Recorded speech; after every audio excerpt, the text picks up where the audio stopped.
If you like the story, you can support the author on Patreon. Link is in the description. Chapter 226, Chapter 216. A silence fell across the room as I finished my story. Yasaka was the newest one here in knowing what I got up to, crossing world lines and all that. I think she was also the most surprised or horrified at what happened. To her, Susanoo was a nearly untouchable existence, and even one she peripherally worshipped, what with being a Miko for Amaterasu.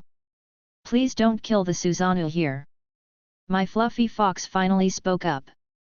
I don't have plans to. I reassured her. Good. She nodded, still with a blank face. And you can have fun explaining everything to Izanami. Yet. I sighed. Accept the consequences to your actions. Artoria said evenly. I will not get upset with you for doing such things. But I will not allow you to skirt your responsibilities. As Meridia stated, your existence changed, and it will be difficult to hide that from her, so you best prepare appropriately. I had no plans to. I was actually going to fully talk to her about everything. I stated. I am pleased. Artoria smiled. It's difficult to find time between my responsibilities to go and see her again. I would not mind her coming here when she desired as well. You're acquainted with her as well? Reikau asked.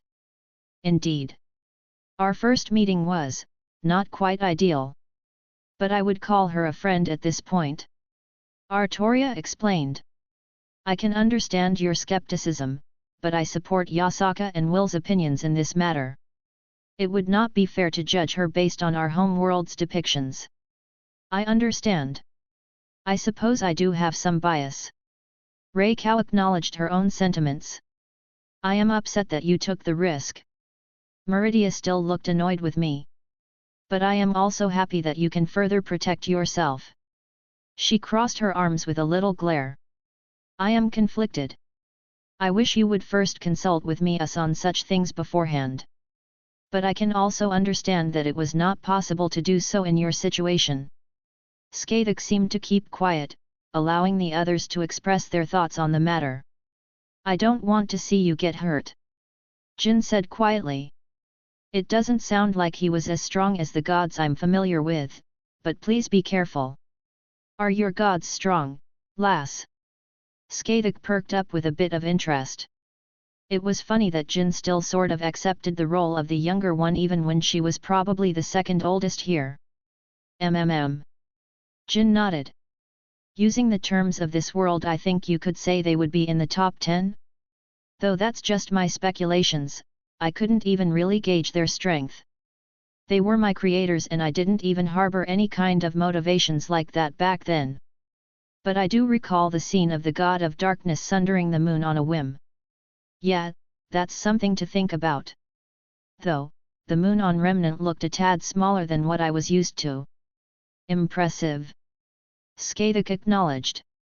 I do not understand these kinds of rankings. How are they even measured? Meridia scoffed at the notion. Not everyone can smack stars out of the sky when they're at their best. I pointed out. So it's easier to look at certain beings and gauge their power. Well, the corners of her lips curled up at my offhand compliment. She seemed happy that I wasn't putting her in the same category as these gods. Kind of amusing that she's so much stronger than them, yet at the same time, so much more restricted. This her that was here right now, it probably wouldn't be able to fight any of the top 10 strongest in this world without being dispersed. But this was just a small part of her, so it wasn't a fair assessment to make. The real her would slap around the top 10 without any real issue. The pride of the strong, I suppose. That's both a scary and comforting thought. Yasaka said dryly. Knowing that she's so strong. Yup, and she's my woman. I said with clear pride. Meridia let out a huff. You have no shame. She pursed her lips, trying to hide that little flush that seemed to always creep up. Teasing her is always fun. You should solve any issues with Izanami soon. Yasaka spoke up again. If nothing else, it would be wise to have her on your side in the event that one of the other Shinto gods discovers your existence. I don't wish to see the consequences if Lady Amaterasu sees you walking around. Would she be able to deduce anything about him? Artoria tilted her head with the question. Most likely. Scathach spoke up. Divinity is something that is rather unique to feel. It's difficult for those who have not encountered it before to sense, but once you get accustomed to it, it becomes rather noticeable to your senses. It's as she says. Rei Kao also added. I was born with my divinity, and I could tell those at a glance who also possessed a certain amount of it. It's possible to hide such things, but if the one looking is a god, it's unlikely for divinity to remain hidden if they truly wish to inspect you. I'm still getting a hang of mine. I scratched my head. It's a different power than I'm used to. The best I can do at the moment is suppress it so it's not broadcasting everything for the world to see. If a god glanced at me, I don't think they'd immediately notice, but if they stopped for a second look it would be easily given away.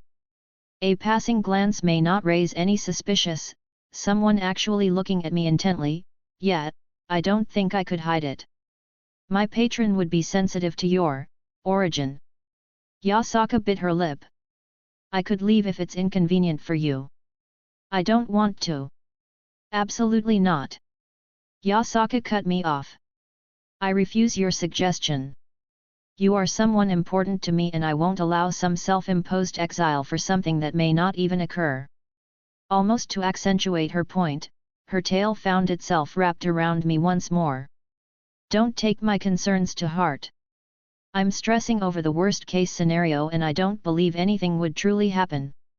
I haven't even spoken to Lady Amaterasu in years so we need not worry.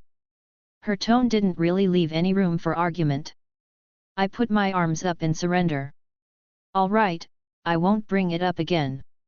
It's good that you understand. She nodded happily. Regardless, you should speak with Izanami as I have said. I will, don't worry.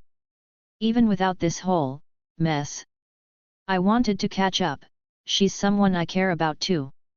I actually have several friends I wanted to visit since I wasn't working on anything in particular for the foreseeable future. But I digress, is there anything you need immediately done to alleviate some pressure? I should pop over to Remnant soon, see if some of the heat had died down. I'd admit to wanting to see Salem again, but I also wanted to see Miltia and Pira as well among a few others I had a good impression of. Maybe Jin would like to visit her home as well? Though it may be something of a sore spot for her, so I shouldn't just assume. I trust you to handle everything well. Yasaka smiled. As for things I need done as soon as possible, I do have a few things. Spending time with everyone had been nice. I don't know how hard it would be to get all my girls together at once in the future would be, so I had taken the opportunity to enjoy it while it lasted. It was great that everyone seemed to get along. While I didn't expect everyone to become best friends, my hope is that there wasn't any unnecessary drama between them. But they're all grown women, I don't think they would start anything petty and or let any kind of negativity simmer. Kind of funny to think how I'm the youngest one out of all of them. Yasaka was elated at the offers of help. And I felt like absolute crap at not realizing earlier how many problems she was dealing with. Everyone sort of went about their own business and separated. Scathach had dragged off Rei Kao to go have a chat with a mountain god that was causing issues around a few important mines. According to Yasaka, it was kicking up a huge fuss and even causing the mundane people to start asking questions. Something that could cause disturbances and possibly reveal things the greater supernatural world didn't want revealed? That took a very high priority as many other factions would get upset if they had to step in to conceal things on a large scale. Meridia of course went back to her world. Though she was apparently muttering about gathering some supplies and having it delivered. I knew she couldn't stay long, so I was happy for any time she took to come and spend with us. Raw resources were probably at a premium for the yokai at the moment. Even just mundane stuff to start rebuilding all their damaged city. It would take a couple days to truly know what was needed as Yasaka gathered everything together. She had only been working within the idea that she had to try and gather what she could while not bankrupting the faction. Knowing she could acquire things from different sources and such, it would take a little time to redo her plans. I couldn't even begin to describe how complicated the process of running a faction this large was. Hell, I thought lending a hand to the Ig Millennia faction was going to be a pain in the ass in the long run. But she was keeping together this many forces under her heel and making sure it didn't implode on itself while sustaining everything. Jin went back to Skyrim to do something or other. She was a bit vague on the details and I didn't want to pry as I thought she was doing something in secret to show me. Artoria of course accompanied her as she felt it her duty to. Skyrim was a bit dangerous right now, and I guess I'm not the only one to worry. And just like that, I'm all alone again. But I at least had something to do. Walking through the streets of Kyoto was peaceful. Even though it was early in the morning still, people were up and about. Now that I think about it, I guess many yokai would be nocturnal? An interesting thought that I wanted to ask Yasaka about in the future. It didn't take long for me to come up on my desired destination. Walking up to the door, I knocked on it. I heard stomping, and some mild shouting as a familiar blonde opened up to greet me. "Oh, it's you. Wadya what? Hey there Mo-chan." I greeted. She slammed the door in my face. I knocked again. She opened with a scowl. "Hey there Mo. I will cut you," she threatened. "Modred. Death it is." She summoned her sword. "Oh, stop being so melodramatic." I rolled my eyes with a grin. "How have you been, my dear son?" She let out a long sigh, dismissing her sword. I learned with the flowery bastard not to react. He wanted a reaction, the best thing to do is to ignore it. "Something wrong?" I asked. "You seem to be in bad mood." I enjoy teasing Mordred, but not when she's actually feeling like shit. "It's nothin'." She snorted. "What do you want?" "Just wanted to check up on you. If you're not willing, I'll get out of your hair." I didn't want to talk about the heavy stuffy if she was upset about anything. "I didn't say you weren't welcomed." She huffed. I couldn't help but smile. "Your master around?" "He's sleeping off a hangover, we went drinking last night," she stated. "They got surprisingly good booze here, but the old necromancer's a lightweight." She flashed a grin. "Well, you are a servant. I'm mostly guessing you just drank him under the table. Wanna get breakfast then?" She perked up immediately, almost the same exact reaction that Artoria had. "Shit, if you're paying." "Of course." I nodded. "Fuck yes." She did a little fist pump. "The food in this place is great." I think she meant this era opposed to specifically here. There was something pleasant about the genuineness behind everything Mordred did or said. Granted, she tried to hide her actual feelings sometimes, but if she's pissed off, she lets you know. If she's excited about something, it's plainly obvious. "Wanted to talk to you about some things too," I stated. "Yeah, what?" She slipped on that red jacket I saw her wearing previously before closing the door behind her and walking down the street with me. "I ain't causing any issues." "No, it's nothing like that." I waved off her concerns. "I just got back from seeing Artoria." There was a strange look that flashed across her face before she settled down. "How's father?" "Artoria's doing well. She just met Skathik and Ray Cow for the first time, and it looks like they're getting along." Mordred let out a snort. "Surprised the cow didn't do anything. Her mad enhancement is gone, so it shouldn't be an issue anything." I chose to ignore what she called Ray Cow. Honestly, it didn't really feel as insulting as it seemed on the surface. But I digress. Artoria is around now, back from the world she was in and is taking a little break. I spoke to her about you and she's on board for meeting up when it's convenient." "Really? Father wants to see me?" she asked quietly. "Ah, she was still having doubts. Yup. I nodded. There's still some stuff going on, but I guess you can expect to hear from her sometime soonish. While I wouldn't get in between them while they try to settle the issues they had, I felt like it was okay for me to do this much. I always worried about overstepping certain boundaries, but I was just making sure Mordred was kept abreast of the situation. Thanks. She mumbled. For everything, letting me come here and helping with Father. It's entirely likely that Artoria and I will take the next step in our relationship at some point down the road. I glanced at her. So to say your family, it wouldn't be wrong. I do want to get along with you, Mordred. And I want to make sure you're happy just as Artoria is. Well, I don't think she knew how to react to what I just said.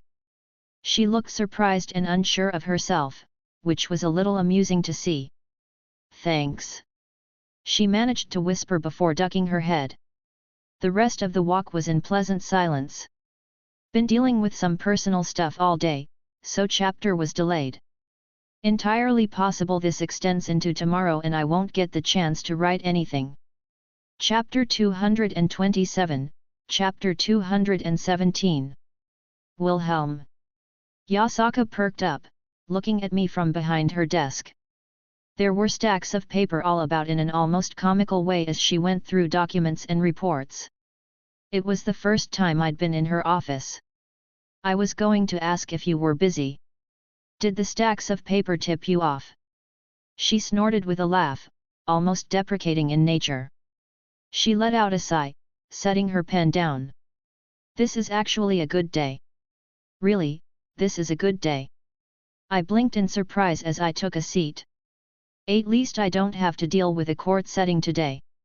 She waved it off. I'd much rather deal with them complaining on official documents than here whining in person.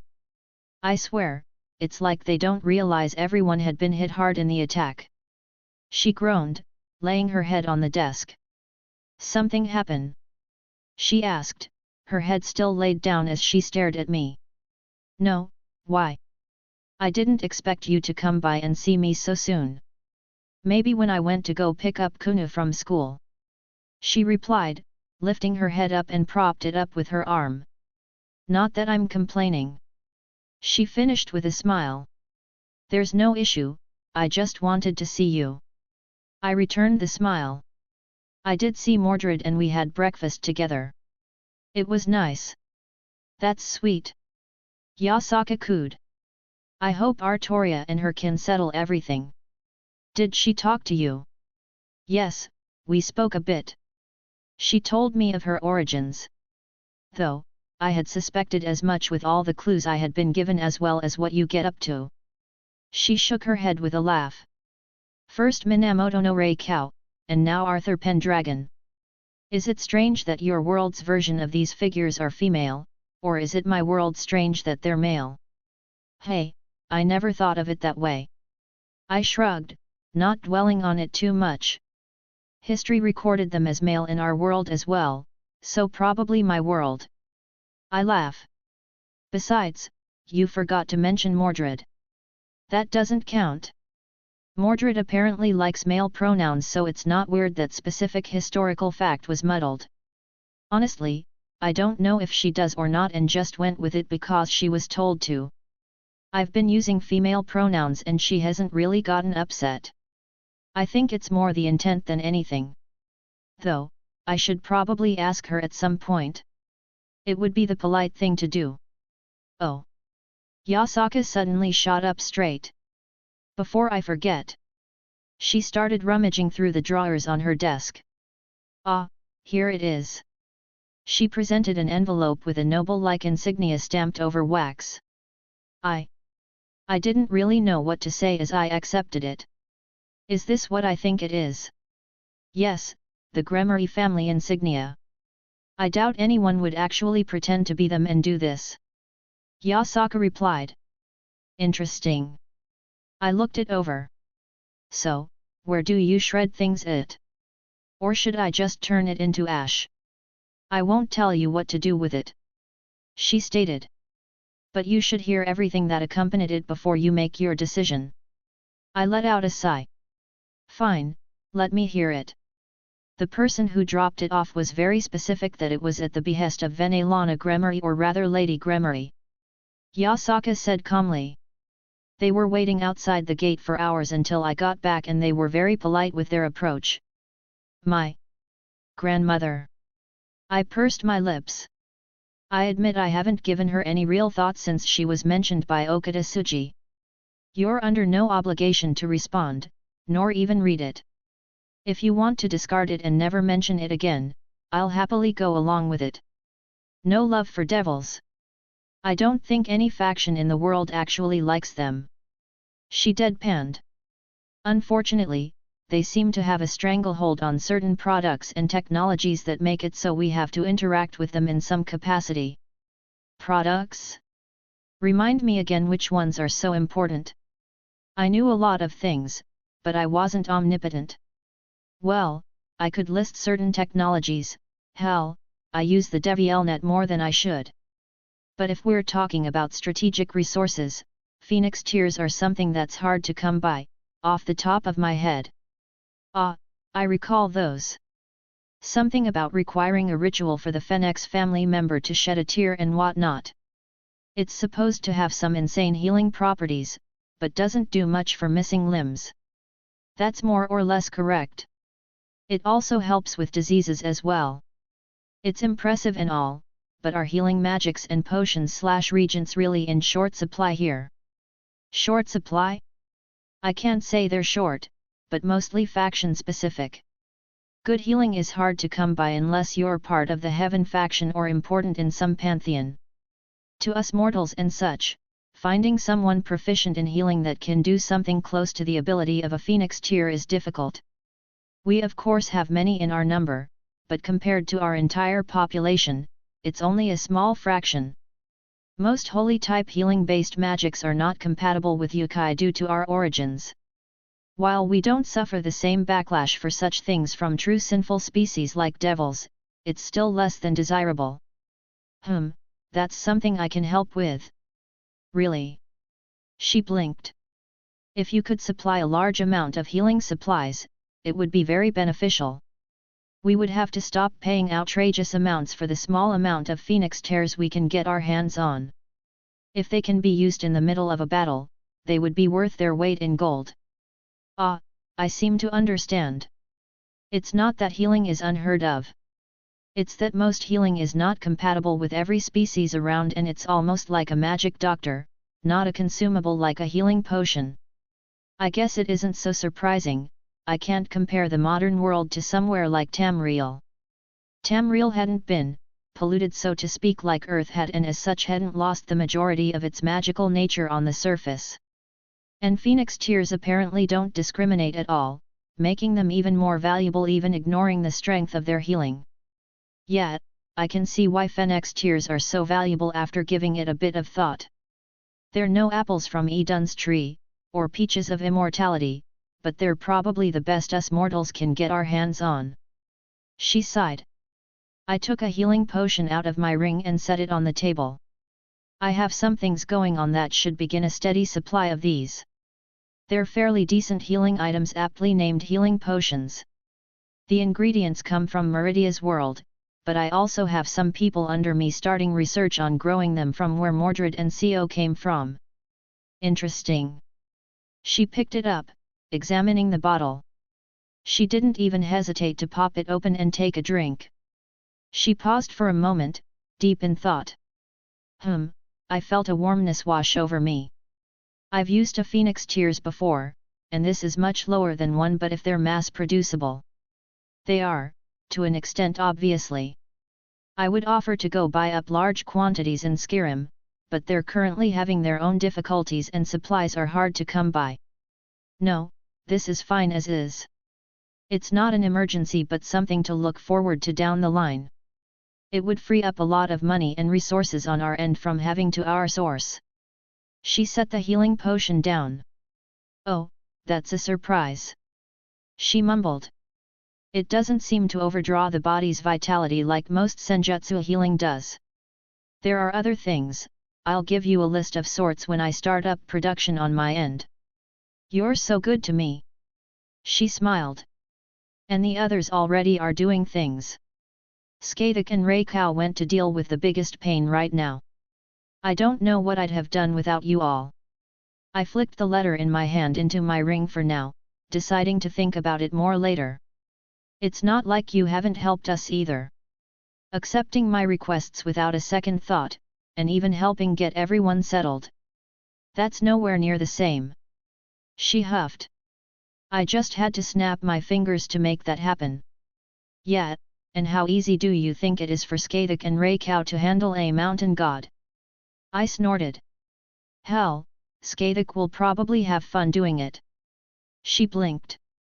That's a fair point. She looked rather excited when I mentioned it. She's a bit of a sadist. And she's also in your harem. Yup. Should I be made aware of certain interests of yours? She said with a little smirk. If you want to start talking about my interests, then you're not going to get any work done. I didn't back down from her teasing. I guess I already accepted her as someone important to me, so it didn't really feel off anymore. She let out a groan, head dropping to her desk again. This stupid paperwork. She let out an uncharacteristic whine. At least, I don't think she'd show this side of herself to her subordinates. She really is cute. I picked up my chair and moved it around her desk, sitting next to her. All right, let me help. Really? She perked up. Of course, I'll help you get this done quicker and we can go pick up our daughter together. Kunu was still at school, so we should have time to knock this out. She looked at me, then at the stacks of paper and happily pushed about half of it in my direction.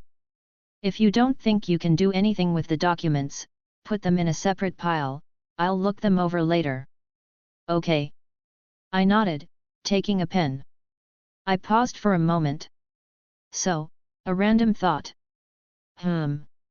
Is it weird that I sort of expected you to be using a traditional brush? Do you think we're that backwards? Well, no.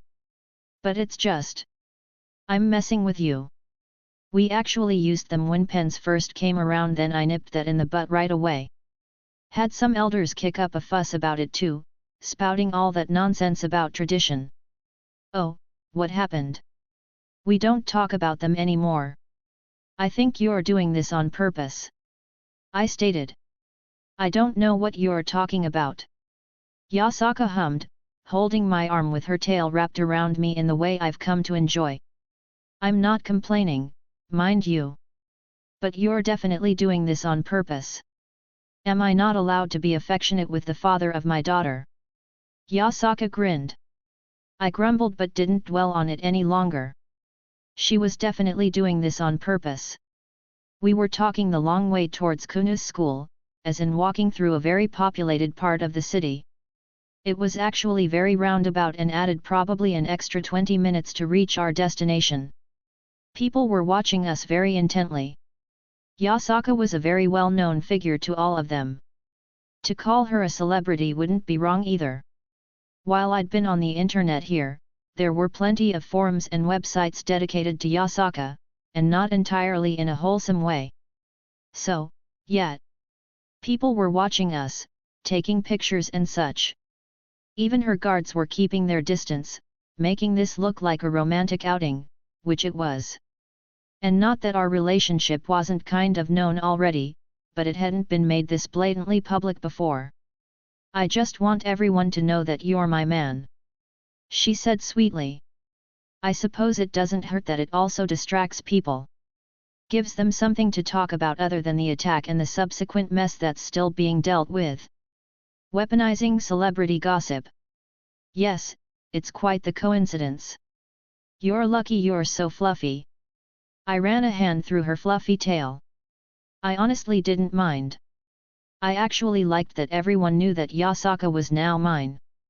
The possessive side of me reared its head. You know, most men would be obsessed with other parts of my body. She visibly bounced her chest, drawing me eyes with a smirk. Yet you can't ever resist it when my tails are within reach. Should I give other parts of you equal amounts of attention then? I raised an eyebrow. Don't make promises you can't keep. Another of her tails wagged in my face. I reached for it and she moved it away with a little giggle. Just wait until we're alone. I hummed. Oh my, I fear for my chastity. She continued to tease. This old fox will be completely at your mercy. If we weren't in public. Yet. I grumbled at her flirtations. She knew I couldn't do anything at the moment. Regardless, we finally made it to the school. It looked like the defenses had been further enhanced since the last time I'd been here. Well, I was already registered here, so it didn't really matter. As soon as we stepped inside though, I expected a little fox to come bolting towards us. And, well, that's exactly what happened, but I was expecting my Kunu, not a literal fox running on 4 legs. The little fox made some yips as it ran at high speeds and jumped towards me, but Yasaka plucked it from the air, holding it up by the scruff of its neck, bringing it to her eye level. Kunu, she said sternly. What have I told you about transforming without supervision? With a puff of smoke, the little fox turned into my daughter. It was an accident. She said hesitantly. And now you're lying to me. Yasaka still held her by her collar. That's 2 strikes. You know what happens on the 3rd. I'm sorry. She said quietly. Sorry for what? Lying. And transforming. Yasaka snorted, setting Kunu down. We'll be having a talk when we get back home, young lady. Yasaka didn't waver in her tone. But go say hi to your daddy. Kunu immediately perked up and turned to hug me. Daddy. She said happily, almost completely forgetting the little scolding she just got. My little fox. I wrapped her up. I glanced up to Yasaka who looked exasperated and couldn't help but chuckle. So well behaved when daddy is around, isn't she? Yasaka snorted again. Well, we're a team here, I should help out too. Kunu, sweetie. I broke away, looking into her eyes. Remember what we talked about before? Yes. So why didn't you listen to your mom? I just wanted to show you. Her ears flattened on her head. Even Yasaka softened her expression at that. I was certainly surprised. I pat her head. But you know your mom told you no for a reason, right? I looked up at Yasaka, not knowing the reason, but she must have had one. We went over this, sweetie. Remember you just started learning how to transform properly, and you still get stuck sometimes.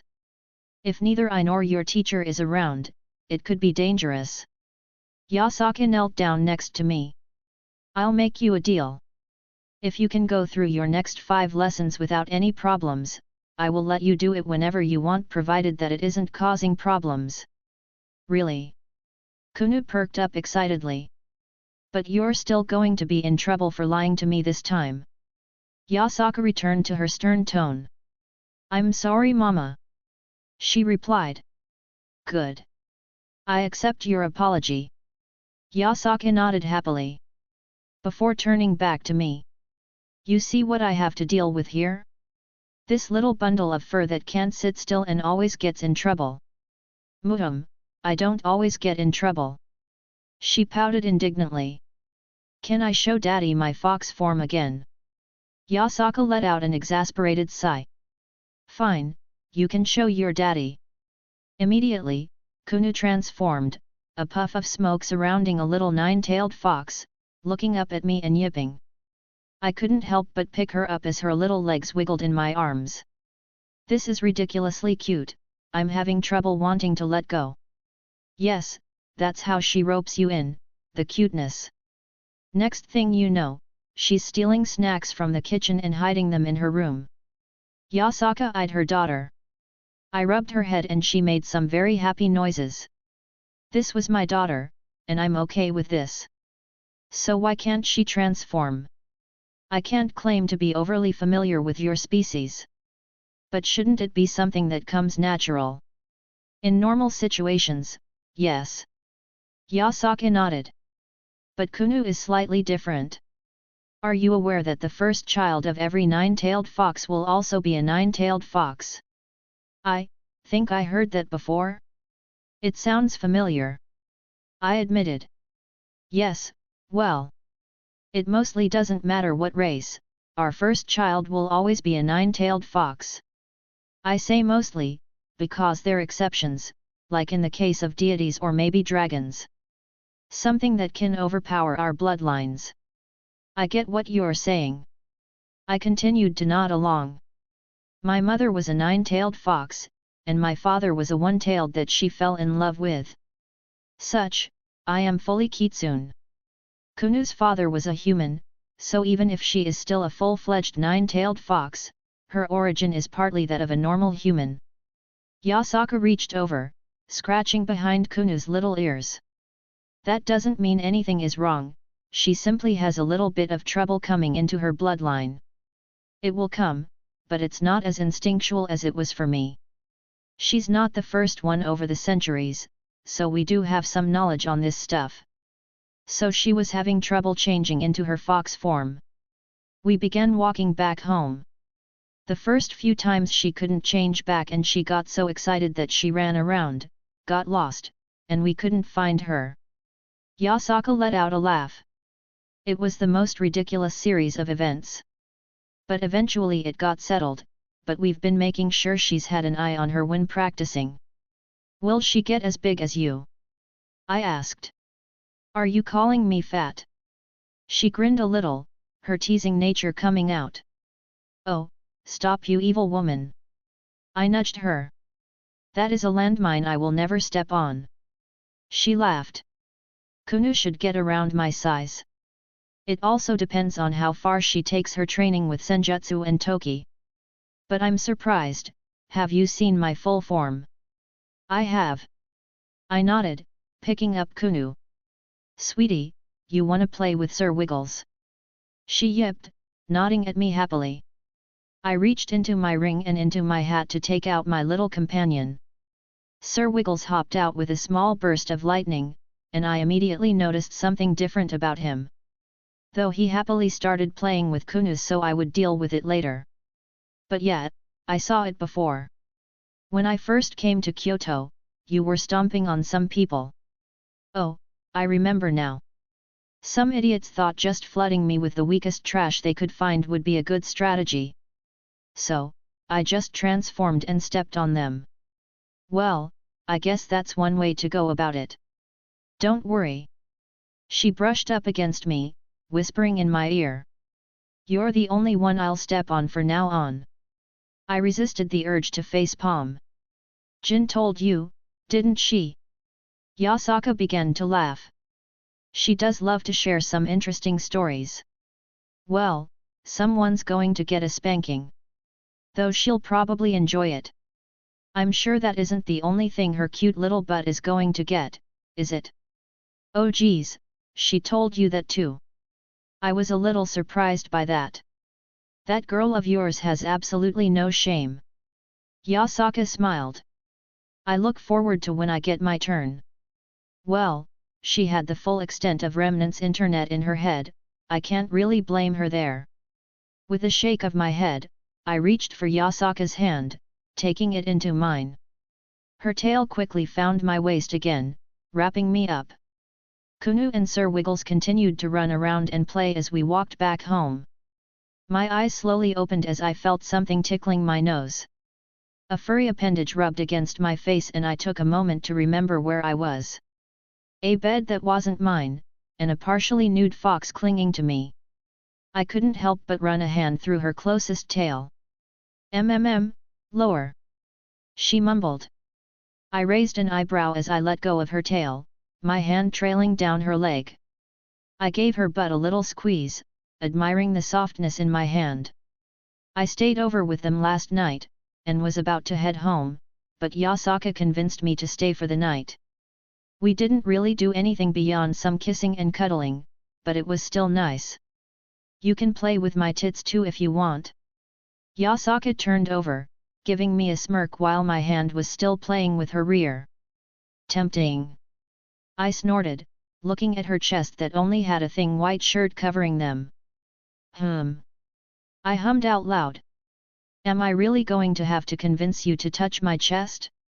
What strange world have I woken up into? I rolled over, and pushed my face right between those large mounds, wrapping my arms around her. The perfect pillow. You are ridiculous. She giggled, running a hand through my hair. Did you sleep well? I always sleep good when I'm with someone I care about. I looked up at her. And it was true, I've found I slept best with one of my girls in my arms. You're welcome here anytime. She smiled brightly. I don't expect to have you in my bed every night, but I hope you don't forget about me. I'm trying to make sure I give everyone enough attention. I reassured her. I don't want any of you to feel neglected. You're sweet. She said softly. I was hesitant to get involved in a harem early on. I joked about it, but I've seen enough harems implode over the years and I didn't want my daughter having to see something like that. And I didn't wish to have to experience it myself. I didn't set out to make a harem. To be honest, it just kind of happened. I admitted. Why did you change your mind? I've said it before. The way you handled Kunu, how happy she was with you around. I thought it was a risk worth taking. She explained. And you have been nothing short of wonderful. To both myself and Kunu, you do your best when you're with us. And your other women, they are great as well. I have no complaints about how I ended up. She paused for a moment before continuing. I didn't realize how much I missed having a partner until you became a part of our lives. To have someone to lean on again. Being a dad is strange, but equally something I never knew I wanted. I let out a long breath. Seeing Kunu look at me like that, it really brings up certain things that are hard to describe. You've been doing a wonderful job. She replied. And she actually listens to you. Give it time, she'll start being just as feisty with me as she is with you. Is that supposed to comfort me? No, but I will. I leaned up, giving her a quick kiss, earning that enchanting giggle from her. As much as I'd love to be comforted some more, Kunu is probably eating her weight in unhealthy breakfast right now. Yasaka leaned in, pressing her lips against mine briefly herself. I rolled off her. I always hate getting up. I groaned. Tell me about it. She sighed, slowly rising out of the bed. I admired her body again as she was wearing but a pair of purple panties and a tight white t-shirt. Her tail swayed lightly from side to side as she started going for her dresser before taking out a robe and wrapping it around herself. I followed suit, taking something appropriate out of my ring to dress in. Some shorts and a random shirt to be somewhat presentable.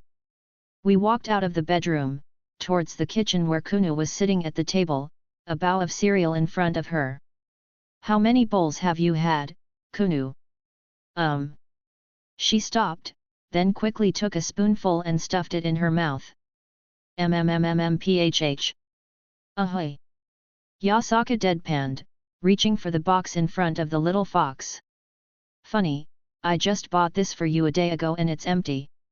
I put a hand on Kunu's head. Sweetie, you should know better. Her ears went flat again. No cereal for the next week. Yasaka stated with a sigh.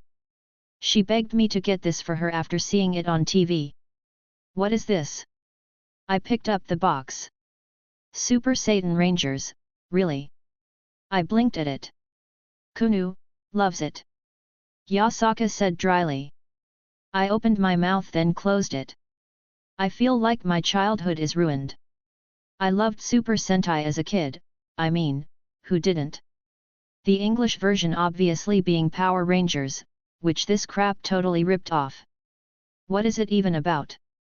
Some devil propaganda with heaven sending down some monster or something and the Satans dealing with it like how you would expect based on its name.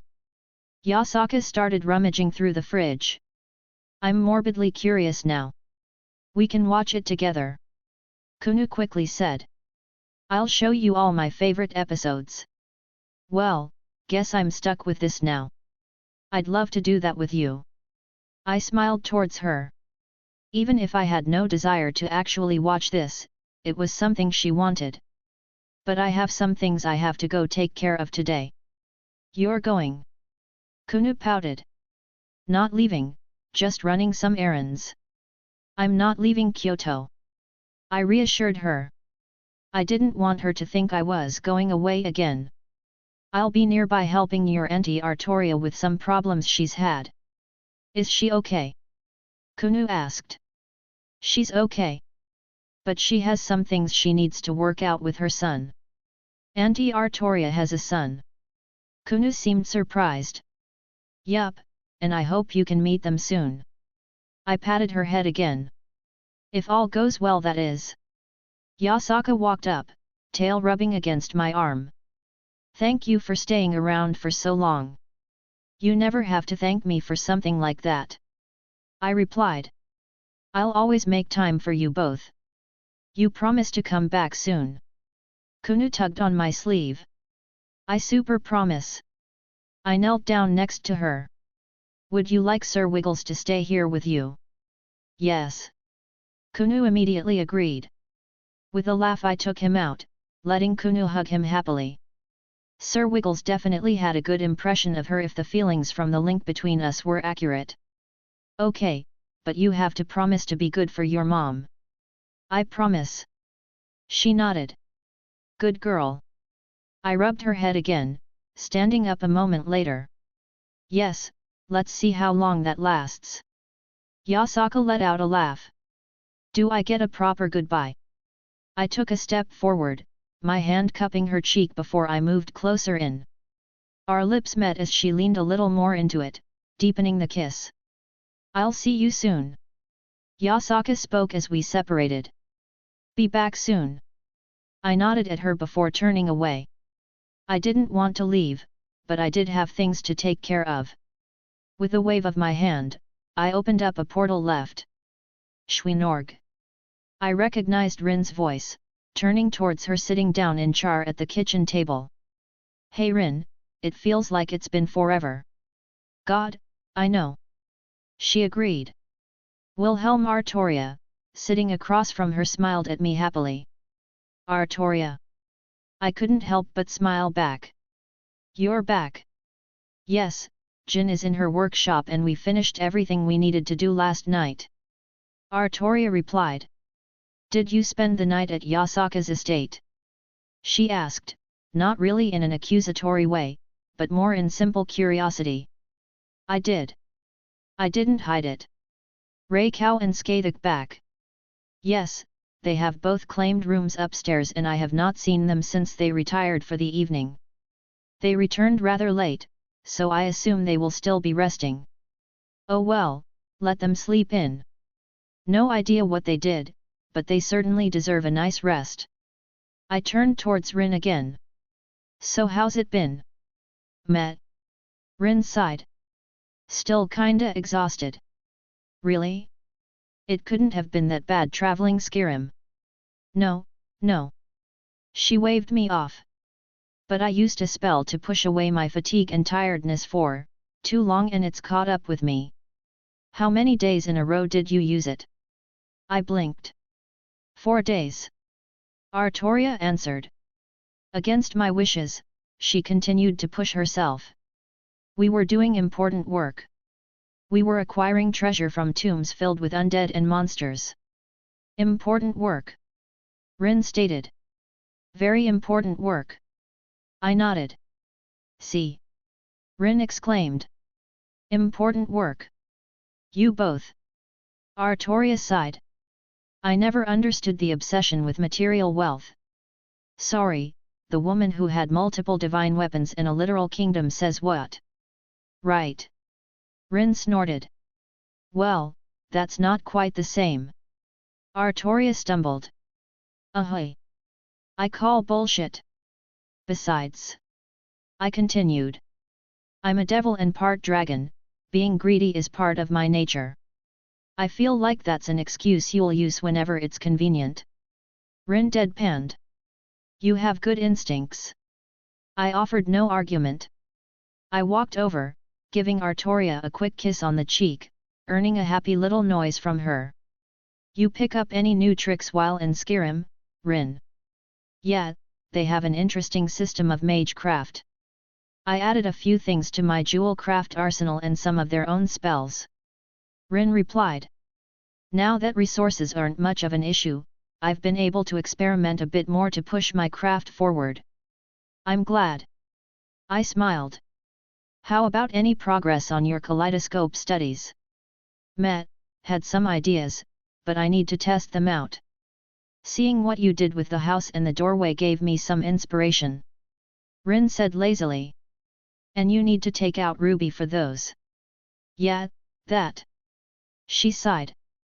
Well, I'd love to hear some of the stories from your adventures at some point. Yeah, sure. She yawned. When I'm not so tired. I only got up to help with the thing. I appreciate it, Rin. Artoria stated. Of course. She puffed up proudly. Speaking of, how do you want to do this? I asked. I have resolved myself. Artoria said firmly. I will meet with Mordred and we will discuss the problems between us. Don't make it sound like you're getting ready for battle. Artoria immediately sort of deflated. I do not wish to come off that way. Mayhaps I should approach it from a different angle. Artoria. I reached forward, taking her hand. You just need to be yourself. Meet Mordred as the woman you are now, let her see you fully without all the burdens you shouldered previously. I will take your advice. She seemed to accept my words. I am just nervous. Yeah, I would be too. But you're fine, we're here with you. Rin reassured her. Indeed. Artoria smiled at that. I have nothing to fear, so I will not hesitate. Wilhelm, would you please send a message to Mordred for a time today and perhaps a location where we can have a conversation where he will not feel bothered? I'll head over now. I nodded towards her. I was glad that this was finally happening. They both needed to get some closure and move on in this second life of theirs. Even if they never saw each other again, it would be best if they had a proper talk. Long chapter today, want to get through some things without dragging it over several chapters. Also, sorry for missing yesterday, had to deal with some personal stuff that left me mentally drained. On a side note 600k words, woo. Another milestone. Chapter 228, Chapter 218. I finished getting ready, making sure I was presentable. I didn't change much of my usual wardrobe as I believe I already dressed above a certain degree on most occasions. I adjusted my tie and made sure there were no wrinkles anywhere. While I knew this wasn't a situation that demanded such high levels of preparation, at the same time, it would be the first time that really Mordred saw me as Artoria's significant other. I wanted to look good in that light. Running a hand through my hair, I made sure everything was fine one last time before heading downstairs. How long does it take you to get ready? Rin glanced at me as I walked down the stairs. Perfection can't be rushed. I shot a smirk towards her. Rin snorted in response. God, you're so full of yourself. I'm surprised you can even walk straight with how big your head is. Sounds like jealously, I laughed, earning an eye roll from her. There was no actual hostility here. At this point, we usually bickered mindlessly about random things. Wilhelm. Artoria smiled towards me. I walked up, taking her hand. You look absolutely stunning. I look no different than normal.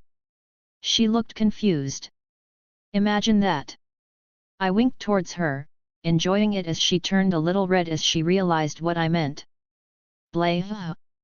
Rin exaggeratedly gagged. I couldn't help but laugh. Thank you.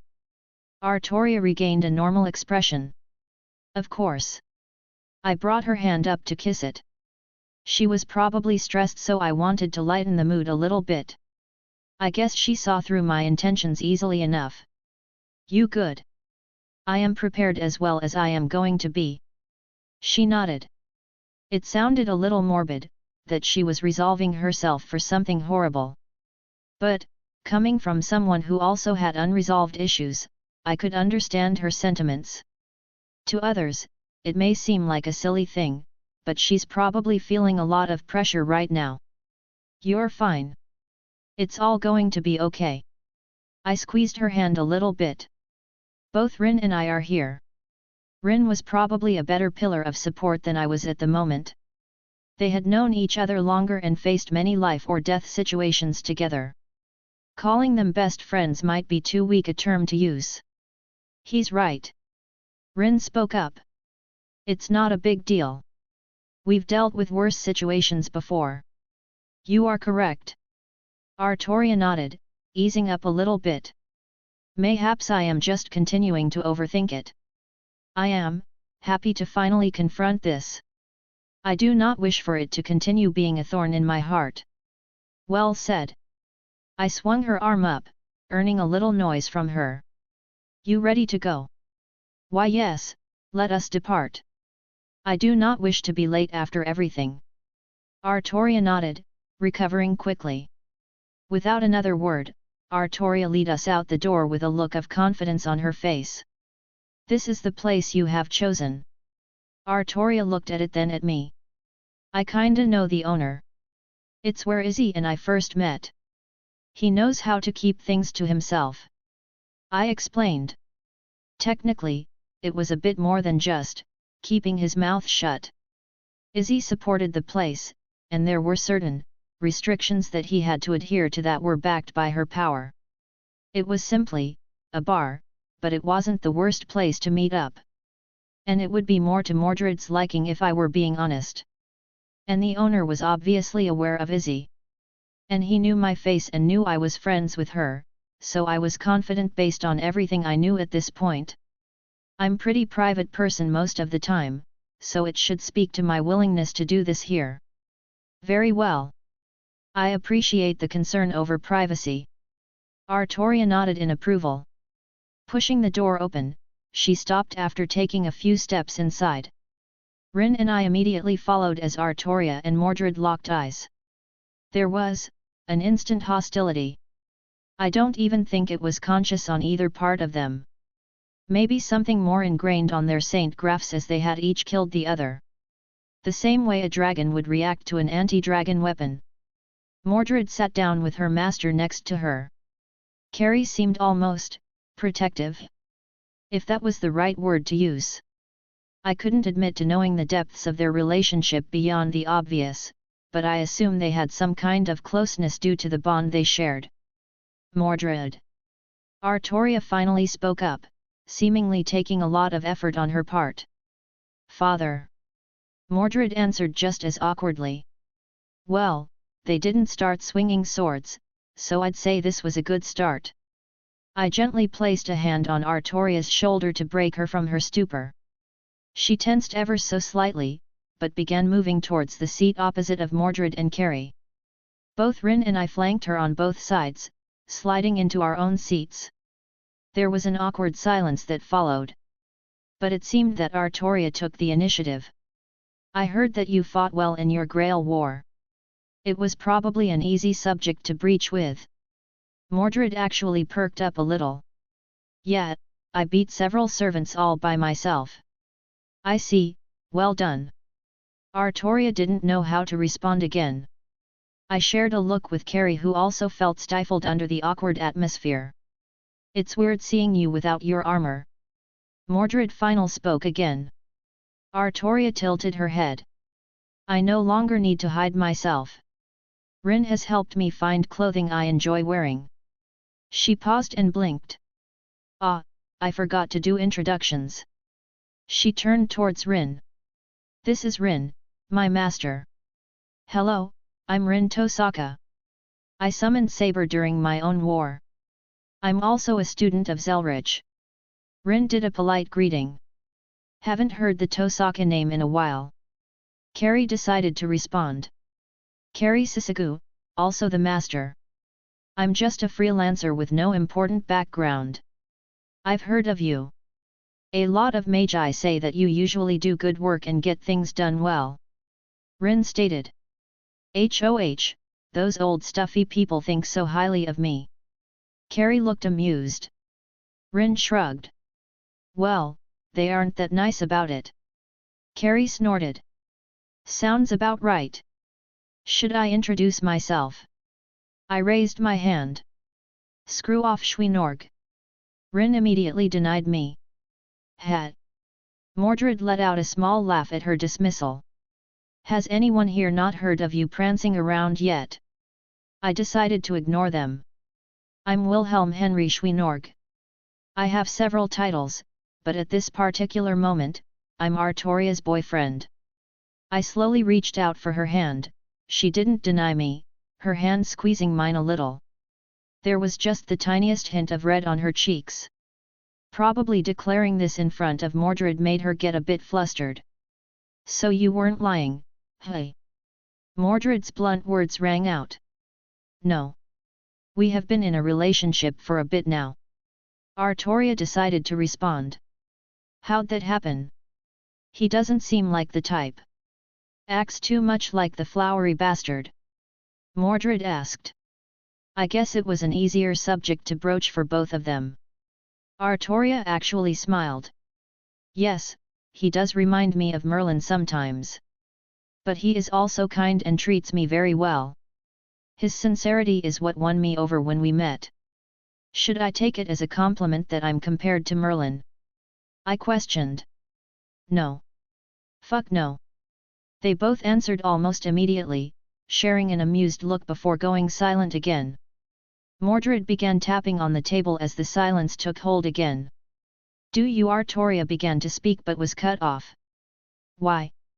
Mordred finally asked with a heated look on her face. "Pardon?" Artoria looked confused. "Why didn't you accept me?" Is it because who my mother is?" Mordred looked down at the table. "Was I not good enough for you?" Artoria took a deep breath.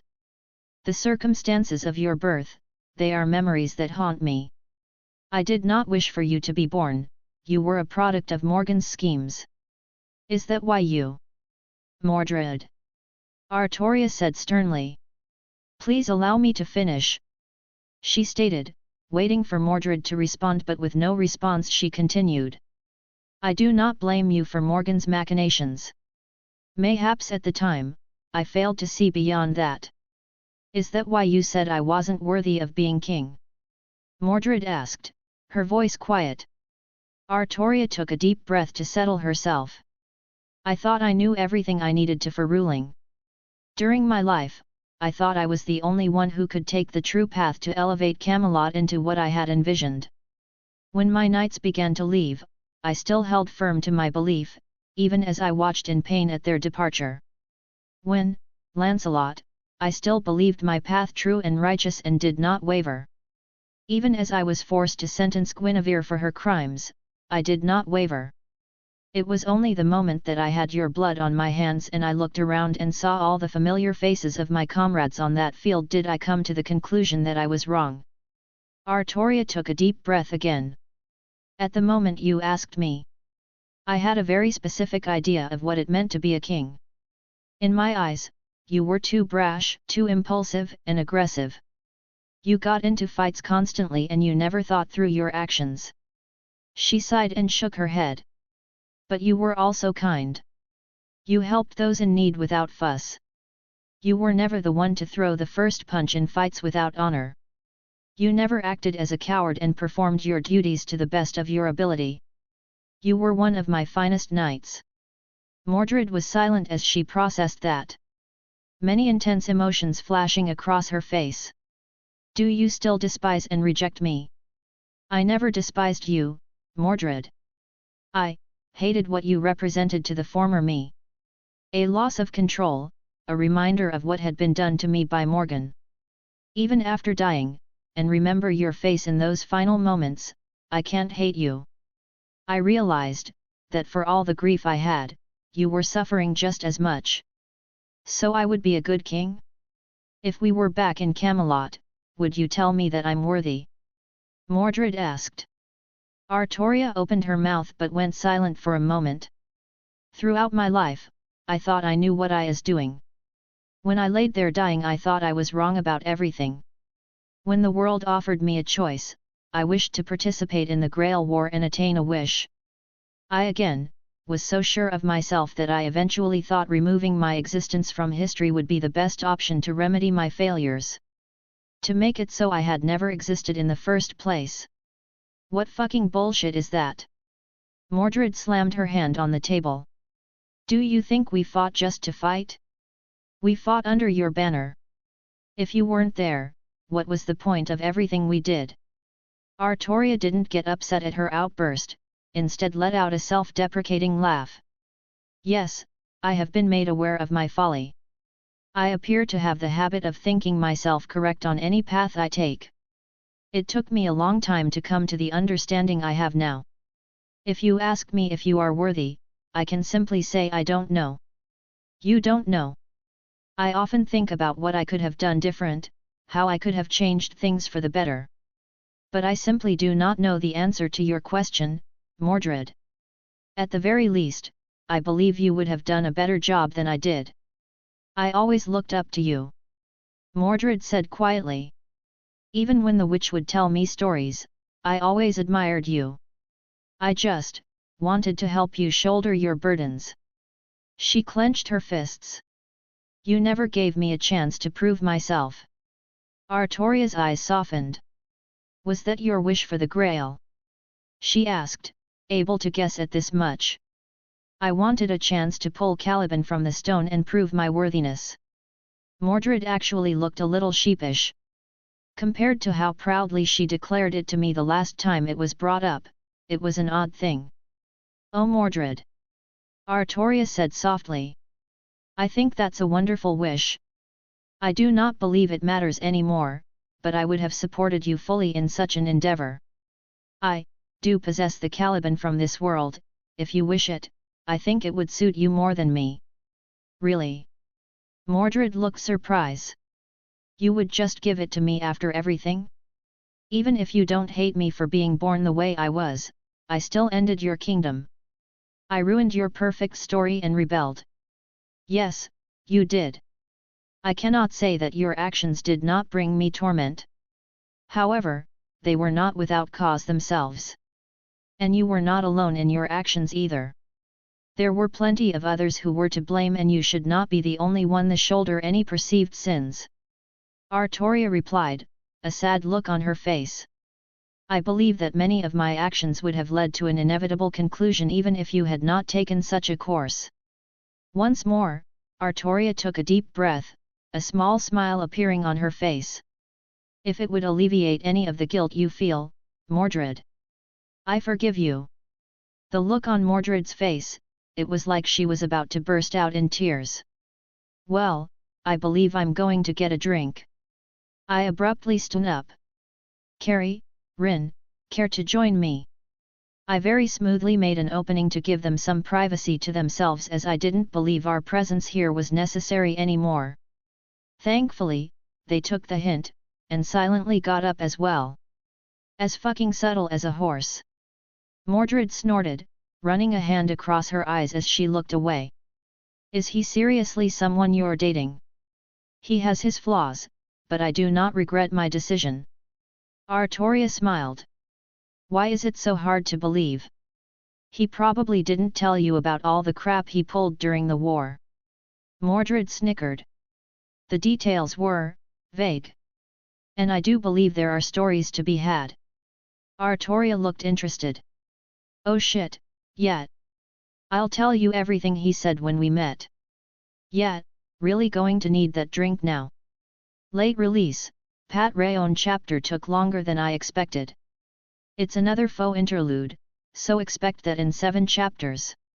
Chapter 229, Chapter 219. So, Carrie. I took a sip of my drink. How you doing? Carrie turned to look at me before giving a grunt. Same old same old. He downed his shot pretty smoothly. You want some juice, Rin? Screw off. She huffed. Hee hee. I nudged her shoulder even as she rolled her eyes, there was a little smile on her face. But for real. What you been up to, Carrie? Is this really the place to talk about that sort of stuff? He glanced at the bartender who stood not too far away. I come here with Izanami to have drinks and talk about random things. I shared a look with the bartender who nodded at me. Do you really think this would be a place we wouldn't be comfortable in openly talking? Well, he is a magus, so I can't really fault him on his hesitation. But I can understand your sentiments. I gave the bartender another nod before dipping my finger in my drink and using the liquid to draw a couple runes, creating a makeshift bounded field around us. I'll just say that Izzy made sure there were protections in place and leave it at that. That seemed to pacify him slightly. Neat trick. Carrie spun around in his stool, drink in hand. Saw Bazit do something like that once. You're seriously nonchalant about talking about this stuff in public when you're usually really private. Rin commented. Honestly, it's really not that big a deal. He's missing some, okay, a lot of context, but Artoria is already known here and there's already some talk about her. She helped me defended this place from a bunch of terrorists. Who I might add are reincarnations, or descendants of heroes who tend to take the names of their ancestors. And that's completely ignoring all the other precautions that have already been taken. I pointed out. Really? Carrie perked up. Reincarnation is a real thing over here. Kinda, sorta. More so impressions and memories of their ancestors than an actual reincarnation that you're probably thinking of. An inheritance of a spirit, if you will. It's still the age of gods, so the cycle of souls is a bit malleable. Everyone has their own realms of the dead still, so shuffling a soul through their own methods still is possible without disrupting the world's flow.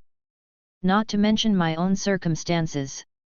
I couldn't help but smile as I glanced over to see Artoria and Mordred still talking. I got Gramps working on the delicate parts, but otherwise, I got your payment. I looked back towards Carrie. Carrie just grunted, taking a cigarette out of his pocket and lighted up. Shit, I probably made more just walking around here for a few days picking up knickknacks than the payment I'll get for the war. For real. Rin looked surprised. Is stuff here that valuable back home? Depends. I swiveled in my stool. It's not so much that things are strictly valuable by themselves, but there are many things that are just lost to time that are required for many different uses. Imagine not being able to cast a greater ritual because a certain flower is missing, but it still grows around here like a weed. Good point. Well, I don't think I have to worry anymore. With the loot I got from running around in those god-forsaken dungeons, I'm probably set for life. Rin hummed. Yet, she's amassed quite a fortune so far. You ready to head home at some point when this is all over, Carrie? I asked. He was good sport and stuck around for a bit while everything got settled. Honestly, he was a good guy, I liked him. Surprisingly, Carrie looked conflicted. I don't suppose you'd need a freelancer on a more permanent contract. Hey! I hadn't thought he would want to stay. As it so happens, I find myself in need of someone with your specific set of skills. Oh. Yes, you see, I believe my girlfriend has recently come into contact with a little lion that could do with a caretaker. Carrie snorted, pushing his cigarette into a nearby ashtray. For something like that, my pay needs to match the difficulty. Don't worry, I'm not short on money. I waved it off. Well, you could always ask your sugar mama. Rin teased. Isn't that basically what you called Yasaka? Someone sounds jealous. I grinned. Bah, who'd be jealous of you? Fluffy tails, all mine. Rin huffed in response. For real though, money isn't really an issue. I turned back towards Carrie. I also turned the Ig Millennia family into my sorta subordinates. They're going to rise up after my help and I'll be raking in a lot of resources soon. Carrie let out a sigh. Well, it's not like I had anything that really bound me back home. My family is pretty much gone, and what's left I haven't spoken to in years. If they get a little bit of goodwill like you said, I'll consider it even between us and cut my losses. Equivalent exchange karma. Lots of names for the same thing even if understanding sometimes differs. Well, he has a good head on his shoulders, so he wasn't just jumping ship without settling things in his heart. You'll have more opportunities here too. People here aren't as guarded with their magecraft and you can probably pick up the local casting system relatively easily. I took a look at it already. Carrie nodded. Didn't seem too complicated on the surface. You keep bringing people here, Schweinorg. You got some scheme going on? Rin asked. Not particularly. I shrugged. But if it helps Yasaka, I'd call that a win. This is more or less where I have set up my home, and I want it to do well. I was too neglectful of her own worries and burdens. I want to help alleviate those when possible. While I won't try to coerce Mordred to do anything, I think she wouldn't mind working under Yasaka, especially if Artoria's descendant is around. Meridia and Yasaka were the only ones that had firm foundations that couldn't be moved. Meridia didn't need my help and I doubted I could provide her with anything useful. Yasaka on the other hand, I hate to say it, but her faction wasn't very strong. So I would do my best to support her when I had time, like now. I'd fulfilled my desire to resurrect Skathuk, now I had no immediate goal, so I would set this as my target. I should ask her how she dealt with those hero faction idiots. If she needed help extracting their sacred gears, that could also be a large boon to her faction. I should also ask her for her opinions as well. I don't want to start assuming anything. For all I know, she doesn't want to further expand her influence or to increase her faction's potential and is content on keep the status quo. I certainly don't want to step on her toes as her faction leader, that would be a big no-no as far as boundaries in our relationship go. Schweinorg. Rin poked me. Oh, sorry, got lost in thought. I pushed those to the side for now. But yeah, I'll always welcome you. Even if you want to retire and live a peaceful life here, I'm sure Mordred would love it. I can't claim to know how close you two are, but I don't think she's one to be so open to a stranger. You mind if I get some things from back home? Just got a few personal items I'd rather not part with. Sure, I can give you a lift when we've worked everything out. That was easy enough to do. Thanks.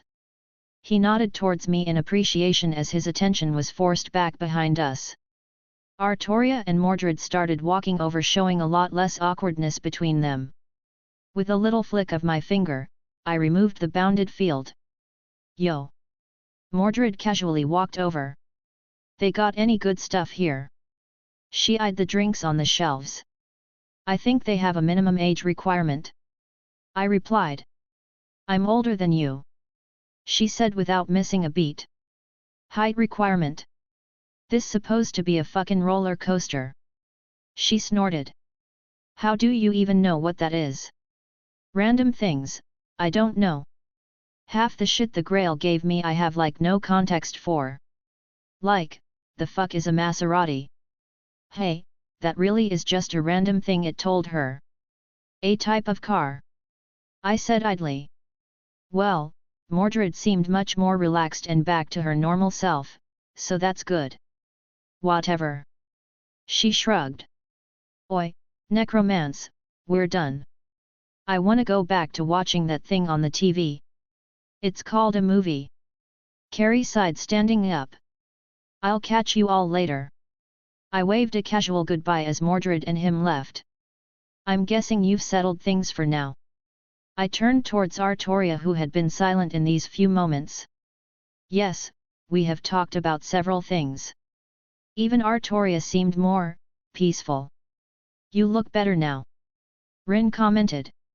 Not like you're going to your execution. You good? I'm good. Artoria nodded as we headed out ourselves. I set some money on the counter and followed along. Artoria let out an uncharacteristic sigh. But I feel as though I am exhausted.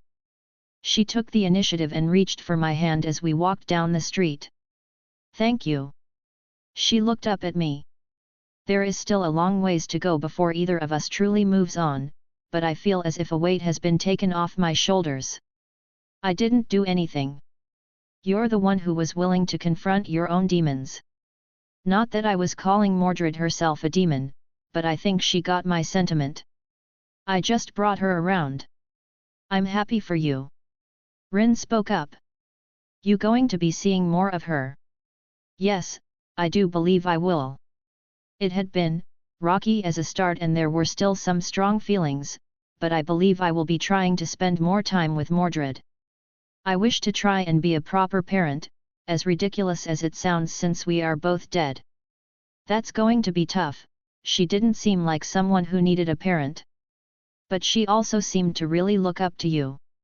Rin shrugged. "I don't really have any advice to give, so try not to force anything, I guess." "Yes, your words do make sense. I will give time for our new and strange relationship to settle and go from there. As Wilhelm has told me on several occasions, we have plenty of time and we're in no rush." She smiled happily. Happy Artoria was really heartwarming. "Well, I'm fully awake now. You wanna eat a few gallons of ice cream and watch some bad TV?" "That sounds wonderful."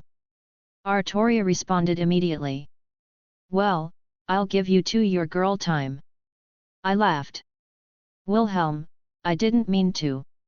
"I'm kidding." I gave her for it a little poke. "But I also won't get upset when you want to spend time away from me. You're taking a break from adventuring in Skyrim, go be lazy with Rin. You certainly deserve it after everything." Rin looked happy at my words even if she didn't say anything. I know they didn't mean anything by what they said, so I didn't take offense. And I want her to also understand I don't intend to come between the relationship they built. Besides, I'm definitely going to get her one of these nights. "Thank you," she said quietly. "You have been everything I hoped for in a boyfriend." "Really?" "Well, some of the things I desired." She had a blank look, staring at me before a little smile formed on her face. I always have enjoyed her sense of humor. "You're adorable." I leaned in and she welcomed me with a loving kiss. I didn't prolong it as I knew Rin was standing right next to us and I didn't want to make it too awkward on her. "Go make Rin poor again with your appetite." "Hey!" Rin looked indignant.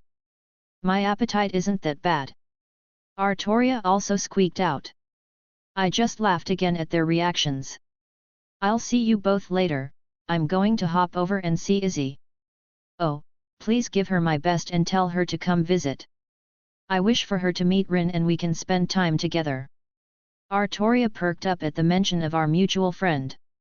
"Still weird to think about." Rin muttered. "But what the hell, bring Japan's death goddess to come visit when you have time." I looked one last time at Artoria's beautiful smile before opening up a portal and headed to Yomi. Early chapter since I couldn't procrastinate today. Funny how that works.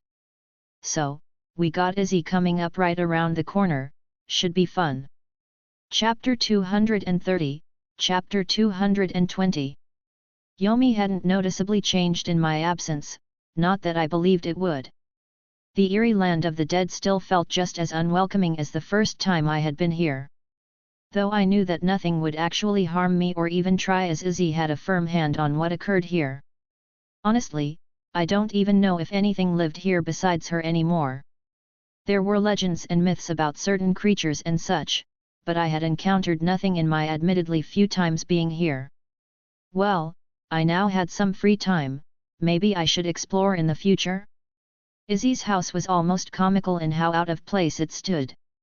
Like someone just cut out a normal house and slapped it right inside her realm without doing anything else. I walked up the familiar steps and didn't even get to knock on the door before it opened before me. "Wilhelm." Izzy looked surprised to see me. "Izzy." I smiled as I saw her for the first time in too long. "Would you like to come in?" She moved to the side, gesturing into her home. "That'd be lovely." I nodded, walking inside. I've had a long day. I flopped onto her couch. How've you been? It's been way too long. Yes, it has been quite a while. She nodded, closing the door, but stared at me with a scrutinizing gaze from a fair distance away.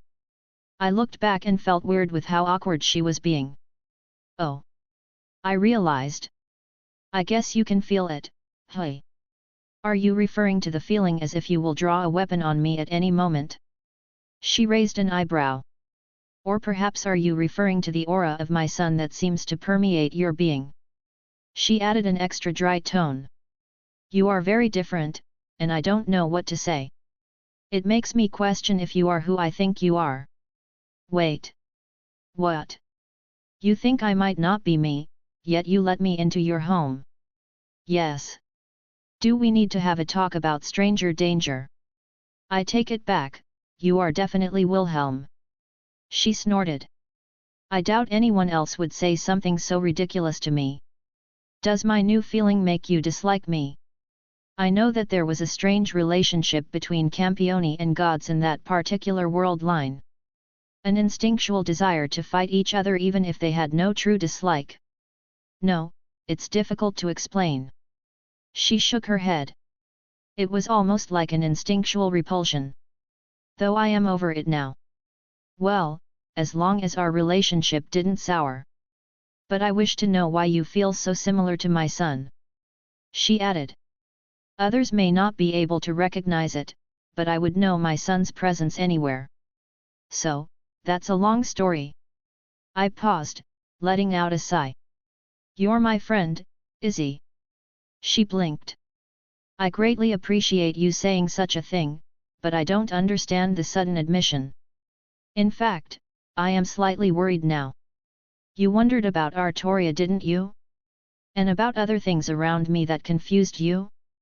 Like how I could come and go to Yomi without you being able to stop me. Yes, you being able to tear a hole into my realm without my input. And I am curious about Artoria's origin, but I don't want to press. Well, I scratched my head. It's a long story. Should I go get a bottle of wine? Probably. I nodded. Though it was more of a figure of speech. She merely flicked her hand and one appeared in her hand with a couple wine glasses. She didn't speak as she poured us both a glass, taking a seat, weirdly far from me. Izzy. What? She questioned me. Why are you being so distant? Did I do something wrong? I am not being distant. She said curtly. Bullshit. She let out a huff. I am not being distant. I gestured to the space between us. Hug. I held my arms out. What? Hug or I'm not telling my story. You are blackmailing me. Yup, now hug. I smiled. You know, without context, trying to blackmail a woman into being touched would make you a creep.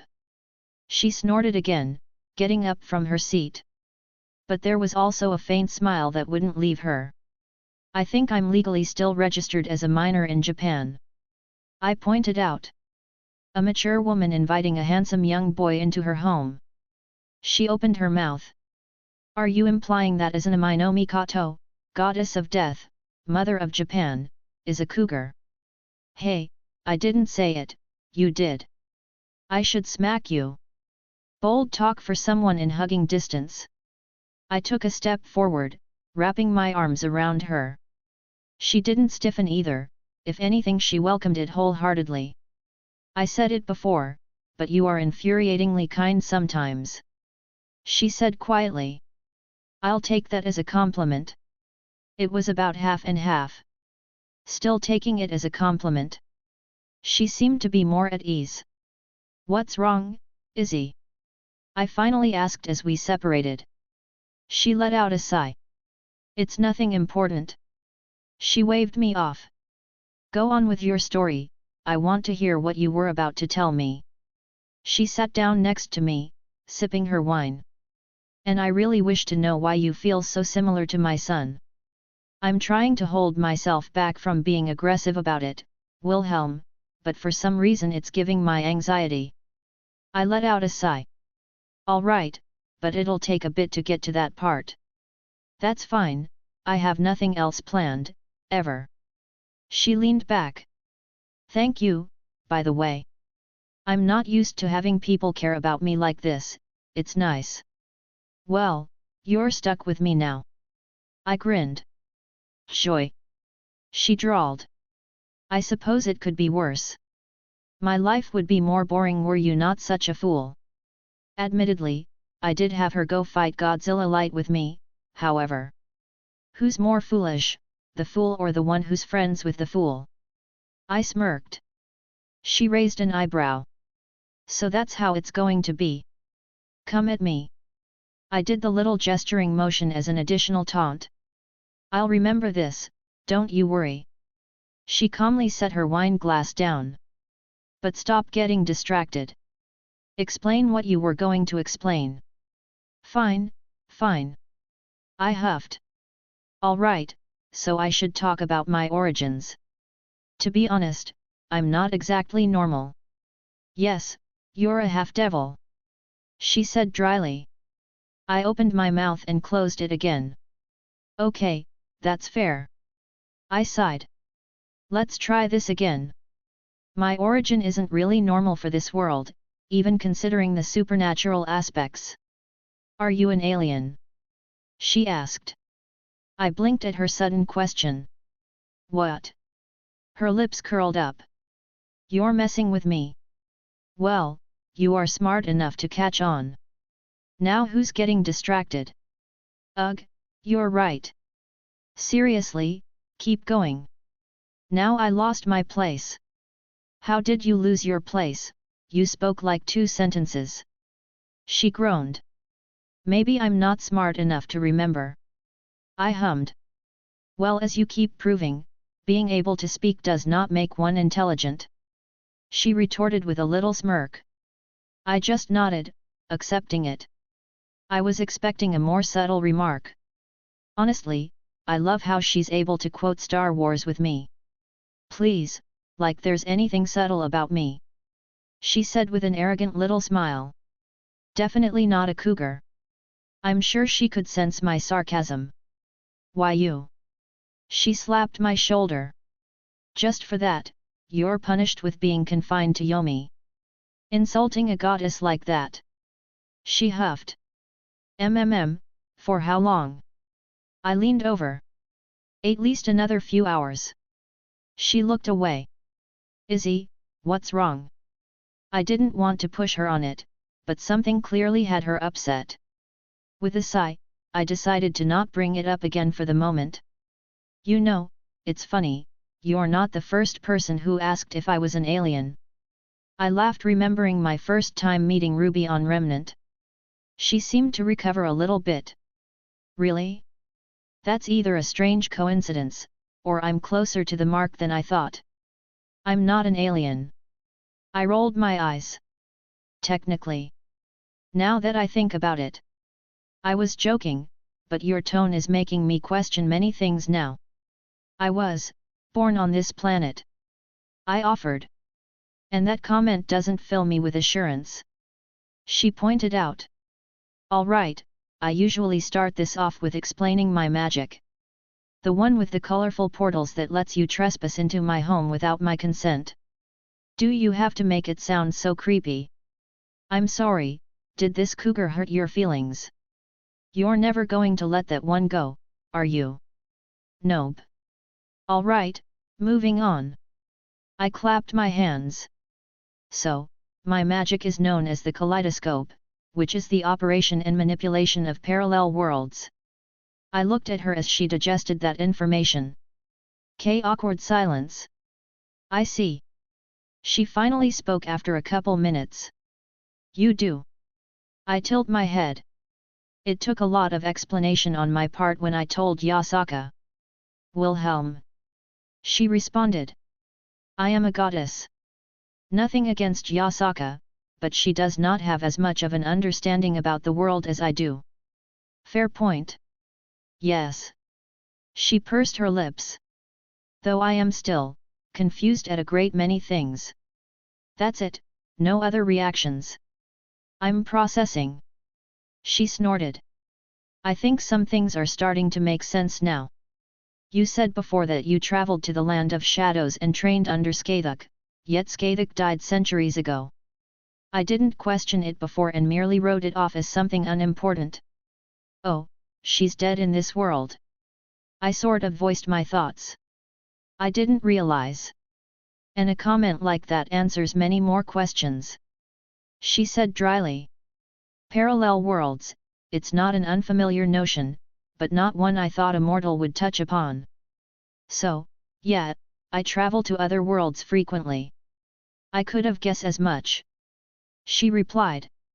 I have many questions regarding that. But I want to urge a response about what I mentioned earlier. Okay, but I'd like to preface this by asking you to listen until the end and not get mad. I have a feeling I won't like where this is going. It's not as bad as it sounds on the surface. I hesitantly accept your words for now, please continue. Okay, so I went to a certain variation of Earth. Rules there were a little different. Basically, I may have killed a god and usurped a bit of their authority. She paused, her gaze turning intent. Wilhelm. I would like to punctuate this by saying that I understand the concepts you are stating. Other worlds, variations, and whatnot. Even in popular media, the idea is rather common, so I'm not completely ignorant even if my nature was ignored. So, I would like to ask, did you kill my son and take his authority? He started it. She opened her mouth then closed it again, the little bit of tension seemed to evaporate. Please explain properly. So killing a god there isn't really killing in a normal sense. Basically, they just get banished back to the realm of immortality where they descend into the mortal world from. Okay, I feel as though I'm missing much context, but that alleviates many of my concerns. So, not mad. I'm not upset. Izzy replied. I was thrown off guard by your first admittance and I believe I just required a moment to think it through. The idea of my son getting killed, it is not one I can process easily. She let out a long breath, pouring herself another glass of wine. I should have asked first, but you believe me. I kind of glossed over that notion and just kept going. Yes, I do not believe you would lie to me. She replied honestly. I'm happy that she trusts me like that. All right, why don't I start from the beginning? She let out a sigh, curling up on the couch next to me. Sure, let me hear about your totally not an alien life. I could see the corners of her lips curl up in amusement. It starts as many stories do. I started to paint the picture. Why do I feel like this is going to be a Disney-esque tale? Fuck that, it started when I got stabbed through the chest with a magic holy lightsaber. I am both horrified and intrigued. Well done. Izzy and Wilhelm meeting after too long. Chapter 231, Chapter 221. Okay, I have many questions, but a few come to the forefront. Izzy leaned against my shoulder. All right, hit me. I had pretty much told her my story, though I did keep a few things out due to the personal nature of other people or myself.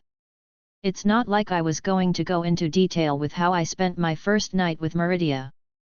But more or less she knew the broad strokes what I'd been up to since I had been stabbed by that psycho priest.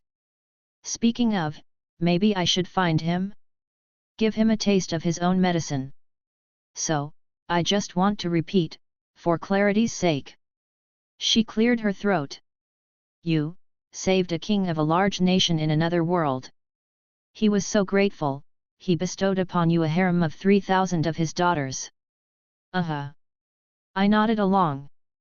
Call me skeptical. She snorted. Then you supposedly saved a dragon that happened to turn into a beautiful woman who was so grateful she pledged herself to you, then you went on to defeat some demon king that was plaguing another world, cue more grateful women. Okay, I may have embellished one or two minor details. Honestly, what story doesn't? Don't give me that look. It's not that far-fetched. Okay, it's maybe a bit out there. It's plausible. Wanna try one more time? She asked with an eye roll. I let out a huff. Really? Those are the ones you take issue with? Not the story of Sir Wiggles leading an army of immortals to the demon realm to do battle. No, I believe that entirely. The corners of her lips curled up before she broke out into giggles. I couldn't help but smile seeing and hearing that laugh of hers. It was something I didn't realize I needed much more in my life. Not to mention how cute it was to witness. All right, any questions on the real stuff? I wasn't really just making up stories. I did tell her everything I'd been through with some random things I thought up on the spot just to get a reaction out of her. I had made it painfully obvious which things were real and which weren't. Honestly, she was looking a bit sad and I wanted to cheer her up a bit. Besides the obvious embellishments, I do have a few questions. But first, where is Sir Wiggles? I missed that little furry bunny. She asked. Oh, Kunu has him. I answered. She was a little sad when I left this morning, and I wanted to cheer her up a bit and also try to keep her out of trouble while I was away. Apparently, she's been acting up a little bit for her mom. She's at that age. Izzy nodded, unsurprised. Testing the limits of what she's allowed to do. Pushing back against parental authority. I just let out a small laugh. I have no idea how I'm going to handle her when she's older. A sigh escaped my lips. I've been mostly following Yasaka's lead and helping where I can. I let out a long breath. But I digress, anything specific you want to know? I was curious about the me from your home world. She spoke up. You didn't really explain what happened other than they aren't around anymore. Oh boy. I could give a lecture on how the age of gods ended in my world. To make it simple, the gods were forced out of the world and into the reverse side where magic and such still holds weight. Otherwise they just faded from existence. Hey! She just blinked. I would like to touch on that later. But otherwise, you did a fair job of explaining everything. I will most likely have questions about things later when I have had time to consider everything carefully. That's fair. I probably upturned her perception of reality, but she's handling it extremely well. Now that I think about it, Yasaka did as well. Though, I guess they lived in a world where magic and such are common occurrences, this wasn't a too world-shattering reveal. Thank you. She added, tilting her head so her eyes met mine. You were willing to trust me with such an important and intimate secret of yours. Izzy. I said quietly. You're important to me, don't forget that. I put my arm around her shoulder, giving her another hug. Maybe we hadn't known each other for an extremely long time, but I felt strongly about the relationship we had developed. And I'd love for you to meet the other important people in my life. Your harem. She muttered. I've only met Artoria at this point. Well, I have other people as well. But Artoria also would love to spend more time with you. She just has responsibilities that take her far away and for indeterminate periods of time. Her oath to her master is one she takes very seriously. I'm even careful not to overstep as her boyfriend. Heroic spirits. She spoke aloud. It's strange, but it fits with what I felt. And you say she pledged herself to a magician magus as they call themselves.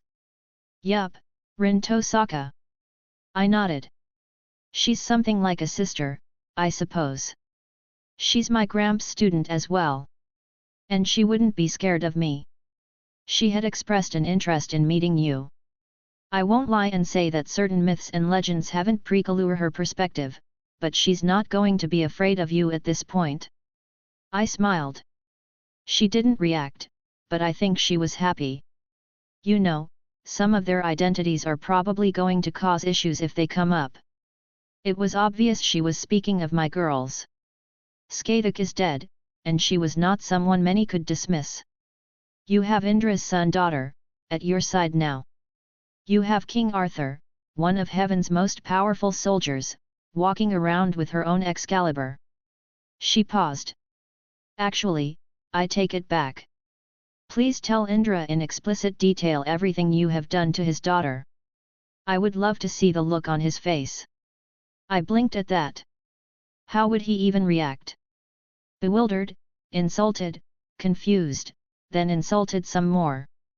She laughed. He hasn't had a child in many years, so it would certainly be a surprise.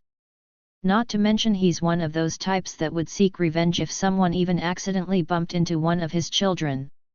She rolled her eyes, the sarcasm was obvious. As amusing as it would be to see, Rei Kao had her own issues with her parentage. I wouldn't dream of using it just to mess with Indra like that. Besides, I would first need to actually do the deed before I could brag about it. And I feel like that's suddenly going to move up on my priority list. I can't deny that I would like to hear the sounds she makes when she's below me, but that's something for later. No horny when I'm talking to Izzy.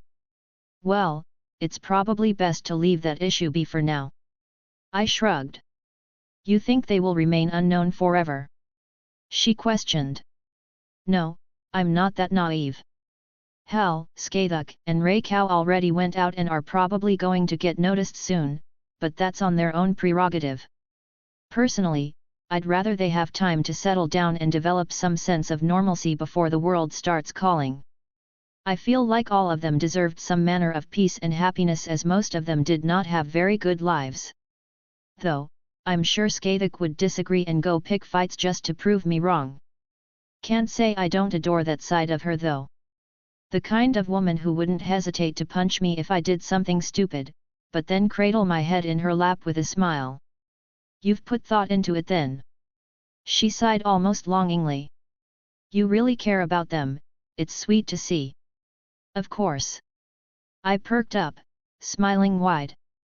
I wouldn't have them in my harem if I didn't care about each of them.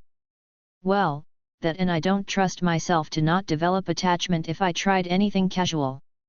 I was more than aware that I latch onto people whom I found myself liking. So, what about you? I lightly poked her cheek. She puffed up, groaning. You want to know about my harem as well? Her lips curled up as she joked. Don't be obtuse. I rolled my eyes. How've you been? We've been talking about me for a while now, I don't want to make it sound like I only want to hear myself talk. Nothing important and not anything nearly as exciting as you adventuring through different universes.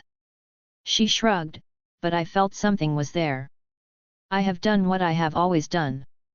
I heard you went to a gathering of death gods, what was that about? And didn't you say that your son was coming around? Did that happen? How'd it go? I really did want to know what she's been up to, the going-ons in her life. I was going to keep going, but she tensed up and it made me pause. Izzy? I said softly. What's wrong? Nothing is wrong. She denied immediately. The gathering I went to was pleasant, and I was happy to see some familiar faces.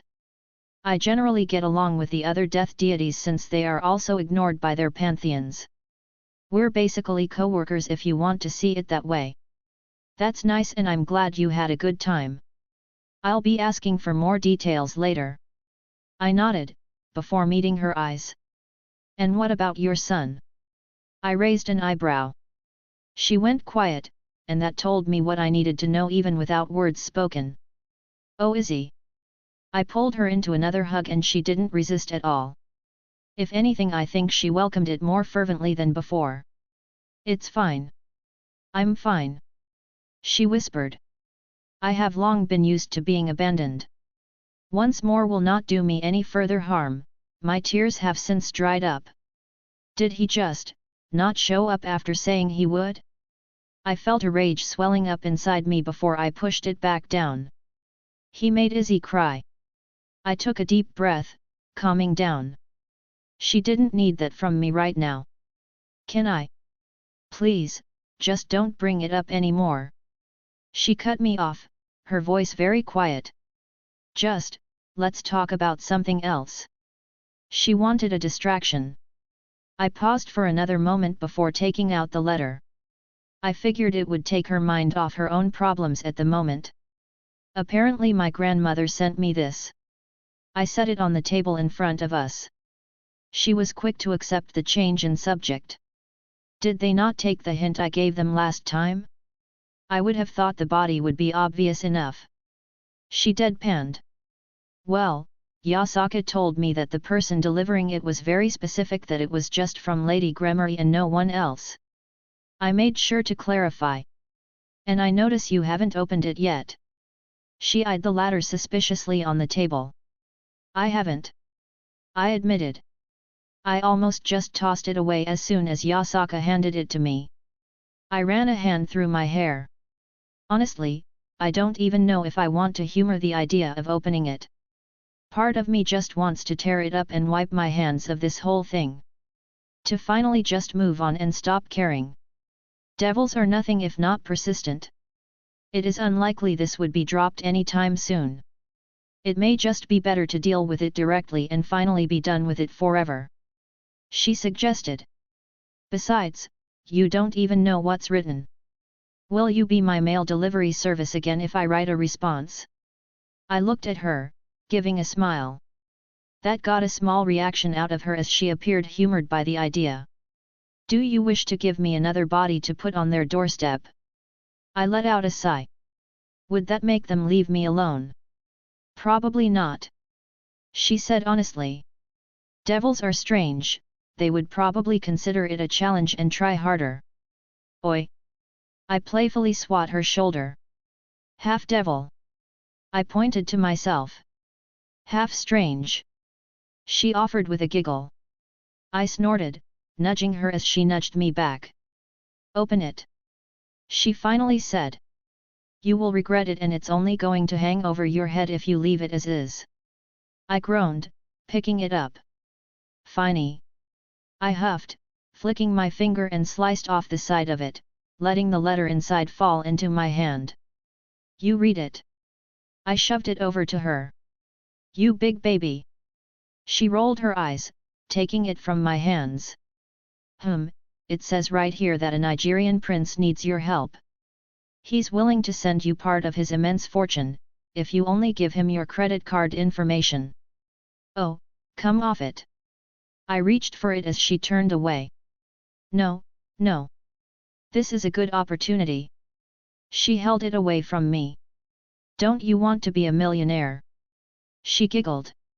You're terrible. I huffed as she finally relented. Though, it cut away all the tension. Read it properly. She said gently, pushing herself up against me so she could look over my shoulder. Yet.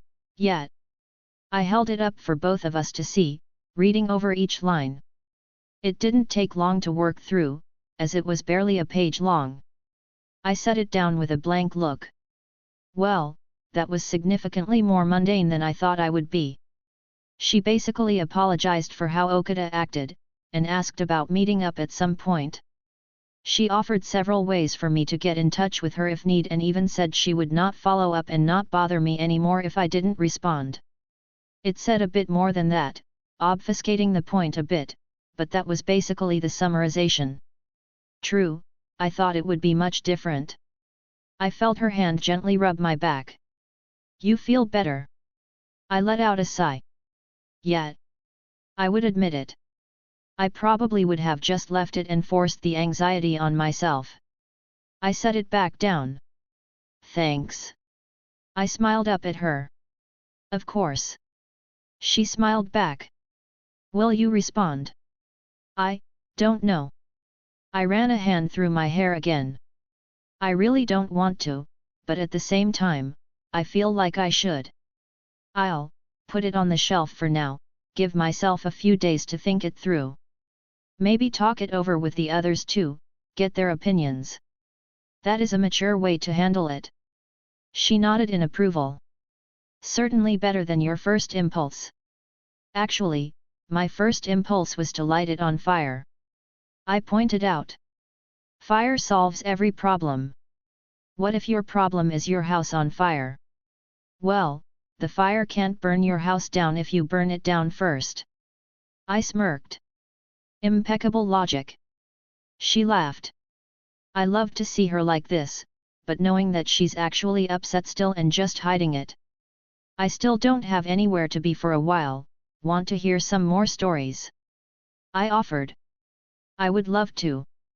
She settled back down, snuggling up close.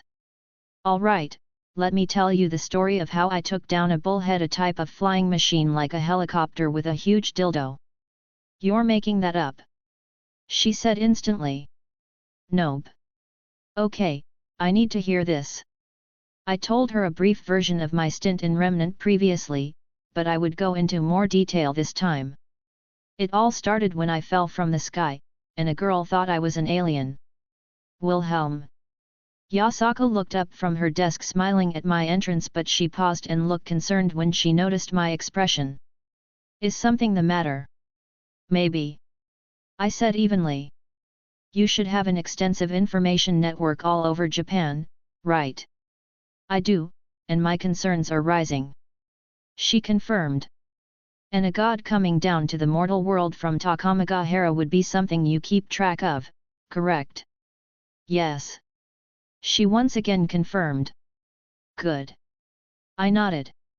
Would you by chance know if Susanoo came down, and if so, where he is? I stopped myself from growling out his name as my fists balled up. I very much wish to have a word with him. Apparently, I need to teach him a lesson his father never did. So, I forgot to mention last chapter, these two were supposed to be one big chapter, but I was unable to finish it all together the night I had written it last week.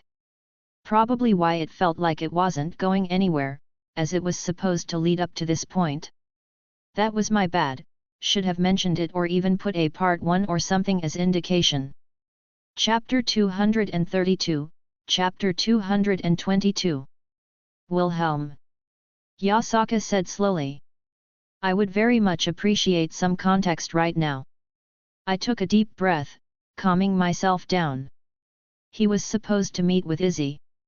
I said simply. Yasaka blinked in realization. I see how that could have been. He made her cry. Yasaka paused at that. I didn't know the extent of any relations between them, but I knew that Izzy had an open invitation to come to Yasaka's place. Not to mention how Izzy saved Kunu, basically earning Yasaka's eternal gratitude. I see. She said again, her expression turning a bit stiffer. Susanoo is one of the pillars of the Shinto faction. While he's below most other lightning gods, he is still rather strong. I don't have plans on killing him. I was honest. This wasn't like the other Susanoo, this was Izzy's son, and I had absolutely no intentions of leaving any lasting damage nor killing him. Yasaka let out a relieved sigh. I can understand your anger. I have no good impressions of that god myself. She acknowledged. However, I have to think of my faction, Wilhelm. I know. I sighed. It's one of the reasons I came to you. I didn't want to immediately run off amidst my anger and be too impulsive and give no thought to the consequences. I wanted to be better about that with all of you. If it was just myself, I could afford to be more flippant, but when they're involved, I had to act more mature. I will try to be diplomatic. I gritted out. I'm willing to swallow my anger. I have no right to force him into anything, but his actions directly hurt Izzy. He made a promise, and his casual dismissal has brought her pain. That isn't something I can just let go without an explanation. Maybe I'm sticking my nose where it doesn't belong, but Izzy is someone important to me and she was hurt. I do know where he is. Yasaka spoke up again. It's as you said, I tend to keep track of any high-profile individuals that enter my territory. Currently, he's right about at the edge of my territory that borders the old man's. If I don't cause any trouble for either side, if no one but us are involved in whatever altercation that may or may not occur, will there be consequences? I asked. Though, I would honestly try the passive approach first, if only out of respect for Izzy. She pondered that. Nothing I can't brush off is not my concern. It's well known that you're with me and Kunu, but I can easily dismiss most things said my way.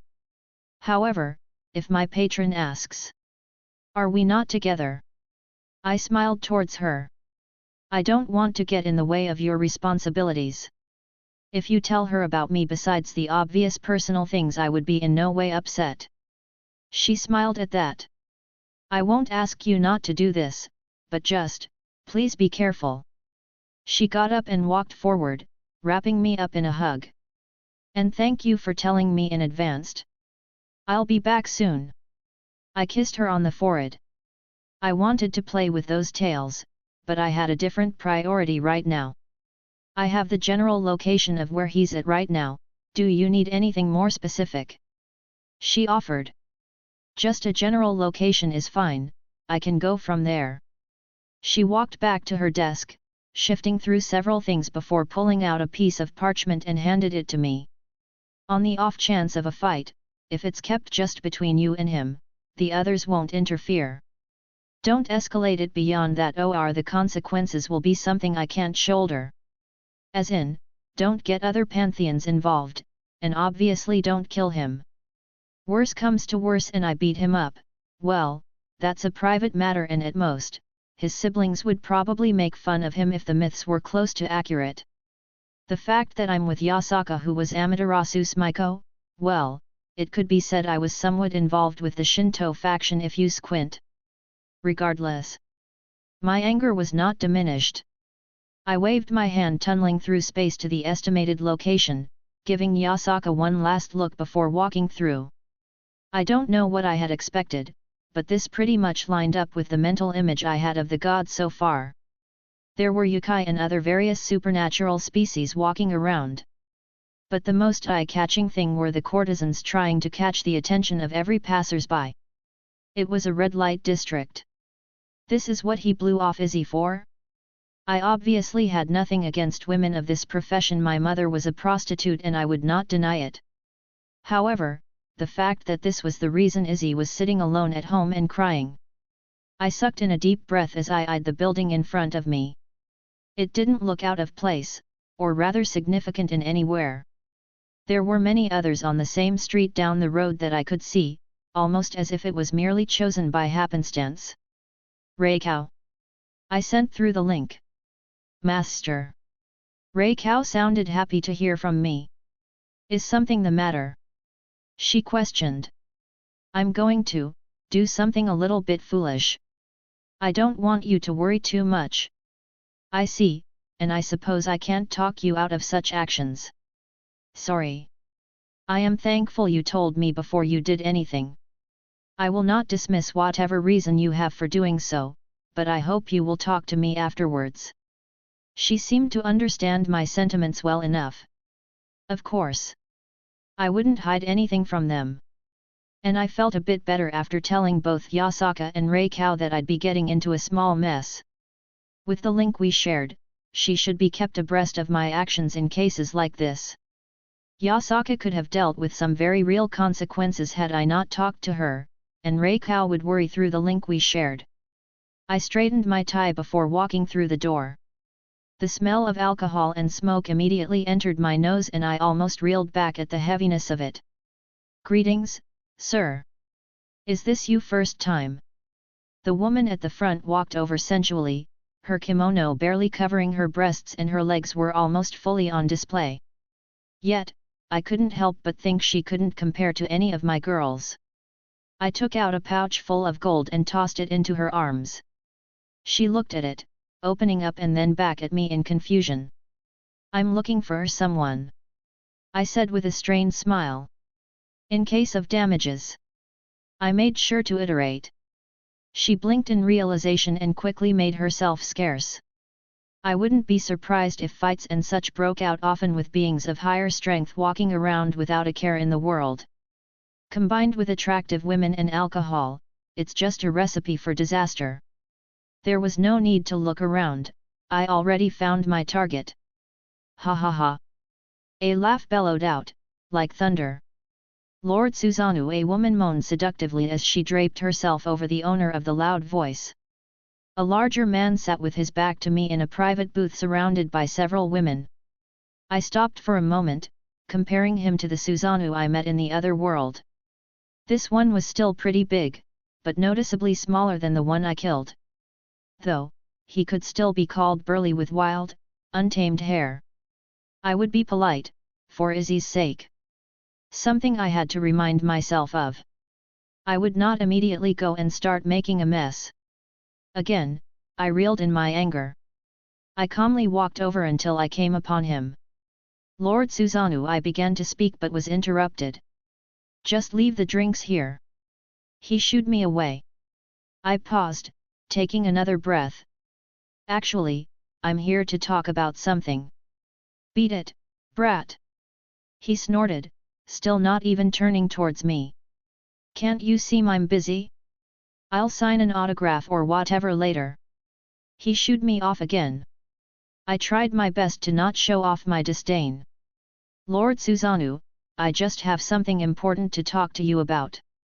It won't be more than a few moments of your time. I'll even compensate your evening. Lord Susanoo, he's ruining the mood, one of the women whined. Make the kid go away, and we can have some real fun. Brat, you're ruining the atmosphere. He still didn't deem me worthy of even looking at it. Beat it while I'm still in a good mood.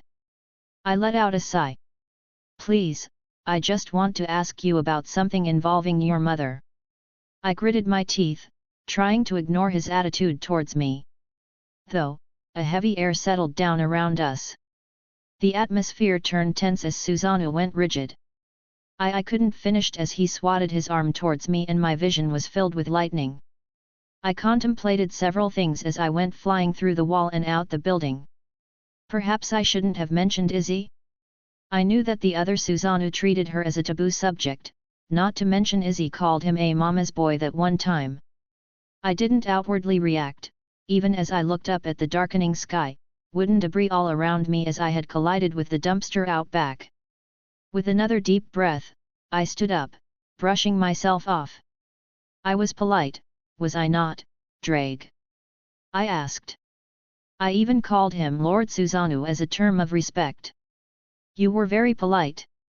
I was nice. Indeed. I was respectful. Yes, I interrupted his playtime, but I believed my reason was justifiable. However, I offered to pay for his evening. Not to mention, he attacked me in response to very little provocation. You were surprisingly respectful. Good, good. I nodded, reaching for my tie as I undid it and tossed it to the side. And I was mature in my approach? I didn't get angry, I didn't intentionally start a fight. Nope, I was astonished how you held back. I grunted in acknowledgement. Well, there goes plan A. I started rolling up my sleeves. I pulled tight my ponytail, making sure it wouldn't come loose. Walking through the new entrance that Susanoo had made with my body, I looked back at the god who still didn't even bother to cast his gaze my way. He attacked me first, I no longer held any hesitation. That's your one free one.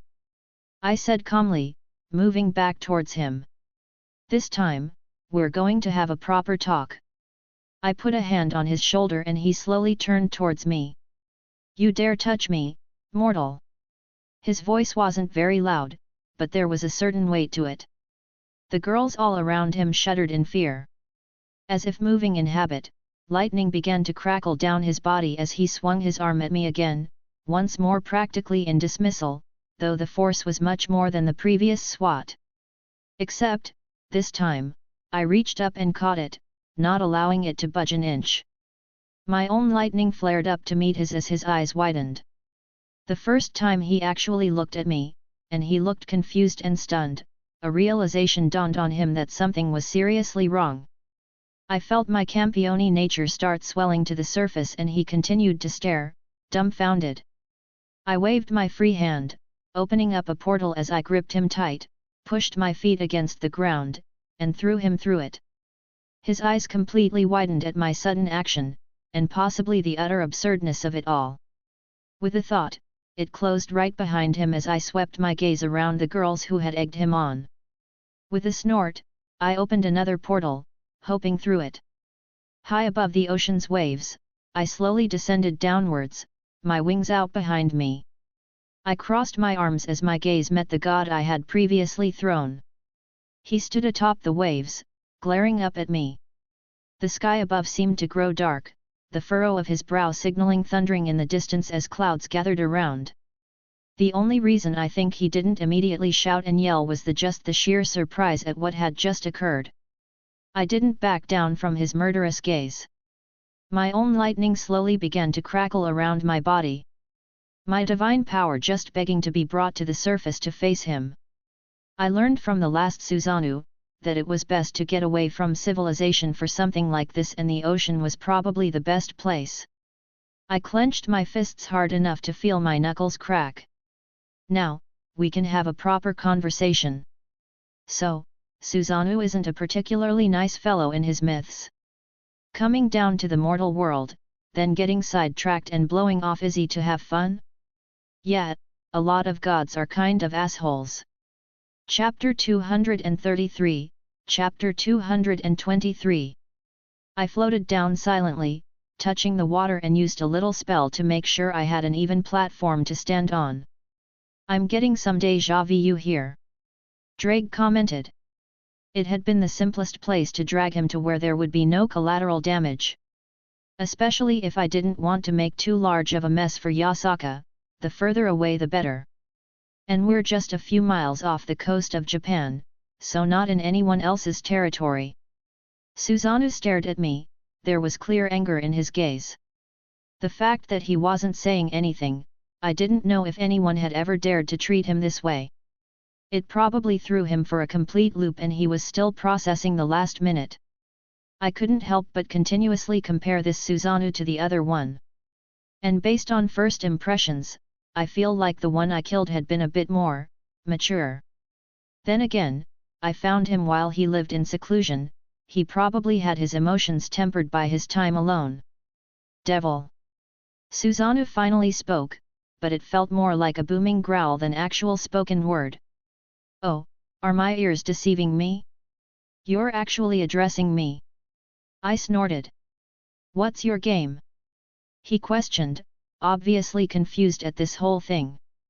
Do you think I won't go down to the underworld to raise hell after I scatter your remains across the ocean? First, not part of the devil faction, so by all means. Half devil over here. I shrugged. Second, I let everything loose. My aura flared up, my magical energy leaked out, I even let my divinity envelope me. Big talk for someone who has to pay for attention from women. His eyes widened once more as I looked on. Divinity? Whose bastard are you? Indra? No, that doesn't feel like him. Zeus wouldn't dare come this far out to fuck Thor. He began speaking his mind aloud. No, why does it feel so similar to mine? I chose not to answer that question. So you're willing to actually talk now that I'm worth your time? I rolled my eyes. Devil! He interrupted me, clearly still lost in his own thoughts. Why do you have divinity so similar to mine? I have not laid with a devil in centuries, and I know for a fact that she did not carry my child. I'll answer your question if you answer my question. I offered. Speak. He relented with an annoyed look. Why didn't you go see your mother after saying you would? It was honestly the whole reason I was here. If this would solve things faster, so be it. His confusion and curiosity shifted into fury. You dare! He roared, shooting towards me. Oh well, I tried to keep this peaceful. More than I had to, even. Honestly, it lines up more with what Izzy said about him being a hothead and quick to come to blows at any perceived slight. I moved my head to the side, his fist encompassing the space I had just been a moment prior. I gathered aura into my right arm, forcing it into shape, molding and condensing it. I had yet to have a chance to test my new strength, and I supposed he would be a good target. Not to mention, I had some anger to work through, and he just so happened to be the cause of it. With a shout, I swung my palm at his stomach, the aura I gathered burst out. A shockwave exploded in all directions at the sudden expulsion of force, and the god of storms was taken by surprise as his back arched and he was sent flying backwards and skipped across the ocean waves. It was probably his authority, his existence as the god of storm, that allowed him to treat water like land. To the point where he probably couldn't even be drowned if I tried. Get up, that was nothing more than a love tap. I clenched my hand. His body was a bit more sturdy than I thought. That's far from the beating you deserve. He climbed to his feet, his eyes were blazing with fury, yet his expression remained even. Never have I been so disrespected by a mortal creature. The air around him began to manifest lightning, crackling as it came into existence. His mere breathing caused electricity to arc across the water. He moved again, but was several times faster. His movements were as if he was sliding across the water, and then he was upon me, his fist lashing out wreathed in his divine power. I raised my arms up and my aura protected me as I blocked. Even with my enhanced aura, I felt the blow through my body. The full weight behind his blow was a degree higher than the other Susanoo I faced, making me grit my teeth as I bore it head on. The water behind me was blown away like a tidal wave, the force of it made me shudder. I had used my reinforcement a moment prior, and I still felt it. But on the flip side, I didn't budge from the spot I was in. Disrespect. I glared at him. You're upset that I disrespected you? Mad that I interrupted your playtime, is that it? I taunted him. Pathetic. You dare judge me? He roared. A massive hand of lightning came slamming down from the sky, manifested by his authority.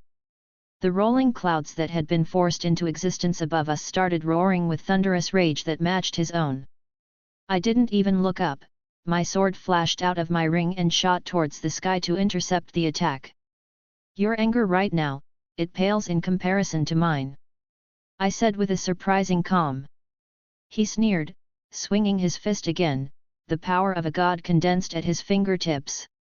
It felt like a mountain was making its way towards my body. I had paused for the briefest of moments, to marvel at him being able to step up another level with just pure force. Was this what the gods here were capable of? I wondered if he had even reached his peak or if he was holding anything back. Regardless, I was different than I was before. I didn't move as his fist pierced through me. I didn't bat an eye as he stared in confusion, my body having partially turned into divine lightning. I felt my aura burn a bit quicker, compensating for the fact that my lightning had been elevated since the last time I had done this. You weren't there when she got so excited that her son responded to her letter. I whispered, summoning the boosted gear on my hand. Drag. Susanoo blurted out in surprise. Clench your teeth. It was the only warning I gave him. Well, there was one more. Boost.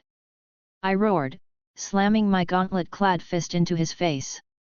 His body twisted, spinning in the air as he was knocked off his feet again.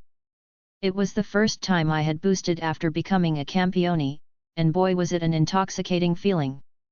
I shot up into the air on my wings. She started counting the days until you came. I shot down at him. He raised his fist and swung as I rammed into him. His fist landed on my cheek as I slammed into his body, both of us tumbling across the water. I rose to my feet quickly, and swung again, meeting his own counter. I gritted my teeth as they got rattled, rolling with the blow, ignoring the sharp pain, even if I felt a little bit of blood in my mouth. Boost! I shouted again, my hand finding his chest, blood flying from his mouth. He growled, reaching out with both of his hands. One of them summoned down lightning from the heavens into the form of a sword. The other pulled water from the ocean, condensing into the shape of a spear. I held out my hand, mirage flew into my grasp. 1,000 birds. I swung my sword, noticing how much easier it was to use this level of the skill compared to before. Susanoo swung his lightning sword, an arc of lightning tore through the space between us, intercepting the vast majority of my sword phantoms, his spear shoot out, gracefully as it dispersed the remainder. With another motion, he slammed the tip of his spear into the water. Thousands of imitations shot out from beneath me. I flew upwards into the air, only to be met by a torrential rain of lightning bolts, summoned by a gesture of his sword. My other swords flew around me, hacking away and piercing through any stray bits of his authority that tried to lash out at me from the surrounding storm. He looked even more pissed as I was unharmed by his attack. My swords floated around me protectively as I waited for him to make another move. I had to see the look on her face. I spoke up again. When she told me that her son, after everything, decided to blow her off. I raised my empty hand, and my sword of destruction adjusted itself, aiming towards the god of storms. With a thought, it burst towards him, my aura feeding into it as my power of destruction alighted along the blade. Once again, the changes were noticeable from my previous self. My sword covered the distance in a blink of an eye. The god of storms thrust his water spear towards it. The collision of his condensed power created from his authority as it met my power of destruction. And my destruction won out as it tore through his spear, leaving him shouting in utter surprise. The confidence he swaggered around with, it was slowly being chipped away with each blow I landed on him. Each time I overturned his expected results. He grabbed his lightning sword with both hands and managed to push my sword away with a bit of effort. A noticeable amount of power on his end went into diverting it to the side. I recalled it with a flick of my wrist, and it hovered near me once more. Holding my hand out, I opened up dozens of small portals around both of us. He looked at them, then at me in realization. My swords all flipped in different directions, and shot into a portal nearby, all coming out towards the storm god. I waved my hands, opening and closing new portals to change directions, to alter paths at each movement. These weren't weapons he could ignore, even as a deity. His body was enveloped in a protective layer of lighting as he tried to cover himself, lightning sword swinging, deflecting a sword here or there, but I merely caught it once more and sent it back through the use of the kaleidoscope. My 5 swords, with the help of my magic, it was as if he was being assailed by 1,000. I could see the small cuts forming on his body, each one of my swords capable of leaving a mark, even if some were not particularly strong enough to wound the god in a meaningful way. Whisper left runes as it sailed through the air, randomly dispatched as it weaved through the holes in space, spells actualized at random intervals. They didn't do anything beyond distracting and annoying him, but that allowed the other swords to break past his defenses. My sword of destruction was still coated in my bloodline, making the storm god have to be wary of it at each passing. Ascalon and Dawnbreaker were doing the most work, slicing him at opportune moments, or keeping him from retaliating with a well-timed stab to a vital area, forcing him to block. It was a mental drain controlling them all like this, while also pulling on my magic to support each attack. Enough! Susanoo finally reacted, his bottled anger truly exploding along with a massive surge of power and blowing away all my swords at once. I am Susanoo, I will not be made a fool of by a mortal. His voice bellowed out, the storm he conjured thundering in response as the sky became covered with divine lightning. This massive amount of power, it wasn't coming for me though, he shot into the air and merged with it. Or perhaps, this was a closer representation to his true self. A giant, clearly over 100 meters in height, slammed into the waters below, sending massive waves in every direction. Now this is what a real god should feel like. I felt the hairs on my arms stand up. This was him actually getting serious, not throwing around random punches because he was angry. Maybe in another situation, I would have been excited, my blood boiling at the prospect of fighting him, truly fighting this world's Susanoo, god of storms. However, at this moment, I could only remember the look that Izzy gave me when she told me what happened. The lightning sword he wielded before, it returned, manifesting to his new size and form. He swung it once, the world seemed to shudder at the movement, and the surrounding water was forced to move by the force behind the swing. I raised my hand and began to draw runes into the air. Primordial runes began to manifest the bulwark that was my strongest defense spell. Shield of Asgard. I actualized it around me, taking the mountain-cleaving attack head-on. The divine authority of Susanoo collided with the primordial runes passed down by Odin. The lightning shattered my spell, but the accumulated power in the single attack was spent. I felt the backlash. The brunt of his attack sent shockwaves through my body, my aura flickered defensively, but I felt some blood trickle from my nose before wiping it away. I refused to show any kind of weakness in front of him though. I held my hand out, I looked deep inside myself, finding the new aspect of me that I gained from Pandora. You made Izzy cry. Even in this maelstrom that the god of storm had created, it felt as if the world went silent when I began pulling on my authority. I raised my hand to the sky, and the clouds he conjured that rolled around and thundered at his every command, they began to wildly swirl at my motion. My words of power that caused the world to bend to my will. It was here at this place, that Susanoo led 1,000 unruly deities in rebellion. 1,000 swords standing upon the earth, used as city walls to defend against the enemies. Here. Namely, the Ama no Murakumo no Tsurugi. The steel that breaks 1,000 blades. Lightning divorced from his, carrying enough authority to make the god of storms hesitate. It descended from the heavens right into my hand. It took a form of a sword, a black blade and a golden guard and pommel. It was deceptively simple in its design, an elegance that spoke of its power. Impossible. The god of storms spoke, a whisper that boomed across the horizon. What are you? He exclaimed. Your storms. I raised my sword to the sky. Are mine. I declared, and with a swipe of my blade, they were usurped from his grasp, forcibly dispersed at my whims. Your authority is confiscated. I held my divine sword aloft, pointing right at the giant. I felt the power I had now multiply, temporarily, as I gained control of his authority in addition to mine own. He didn't have time to shout as it too was forcibly dismissed. The lightning weaved as it arced out uncontrollably, the divine authority of his that held it together unraveled at my command. Perhaps if it were another god, they could have fought my control. But I was probably his worst possible matchup. The concepts of my authority simply overrode his due to how I acquired mine by killing his counterpart. I was his absolute counter. And thus, the god fell from the sky, slamming down once more into the water. He scrambled to his feet, head jerking up to see my blade resting right in front of his face. That's impossible, how do you have that? How did that sword do that? He raised his voice. What did you do to me? I didn't answer him again, and against what might be construed as common sense, I dismissed it.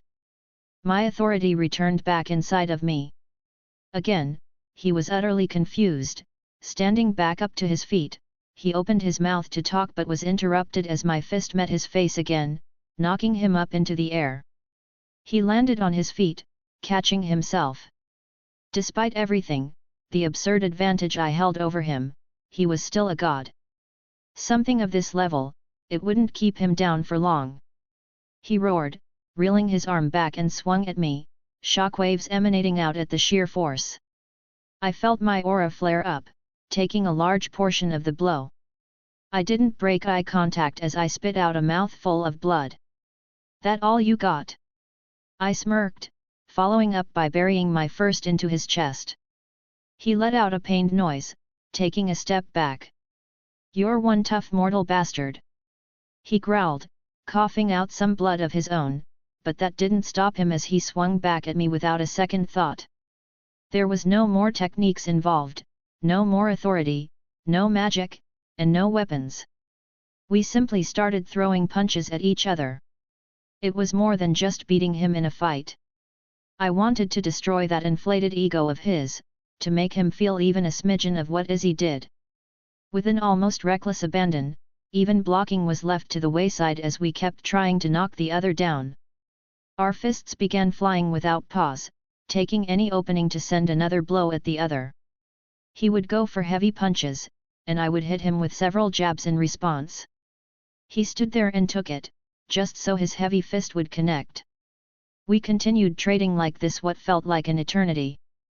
Both of us were starting to breath heavily after an indeterminable amount of time passed. My aura had long since shattered under the constant bombardment. But I gave much more that I got. His left eye was swollen, blood ran down his nose and covered his shirt. "I am Susanoo!" he roared again, steadying himself. "I will not be beaten by a mere devil." I snorted, stepping in and dodged his attack, my fist finding his cheek once more. His head snapped to the side as he reeled back, his knees trembled but he steadied himself. "What's wrong, old man? You're looking a bit winded there." I laughed between my own heavy breaths. "Brat, I could do this all day." He snorted, coming at me again. "You most certainly will not." A familiar voice interrupted us, a massive shadow overtook the surroundings, and an ominous presence descended. I don't know who was more scared as we both seemed to recognize who just spoke. Mother!" Susanoo blurted out. "Izzy!" I said almost at the same time. The look she gave both of us, we both slammed our mouths shut, not daring to utter another word. Sorry for the late chapter, got home from work a bit later than normal. Chapter 234, Chapter 224. "Mother, you! Be silent!" Izzy snapped at Susanoo, making him shut his mouth tight. "Izzy! That goes for you as well." She glared my way. She raised her hand, and shadowy limbs rose from the darkness she seemed to conjure with her presence. Large arms crept up and grabbed us both, hoisting us into the air. "I am very disappointed in both of you." She crossed her arms. "What were you both thinking?" We both spoke at the same time. That was rhetorical. She cut us off. "Do you have any idea the mess that you have caused? Do you think the mortals aren't going to notice you both waving around your power in the middle of the ocean?" "It wasn't my fault!" Susanoo shouted. Izzy slowly turned to me. "You punched me through a building." I countered. "I just tried to have a polite conversation." She then turned back to her son. "He dared to." Izzy smacked him upside the head. I let out a snicker, but Izzy snapped her head back towards me. "Don't you think I don't fault you in this as well, Wilhelm?" She snorted. "It takes two to tango, and I am more than aware of your ability to detach yourself from the situation had you wanted to." "Mom, you know him?" Susanoo looked surprised. "The fuck you think I came looking for you, dumbass?" I rolled my eyes. "Did you think I was just annoying you for the sake of it?" I knew he was fucking ignoring me the entire time.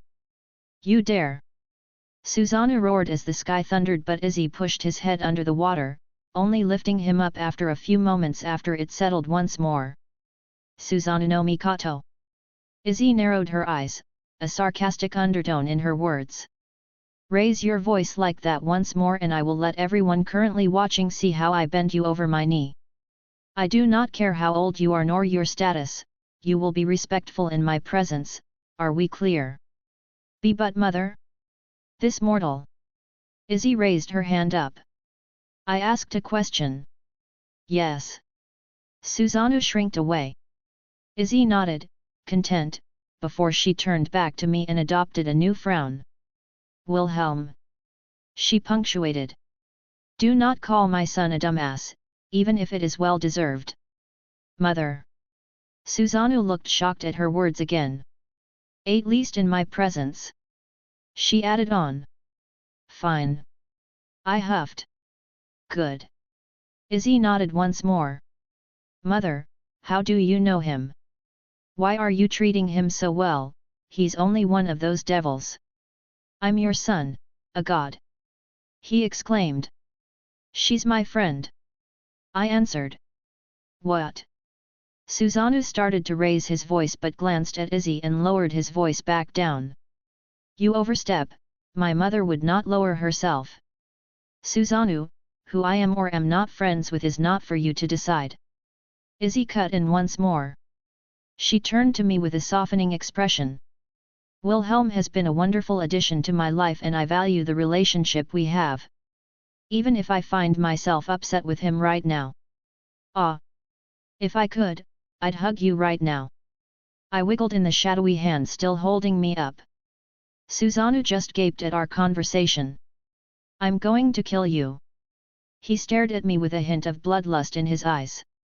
What was that? Izzy narrowed her eyes. I said I love you. Susanoo looked at his mom with a scared look. Ha, no matter their status, moms are scary when they're angry. Humph. Is that why you decided to forget about me? Izzy snorted. I didn't forget, I just got sidetracked. He coughed. Besides, it's only a few days, what's the big deal? Just a few days. Izzy repeated with a blank look. You dumbass. I sighed. What was that? He began to crackle with lightning. Why don't you pull out your authority? I taunted.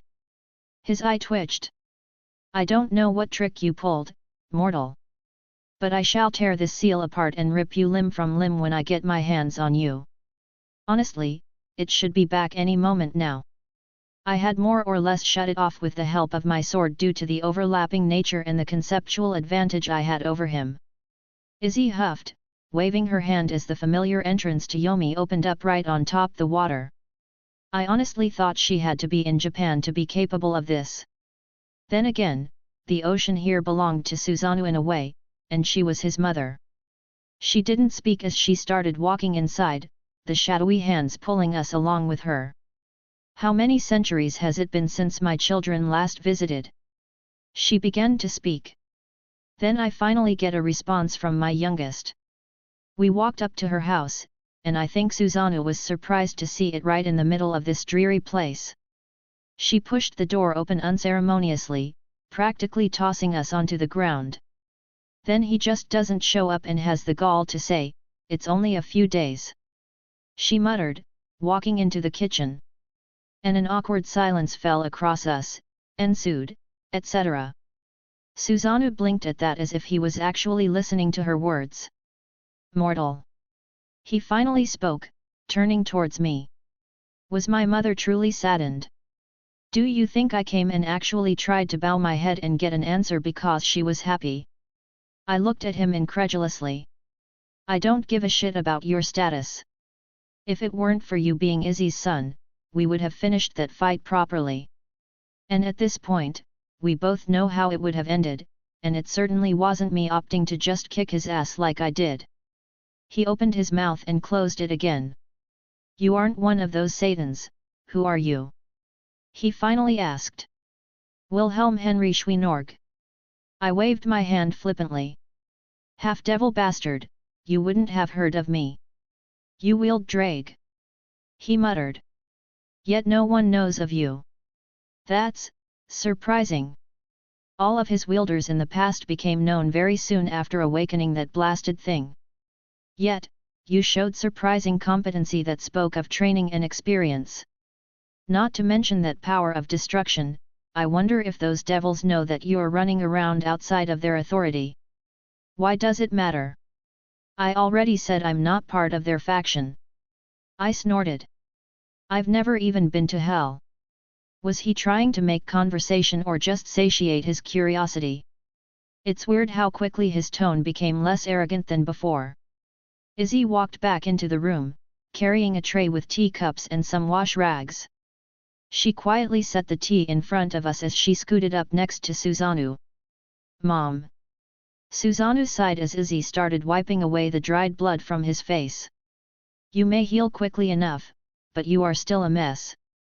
She huffed. I swear, I would ask what got into you, but you always get into fights for the simplest of reasons. Seeing her like that, I felt weirdly jealous. And I missed my mom a lot right now. You're next. Izzy stood up, moving towards me. I didn't even fight it as she got next to me and started rubbing away the blood that was still on my face. I expected you to be the more intelligent one, yet I find you just punching each other in the face in such an idiotic manner. Mom. Susanoo sounded indignant. She just ignored him, though a little smile made its way to her face. How did you know where to find us? I asked. How could I not know? She deadpanned. Do you think a god throwing around his power in the mortal world is something that goes unnoticed? I could immediately tell where to find you two idiots as soon as you came to blows.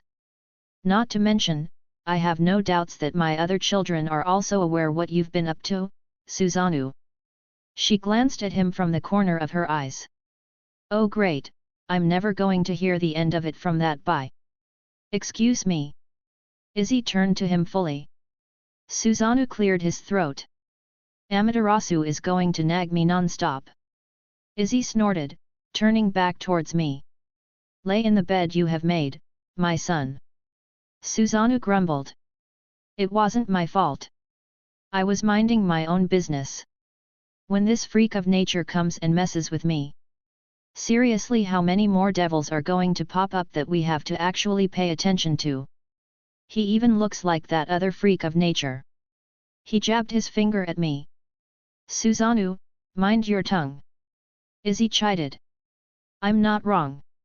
What else do you call a devil capable of fighting a god? Where did he even get my sword? Susanoo threw his hands up. Is it even my sword, cause it was really different than the last time I saw it, and last I heard, it's broken. Wanna find out? I smirked. Don't goad him. Izzy swatted my shoulder. And it is not your sword, son. I am aware of its origin. Susanoo grumbled but seemed to accept that. Well, she's technically right. Which is the best kind of being right? What about his divinity? It's almost exactly like mine. He accused. Don't be ridiculous. Unless you think he somehow stole some of it from you. Izzy raised an eyebrow. Susanoo scoffed. Of course not, like that could ever happen. Me and Izzy shared a silent laugh, and I couldn't help but look at that gentle smile on her face. It was really cute. Stop flirting with my mom. Susanoo shouted angrily. What? I blinked. How was I flirting? Did her cheeks turn slightly pink? Bastard, like you'd ever be good enough for her. Keep your grubby devil hands away from her or else. He growled. Susanoo. Izzy said evenly. But, Mom, he's a devil. No one likes them. It was strange to see this usually arrogant god turn into a child in front of his mom. What would the other pantheons think? Izzy let out a long sigh. Stop making assumptions. She rubbed her forehead. We're just friend. I huffed. Besides, who'd take relationship advice from someone who has to pay for companionship? Why you? He stood up. Do I need to get some burn ointment, my son? Mother. Well, perhaps if you kept to your word instead of going out and finding courtesans, then you would not have suffered such verbal jabs. Izzy didn't even bat an eye. Ruthless. How did you know? I mean, I did no such thing. He quickly correctly. Do you really think I wouldn't know what you'd been up to after blowing me off? She harumphed. Just because I didn't make my voice heard does not mean I was unheard by your actions. I had many thoughts about marching right up and dragging you home. Well, she kinda did in the end. Sorry. He said quietly. How meek he was in front of Izzy, well, I couldn't fault him. No matter how strong I get, I'd probably act the same in front of my own mom. But I digress, it felt like it was going to get heavy soon, so I was probably overstaying my welcome. I'll get out of your hair, let you spend some time with your son. I gave Izzy a smile. I shall walk you out. She stated, standing up with me. That was not so subtle, for she wanted to speak with me privately before I left. If I see any hands wandering, I'll cut them off. Susanoo hollered as we walked out the door. Susanoo. Izzy squeaked out, turning noticeably red. She quickly slammed the door behind us as we stood on her porch. That son of mine. She huffed, throwing her hands up. Though, it was still pretty cute. So, nice weather we're having. I smiled innocently. Wilhelm. She crossed her arms, giving me an unamused look. Sorry. I slumped my shoulder. Default reaction to being nervous. I'm upset with you right now. She said plainly. That's fair, I won't argue anything in my defense. Izzy looked at me again before letting out a sigh. I'm conflicted. I am upset, yet at the same time, I have this indescribable warmness in my chest. It's not hard to piece together what happened after you left earlier. She paused briefly. It has been a very long time since someone has gotten angry on my behalf. Izzy. I reached out as she accepted being pulled into a hug. Don't think that this removes any annoyance I have right now. She said quietly. Did you think I would be happy that you beat up my son? She lightly smacked my chest. If I said yes. She puffed up, smacking me again, though she was trying hard to hold back a laugh. Somehow, it turned out well in the end. I take full credit. I said shamelessly. And you undoubtedly caused a storm even if you can't yet see it. As I said before, many are aware of what transpired. Not to mention there were many that saw you before you took the fight to the ocean. It was all Susanoo, I'm innocent. As I told my son, lay in your bed. She reached up, lightly patting my cheek. Thank you, Wilhelm. I truly mean it. While I don't agree with the actions you took, I do appreciate the sentiment. I was going to just accept that he would never come and visit. I couldn't find the courage to confront him and thought it better to just let it be. Now, I have my son sitting in my house and he isn't anxious to run away. As long as you're happy, it was worth it. I said with sincerity. She huffed again. What was going through your head? My son is a god, you don't go picking a fight with a god just for this. She threw her arms up. How easily she shifted gear back to being exasperated. I know my son's strength, the weight behind his punches aren't anything to scoff at. Are you sure you're okay? She inspected me. It's fine. I waved her off. Just a bit ruffled. We didn't really go all out and kinda just settled on punching each other. She crossed her hands, grumbling. Stupid boys, always doing stupid things. I simply don't understand it, why go through such pain for such an asinine reason? Seeing how upset you were, it hurt more to see that look on your face than taking a few punches from him. She opened her mouth and quickly closed it again. Foolish. She muttered, looking away. Leave before I get it in my head to smack you. She shooed me away. I just smiled, about to walk away until I felt her hand grab my shirt. She quickly planted a kiss on my cheek before shuffling back into her home. I was left a bit stunned at what just happened. Only breaking from my thoughts as I heard Izzy start loudly scolding her son again. Though, there was a certain hint of fondness in her tone. I couldn't help but smile as I opened a portal and headed back. Late chapter against since I got off work late. Faux interlude is up next. Chapter 235, Interlude 10. Welcome to the Supernatural Online Message Boards.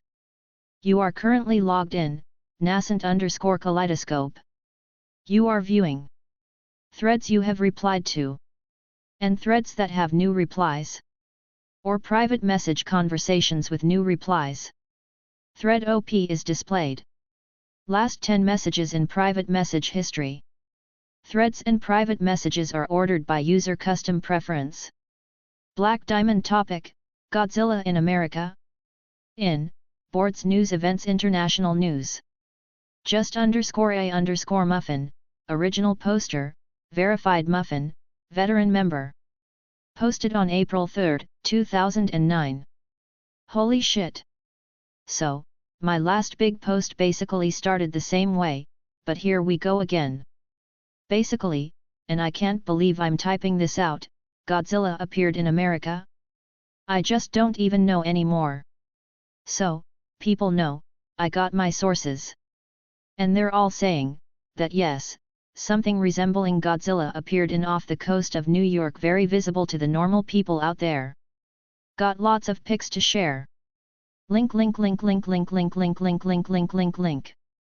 There are obviously more, considering, you know, giant monster, but these are the best I found. Showing page 1 of 1079. FBI_secret_wizard. Replied on April 3, 2009. So, most of us ran for the hills when that thing came stomping over. We Americans over here have seen enough Japanese monster movies to know where this was going. Though I did see one guy take out his pistol and go try to square off against it. Not idea if he actually did, must have taken him too long to move over there with the massive balls he was dragging. But in all honesty, what the actual fuck? Still kind of in the dark after what happened. Human_magician 24, verified magician. Replied on April 3, 2009. Alright, so it apparently could breath fire? Turned a block into molten slag after getting pissed off at something. It was big enough that everyone and anyone took some pot shots at it when they could. It came stomping in downtown and causing a lot of damage in its wake. I fired a few spells at it, but it just kinda ignored me. When it kicked over a 5-story building like some discount Legos, I knew it was time to skedaddle. Arcane toilet, verified magician. Replied on April 3, 2009. Anyone else notice the idiot's videotaping thinking it was a movie? And I'm talking about the obvious non-humans who just stood there and stared like idiots. WTF people. Y'all fucking grew up with this shit happening all the time. You seriously think the massive stomping lizard thing is fake? Fucking Darwin Awards up in here. Fucking ironic too considering they're not human.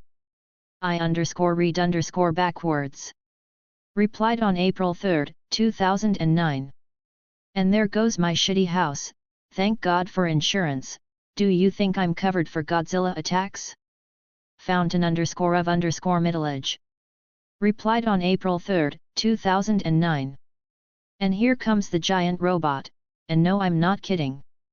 In all seriousness, I'm super fucking glad that the government here actually keeps on top of this shit. They got some really cool toys for things like this. Orange_pineapple, verified pineapple. Replied on April 3, 2009. At fountain_of_middleage. Our tax dollars hard at work. And seriously, I'll gladly pay my taxes if it means we get giant robots when shit like this happens. Crustacean_from_Mars. Replied on April 3, 2009. How are you guys not freaking out? Little_straw_big_cup. Replied on April 3, 2009. At crustacean_from_Mars. Oh you sweet summer child. Do you think this is the weirdest thing we've seen here? Hell, this isn't even the first giant monster attack I've seen, this year. Pirate_of_the_moon, verified pirate. Replied on April 3, 2009. At crustacean_from_Mars. There's a reason most supernatural powers pretend we don't exist. Think about it, you got the crazies that made their way into myth and legend. The really fucking weird shit, I'm talking Zeus and his fetish for being a swan. Now, I want you to understand, no one wants to deal with us. Should tell you something. I'm not really privy to the higher-ups and their backdoor deals, but it's pretty common knowledge that there's an agreement to sort of babysit us when we cause a mess for the rest of the world. I wouldn't be surprised if a few gods drop by with some angel backup to smooth over everything once the fires go out. About to get mib up in here. If you don't got decent mind protections, better hide in yo closet. _a_centaur. Replied on April 3, 2009. Holy shit, did anyone see what just happened? Link. Link. Link. Some dude with red hair came flying over and punched the Godzilla in the face, then some chick cloaked in shadows made a giant shadowy hand and slapped it across the face. I think it fucking just stood there, having no idea how to respond. Link. You can literally see the moment where it goes what the fuck, and just stands there like an idiot. Immortal_Penguin, verified banned from Club Penguin. Replied on April 3, 2009. He looks kinda familiar? Wasn't there a lot of talk about Lucifer Jr. over in Japan? I read a few threads on it before. Interstellar_Taco. Replied on April 3, 2009. At Immortal_Penguin. Holy shit, you're right. Hope the angels that inevitably show up don't go all smitey. Is that a word? Would be fucking weird if the war got kick-started in full due to Godzilla of all things. How would we even tell our grandkids that story? Little Taco, Granddaddy, can you tell me how the war started? Grandpappy Taco, well, Little Taco, it all started when Godzilla attacked.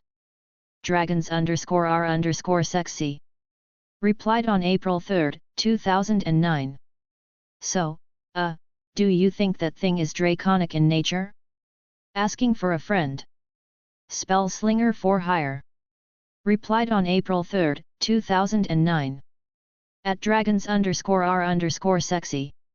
Are you fucking serious? I can handle the morbid humor in the situation, but this is crossing the line. Dragons_r_sexy, temp banned. Replied on April 3, 2009. Deleted. She_who_invites, I agree with the person above, you've crossed a line. This is no place for posting your very inappropriate fanfiction. Enjoy your 2-week ban. End of page. 1, 2, 3, 4, 5, 6, 7, 8. 1293, 1294, 1295. Showing page 227 of 1295. Hooded_1, verified pervert. Replied on April 3, 2009. I was wondering who was throwing around divine power. Oh ho, I'd recognize those hips and angry I'm going to step on you looks anywhere. Isn't I, what are you doing in the States? Deep State. Replied on April 3, 2009. At hooded_1. As in Japan's creation goddess? Westside Bestside 24. Replied on April 3, 2009. At hooded_1. Stop trolling, why the hell would a goddess from Japan come here to fight Godzilla? On a more important note, looks like we got a live stream going on link. Hooded_1, verified pervert. Replied on April 3, 2009. Deleted. She_who_invites, this is your only warning, old man. Hooded_1, temp banned.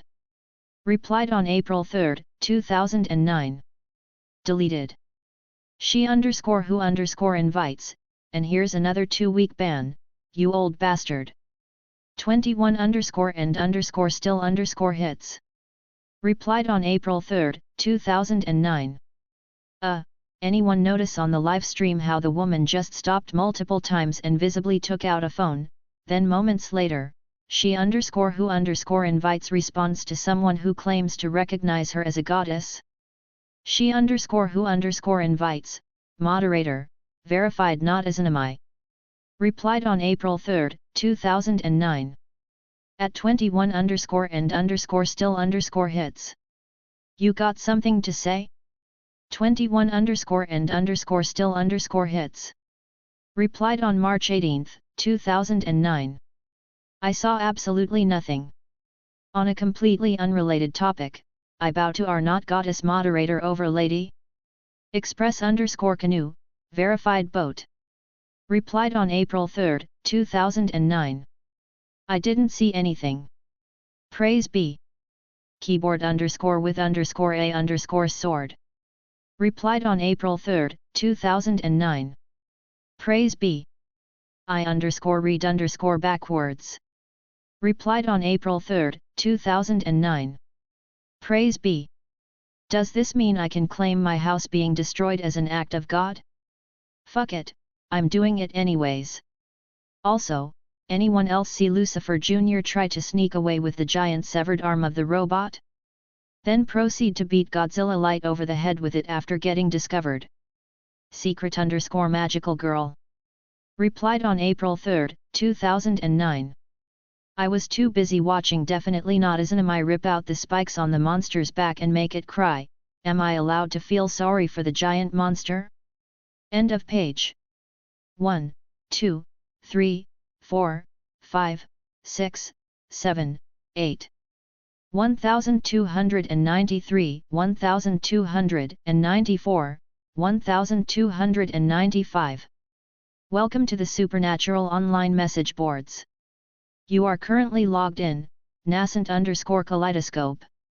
You are viewing threads you have replied to, and threads that have new replies, or private message conversations with new replies. Thread OP is displayed. Last 10 messages in private message history. Threads and private messages are ordered by user custom preference. Black Diamond topic: Yasaka has a new lover? In Boards News Events Kyoto General Yasaka Fan Club. Just_A_Muffin, original poster, verified Muffin, veteran member. Posted on April 28, 2009. First again, better luck next time everyone, smiley face. Okay, for real though. So, as you all know, our faction is led by the wonderful and beautiful Lady Yasaka. The nine-tailed fox that stole the hearts of many young, and old, men and women. Just stop by the NSFW sections and you can see how loved she is. Well, looks like some of you are going to have a bad day today. Our lovely leader found herself a new lover. Link. Believe me when I say, these are just the tip of the iceberg. And this one is my personal favorite link. For those of you who can't access the link's ATM, it shows our beloved Foxy Mama with her tail wrapped around the waist of a young man while they hold hands, walking down the street. So, I'll be honest and say that this isn't exactly news, but it hasn't been so publicly confirmed until this point. Obviously, lots of people have been in denial and I have sources that have told me a bit more information. Kunu, our cute little princess, she even calls him daddy. Not to mention, the guards around the manor where they live refer to him as young lord. So, who's our mystery man? Who is the one that swayed the heart of our beloved Foxy Mama? Why, it's none other than Lucifer Jr., yes, we know his name at this point, I just think this nickname is funny. And my super duper secret source confirms, he spent the night at her place rather recently.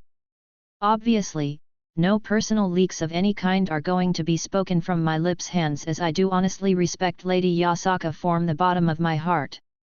That being said, let the whining commence. Edit, who gave everyone the simp tags, lol? Showing page 1 of 43. Fluffy_tail_fan, verified simp. Replied on April 28, 2009. Inhales. Nothing_personal_kid, verified simp. Replied on April 28, 2009. At Fluffy_tail_fan. If he didn't do it, I would have. SFW_nudes, verified simp. Replied on April 28, 2009. Pitchforks here, get your pitchforks. Yasaka Lover 278, verified simp. Replied on April 28, 2009. If you can't tell by my username, which now has simp next to it, which only pops up in this forum. And I can't even say it's inaccurate. Well, there goes my dream. I guess I'll go back to simping for Gabriel, since I know that's never going to go away. Broccoli_canon, verified simp. Replied on April 28, 2009. At SFW_nudes. Greetings to you, my good sir. Do you also happen to sell torches? Regal_Fox24, verified simp. Replied on April 28, 2009. Amaterasu above, you all are disgusting. I remember when this forum was actually respectful. It used to be about how wonderful Lady Yasaka was, now it's just you boys talking about her boobs or something else perverted. Just yesterday, I saw someone posting pictures of her feet. What's wrong with you all? Dark_idiot_god, verified simp. Replied on April 28, 2009. At Regal_Fox24. Don't kink shame. Banana_bandana, verified simp, verified guard. Replied on April 28, 2009. So, just felt like I should post here. It's nice to see the princess running around so happily again. Not to mention many of us catch Lady Yasaka with a smile more often as well. The young lord has been nothing but polite to us and even takes to chatting when he has some time. I admit I don't particularly like devils, but I have no complaints about him. It's common knowledge now that he helped when the fighting took place not that long ago. And I'm sure most people have heard the rumors about him helping to rescue the little princess. From what I've heard, he also brought along some friends to help out with some issues that have sprung up since we've been short-staffed. Honestly, everyone up here likes him and we're happy that Lady Yasaka found a good partner. Young_master_snake, verified simp, verified dumbass. Replied on April 28, 2009. At banana_bandana. How despicable. You're supposed to be one of Lady Yasaka's illustrious guards, yet you aren't even removing such an eyesore from her presence. Like anyone would actually believe this trite, I bet you're not even really one of her guards. A devil with Lady Yasaka? Ridiculous. I've sent her no less than 5 letters and invitations to procure an alliance with my noble lineage through marriage, and I have been turned down every time. There's no way that some bat could win her heart when even I was rejected. I suspect foul play, and I will be sending a letter in protest. And I will also be contacting my grandfather to officially declare ourselves opposed to this relationship of theirs. Bag_on_my_head, verified simp. Replied on April 28, 2009. Yasaka, nuhu. Dark_idiot_god, verified simp. Replied on April 28, 2009. At young_master_snake. If you really want to win her heart, you need to show her you're not willing to give up. Get some flowers, some chocolate, go to her manor, shout for all to hear about your feelings and how you're meant to be. If that despicable devil shows up, challenge him to a duel. You're one of our most noble lineages, there's no way some backwater creature like him could ever hope to match you. Once Lady Yasaka sees such a valorous battle on your part, she'll fall for you immediately. Young_master_snake, verified simp, verified dumbass. Replied on April 28, 2009. At dark_idiot_god. I misunderstood you, my friend. I saw your previous comment and thought you the mindless rabble that was not worth my time. This young lord admits his mistake, your words have resonated with my heart. I will take your advice and prepare to fight for my rightful place. The mad lad, verified simp. Replied on April 28, 2009. At dark_idiot_god. So, just pinged him, he went offline. Didn't Lucifer Jr. fight Godzilla in America a few weeks ago? Like, literally punch a gigantic monster it in the face and even fought Okada Tsuji? Dark_idiot_god, verified simp. Replied on April 28, 2009. At the mad lad. Yup. The mad lad, verified simp. Replied on April 28, 2009. And now I have a smile on my face. Almost makes it worth it for Yasaka to be off the market.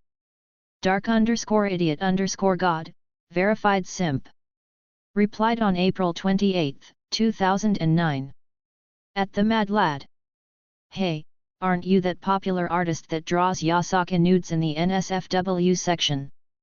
The Mad Lad, temp banned. Replied on April 28, 2009. Deleted. She_who_ invites, do I really have to say this? Don't post and try to sell your nude artwork outside of the NSFW section. I swear I've told you this 10 times already. 2-day bad since you're usually very polite about it. Don't do it again. Dark_idiot_god, temp banned. Replied on April 28, 2009. Deleted. She_who_ invites, I am aware that feet aren't technically NSFW. Regardless, stop trying to solicit porn from him in this forum. I would ban you for 3 days for being cheeky, but I'll remove time for your earlier public service a few posts up. 1-day ban, stop being a pervert in public. End of page. 1, 2, 3, 4, 5, 6, 7, 8. 41, 42, 43. Welcome to the Supernatural online message boards. You are currently logged in, Nascent_Kaleidoscope. You are viewing threads you have replied to, and threads that have new replies, or private message conversations with new replies. Thread OP is displayed. Last 10 messages in private message history. Threads and private messages are ordered by user custom preference. Black Diamond topic, fighting off the coast of Japan? In Boards News Events Kyoto breaking news. Just_a_muffin, original poster, verified muffin, veteran member. Posted on April 30, 2009. First on the scene, reporter Muffin here, and we got another doozy. Large waves rising of the coast of Japan, very public, and lots of normal people asking questions. At least when Godzilla attacked American, they had contingencies for that kind of thing. But a storm suddenly forming and raining lightning over here? Shit be going down. Honestly, I'm not privy to many details here. This happened like 20 minutes ago, and my people are running around themselves, trying to figure out what the hell is going on. All we know for sure is that some people, maybe multiple, are fighting off the coast of Japan right now. I guess we should be thankful they aren't on land? Thought, information, anything useful to add? Showing page 1 of 4022. Beach_junkie, verified surfer. Posted on April 30, 2009. Yo, beach bum here. I'm a aquatic yokai, don't want to give away too much information. As some may not know, we have a sort of instinctual sense of the water. And right now I'm fucking terrified of even being near the ocean. Don't know what's going on, but it feels like if I tried to go out, I'd die. Take that for what you will. I_like_swords. Posted on April 30, 2009. I'm sort of locked up in my quarters right now. I'm working under some important people and don't have anything else to do. I'd just like to say that my boss is a bit worried, so I suggest everyone get somewhere safe. Abracadabra. Posted on April 30, 2009. Some massive storms started rolling in, this is getting freaky. I think I saw a massive geyser shoot towards the sky on the horizon. Nota Koala, veteran member. Replied on April 30, 2009. So, don't know if this is related or not. But I was at a particular establishment in a adult part of town. And word on the street was that Suzano Mikoto was also in the building. There's a commotion downstairs, I peek and see a redhead start throwing hands with the supposed storm god and they disappear into a portal. Beauty_is_hard. Replied on April 30, 2009. At Nota Koala. I'll confirm this. I work at that place as a waitress. Scared a lot of us when he came in, demanded everything, the best we had. Most of us tried to run away into the back until he left. What are you supposed to do when a god comes knocking? No_pain_no_fame. Replied on April 30, 2009. Holy fuck, a massive wave just crashed against the beach. There's a bunch of people there stopping the waves from doing any real damage. Magic being thrown, and I think I saw some Toki user punch a big hole in the wave. Fucking crazy. Rewind_my_mind, verified magician. Replied on April 30, 2009. I'm part of a small magician's circle that lives in Kyoto. For those of you who don't quite understand, we didn't want to live under the thumb of the big organizations, so Kyoto was kind enough to house us. Basically, we tried to get a bird's eye view of the battle. My master is what you would call high class, so he's quite strong and knowledgeable. We were able to see a few images before his spell fizzled out at the sheer power being thrown around. My master said that a god is definitely involved. Swordmage 41. Replied on April 30, 2009. Saw some pictures in other places. Guess who fucking popped up again? If you guessed Lucifer Jr., you win a prize. So, 2 + 2 = Lucifer Jr. and Lord Susanoo duking it out over the ocean? I'm confused. Mika_10. Replied on April 30, 2009. Tried my own spell to see what was going on since some of my divinations were getting thrown off due to the influx of power. Saw a devil and a god fighting, so I guess that also confirms some suspicions? At rewind_my_mind. PM your circle's details, I'm actually looking for a casual tower to set up in. If you're accepting, I have my resume ready to go. Thsvoid_samuraiks. Replied on April 30, 2009. Did you all see those lights? It's aliens, I knew it. Lord Susanoo is fighting off the alien invasion, we need to go help him. Kimchi lover. Replied on April 30, 2009. At Thsvoid_samuraiks. Really Void? Are you off your meds again? Seriously though, the fuck is going on? I've had this tense feeling since a bit ago, and it won't go away. Contract_with_a_devil.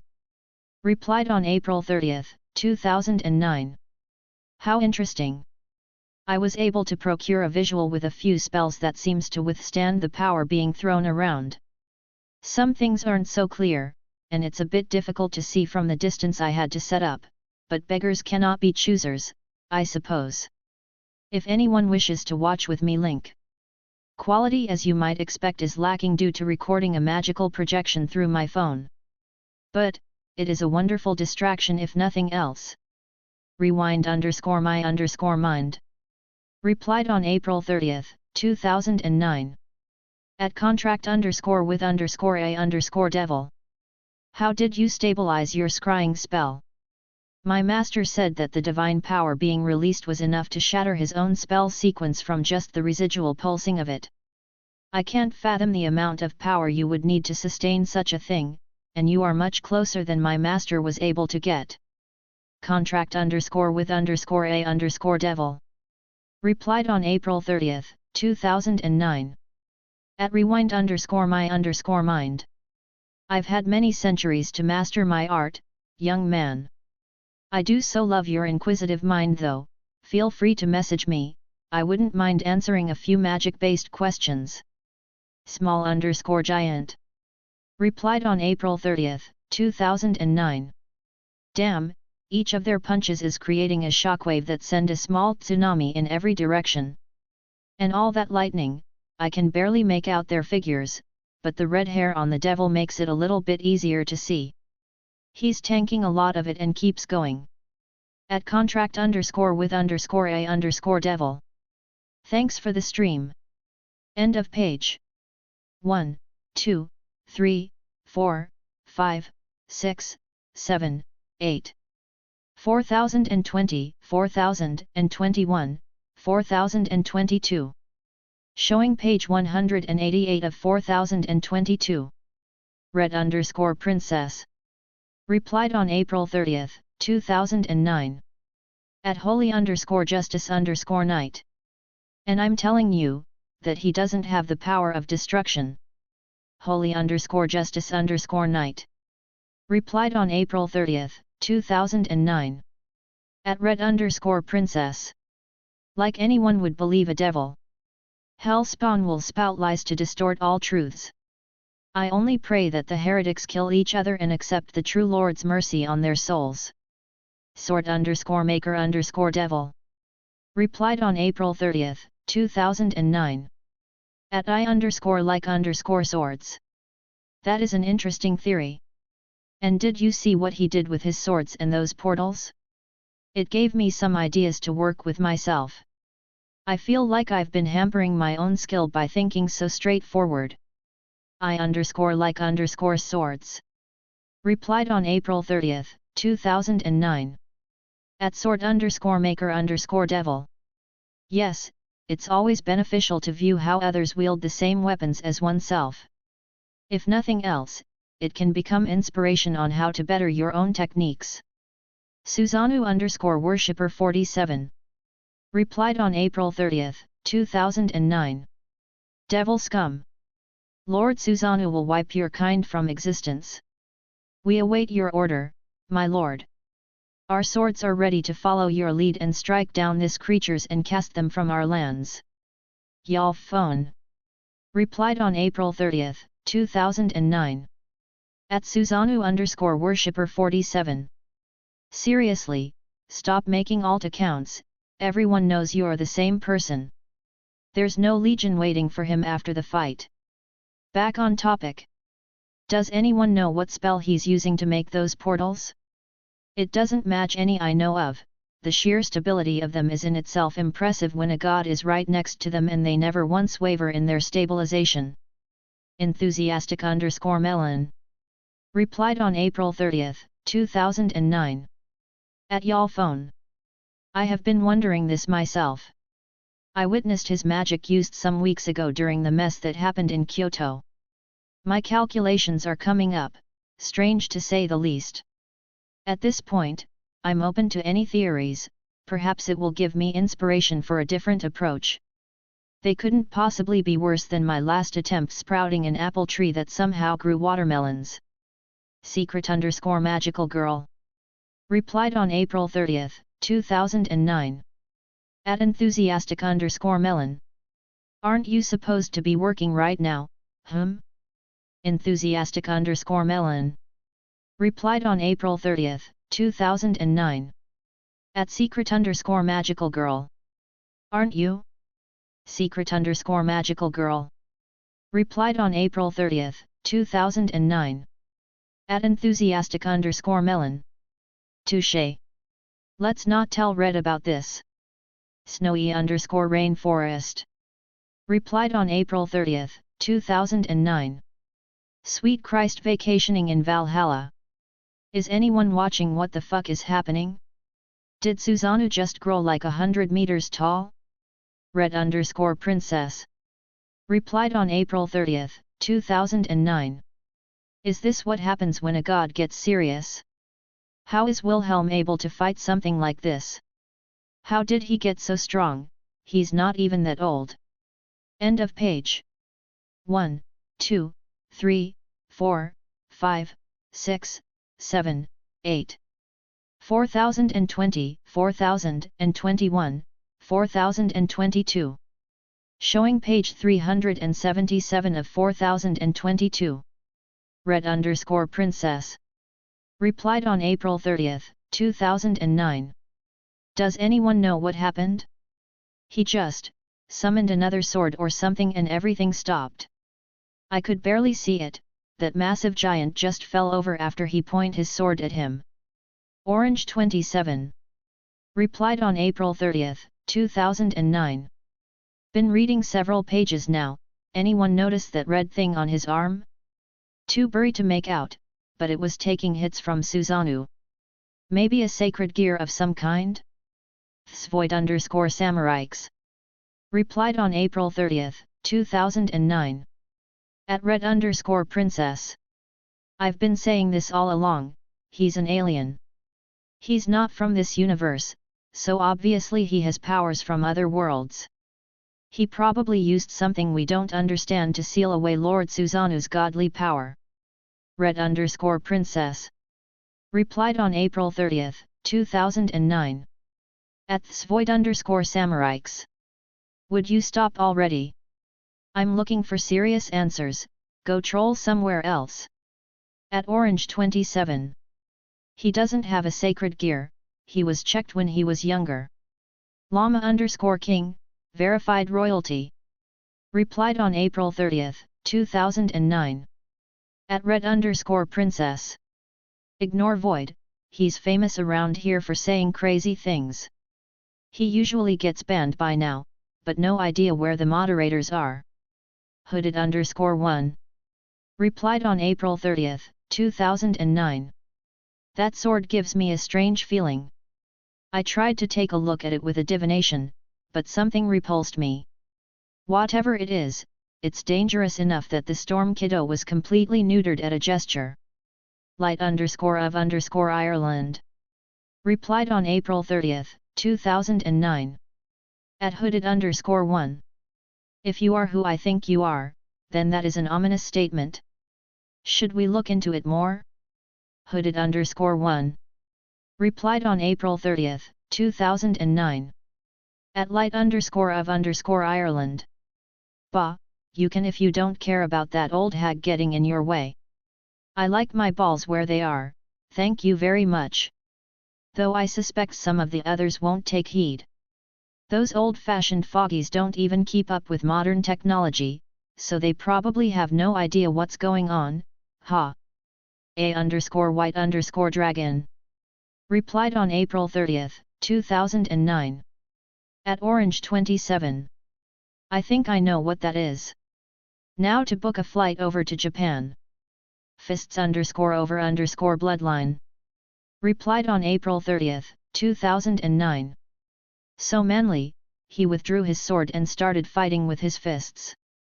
They just keep trading blows and wait until the other falls. Small Mountain.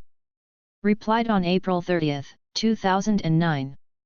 How the fuck did we go from fuck off Big Susanoo made of lightning and divine power, throwing fuck off mountain busting attacks, to them just beating the shit out of each other? I mean, not that it's not fucking awesome to watch a god and a devil just duke it out. But I can barely see what's going on, and I'm confused, and still a bit scared. And are going to talk about the fact that there's apparently another devil capable of fighting gods? How many more of those are there? Once_you_go_black. Replied on April 30, 2009. At A_white_dragon. Yeah, no. Your accounts are frozen, you aren't going anywhere. Stay here, things are already crazy, I don't want to throw you into the mix. Devil_destroyer. Replied on April 30, 2009. At Small Mountain. Sorta known now that he's the bastard of Lucifer and hasn't actually ever been seen with our faction in any way. So, not part of us I guess? Don't know who dropped the ball there, or why he doesn't seem to want to be around us. But we apparently missed out on this. Well, I can't really blame him. Half-devils are looked down on. If I was in his shoes and that strong, why would I bother with our faction when he can basically do whatever he wants? The_green_pencil. Replied on April 30, 2009. Fucking damn, how long have they been throwing punches? I know it's been mentioned, but wow, devil here taking hits from the god Susanoo, can we please acknowledge how fucking metal that is? And it looks like he's getting as good as he's giving. I'm rooting for you, devil dude. Holy_Avenger. Replied on April 30, 2009. Are we just going to ignore another abomination getting this strong? What are the angels doing? Strike down this devil while he's weakened. We don't need another monster like Lucifer taking power.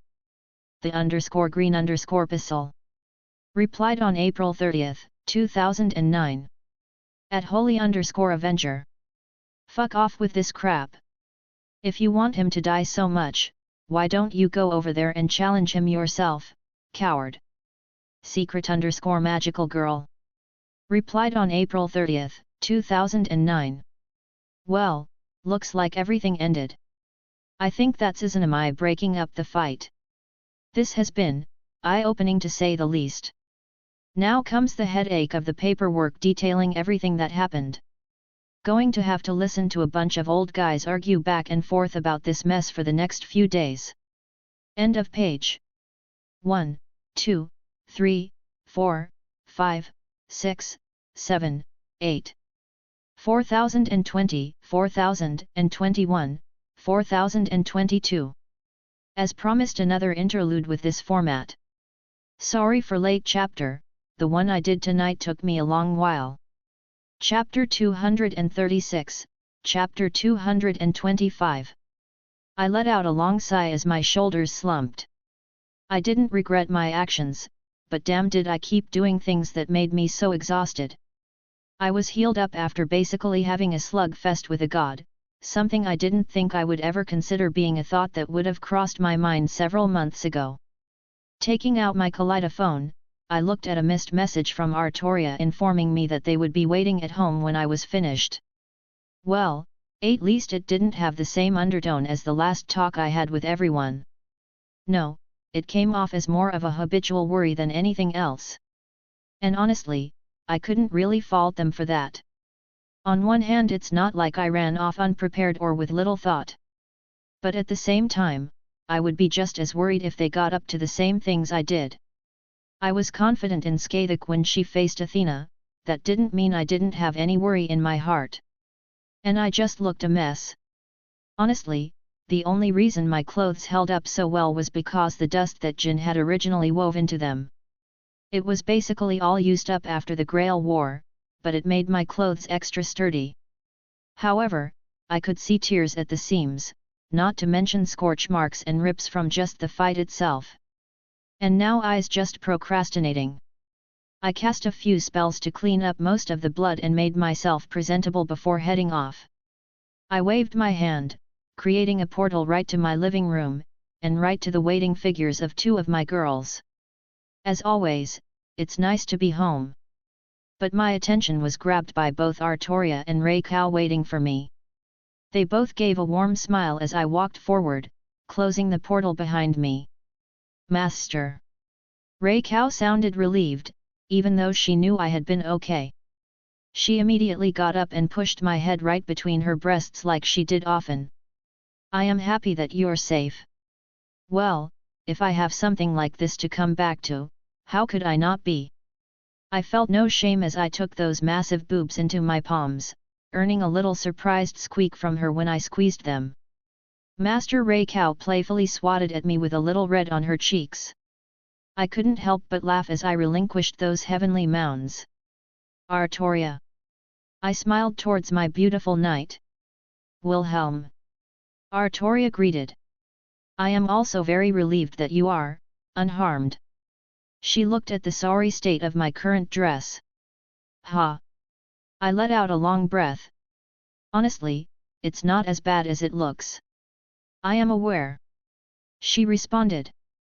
Yeah, I paused, blinking for a moment. What do you mean? I tilted my head in confusion. It is not a surprise you do not know yet.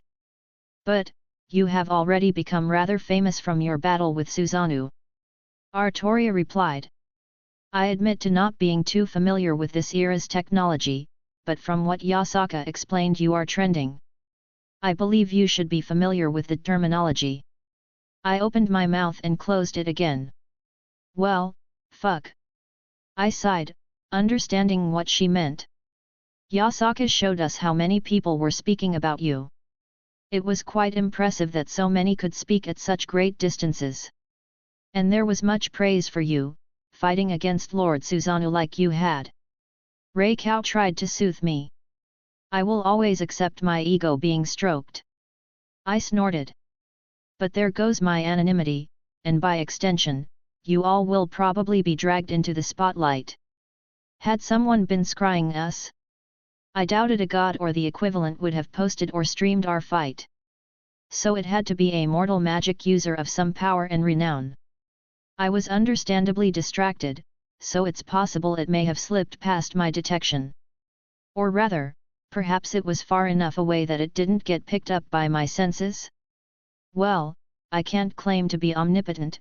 I'm sure there are plenty of scrying methods I'm unaware of in this world. I should investigate the magics here to at the very least inform myself of anything that might be important. I would investigate the extent of everything available later. I am unafraid of being known. Artoria stated. I was a king, Wilhelm. I do quite enjoy this life I have built, but I am not fazed by the masses looking upon me. She speaks the truth for me as well. I was quite famous as well, I had many admirers and many who looked up to me and my heavenly kings. Rei Cao sounded rather proud of herself. I just didn't want to drag you all into my messes. I slumped my shoulders. If I did not wish to get dragged into your messes as you say, then we would not be in a relationship. Artoria lightly chided. We are together, Wilhelm. I have my own situation that has caused you unneeded burdens, how could I fault you for doing the same? Was she talking about Mordred? Rei Cao draped herself onto of me. I am your servant. She said firmly. I am your mother, and your woman. She poked my cheek. Do not forget any of these, for each one of them would mean I stand by your side regardless of the situation. I took her hand and squeezed it with a smile. Well, all's well that ends well, I suppose. I sighed. At least this time I'm not getting a talking to. I gave a wry smile. This time you took the appropriate actions. Artoria huffed. You informed Rei Cao and Yasaka before you went off. You spoke with Yasaka about the ramifications of your actions and made a plan to reduce any potential liabilities. I find no fault in how you handled yourself. Good, so I wasn't in the doghouse. Who knew that acting mature would be so beneficial? I said dryly. Granted, I say that after I decided to fist fight a god. And it somehow worked out. Rei Cao sounded amused. I would have been more worried had Lady Izanami not dragged you both off at the end. Oh joy, so everyone even saw that. I face-palmed. And you feel better about Izzy now? I am willing to admit if my thoughts are wrong. I held a certain prejudice before and I have been since talked away from it. I will form my own opinion, but I do not think it will differ than the one both you and Artoria hold. That's good, Izzy needs more friends. And I bet Rei Cao could do with more friends too. Actually, Rei Cao would love another mom friend outside of Yasaka. Now that I have seen you back safely, I shall retire for the night. She leaned down, kissing me on the cheek. I also didn't miss the wink she sent towards Artoria before she disappeared upstairs /. I raised an eyebrow at the bashful-looking Artoria. So, what was that about? While Rei Cao wasn't as possessive anymore, she certainly would not miss out on an opportunity to be affectionate. Nothing. She denied, very poorly. I nodded, making me way over to the couch.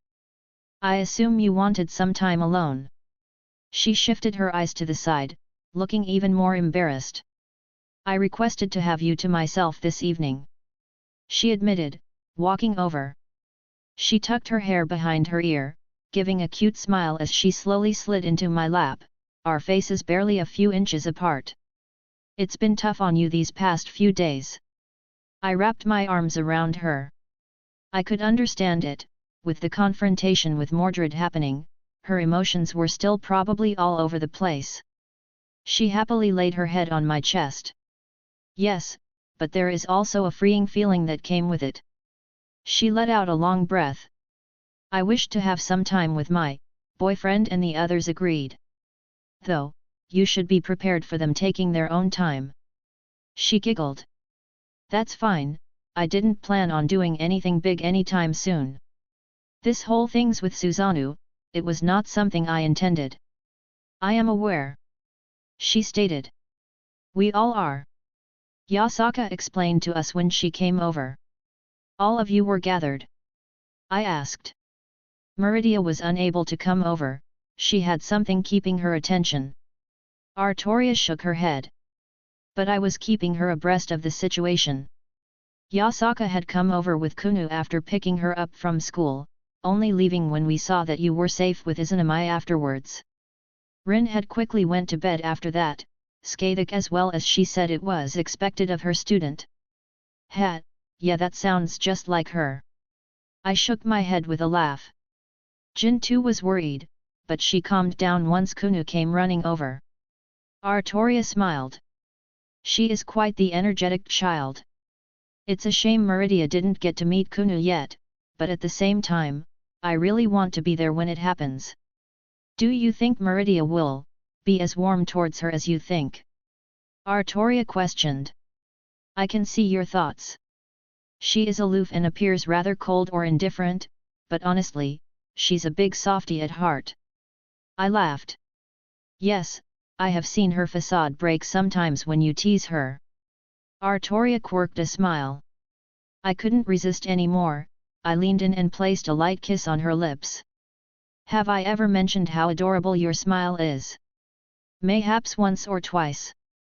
She giggled, before taking a quick kiss herself.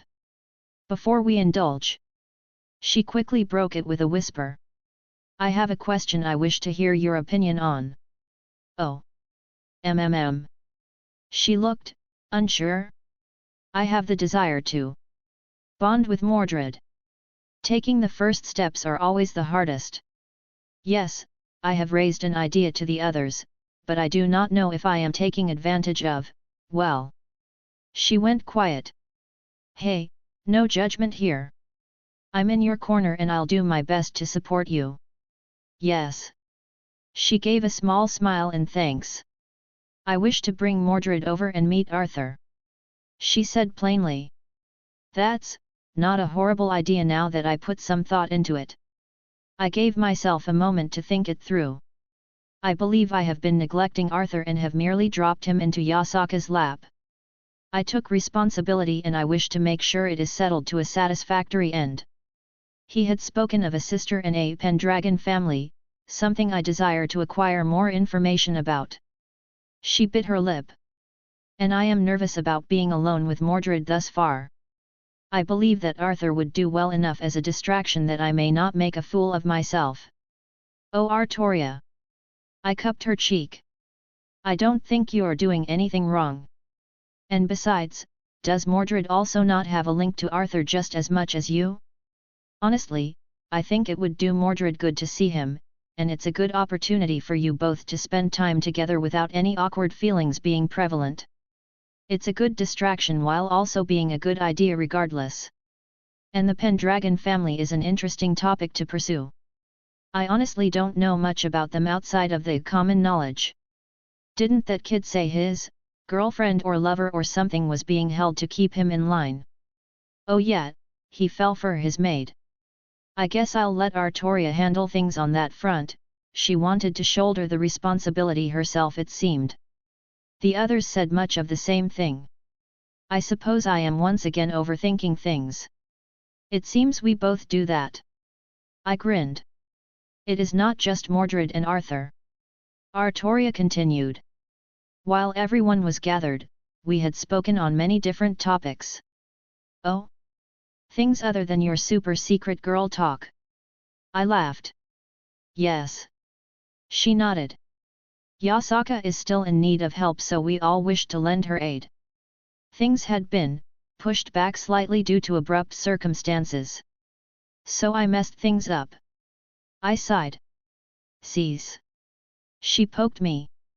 Yasaka was not upset, so you will not make yourself take any perceived blame. She gave a stern look that didn't allow rebuttal. All right, all right. I held my hands up in surrender. I won't act all depressed, Your Highness.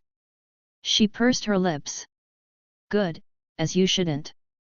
Now, as I was saying, the others will be joining in going over to Yasaka's compound. I bring this up as it will coincide when I wish to bring Mordred to meet Arthur as he stays under her watch. Who all is going? I questioned. All but Meridia. Artoria confirmed. Skathak said she would spend time with her guards to help train them. I will prepare incense and offerings for their graves, I said without hesitation.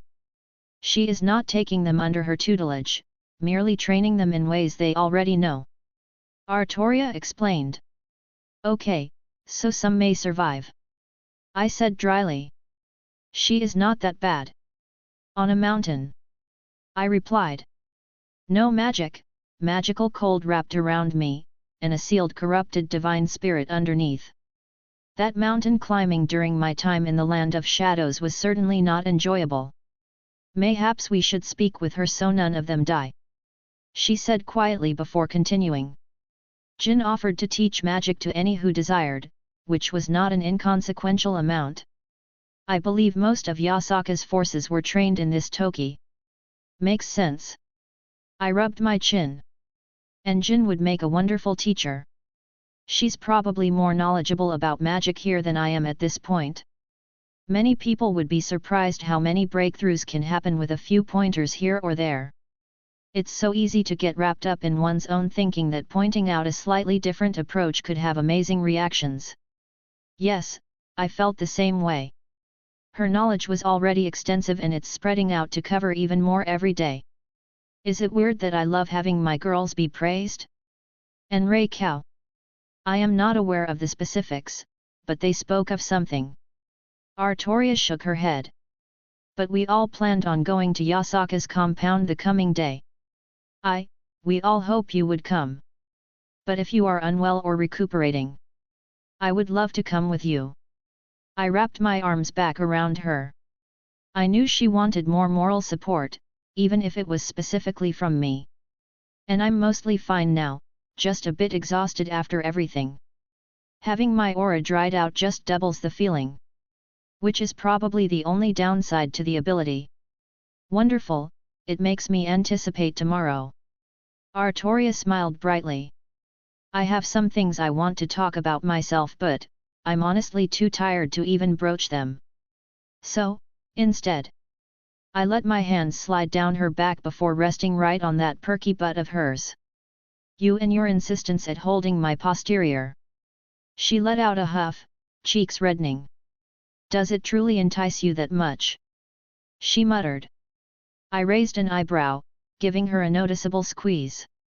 She let out another huff. I suppose that was a pointless question. If you mind it, I will respect your boundaries. We are in private, I do not mind you taking liberties. She looked away. I enjoy it when you touch me so desirably. Don't worry, I'll make sure you know just how much I desire you, I teased her. The little sound she made as she buried her face into my chest. Way too cute. Super late chapter because the Pat Rayon chapter for today was over 8k words. So, wrapping up what happened last chapter and moving forward, not much to say. Chapter 237, Chapter 226. Getting up from bed without Artoria in my arms made it a sad morning. I was groggy when she got up a couple hours ago by herself, wanting an early start to attempt her own crossroads with Mordred. Something I could not at all find issue with as it was a great step forward for both of them. I looked at the clock in my room, only sighing when I realized I could sleep for another few hours. However, I just couldn't bring myself to put my head back down. I was in that awkward state where I was now fully awake, even if I was still a bit tired and knew I couldn't fall back asleep for any meaningful time. Oh well. Thankfully I had a few spare outfits readily available, though I felt the need to place some more orders. I really need to find some sterner materials for media so I stopped losing outfits. Hell, maybe I should extend my wardrobe a bit. I wonder if Yasaka would enjoy it if I wore a yukata or rather a kimono, to be more traditional. Something to look into. Regardless, I hurriedly got ready with a quick shower and hastily dressed because there was something I wanted to do now that I had some hours before heading over to Yasaka's home. After making sure I felt I was presentable, I popped on over to find my Jin, buried in my workshop doing who knows what. The startled girl practically jumped when I placed a hand on her shoulder. Will. She squeaked out, looking a cute combination of annoyed and happy to see me. Jin. I smiled, wrapping her up immediately. Mao, she whined. Don't startle me like that. She let out a cute huff, accepting my hug almost eagerly. Did Artoria leave already? She did, but did you not see her leave? I've been caught up in some things. She gestured to many different items, books, an assortment of materials laid about. Is this related to the super secret thing you wanted to show me? I questioned. Nuhui, that's over in the library. I already finished, but I'll show it to you later when we have time. She smiled brightly. I gently swayed back and forth, enjoying the feeling of her touch. How you been? I've been well. She said immediately. No, I should say I'm doing great. I've been having a lot of fun doing almost anything I want. She exclaimed. It's almost overwhelming to have so much to do at my fingertips and know that I have all the time in the world. She leaned into me just a bit more. However, I feel like I should be asking you that question. Mr. gets into fights with gods. She puffed up. Hey, I'm good. I replied. Look, no wounds, no lasting damage. And everything turned out well in the end. She huffed. Still don't like it. She added on quietly. I said I would take care of you, yes. I whispered. That means making sure I'm strong enough to do so. Being sweet like that is cheating. She huffed again. Well, I'm a cheating cheater who cheats. I kissed her cheek. I heard you're going to be doing some teaching on magic. You excited? Yes. She perked up. I could never be able to teach like this on Remnant with my restrictions. But I can share knowledge that I learned outside of that place as much as I want. She excitedly replied. I've discovered that if I relearn things that coincide with knowledge from Remnant, things that might not be common knowledge, I can then speak of them freely. Oh, that's interesting. I mulled that over as it made sense based on what I knew. How you given any thought on Meridia's offer to alter the lamp? It scares me. She said quietly.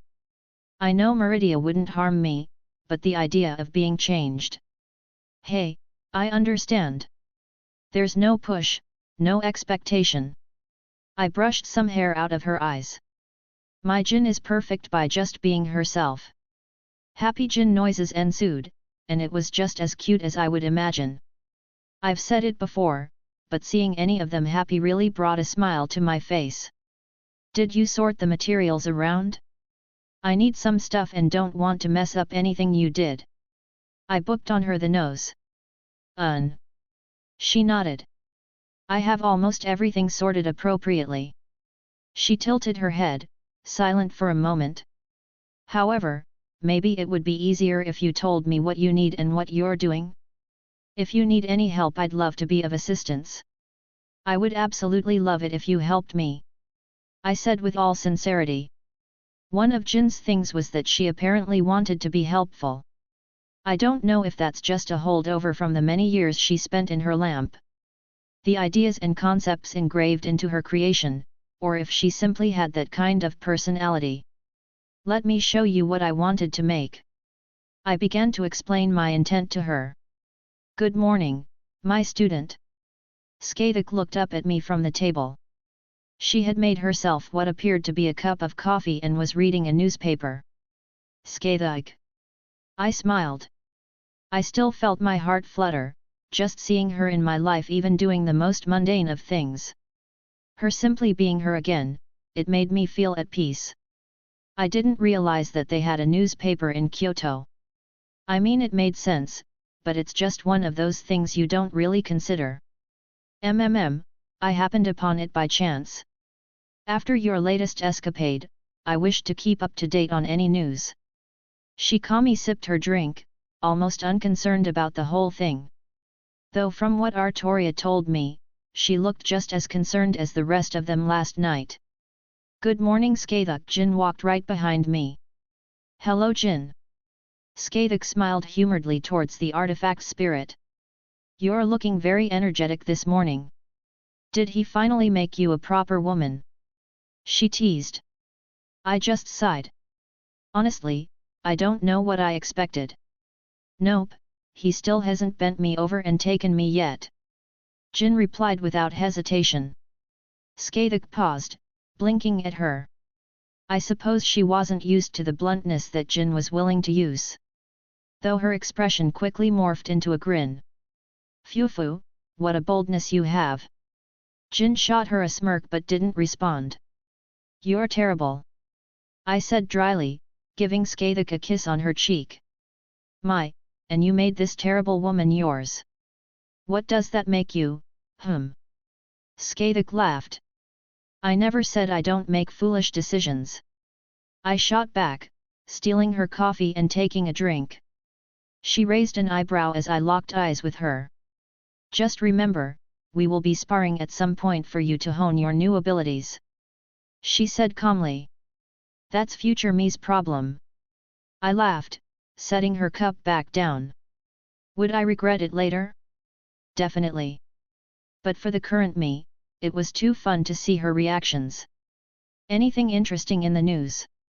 I asked, going to the coffee pot, a little impressed that Skathik figured out how to use the coffee machine properly. About what I had expected. Skathik. I do like the idea of a centralized relay of important information like this. However, it seems they are speculating quite a bit based on few facts. There seems to be a consensus that you fought Susanoo because he made a move on Yasaka. She looked mildly amused by that piece of information. Hey! I blinked again. I mean, I would? But that's pretty far from the truth. I shrugged. Well, it's common to make sensational stories, and as long as they're technically true, or rather you can't say they lied or something. I waved it off. Well, it doesn't matter. Besides, I doubt Izzy would want her personal matters blasted for the world to see, and I'm sure Yasaka is going to enjoy teasing me later. Jin sat down with Skathik. I can imagine that quite easily. Yes, that fox of yours seems quite prone to being mischievous. Skathik added. That she is. I had no argument to the opposite. How was your mission? I asked. Oh, it went quite well. Skathik perked up. It felt like the old days when I traveled the lands and sought out challenges. She had a nostalgic look on her face. You know, you're allowed to do that now. I pointed out. I'm not forcing you to stay here, by my side. You can go out, explore, have fun, etc. She gave a gentle smile. I am aware. I know you would not restrict me if I desired to embark on any adventure. Perhaps I may in the future, but for now, I merely wish to remain by your side. And it's moments like this that I have to force myself from not blushing. I took a sip to hide my growing embarrassment at her statement. I don't know why she can get to me so easily. Was the mountain god a good opponent? It was, not weak, I suppose. She replied. It's different than our own world, I knew that, but to see it obviously so. She paused, shaking her head. Such a thing should have been a terminal of the world, or maybe a nature spirit if not a true divine spirit. Yet, while it could be called a god by the strictest definition, it was lacking in many respects. A disappointment? I asked.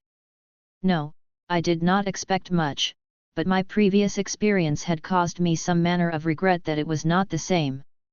I am merely being wistful about the past. It possessed an impressive brute strength, but it lacked any real finesse. I do not believe it had truly fought in more than a handful of fights. Ah, lots of power, no idea how to utilize it. It is as you say. She nodded. I noticed that with Susanoo. I stated. Not the lack of experience, mind you. But more the large amounts of just pure power, but not really the more conceptual means of using it. Honestly, based on how the fight went, I think in pure strength the Susanoo here is a couple levels above the Susanoo back in the other world. Yet, I question if this one could match the previous one in a fight to the death. My sword certainly countered almost anything of substance for this Susanoo. But that's not really fair with how absurdly it can just shuts off anything substantial he can do. I'm probably his perfect counter, conceptually aligned to defeating the being known as Susanoo. An interesting thought, one I had not fully considered. Her interest clearly looked piqued. I will examine this theory more closely when I go and spend time with Yasaka's warriors and see their skills. Please don't kill any of them. I will consider it. She grinned, clearly in jest. So, what exactly made the mountain god get all upset? Her smile quickly turned to a scowl. I believe I had a run-in with those evil pieces you had mentioned.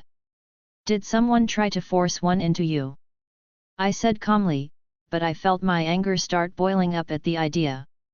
No. She denied. But Yasaka called the creature Rei Cow and I killed a stray devil. She snorted. It was a druid. A druid. Jin was the one who spoke up, having been listening quietly before. I believe I read about them.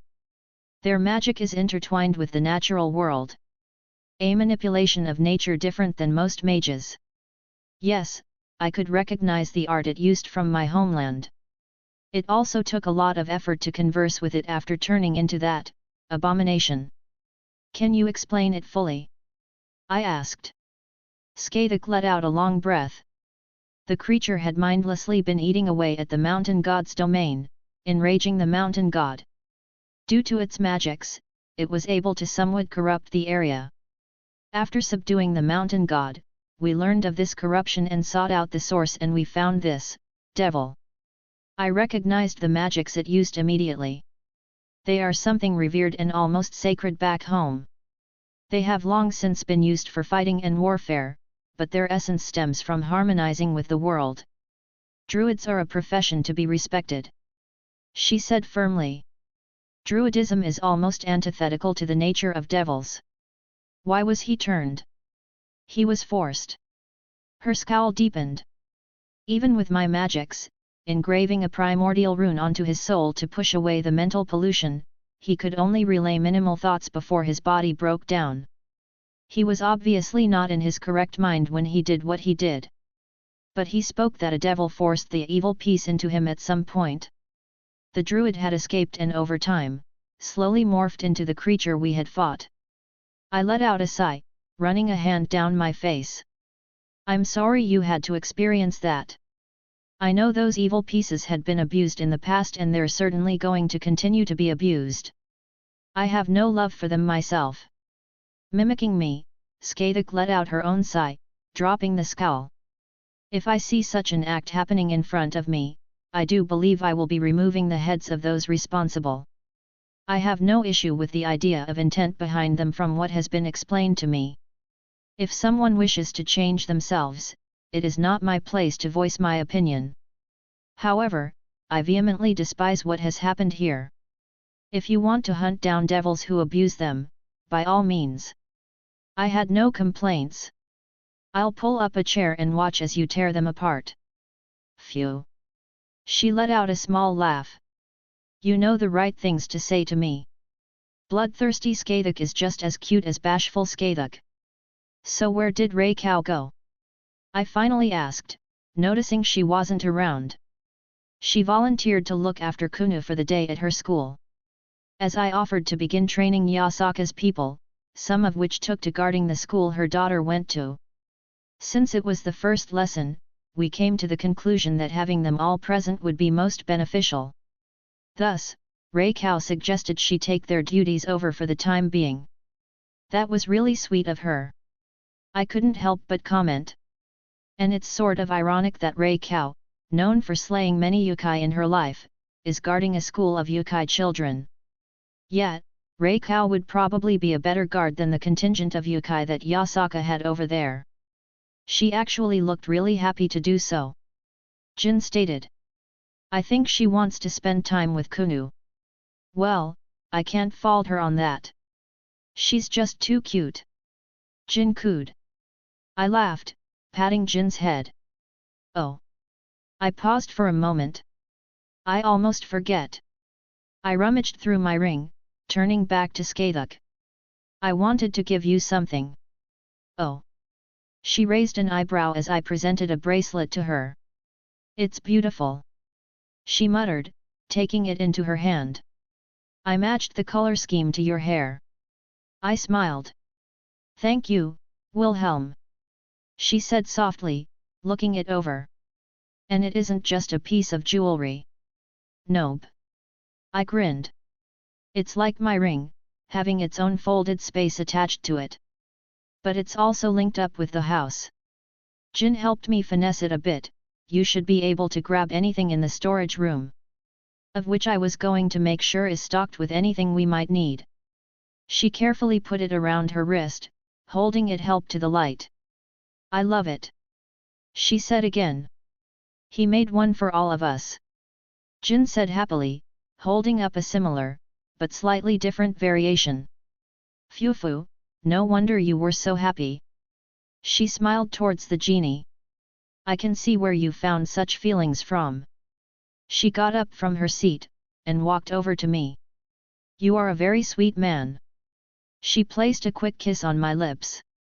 Shall we head out? She asked. Sure, I'm about ready.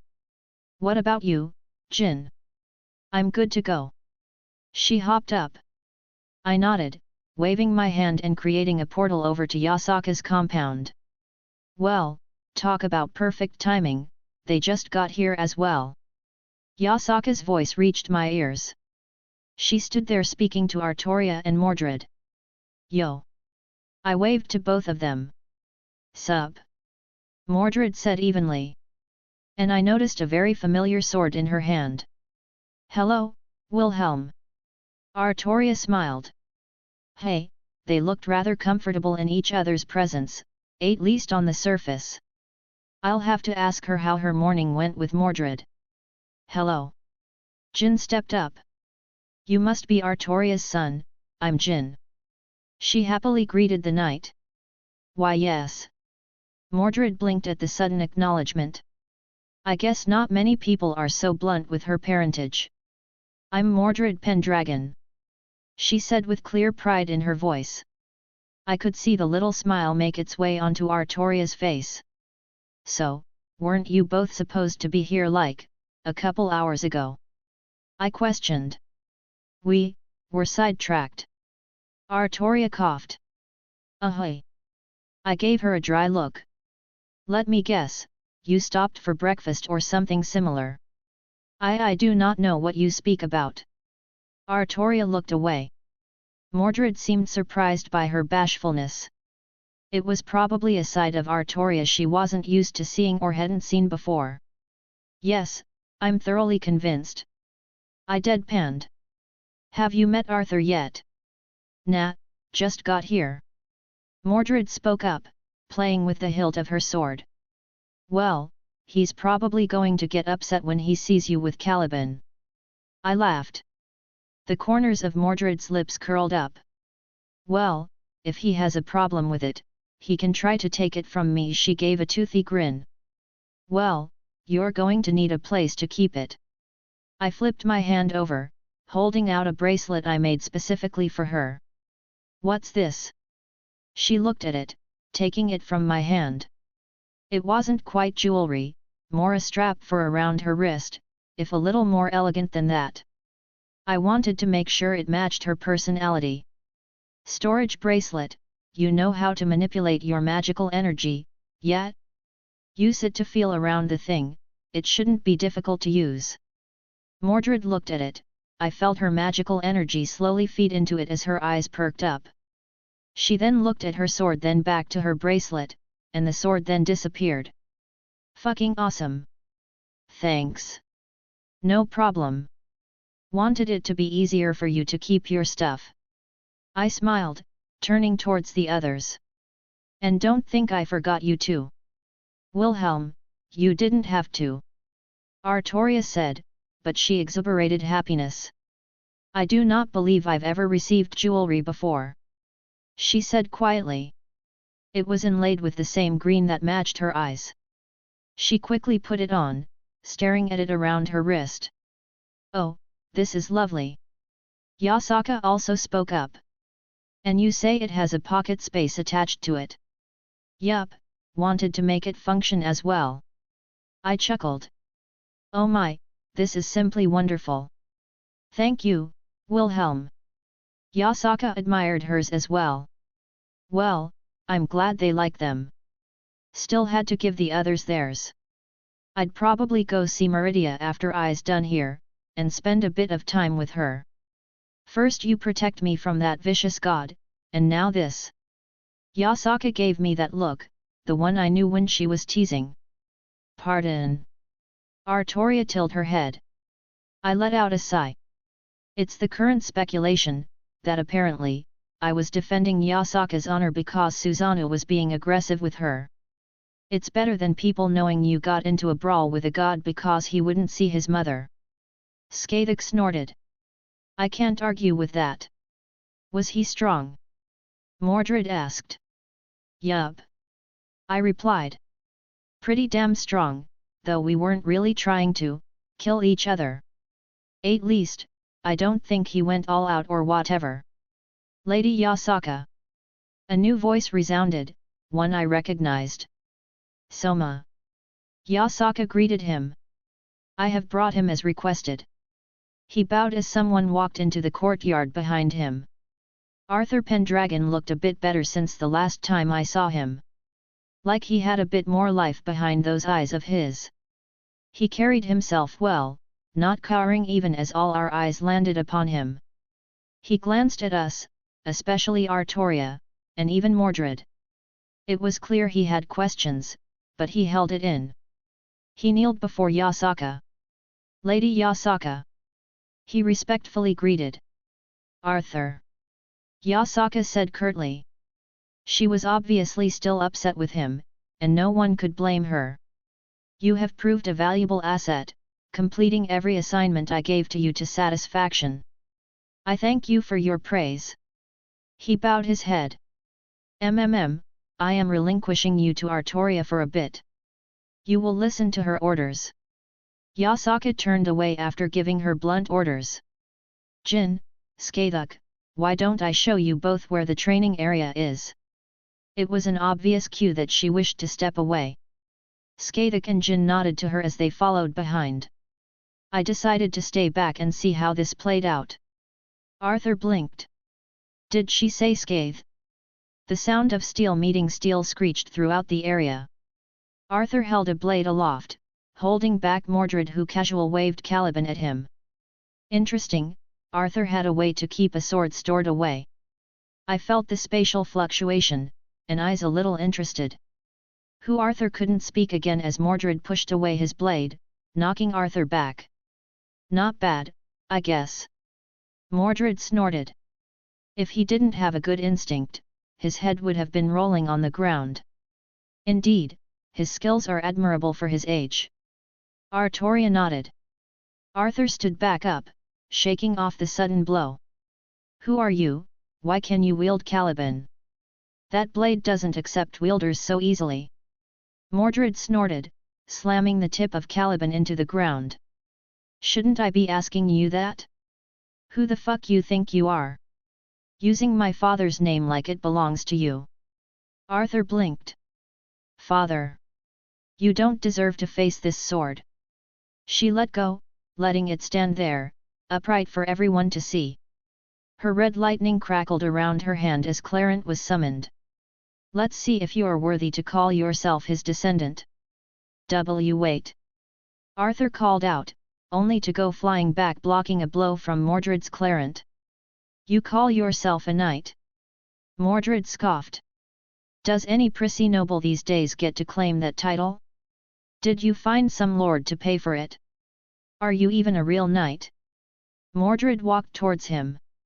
Arthur stood back up, dirt covering his face. He seemed to start taking this seriously, his magical power swirled around him, condensing into a form of reinforcement I was unfamiliar with. He held his sword up in a stance, and I noticed a small crack in the blade. HOH, you got some bite to you? Did I piss you off? Why don't you try to take Caliban back from me? Mordred laughed. I glanced at Artoria, who just calmly looked on, so I wasn't too worried. Arthur moved much faster, his swing sharp as he attacked Mordred this time. Artoria's knight looked pleased that he took the initiative, but she still had a ruthless smile on her face. She held a single arm out to block his full-powered strike, the shockwave pushing back the surrounding dirt. He followed up with a flurry of attacks as Mordred parried or blocked each other. His skill isn't half bad, I commented. You were definitely right there. He's reacting well, and even getting used to her speed and movements as this goes on. Honestly, he probably relied heavily on his weapons in the past. I wouldn't be surprised if it had stunted his growth a bit. Yes, though he lacks power behind each blow, he knows how and when to attack. Artoria nodded. He has a very solid foundation, though it could use some refinement. I believe he lacks battle with opponents stronger than him who he has to struggle with. Perhaps used to fights he could win easily, or trainers who did not push him far enough. I feel his blade has been a mite sharper since last time, though. He was quick to jump into the fight when his faction attacked. Honestly, he didn't even try to gauge our powers even after showing that we easily dealt with his comrades. Maybe he was a bit inexperienced. If so, then she would be correct. His time doing jobs for Yasaka probably filled out some missing gaps in his abilities. To be honest, I don't know much about the Pendragon family. Are they something you're interested in checking out? I admit I feel a certain responsibility. I remember the words he spoke about his family before, and it does not fill me with joy that my name would be carried on in such a way. I will speak with him more to further understand the details. If need be, I will take a trip there myself and show them the error of their ways. Artoria said resolutely. Well, you wouldn't be alone.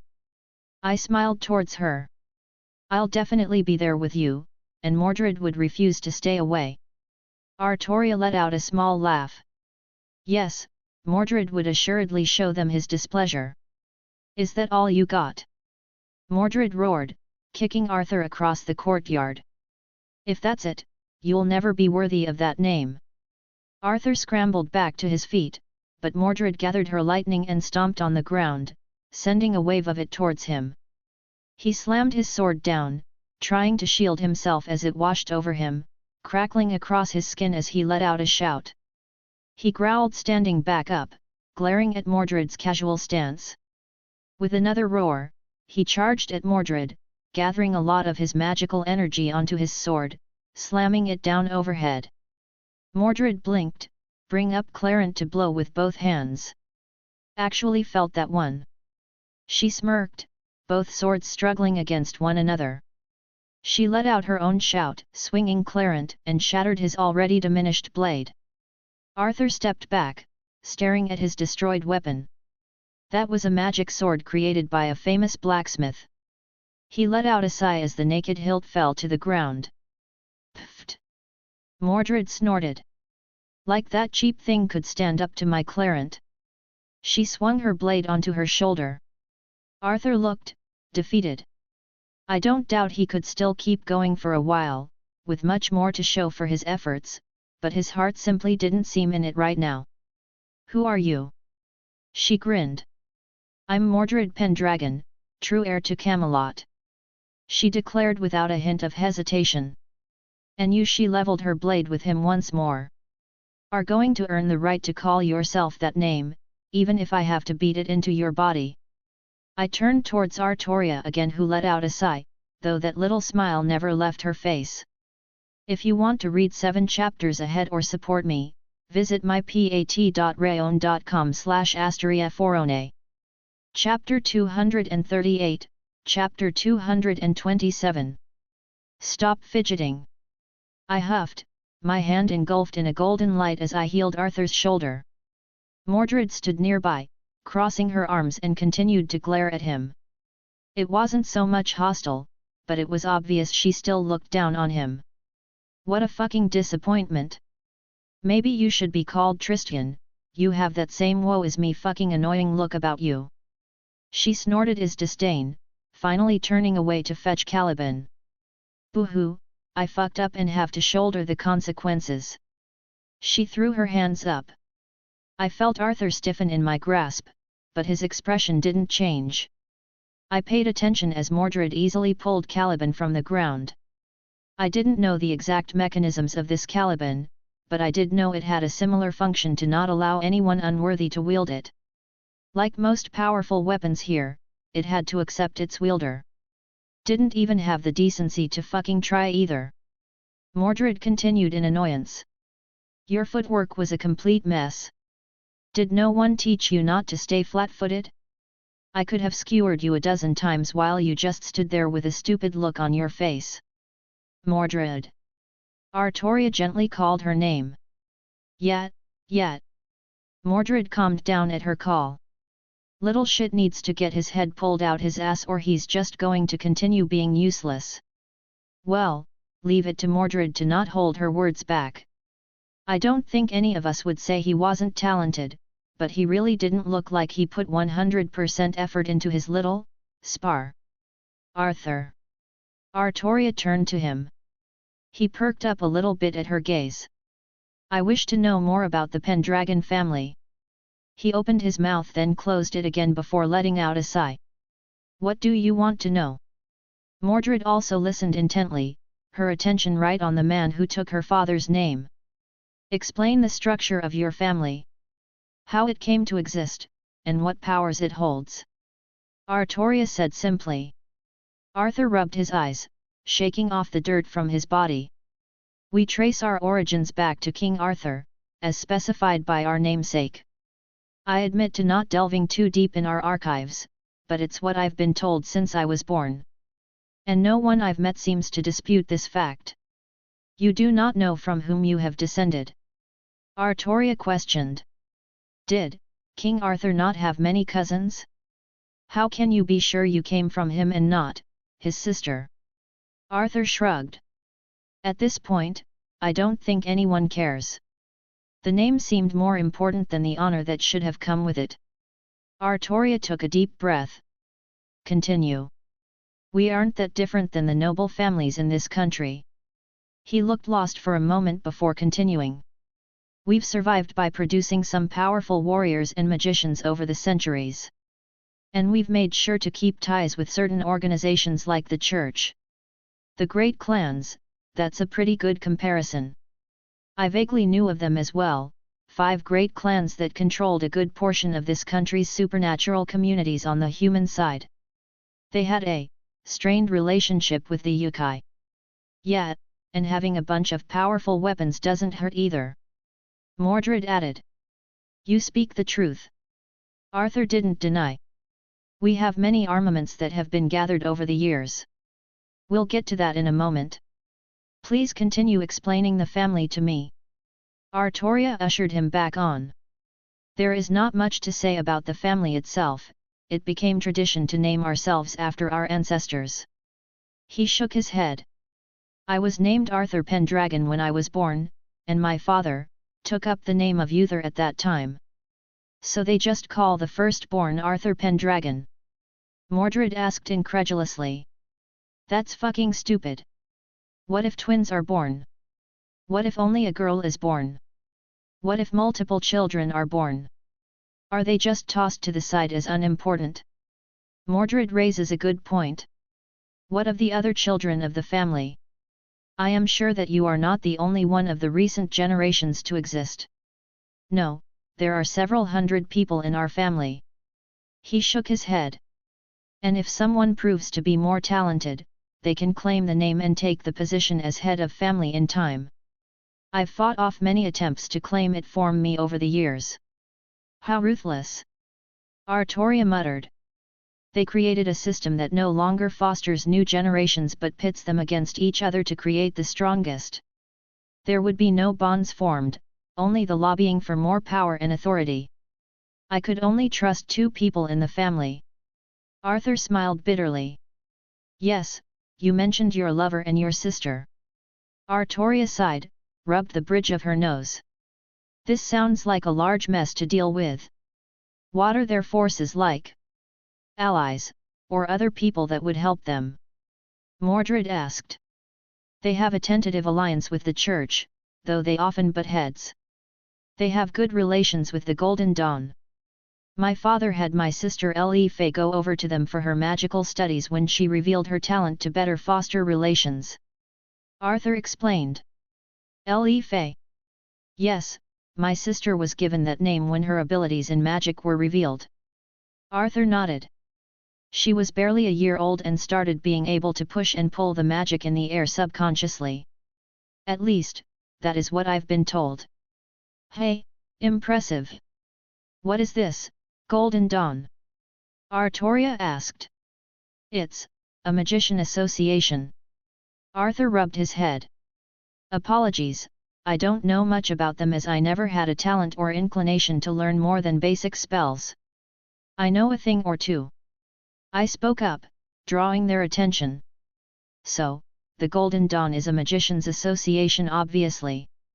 They're one of the most powerful in the world, which is strange since they're relatively new. Though, based on what Arthur said, I'm guessing your family helped prop them up in their formative years. Yes, we have close ties with them. He nodded again. I can't say anything about the numbers they could gather on a whim, but they are fairly popular and probably have ties all over the world. I tapped my chin in thought. They primarily use the modern magic passed on by Merlin. Modern magic? Please explain the meaning. Artoria asked. I wish to understand the nuance. All right, so devils. I flicked my hand to produce a magic circle. They have something called demonic power that behaves very similarly to magical energy but is also a bit different. Devil magic basically uses imagination instead of more traditional methods of spell casting, and demonic energy to actualize everything. If a devil wants to create a fireball, they merely have to imagine it and their demonic power shapes everything in a way to make it happen. Artoria tilted her head. How come you do not do such a thing? Ha! I slumped my shoulders. I have a pitiful amount of demonic power, enough that I couldn't even be detected as a half-devil when I was younger. I basically just use it to ease together the multiple schools of magic I often use to form a coherent whole. If you want to be pedantic about it, I more or less use it as a lubricant so all the moving parts of my other magics work seamlessly. And how does this fit into what is known as modern magic? Artoria continued to question. Well, I'm getting to that. It requires a little bit of backstory. So, devils were created by Lilith and Lucifer through some means, it's not that important. But what is important, is that the little spark of creation from being something created originally from Big G's hands, Lukfir had certain concepts of creation inside him that were passed on in the process. Add in the corruption of the process to make evil creatures and you have demonic power that basically creates the magic that devils desire. Now, it isn't some omnipotent and almighty thing, otherwise devils would have long overthrown the current stability of the world. I believe I understand now. This demonic power shapes the desires and imagination of the wielder, thus removing a need for more studious thoughts regarding applications. They will it to happen, and their demonic power is drained to facilitate the action. Bingo! I smiled. So that leads us back to modern magic. Merlin I paused briefly to let the name sink in for them. Created modern magic that most humans use, and based it off devil magic. Instead of using the creation concepts intertwined with their heritage, it instead makes use of calculations to bring about the same phenomenon on a more natural level as opposed to forcing certain things into existence. It was a long-winded explanation, but something they should probably know about for the future. And this was about the extent of my knowledge on the subject as well. Jin probably knew more at this point if her habits on gathering information were anything to go by. Artoria nodded along in understanding. I see, thank you for explaining it to me. She pondered my words for a few moments. The Church, the Golden Dawn, are there any more allies of significance? Not that I am aware of. I wouldn't be surprised if they had hands in a few more places, but I was not privy to the details before I left. Arthur shook his head. And what about powerful armaments? What would be expected should someone siege them? She furrowed her brow. Originally, they possessed Excalibur ruler. Arthur sighed and I saw Mordred visibly scowl at the mention. I suppose Artoria told her about them. Caliban was their strongest weapon, and I took it with me when I left. Besides those two, they have Galatine which my father wields. They have both of King Ban's weapons. That's the adulterer's father, right? Mordred interjected. Yes, that was Lancelot's father. King Ban of Benwick was an early ally of King Arthur. I believe there were two swords, Curacaus and Corycius. A holy and a demonic sword of admirable quality. Artoria stared off with a nostalgic look on her face. I remember that old bastard. Hard to believe the adulterer was related to him. Mordred snorted. What other weapons, squire? Squire. Arthur blinked. What else do you call someone training to be a proper knight? Mordred scoffed. Arthur just sighed again. Red hilt, the sword of Sir Balin. Artoria let out a long sigh. That sword is nothing but trouble and should be destroyed. The machinations and schemes of Fey set about upon men for perceived slights. A cursed sword masquerading as a holy weapon. Sounds like a story. I only vaguely remember him from the stories. I commented. It is a tragic tale full of scheming by inhuman minds. Artoria rubbed the bridge of her nose again. Continue, please. She gestured towards Arthur who just looked at her in confusion. At this point, Artoria had slipped up and spoken of things with too much familiarity. I'm sure Arthur was utterly confused, even ignoring Mordred's own proclamations. Gareth's ring, fail not, apologies, those are the only ones I can remember off the top of my head. There are other weapons not from that particular period that they've also gained. And there are also many that we had lost or taken by others. Erendite, for example, is in the hands of the Church. And we once had Galahad's sword, rather the sword of David, before it was taken by the Church as well. Any fine weapon such as those in a skilled knight's hands is something to be wary of. Artoria spoke. While I don't think they were particularly threatening to us, I suppose her mindset was one that considers all variables. Really, that's it? Mordred looked at him. I remember the vaults having hundreds of powerful and magical weapons. These idiots call themselves Pendragon, yet they don't even have a fraction of that. Arthur just looked embarrassed at the accusation.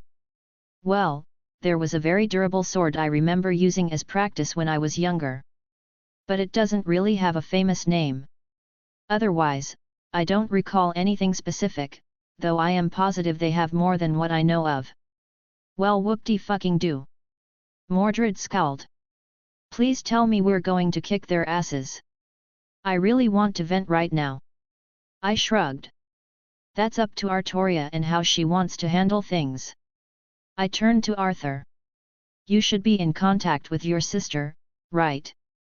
Yes, I have sent her a message that I am safe and not to worry. Arthur confirmed. That's probably for the best. I pursed my lips. Though, I don't know if Yasaka would be upset if she visited. He has been doing a decent job from what Yasaka's said. A reward wasn't something out of reach, but I wouldn't step on her toes in any way. I don't wish her to see me like this. Arthur sighed. She's always looked up to me, I'd rather not shatter that image and hurt her. Fucking coward. Mordred spat out, earning a surprised look from Arthur. What, you wanna protect your honor, your pride?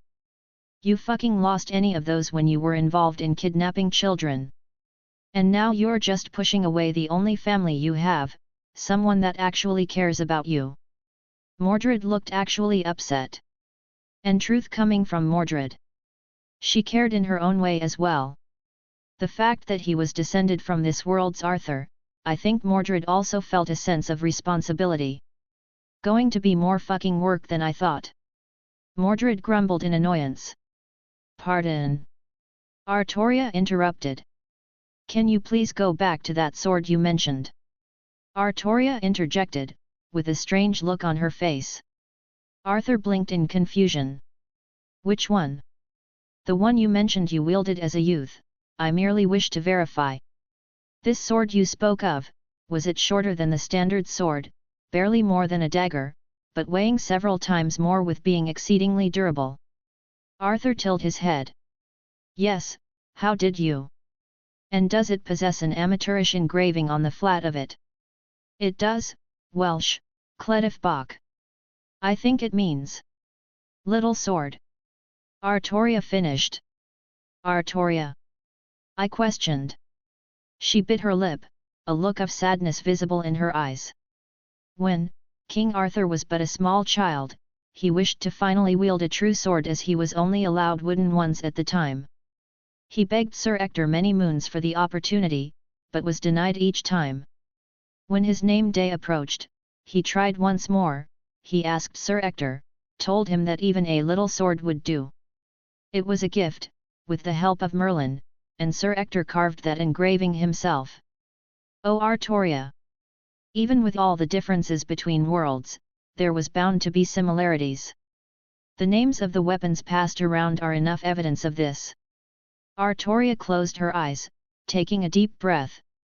Thank you for your information, Arthur. She said evenly. I will take into consideration what you have said and decide on our course of action. To decide if we go have a talk with the Pendragon family or not. Well, it was shaping up to be a whole mess, but I didn't think that would deter Artoria if she got the notion in her head. What are you sitting there with that stupid look for? Mordred kicked him. Go get another sword, you idiot, we're nowhere near done yet. She snorted, making Arthur quickly get to his feet to seek out a new weapon. Mordred glanced over to Artoria, who still looked a bit lost. And I think this was her own way of supporting her, as she didn't want Artoria to be seen like this by Arthur. Once Arthur was out of earshot, Mordred spoke again. Father, I'll take care of this dumbass. She said quietly. Artoria smiled warmly at her son. Thank you, Mordred. I will leave him in your capable hands. She glanced at me and I took that as a cue to follow. She silently reached out and grabbed my hand as we got close. You okay? I asked as we left the courtyard. I am well. I was just taken by surprise, a memory I had not thought about in a long time coming to the surface. She smiled bitterly, shaking her head. I still have no clue what I should do regarding this Pendragon family. She sighed. You're not obligated to do anything. This isn't your world, Artoria. I pointed out. I am aware. She sighed. But I wish to do something. Even if it's not truly related to me, it's a legacy my counterpart left on. I don't wish to see it so perverted. I have no desire to rush into matters. I will consider my actions wisely before coming to a decision. Whatever you choose, we'll all be right here with you. I squeezed her hand. Yes. She smiled brightly. Well, wanna go see Skathik beat up Yasaka's guards? I offered. Artoria let out a laugh at that. I would like that very much. Sorry for no chapter yesterday. There really isn't a good way to tell everyone on this site when I'm not posted outside of a fake chapter, and those just feel worse than no chapter at all. Imo. So, I had a friend who was moving and the moving company cancelled on him last minute, so I was one of several who rushed over to help him. Chapter 239, Interlude 11. Rias Gremory POV. Come on, just a little more. Rias. I just needed to shape it a little bit, feed in my demonic power and force it back into shape. Then. Ha! I shouted, throwing my power of destruction away, destroying a few dozen trees. I let out a long breath, falling to the ground. Rias! I heard a shout behind me. Sana! I blinked. When did you get here? I've been calling your name for 15 minutes. Rias. I couldn't get close because you were throwing around your power of destruction. She looked annoyed. I was training. I huffed, trying to stand up, but my legs were still wobbly. I noticed. She snorted, reaching over and helped me up. Rias, look at you, you're a mess. What? Am I supposed to be clean after doing my training? That's not what I mean and you know it. Sana glared. Look how many cuts you have, and you can barely stand.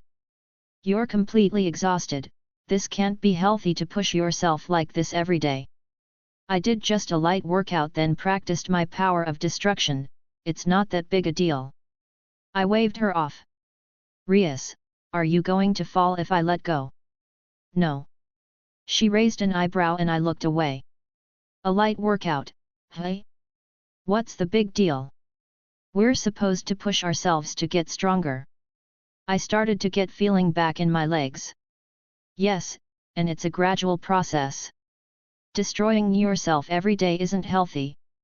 Look, your calves are swollen. You've been working yourself to exhaustion, then emptying all your demonic power to the point where you have nothing left. How are you supposed to heal properly if you have absolutely no energy after destroying your body? She gestured around us where the area was completely destroyed. It works, I've gotten better. I wasn't able to put out that much power a couple weeks ago. I pointed out. That's not the point. Sana sighed. We're not humans, Rias, we're a fair bit sturdier than them. However, we also have our own limits, and you're completely ignoring them. I certainly don't fault you for trying to get stronger, but you're being reckless about it. I don't see the issue. I hesitantly took a step away from her arms. See, I'm good. Sana pushed her glasses with a look that said she didn't believe me. She raised a finger and shot a ball of water at my forehead. I immediately fell back down and couldn't get back up. Oh, Rias. Sana sighed again, looking at me before sitting down on the ground next to me. Rias, we're friends. It feels like you're about to break up with me.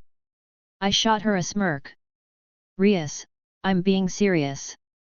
I let out another long sigh. I know, Sana. Just say what you want to say. Rias, why do you think I'm here, right now?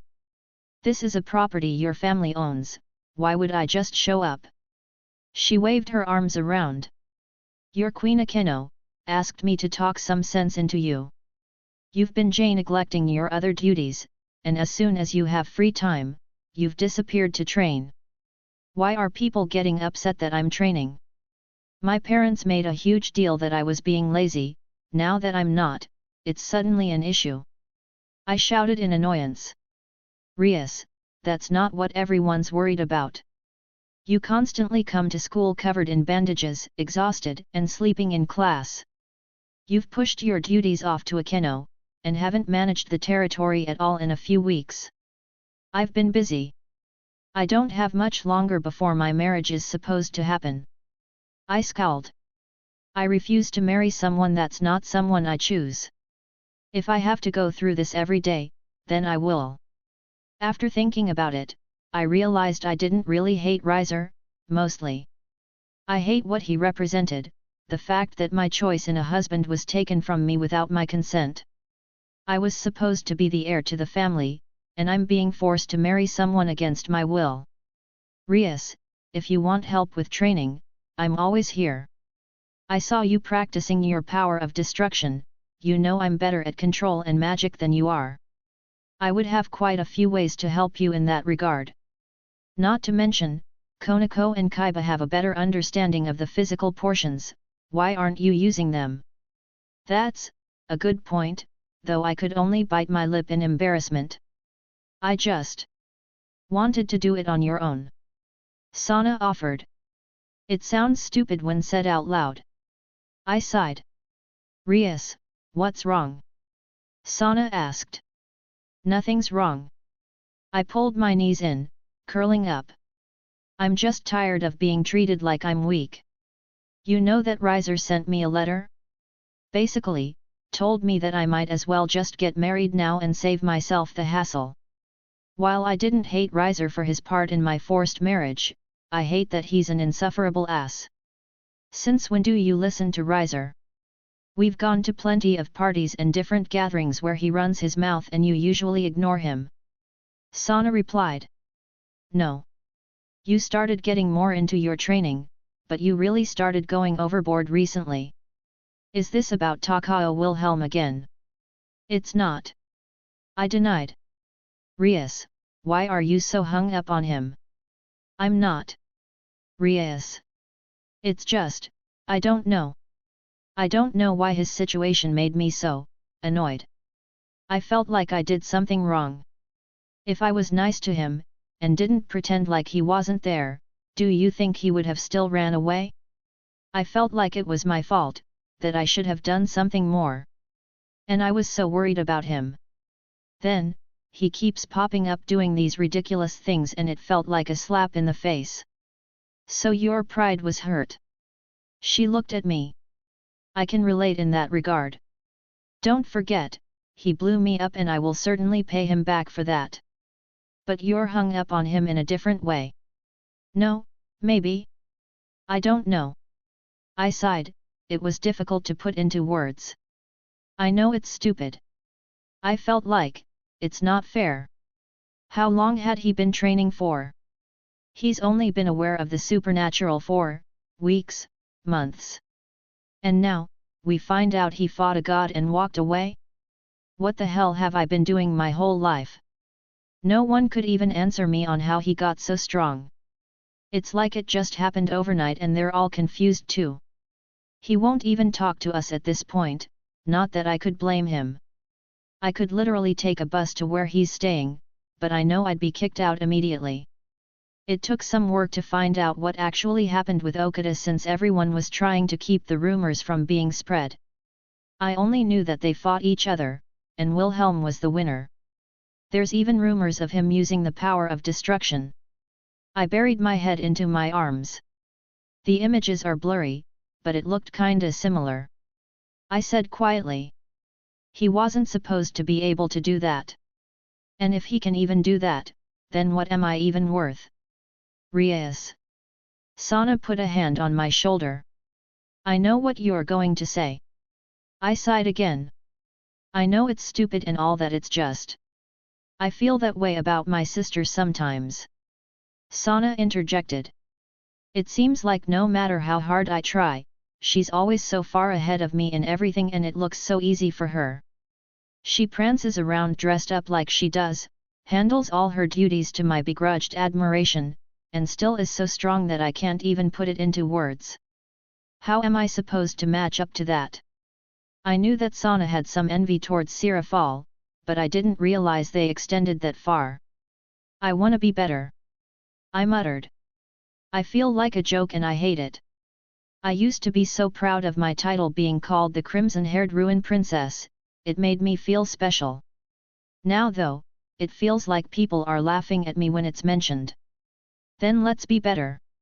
She smiled. I know what I need to work on. But you need to start using your peerage better. There's no excuse for how much you've ignored them. Ugh, I know. I groaned. Mom and Dad already got after me about that a while ago. I guess I just got so caught up in my own stuff that I never bothered to even care about it.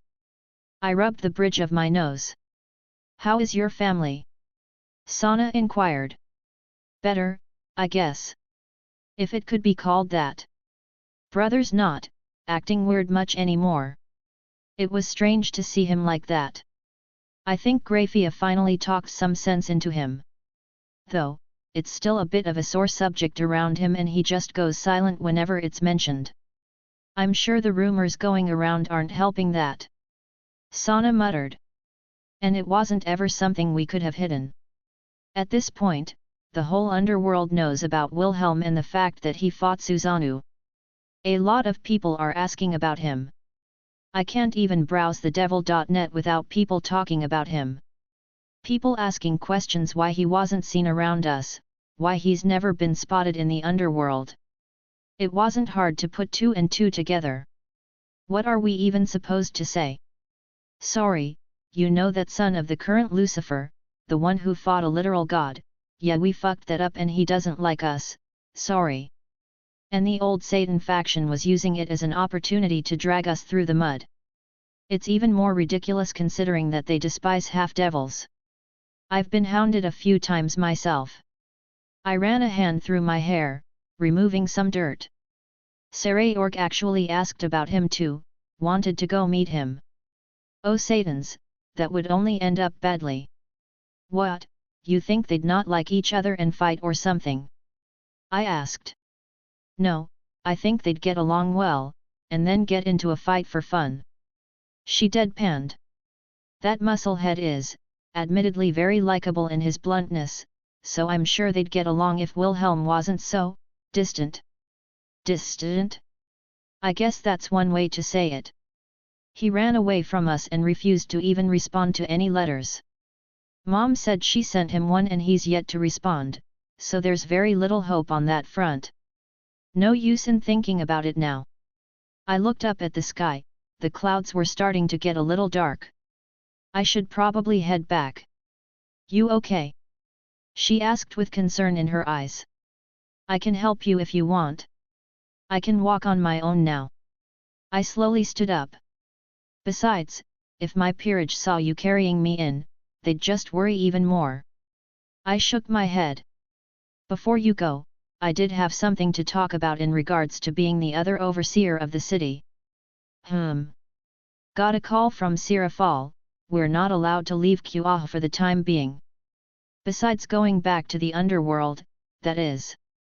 I blinked at that. What? Yet, she said that it isn't a good time to be interacting with the yokai right now, or rather, anyone under the Shinto umbrella. And I don't have to say to not go over to Kyoto, right? I let out an indignant huff. I'm not stupid. I crossed my arms. Though, I heard Grafia offhandedly say that brother considered that at some point. I'm not going to go over there and start shouting for Wilhelm. I rolled my eyes. It isn't just that. She stated. I'm talking about the political aspect. Wilhelm fought a god, Rius. That isn't something anyone can ignore. He went from some nobody to front and center on the world stage. And from what I've understood, and some hints from Sirafal, he's thrown his lot in with the Yukai faction. Yet, I read some stuff about Wilhelm and Yasaka being in a relationship. I thought over what she said. I guess they went from some third-rate faction that needed the backing of the Shinto pantheon to being something we have to keep an eye on. It wasn't really a secret that they weren't very powerful. Their strongest were their two leaders that each ruled over half of Japan's yokai. Yet, neither of them would be a real match against any of our Satans. Throw Wilhelm into that mix, and suddenly they have a lot more weight to throw around. It's not just him either. Sana looked hesitant to say anything. Sirafal told me a secret, so don't go spreading it around. There was talk about someone who was supposed to be dead popping up in Kyoto alongside him. Someone supposed to be dead? That isn't really weird, don't we have? No. I mean dead, dead. Not reincarnated or anything like that. As in this person was supposed to have been killed during the Great War, and it was well known. Who? I was a little curious now. She sounded really serious. How good is your Irish mythology? Specifically, the Ulster cycle. I gave her a dry look. Seriously. You need to keep up with other factions more, Rius. You're going to be the head of your family at some point, you can't be ignorant of these powers. One of theirs is in the top 10 strongest in the world, someone who can fight your brother with the possibility of winning. She glared at me. Lug, right. Satans, Altiste, you know that. She sighed. All right, so who's this mystery person? Skathuk, the woman who trained Lug's son the Irish Hercules. And one of the few people in the world who claimed the title of God's Lair. There was a moment of silence as she waited for my response. I only vaguely remember the name. Damn it, Rius. Sohn face-palmed. Go red when you get back. Fine. I huffed, sticking my tongue out at her. I brushed myself off, even if I still looked like a mess. Can you create a teleport circle for me? I'm kinda out of juice here, I said sheepishly. Sana broke out into a fit of giggles before creating one on the ground. I stepped out into the club room back at school. I saw my peerage all looking at me. Rias! Bucku! Senpai! Several shouts rang out and I realized how much I made them worry. Everyone's here. I gave them a smile. Sana managed to talk some sense into you. Akeno crossed her arms with a huff. Yet. I sighed. We had a talk, and I realized I wasn't going about this the right way. Good. Akeno smiled before stepping over and wrapping me up in a hug. It was getting horrible having to deal with all the paperwork. Oh, you're still doing that? I deadpanned. You did such a good job managing everything, think of it as a promotion. I patted her shoulder with a smile. Nuru, Rias. Akeno began to cry on my shoulder. There. I'll send you over to Sana for lessons on how to manage everything. She just cried harder, but my smile couldn't be bigger. Tease me, will you? Rias, okay? Konako asked, and I had to resist the urge to rub her head. I'm good, just a bit tired. I reassured her before looking at both Issei and Kaiba, who were a bit more reserved. Well, I think Issei just didn't know how to react without shouting, and Kaiba seemed to be acting as his minder. I let out a sigh before taking some heavy steps over to the sofa. Alright everyone, I have some things to talk about. This is mostly for you, Issei, since you're relatively new. I adopted an even smile, even if I felt a little bit anxious talking about it. I have an arranged marriage, and the wedding date is coming up. What? Issei blurted out. Yes. I said dryly. As you might expect, I'm not too happy about it myself. I'll be challenging it, but it'll come down to a rating game. I've been throwing myself at my training since. I paused but let out another sigh. Ever since I saw Wilhelm fight, I couldn't help it, but Sana pulled me out of my slump. Hard to believe that he was sitting in class here not that long ago. Kaiba muttered. I even got some inspiration for my sacred gear based on what I saw him doing. Strong. Konako said simply. That handsome. I'll get stronger than him, then I'll build my own harem. How dare he take those foxy oppai for himself? Issei exclaimed. Of course he'd focus on that. Maybe I shouldn't have given him access to the devil.net? But it was a weird thing to think about, how I technically have a great niece now, even if it wasn't by blood.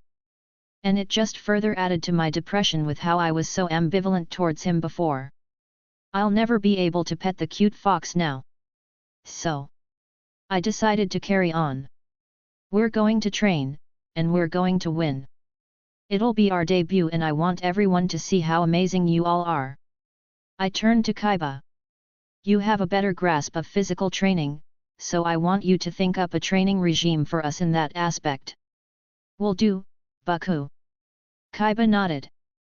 Akeno. I called out. Here, Rias. She stood up straight. You're the best one here when it comes to magic and control. I want you to create a training regime to help all of us better control our demonic power. I'm too used to throwing mine around without a second thought. Issei here is a completely newbie, which is admittedly my fault. Konako is too used to using it just to punching things out of existence. We need to learn to use it more efficiently. I'll get started. I clapped my hands. Riser Phoenix, he's the man who's our target. Right now, our biggest weakness is our stamina. The Phoenix clan have the most ridiculous regeneration, so they can simply wait us out. While we can't play that game, we can at least minimize how effective it is while devising strategies. I looked around the room once more. Issei, you have a secondary job. You're going to read up on all the information I give you about rating games alongside everyone else, familiarizing themselves with the public knowledge about Riser and his peerage. I neglected him for too long, I can only hope that these next few months are enough to whip him into fighting shape. Maybe I should see about Konako using her true power and Akeno using her fallen angel half before the game? And then there's Gasper. So much to do. Still, it felt good. Before, I was barely making progress, even as I collapsed after my training each time. But for some reason, I felt like I had now taken a bigger step forward now. Maybe seeing Wilhelm like that, it was just the kick I needed. Chapter 240, Chapter 228. I hummed to myself as I walked with a little pep in my step. It had been a rather hectic few days with everyone running around. It had been tiring, but the good kind of tiring since we had gotten so much done. It sucked that we were constantly on the move dealing with things, but it's starting to slow down now. For a bit, it was difficult to get everyone in the same room. However, that's mostly coming to an end now. We cleared out a lot of problems that were plaguing Yasaka. Random idiots roaming around and causing trouble. Some other issues with certain resources that were needed as well. By no means was everything fixed, but the situation was certainly stabilized now. I'd only seen some of the paperwork that Yasaka had to deal with, and I did not envy her having to manage a faction like this. We had enough of a lull in actionable measures that needed to be taken to the point where we could begin planning a bigger operation. And for that, I found myself staring up at the multitude of colors that ran through the colored room's Meridia's realm. Odd. I muttered, noticing the distinct lack of Meridia, even as I appeared in the overlapped space that was her throne room that resided within her realm. The throne in of itself served no purpose, as she had almost a complete omnipotent control of her realm, and this wasn't even a centralized location, as it was pretty desolate. I knew that there were beings that resided her, worshippers and such, that pledged themselves to Meridia. Perhaps she allowed audiences from this place? Oh well, I took the seat for myself, a curious thought on how it felt to sit there. And it was surprisingly comfortable. I think Meridia did something to it to make it more pleasant to sit in. It didn't take long for Meridia to pop back over. I don't think there would normally be any indication I could have sensed, yet she appeared with a noticeable sound. Probably for my own benefit. My lips curled up as she raised an eyebrow, obviously looking at me in her throne. This is a nice seat. I think I'll keep it. I sat up straighter. Will you now? She crossed her arms. I declare myself the new ruler, I stated. You may bow before my majesty. Oh, are you? And what commands do you have for your majesty? She said dryly. I cleared my throat. Listen, hear me and obey. Don't you dare. She interrupted me, her face turning bright red. Why, you're not allowed to bring that up anymore. She huffed cutely.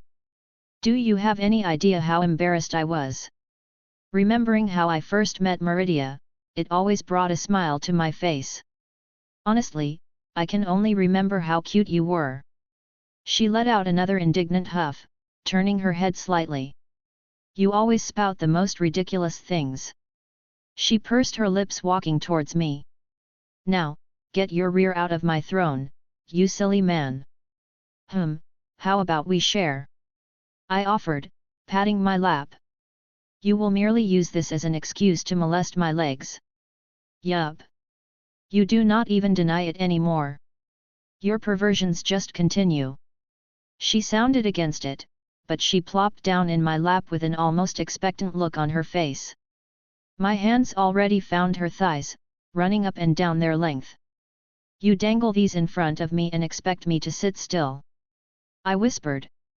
You still say you didn't seduce me the first time we met, hey? I did no such thing. You just take a perverse enjoyment in teasing me. She huffed, cheeks still maintaining a light red. If it were not so endearing, I would have slapped you out of oblivion by now. She grumbled. How my heart beats faster at your touch, I do not understand. And when you say things like that, it just makes it harder and harder to hold back. My hands made their way up the edge of her dress, pulling it up to reveal a bit more.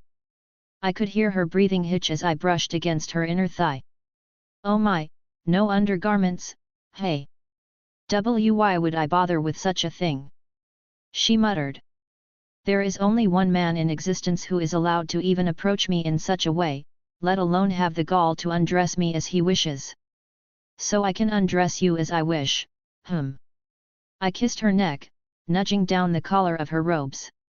Cease your lecherous touching. If you continue any further, her voice went very quiet. You came to fetch me, yes?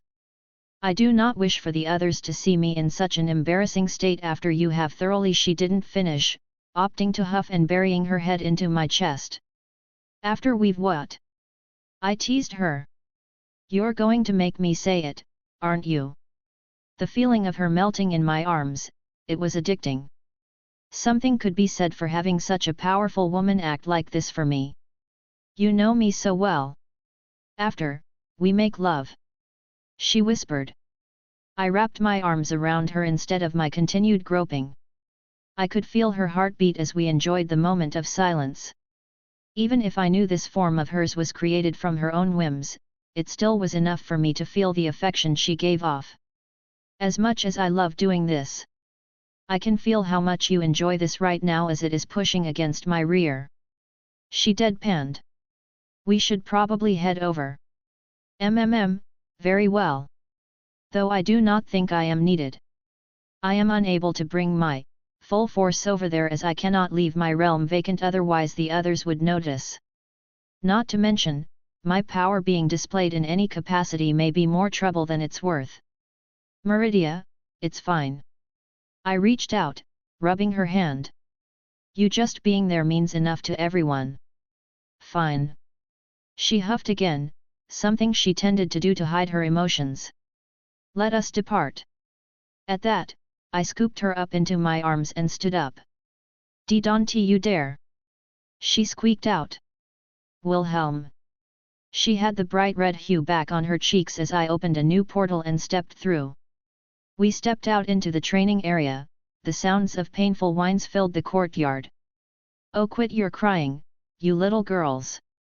I thought I was training some elite guards, and what did I get? A bunch of chicks barely out of the nest. Skathik began to berate them as she kicked a Tengu to the side. She paused in her beatings training and looked at us. Her gaze landed on Meridia, who stared back. Skathika's lips curled up and Meridia huffed, turning to a scowl herself, though her bright red cheeks never dissipated. Are you happy? You once again bring me unbearable embarrassment. She pushed her head into my chest to hide her face. How am I supposed to show my face after such nonsense? I can't help it, teasing you gives me life. You're horrible. Release me. Her words muffled. I wish to walk this world for a few moments. I set her down and she shot me a glare, crossing her arms with a pout. I held my hand out to her and she pursed her lips, letting out another huff before taking it in hers. She'd been here before, but never really looked around. It was her first true time being out of her universe that wasn't at my home. She reached down and touched the grass, just a pure curious action as she gabbed some dirt between her fingers. It feels so similar. That was pathetic. Skathik roared, sending another few Tengu flying away as several more tried to attack her. She is quite relentless. Meridia muttered. That she is. I gave her hand a squeeze, earning back her attention. You know, you're allowed to come here whenever you want. And not just here, anywhere you want. I may make use of that in the future. There are so many things I have yet to discover, which is odd for me. I am very old and for the first time in a very long time, I have something new to explore. She looked up and leaned in, quickly kissing me. Meridia wasn't one for doing stuff like that in person, so it only served to reinforce her intent. You have given me a great gift.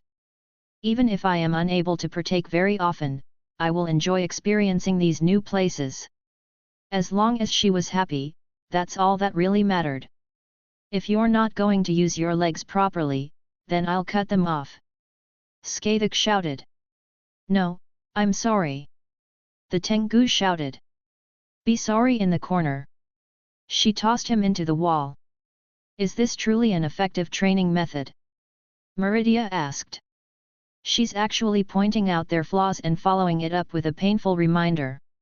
She escalates if they continue to make the same mistakes. I replied.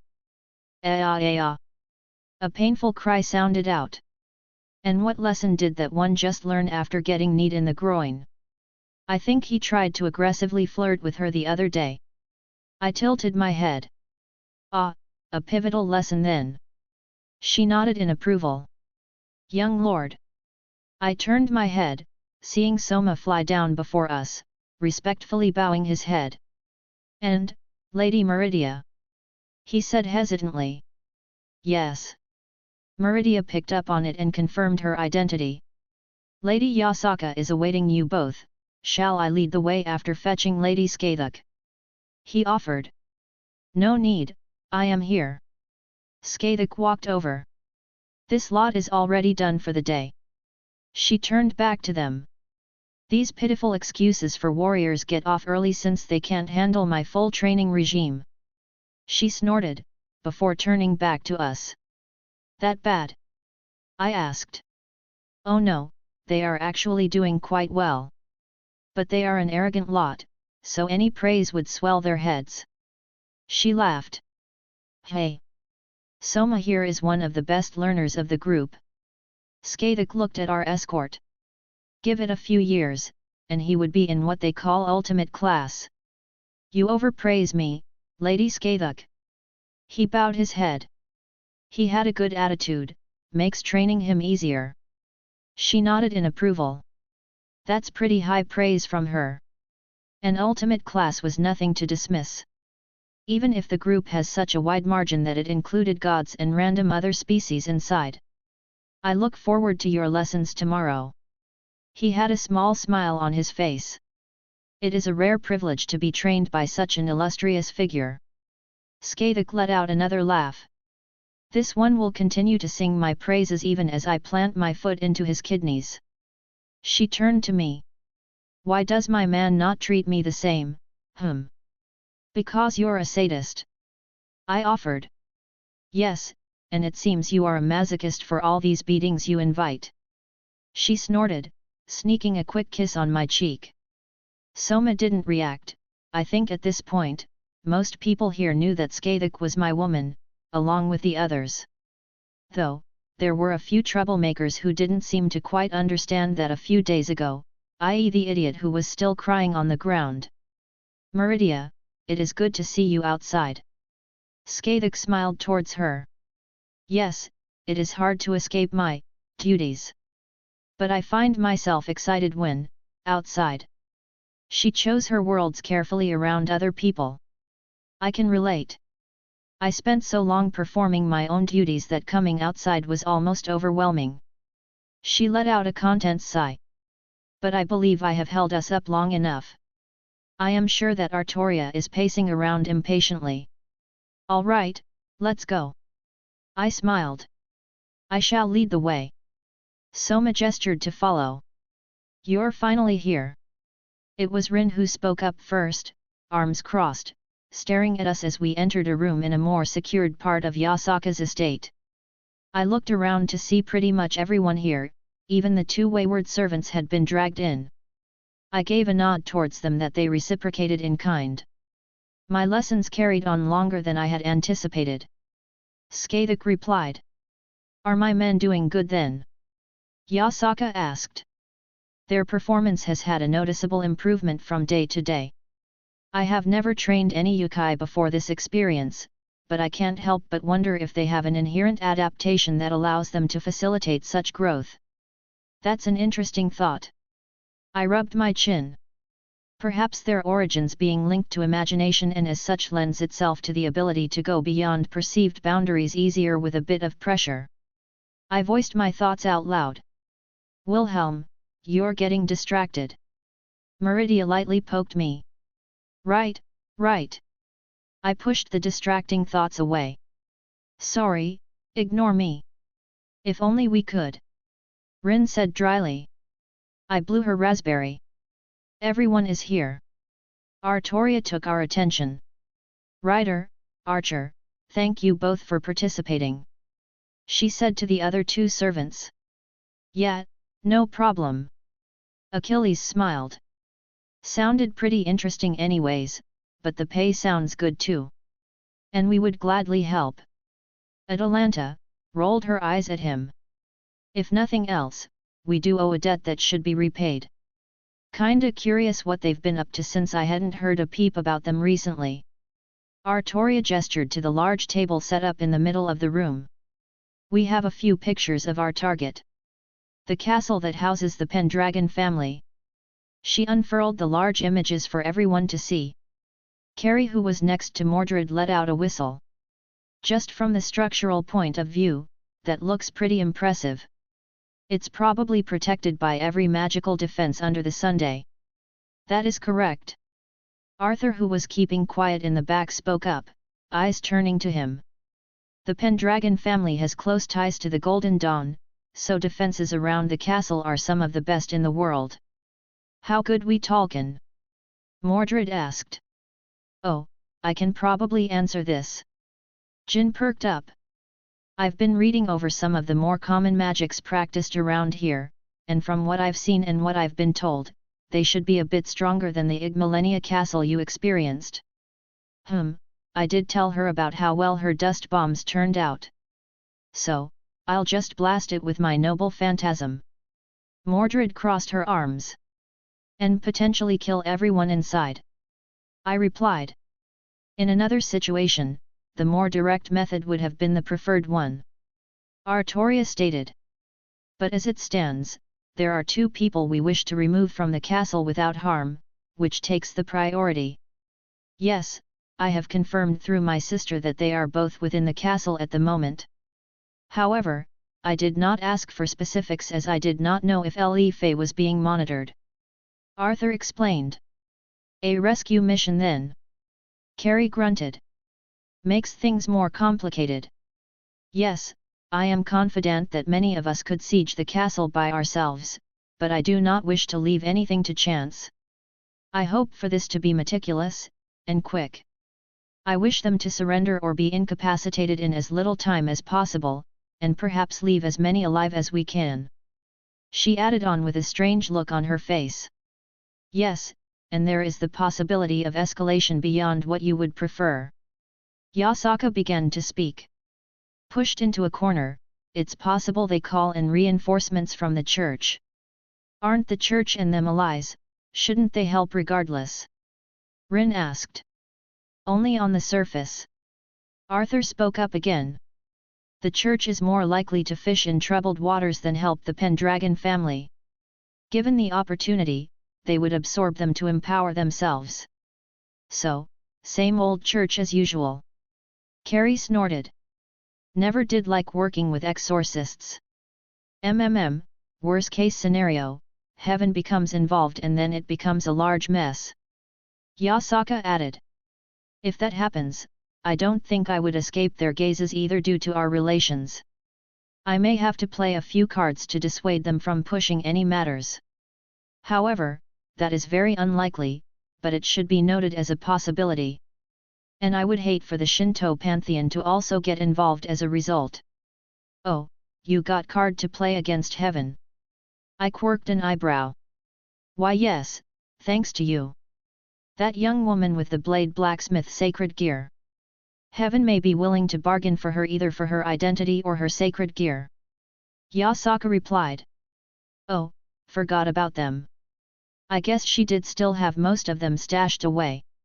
It has been a while since I've been involved in such a military operation. Ray Cow spoke up for the first time. What are your plans, Artoria? I wish to attempt negotiations. She sighed.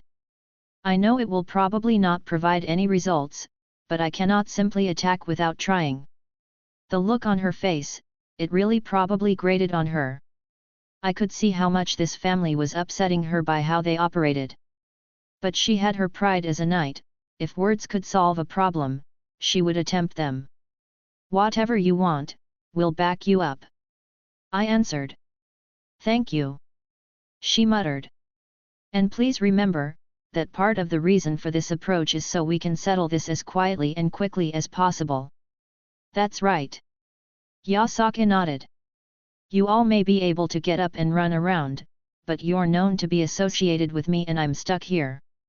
So any consequences will fall on me if things become too chaotic. So, got an attack plan? You said the defenses are probably really strong, and we can't just noble phantasm our way through them. So, how we taking down the defenses? I made a little something when Artoria spoke to me a few days ago. Jin perked up, withdrawing a strange contraption from her storage bracelet. Based on my first dust bombs I made Wilhelm. You made those? Mordred blinked. Those were amazing, can I get some later? Jin giggled. I'd be happy to make you some. Joy. Artoria muttered under her breath, but didn't interrupt. These are infused with gravity dust. Jin continued on. I have 4 in total and they link up with one another after being activated. They're going to bombard the barriers with different gravitational anomalies at the same time, which should disrupt the defenses. Oh, that's smart. Rin snapped her fingers. Distorting the gravity around the area in 4 different ways. I highly doubt their defenses are equipped to manage that. They'll probably be unable to compensate and crumble under the constant shifting. Indeed, their defenses were probably created in mind to withstand a siege, not a fundamental shift in the world around it at different wavelengths all at the same time. As I said, securing the 2 people inside is the priority. Artoria reiterated. Arthur's sister, for whom we have a picture. She placed it on the table for everyone to see. She wore a cute witch's hat. Had the urge to get her head pats. N.A. maid that is of significance to him as well. She placed another picture down. Elaine Westcott. Both are apparently skilled in magic, so be aware of that in case they mistake you for enemies. All right, can't wait to kick their ass. Mordred smirked. I wouldn't mind seeing their combat abilities as well. Skathik shared a similar look. Tell me where you require me to be, I shall follow your lead. I didn't really feel the need to mention that this would bring attention onto all of them. I'd already blown that open a bit with my whole mess, but they were still relatively unknown. But they're able to make their own decisions, and I wouldn't dissuade them from the paths they chose at this point. One thing's for sure as I glanced at Artoria. The Pendragon family was in for a rough time. We will move in the morning. Artoria stated. If you want to read 7 chapters ahead or support me, visit my pat.rayon.com/asteriaforone. Chapter 241, Chapter 229. It was weirdly tense. Not weird in the sense that everyone was geared up and ready for a fight, but because it was serious for lack of a better word. Hey Mordred. I greeted the knight, leaning on the wall next to her. Sup? She nodded. You all good? She asked. More or less. I said with a small shrug. Made sure to hand out potions to everyone and other things that might be needed. The necromancer wouldn't stop gushing over that bracelet you gave him. Mordred snorted. They're pretty rare back home. You like yours? I asked. She held up her right hand. It's all right I guess. She said quietly. I'm just glad you didn't make it all sparkly and shit like the others. I'd take that as her liking it. You seem pretty calm, no anticipation. I inquired. She grunted. If I had my way, I'd have just smashed my way in. But I'm used to how father does things. Even if most of us could probably take the castle by ourselves, he will make sure everyone is as safe as possible. A proper strategy to mitigate any losses. She waved her hand flippantly. With so many servants, and whatever the fuck you are, we don't really have to worry much. Yeah, that does sound like Artoria. She wouldn't underestimate the enemy when she was commanding people. I blinked for a moment.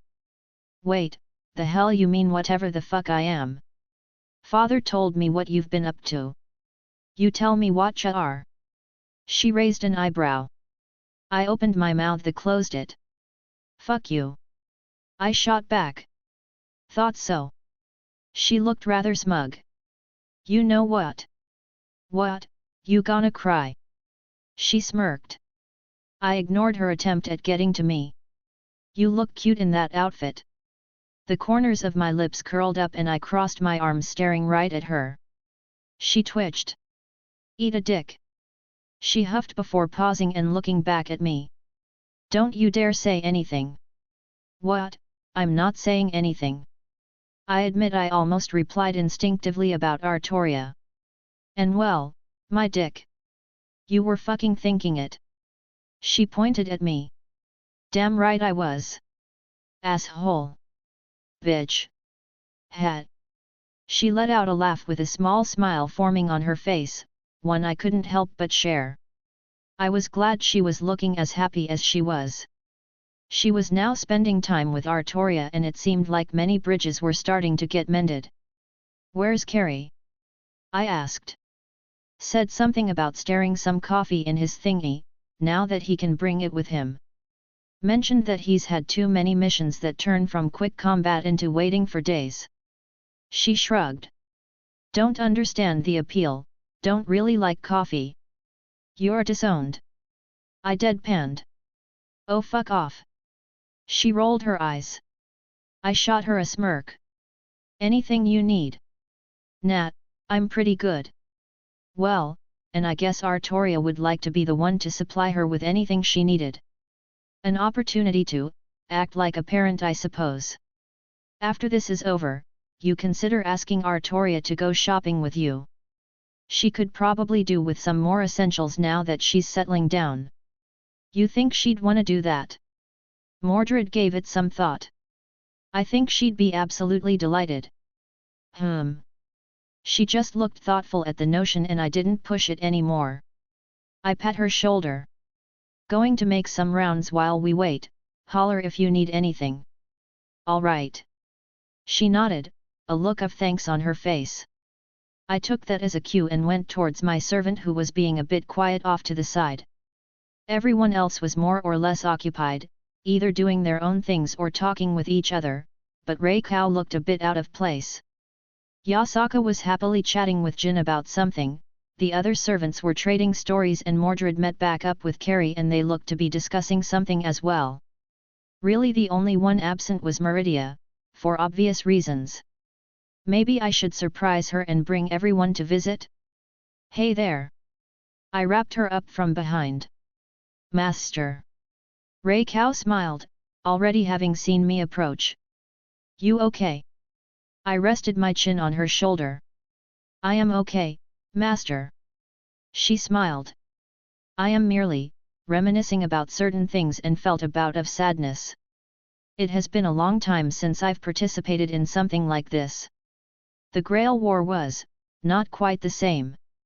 I'm more prone to the blunt force method myself, so this should be interesting. I can't help it that just overbearing force was usually the path of least resistance. Okay, maybe I skewed those decisions.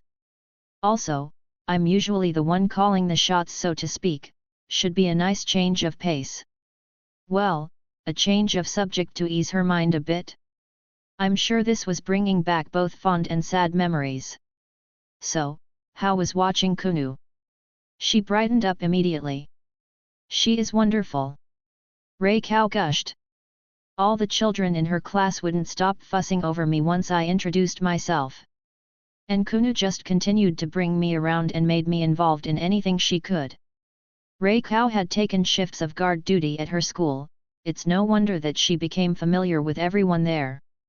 It also meant that Yasaka's guards had a rotating shift for Skathika's training. She even calls me auntie now. Reikau had the brightest smile on her face before shifting to something resembling hesitance. Master Wilhelm. She used my name, which she doesn't do often. If I asked for something, would you grant your mother her desire? If it's within my ability, I'd do anything to make you happy. I said without hesitation. She bit her lip, but looked a bit happier. Your mother is happy. She shifted, kissing me on the cheek. Well, she didn't seem to want to talk about it for the moment, so I wouldn't push. She's my woman, so it's my duty to help her any way I can. I'm happy that you're happy. I mimic her, giving a quick kiss on her cheek.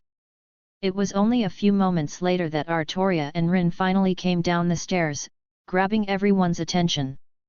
Rin was well equipped, in similar stuff she used to adventure in Skyrim, but there were some clear differences. She even noticed my gaze and smirked a little. Really, Schweinorg, checking me out so blatantly. Funny. I said dryly. I like the armor though, I can more or less parse what you did. I rubbed my chin, admiring the gems embedded all around the leather armor. Must have cost a fortune.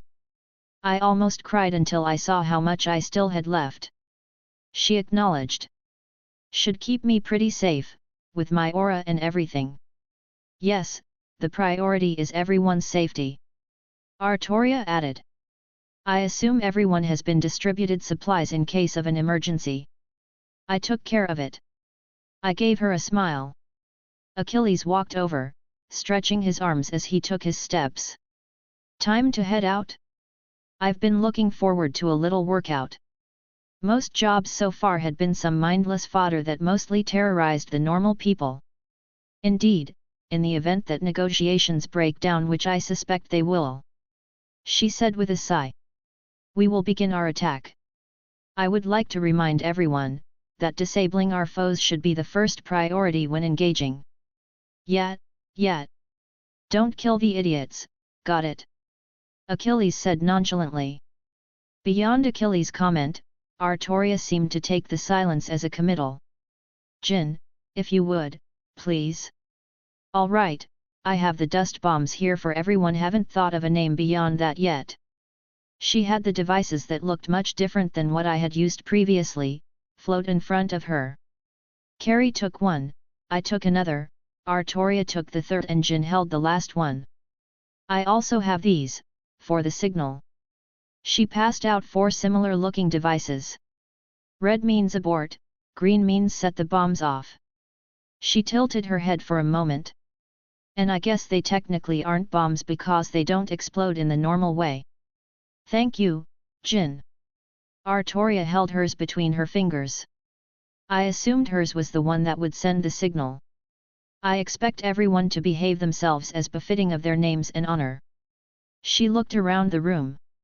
And one final reminder, they will possess what is known as ultimate class fighters. This should be on the higher end of combat strength available to an organization like this. HOH, sounds exciting. Achilles perked up. Can I call dibs on the idiot who calls himself Uther? Mordred asked. Please do not take my father lightly. Arthur, who was silent and held to the back, spoke up for the first time. He does not rule over the family without being the strongest among us. And his weapon is not one to take lightly as well. I advise that we change the strategy to nighttime where he is weakened. Galatine, I suppose it empowers itself and the wielder with the sun's embrace. It would make sense, from a strategic standpoint, but that wasn't what Artoria was going for in this operation. That will be unneeded. I shall personally handle your father. Artoria stated. Well, there goes my chance. Mordred huffed. Arthur let out a sigh, knowing he had no real sway. Just be careful. My family has collected many strange and powerful items over the centuries and from all over the world. I don't know what things he had set up in case our castle was ever attacked. Your concerns are acknowledged. She nodded to him. I doubted anyone faulted him here. He didn't quite understand how much power was gathered in this place. Artoria swept her gaze around the room. Any questions? With no one speaking up, her eyes landed on Yasaka. Then we are ready to proceed. Thank you, Yasaka, for providing the location. It was no trouble. She smiled. I can't join you for the obvious reason. She chuckled. But I wish you all luck. Just in case, I will have things prepared in case of an emergency. She glanced at me. And I'll be keeping Kuna from being suspicious. She'd probably wonder where everyone went since she's been in almost non-stop contact with at least one of us for the past several days. Yet, better to not make her worry. Then we are ready, Wilhelm, if you would. She looked at me. I waved my hand opening 4 separate portals. Skathik smiled, walking straight into hers, leading to the northern end of the castle, out of sight. Following behind her was Mordred and Carrie. I sent a nod to them as they disappeared. Second was Atalanta and Achilles accompanied by Jin. The latter of which practically jumped through the portal. Oi! I called out to the rider's servant. Watch out for her. Achilles looked at me and tapped his fist to his chest before following her along with Atalanta. I don't know why, but I felt the most protective of Jin out of all my girls. I knew it wasn't that rational, considering she's extremely old, and had a vast array of magical knowledge at her disposal, but sometimes these things just aren't rational. I believe it is our turn. Artoria stated towards Arthur who would be accompanying her. Hey! I reached out to my girlfriend. We're all just a shout away. She smiled brightly, standing up on her toes and lightly kissing me before turning towards her portal. We will most likely meet under conflict. Please look after Rin. She stated before walking through, Arthur following behind. Saber. Rin grumbled. Oh, she just cares about you. I nudged her shoulder. Right, Ray Cow. I glanced at my servant. The bond you share with your servant is admirable. Her words are those of concern about someone she dares about. Ray Cow praised, stepping through our portal. Let's go, Artoria's waiting. I pulled on her arm. Fine. She huffed. Let's get this over with. We stepped through as I closed the portals behind us. The grass beneath our feet indicating we were at a new location. And the target of ours, just in the distance, a large castle that stood upon the horizon. Artoria Pendragon POV. It had been a long while since I had been to my homeland's countryside. I had lived with Rin at the clock tower for some years, but we had rarely ventured out of the city we resided in. Keep a level head. From what you have spoken, your father will say things to create a reaction out of you. I advised my ward. He reminded me of Mordred in some aspects and Agravain in others. He was usually the sort to be calculative, precise in their actions, yet he still possessed that side of him that could be riled up just as Mordred.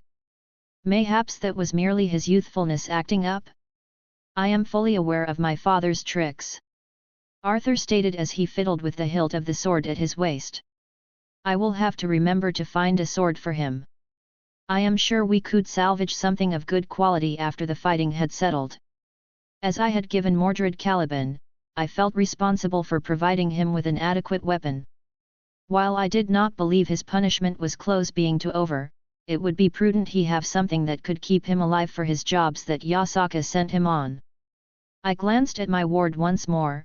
He said he would keep calm, yet it was clear to my experienced eyes that he was forcibly keeping his nervousness at bay. Tell me of your father's strongest knights. I would see to distract him from his wandering mind. There are 3, and they took up the names of Gawain, Lancelot, and Agravain. Arthur replied. Agravain is responsible for the castle's defences and usual strategies, and I am unsure of what he's gotten up to over the years. He tends to stay to himself, but I've heard rumours that his skills are only below the other 2. He's always been a bit creepy, if I were to be honest. So I don't know much about him since I've always stayed out of his way. Gawain and Lancelot, what separates them from the remainder of your family? I inquired. Gawain has a sacred gear beast stampede. It isn't one of significance, but it has the ability to allow him to shift his body into various animal parts.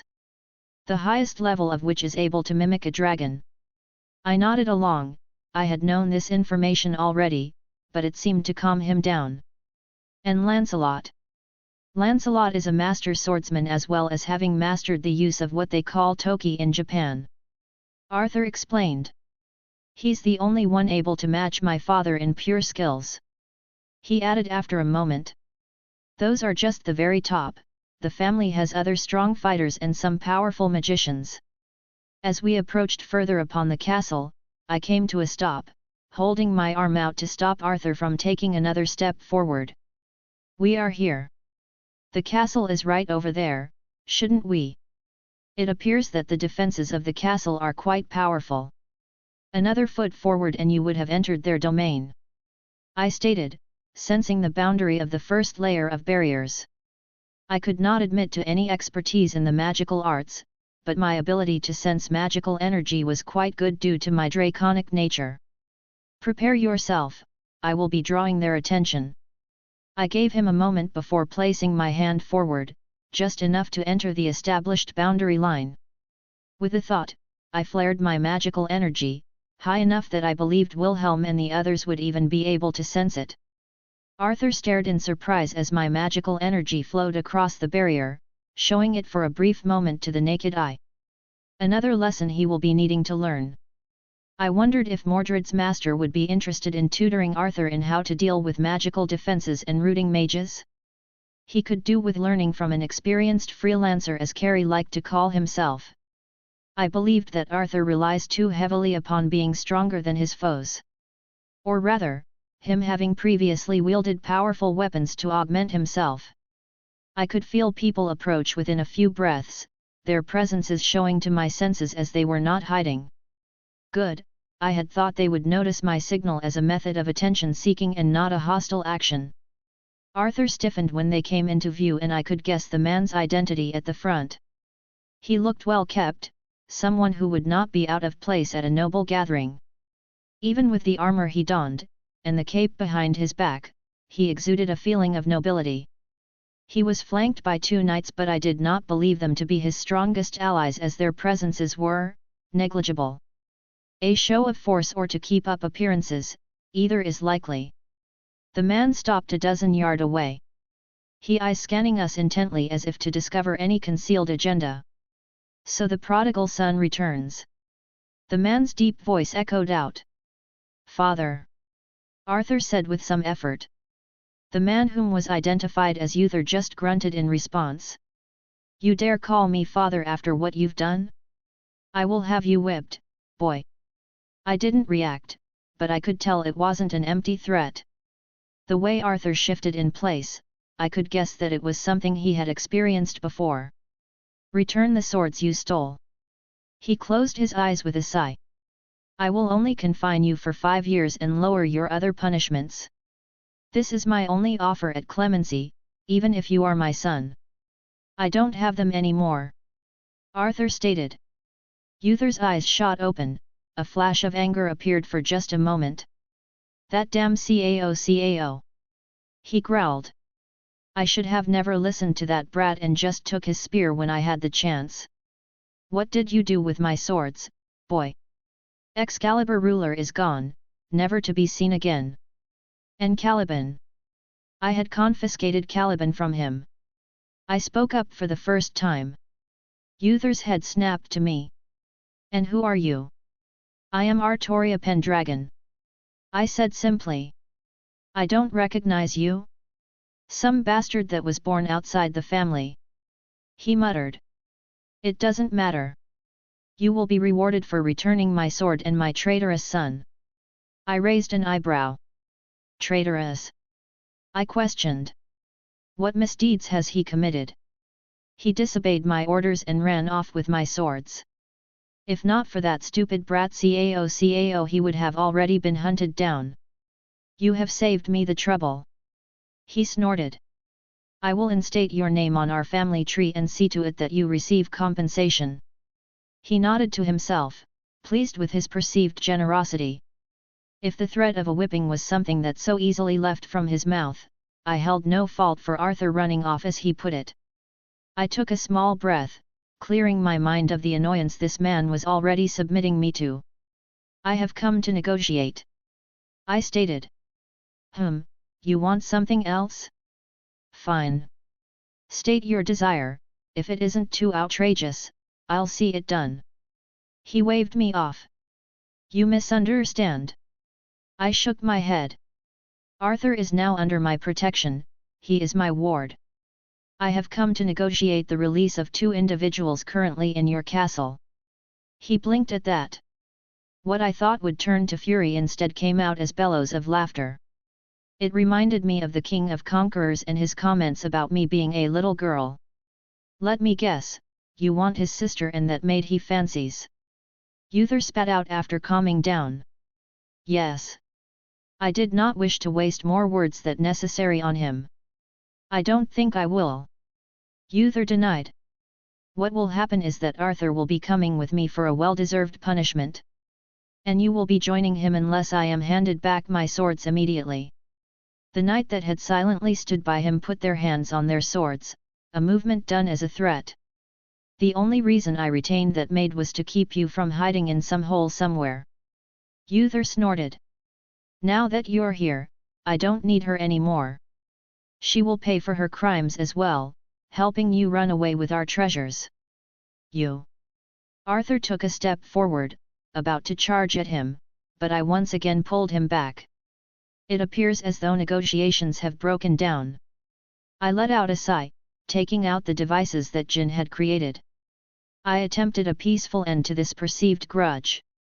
My pride and honor as a knight is satisfied. What are you talking about? Uther narrowed his eyes. I hadn't thought it would work. From the descriptions, Uther appeared to be an individual obsessed with his own power.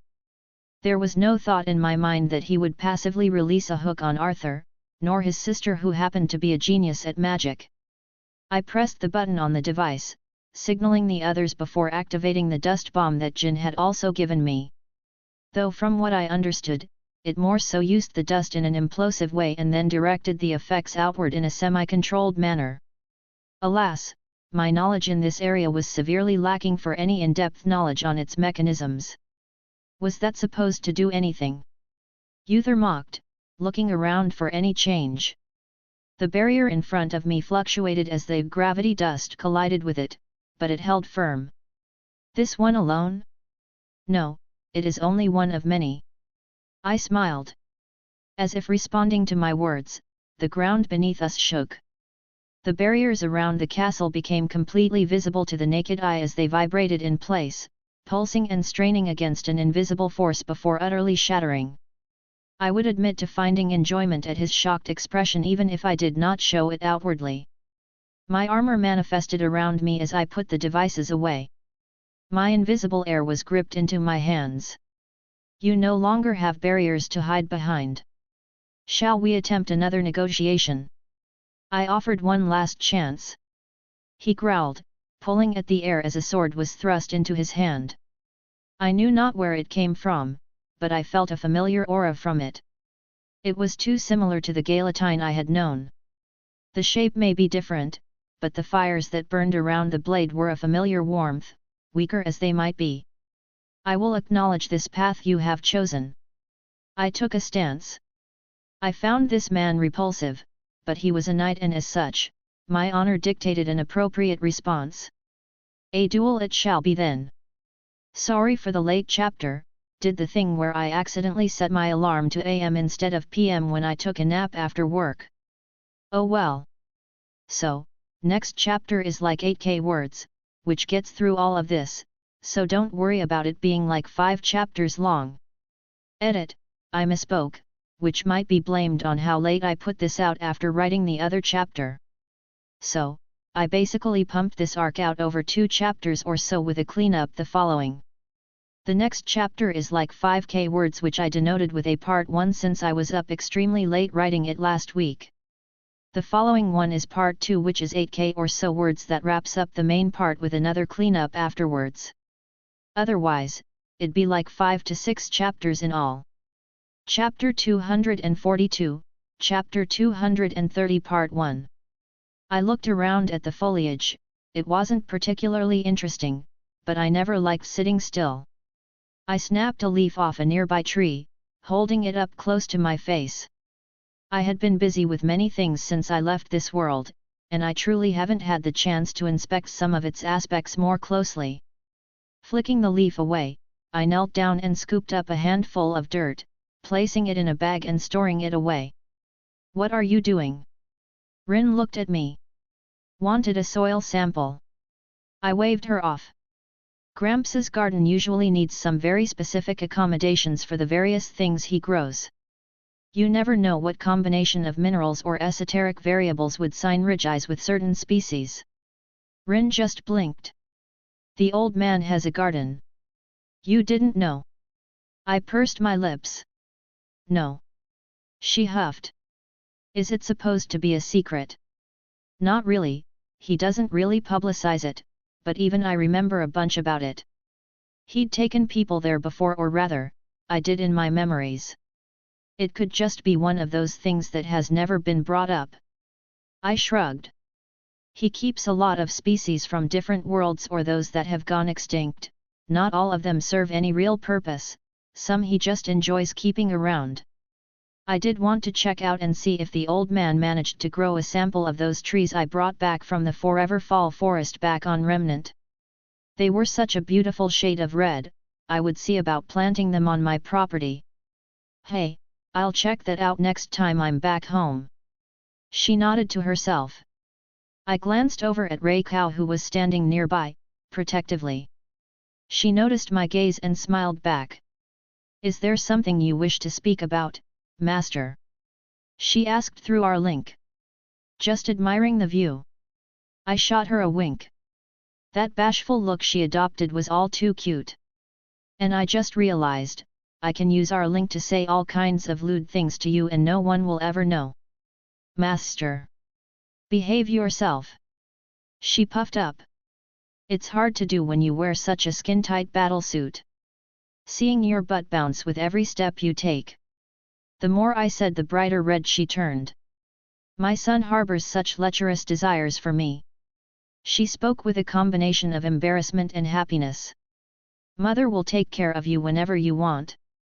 I was about to speak again, but my attention was drawn away.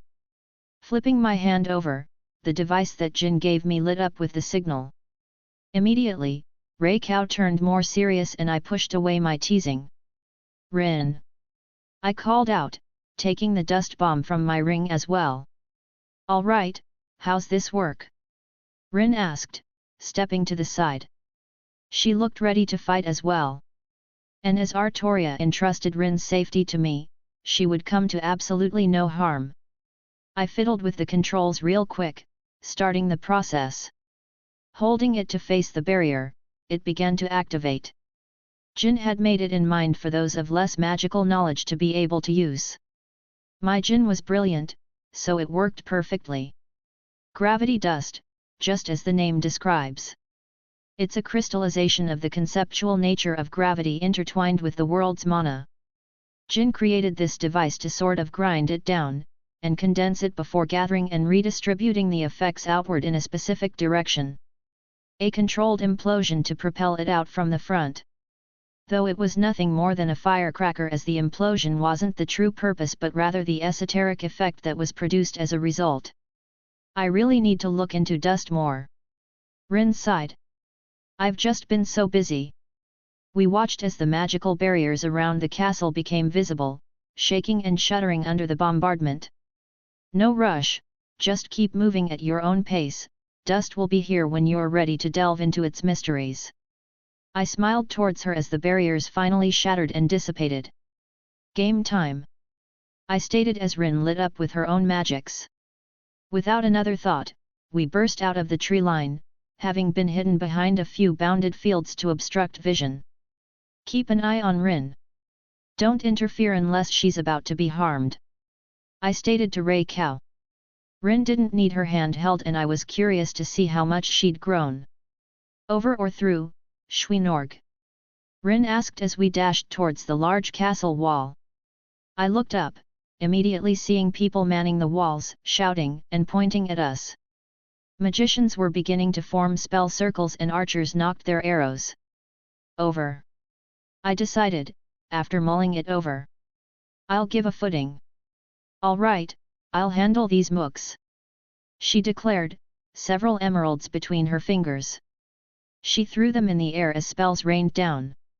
Heart. Shield. Shatter. She spoke her aria, actualizing her spell.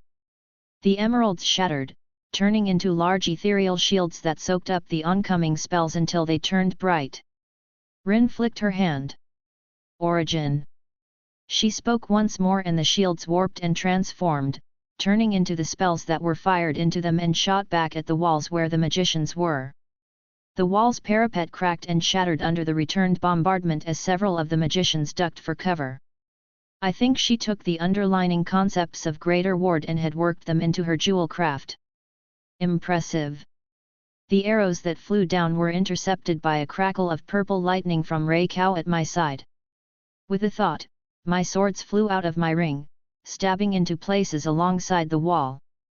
It wouldn't be hard to jump up with reinforcement on Rin's part, and alongside her aura enhancement, she easily scaled the wall as I followed behind. It might have been easier to just bulldoze the wall, but Artoria seemed to want to minimize damage. Getting a good look inside, there were quite a few people. Hell, this place was big enough to house their entire clan without feeling claustrophobic. I glanced to the side, seeing Rin connect her palm to a mage, sending him flying away. Nice use of aura, I praised. She flipped her hair back with a smile. Thanks, managed to integrate it with my martial arts. Well, let's see if we can find the targets before the others. And if I were a betting man, I'd guess they were in the main part of the keep. Master, we should leave the walls if we wish to cause less damage. We are in plain view of everyone. Rei Cao spoke up. Well, stealthy it is. I nodded as we made our way towards the stairs to the nearby tower. Jumping down into the center would just be inviting for a large mob to attack, which we would have to put down at that point. We didn't get very far before I stopped, noticing something a bit peculiar about the architecture. They noticed me stopping and looked at me. Rin, does the layout of this tower, the stones that form the parapet, look like a pentagram to you? She stopped, looking at it inquisitively. Now that you point it out. And the positions of the towers themselves. She turned to look at the layout of the castle. Coincidence? She tilted her head. Now that I got a better look, the towers and the walls formed a large pentagram with each tower having a pentagram within itself. This has the makings of a very large-scale ritual. Master. Rei Cao tilted her head. We should probably hurry. Maybe if I was alone, I'd be more interested, but I had others to care for at the moment.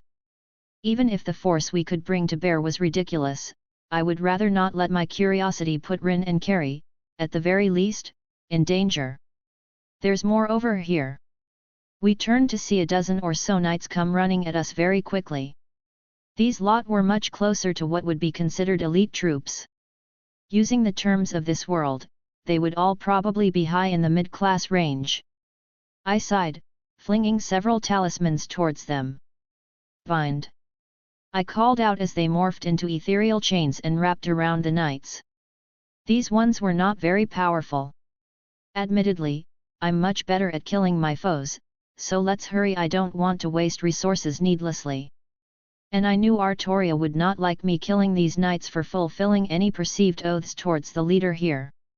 Finding the stairs wasn't difficult and they led into the greater keep.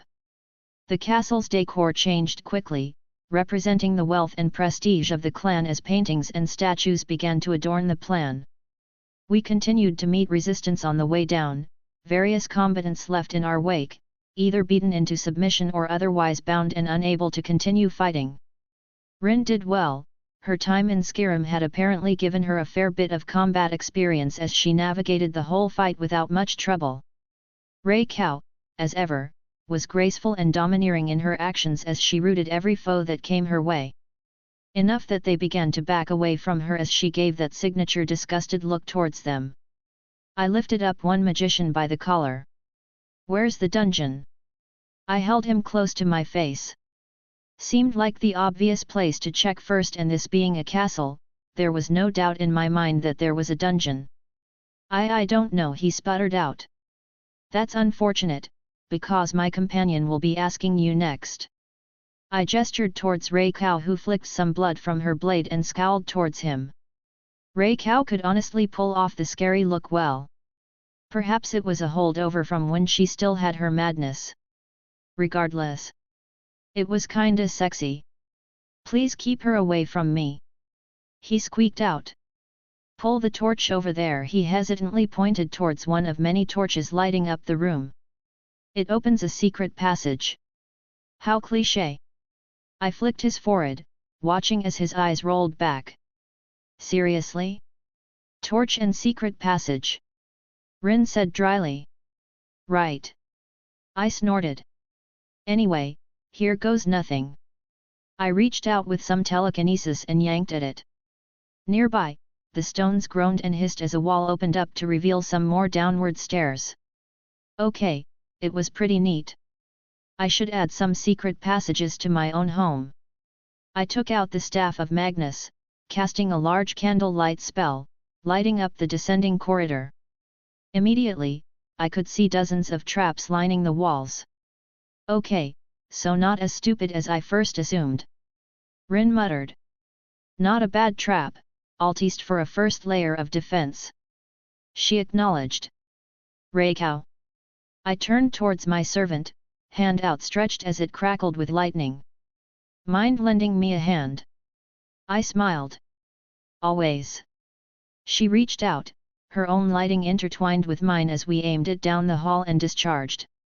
Our divine lightning scattered in all directions down the empty steps, striking every stone, hissing and jumping along the walls as it shattered and destroyed all the encased magics that filled the area. That should do it. I hummed, admiring our handiwork. Let us make haste then. Rei Cao nodded as Rin and I followed her silently. The immediate area had been cleared, and I continued to carry a candle light with us as we descended further and further into the depths of this place. Though, the further we went down, the more I had an uneasy feeling. This feels eerie. Rin whispered. Master, I too feel a strangeness. It reminds me of the spot where we first ascertained the trail of assassin. She spoke. And her comment certainly did not make me feel better. Go. I said, meeting her eyes. She didn't hesitate to accelerate, bursting forward, weaved in her mana burst. She went towards the end of the hallway that met the stairs we came off of, and didn't even bother to be subtle as she burst right through the door. Rin and I followed right behind her and we all paled at the sight. There were cages filled with people. And not all of them were adults. The stench of blood filled the room, I could even make out stains of it that had layered the walls. There was equipment thrown about, tool whose only purpose was to bring about pain. This wasn't a mere dungeon, it was a torture chamber. There was a single man looking at us curiously. The only person that wasn't chained up or in a cage. I knew someone would come here.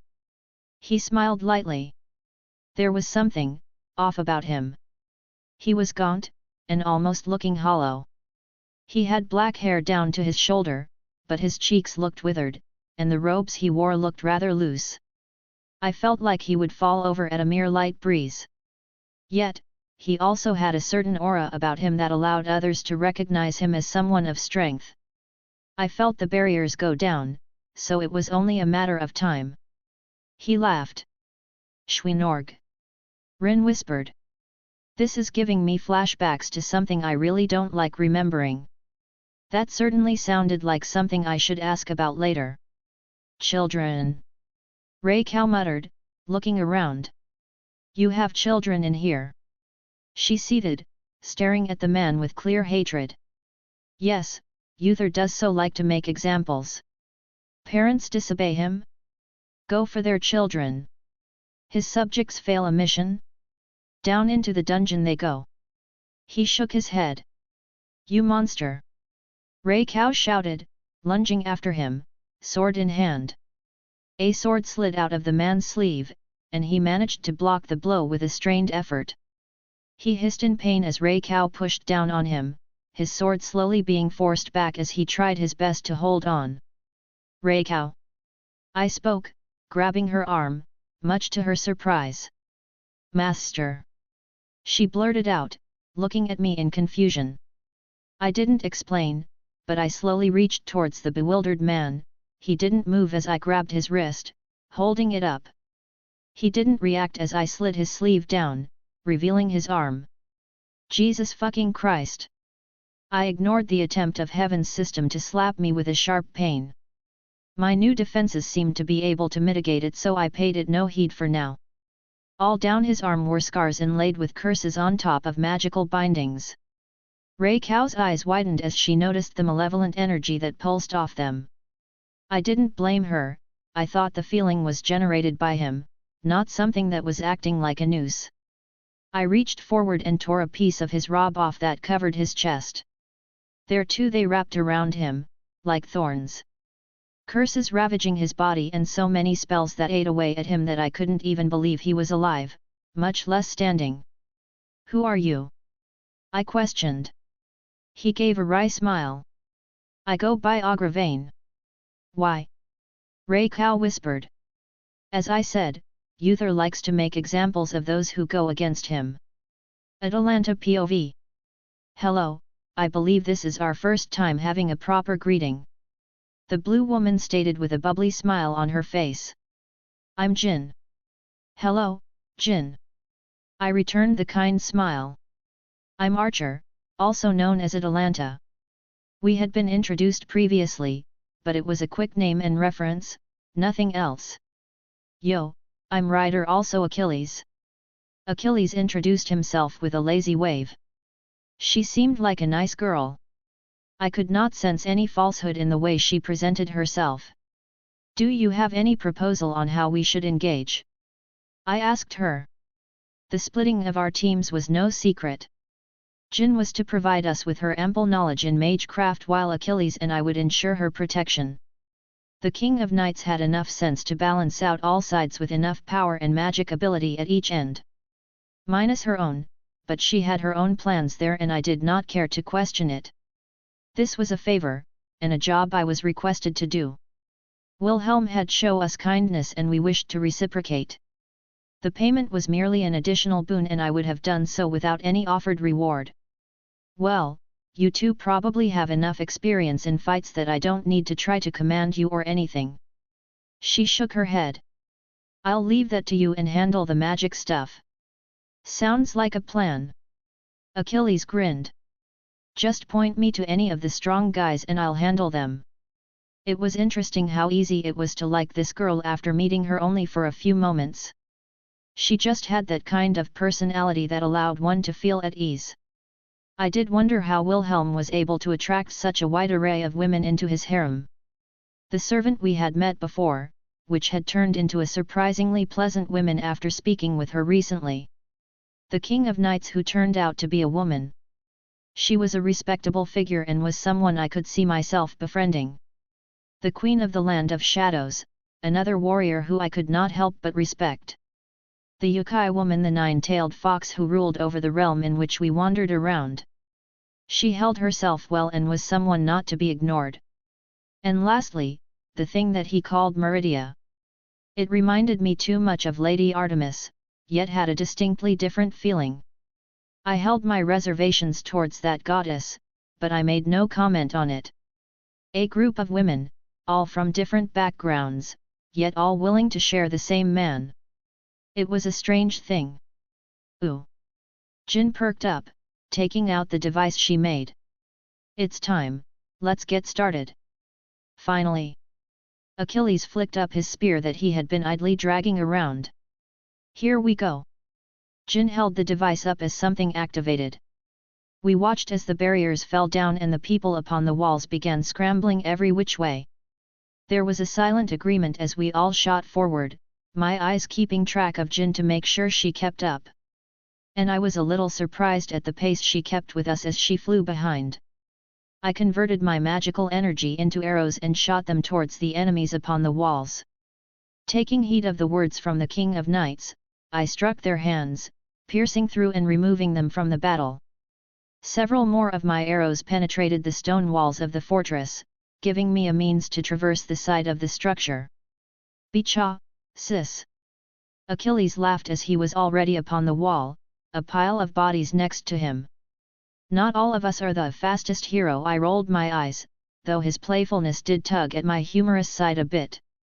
Oh, those look like teleportation circles. Jin pointed out. Yup, definitely teleportation circles. She nodded to herself as the magical phenomenon became clear on the ground below. Hundreds of magicians appeared with a burst of magical energy. What a foolish spot to teleport to. They merely present themselves as targets. I readied my bow and unleashed a barrage of arrows below before they noticed us. Though before my arrows could make distance, they were intercepted by another barrage that happened opposite us. I looked up to see a man standing on a roof with a strange harp-like bow in his hands. I'm afraid I'll have to step in. He spoke up. Intruders, surrender and I will speak on your behalf for clemency. I raised an eyebrow and looked towards Achilles. You can have the bow, user. He shrugged. I wouldn't deny that my competitive side did not act up. This man appeared stronger than the ones I had taken out in the last few moments. I raised my bow, eyes locking with him as I believe we both knew what was about to happen.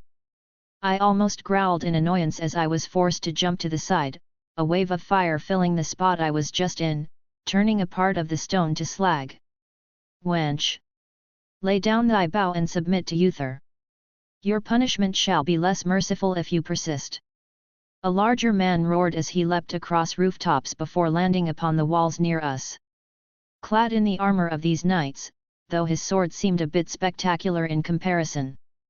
What a big one then! Achilles was already walking towards him. Humph, my size is built upon experience and skill. A small brat like you wouldn't understand. He seemed to take Achilles' words as an insult, though I did not believe it was in the way he meant. Well, big or small? Achilles twirled his spear. A fish is just a fish.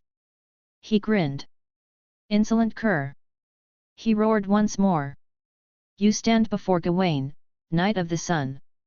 He swung his flame-coated sword at Achilles once more only for Achilles to sidesteps.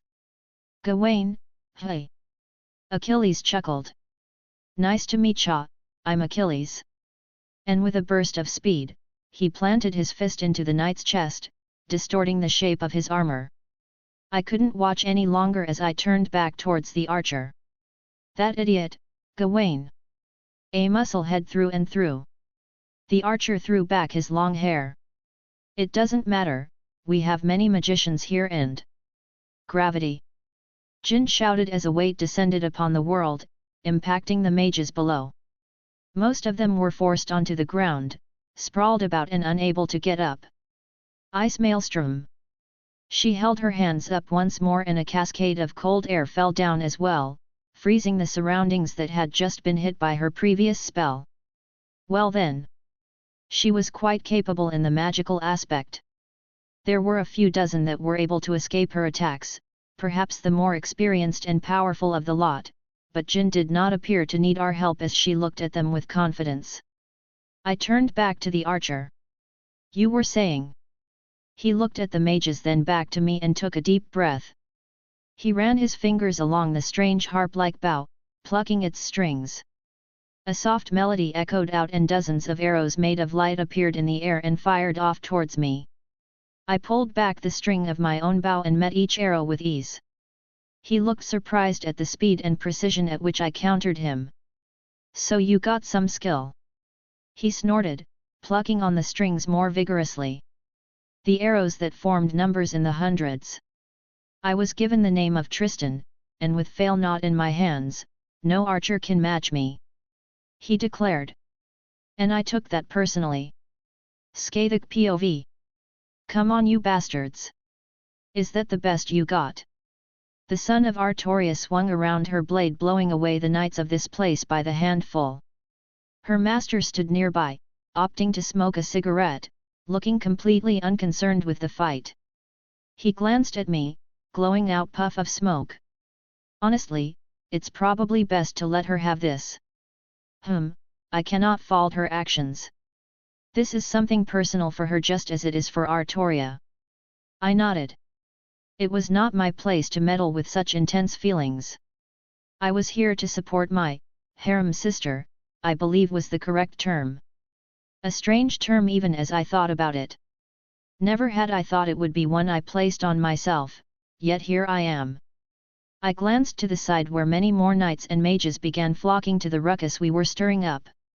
Would you? I gestured to them. Oh, no thanks. By all means. Saber's master stepped back. Yes, he was a magus, he did not fight unless he had to. I smiled lightly as I took a few steps towards them, my favorite spear appearing in my hand. Ice Dragon. One of the mages created several spell circles, actualizing and condensing ice into the form of a large creature that resembling a dragon before sending it at me. Passable, I suppose. I yawned, stabbing it several times in quick succession. My magical energy blew through the magical construct, shattering the threads that held it together. For an amateur. I snorted. Absolutely no substance, no weight behind you spell. Inferno. Twister. Lightning storm. Several more mages cast their spells in quick succession. One thing I could admire in this system of magic was how it was easier to cast certain spells with practice and patience. If one worked hard, regardless of talent, they could rise to a certain standard. I slowly raised my hand and waved my palm through the air, creating a line of runes. 3 spells interwoven into my movement. The fire attack had been met with a waterfall. The burst of blade-like winds had been snuffed out with a spear of earth slamming up into it. Lastly, the lightning just splashed helplessly upon a shield I conjured. My man's lightning was of a much higher degree even before he gained his divinity. I did not even feel the need to shield myself, but I would shamed if I allowed it to land a blow upon my body, regardless of the lack of true damage. I am disappointed. How little training have you undergone? Think about why you have been so easily defeated once you reawaken. I allowed them a moment to digest my words before moving towards them at a higher speed. A few jabs was enough to send their unconscious bodies to the ground. And you require more physical training. Studying magic is no excuse for such poor conditions. I sighed, walking back. I truly despised the waste of talent. While I would enjoy a blood-boiling fight, I was in no rush to seek out such an opponent. This matter was with an objective in mind, not to satiate my own bloodlust. My fair lady. A soft voice reached my ears as I turned around to meet the Origin. I was not surprised by his arrival, he didn't mask his presence, but I expected him to attack me, not begin a conversation. Why is such a beautiful flower staining herself with the blood of my family? Might I ask for you to lay down your weapon, then perhaps we can speak of more intimate matters in private. He gave a rather enchanting smile. The man was handsome. I could guess that his smile was able to win the hearts of many women. However, the method of which he tried to flirt with me, it was laughable. I almost wanted to reply, banter with his flirtations and make a fool of him. But I felt repulsion at the idea of even acknowledging his attempts in jest. This Scathach is already claimed. I turned up my nose. Did you say Scath? Who's this fop? Mordred cut in, dragging the body of a knight and tossing it to the side as they whined in pain. I do not know. He immediately tried flirting with me and did not give a name. I scoffed. He gives off a slimly feeling. I feel a similar repulsion. I agreed wholeheartedly. The man looked like he was getting annoyed at being ignored. Dreadful manners, interrupting someone like so. He huffed. Interrupting you is what gets you upset? Not breaking your men? Mordred asked. Peasants and ruffians who are of the lowest class. He turned up his nose. Their well-being is of no concern to someone like me. I could not see Mordred's face under her armor, but I believe she was all but murderous. Despite everything, she felt very strongly about these people who used their name. Enemies they were, but to see him toss aside his own allies. What a fucking joke. At least those peasants faced off against me and didn't try chasing a skirt in the middle of a battle. Letting your men get beaten just because they're lower status? What a piece of a shit! The man scoffed. What a foul mouth! Are you the one that keeps this flower away? He looked at me once more, coming to the wrong conclusions. An uncouth brute is unworthy of such beauty. I shall remedy this situation immediately.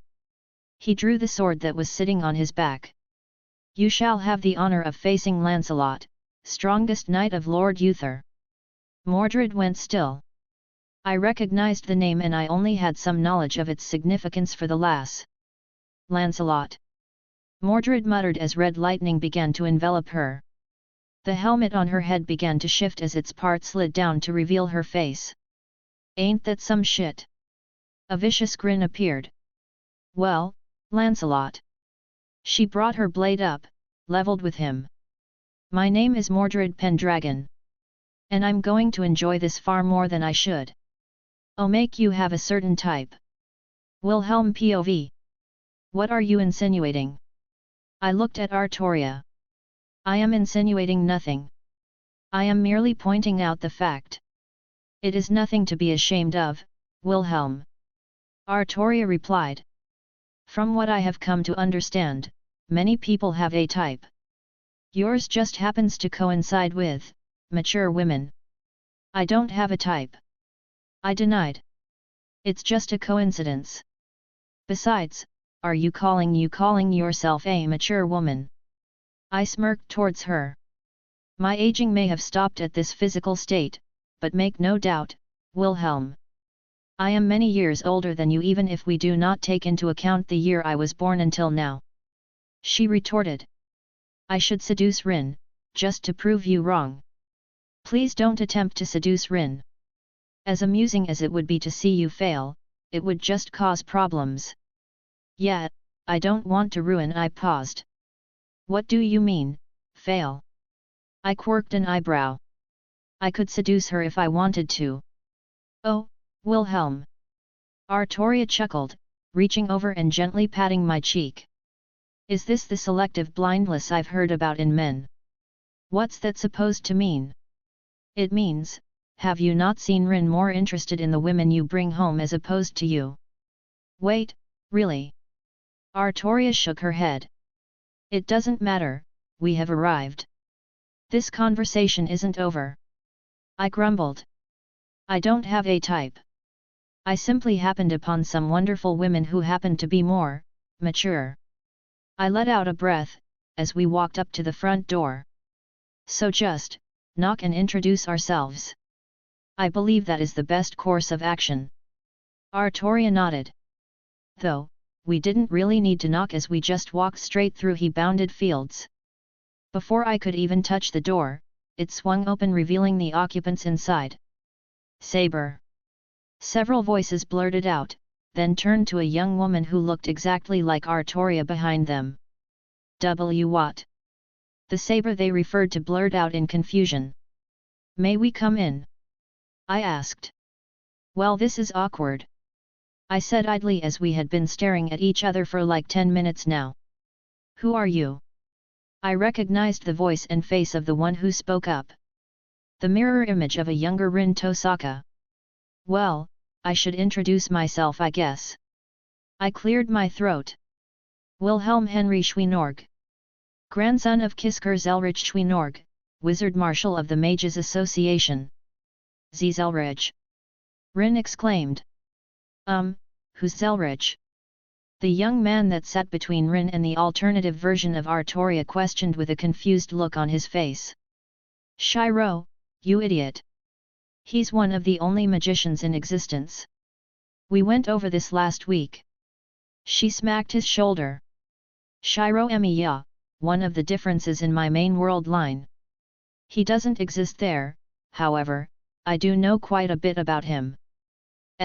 Not that big of a deal. I said evenly.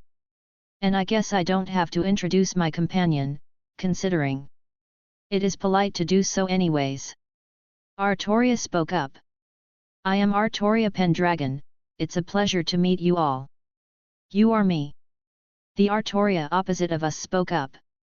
How is this possible? Okay, for convenience sake, How about put my hand on Artoria's head? My Artoria is just Artoria, yours is Saber. I offered. Makes it easier. Rin grumbled. But I'm with Saber, how? There shouldn't be another Grail to summon a servant. Grandson of Zelretch. Do you think I wouldn't know the same magic? I don't come from this world line, neither does my Artoria. It's true. She confirmed. I had my own Grail war, similar to your own. Though, the noticeable exception would be the young man in front of me. Would you perhaps introduce yourself? Artoria asked. Oh. He perked up. Shiro Emiya, guess it's nice to meet you again. He gave a good-natured smile. Artoria smiled towards him. Yes, likewise. And, Saber meet Artoria. I grinned. Artoria turned to me with a little swat at my shoulder. Apologies, he thinks he is humorous at times. So, are you two together? Rin asked. Oh, and I'm Rin Tosaka, by the way. Yes. Artoria didn't deny it. And we are aware of who you are. Our Rin is a part of our lives, she is even my master. Oh. Rin turned to Shiro. At least I didn't get my servant stolen in a different timeline. Hey, I said I'm sorry. Shiro instantly apologized. Excuse me. Saber interrupted. Did you say you both are, together? I did. Artoria confirmed again. Wilhelm and I have been dating for a while now.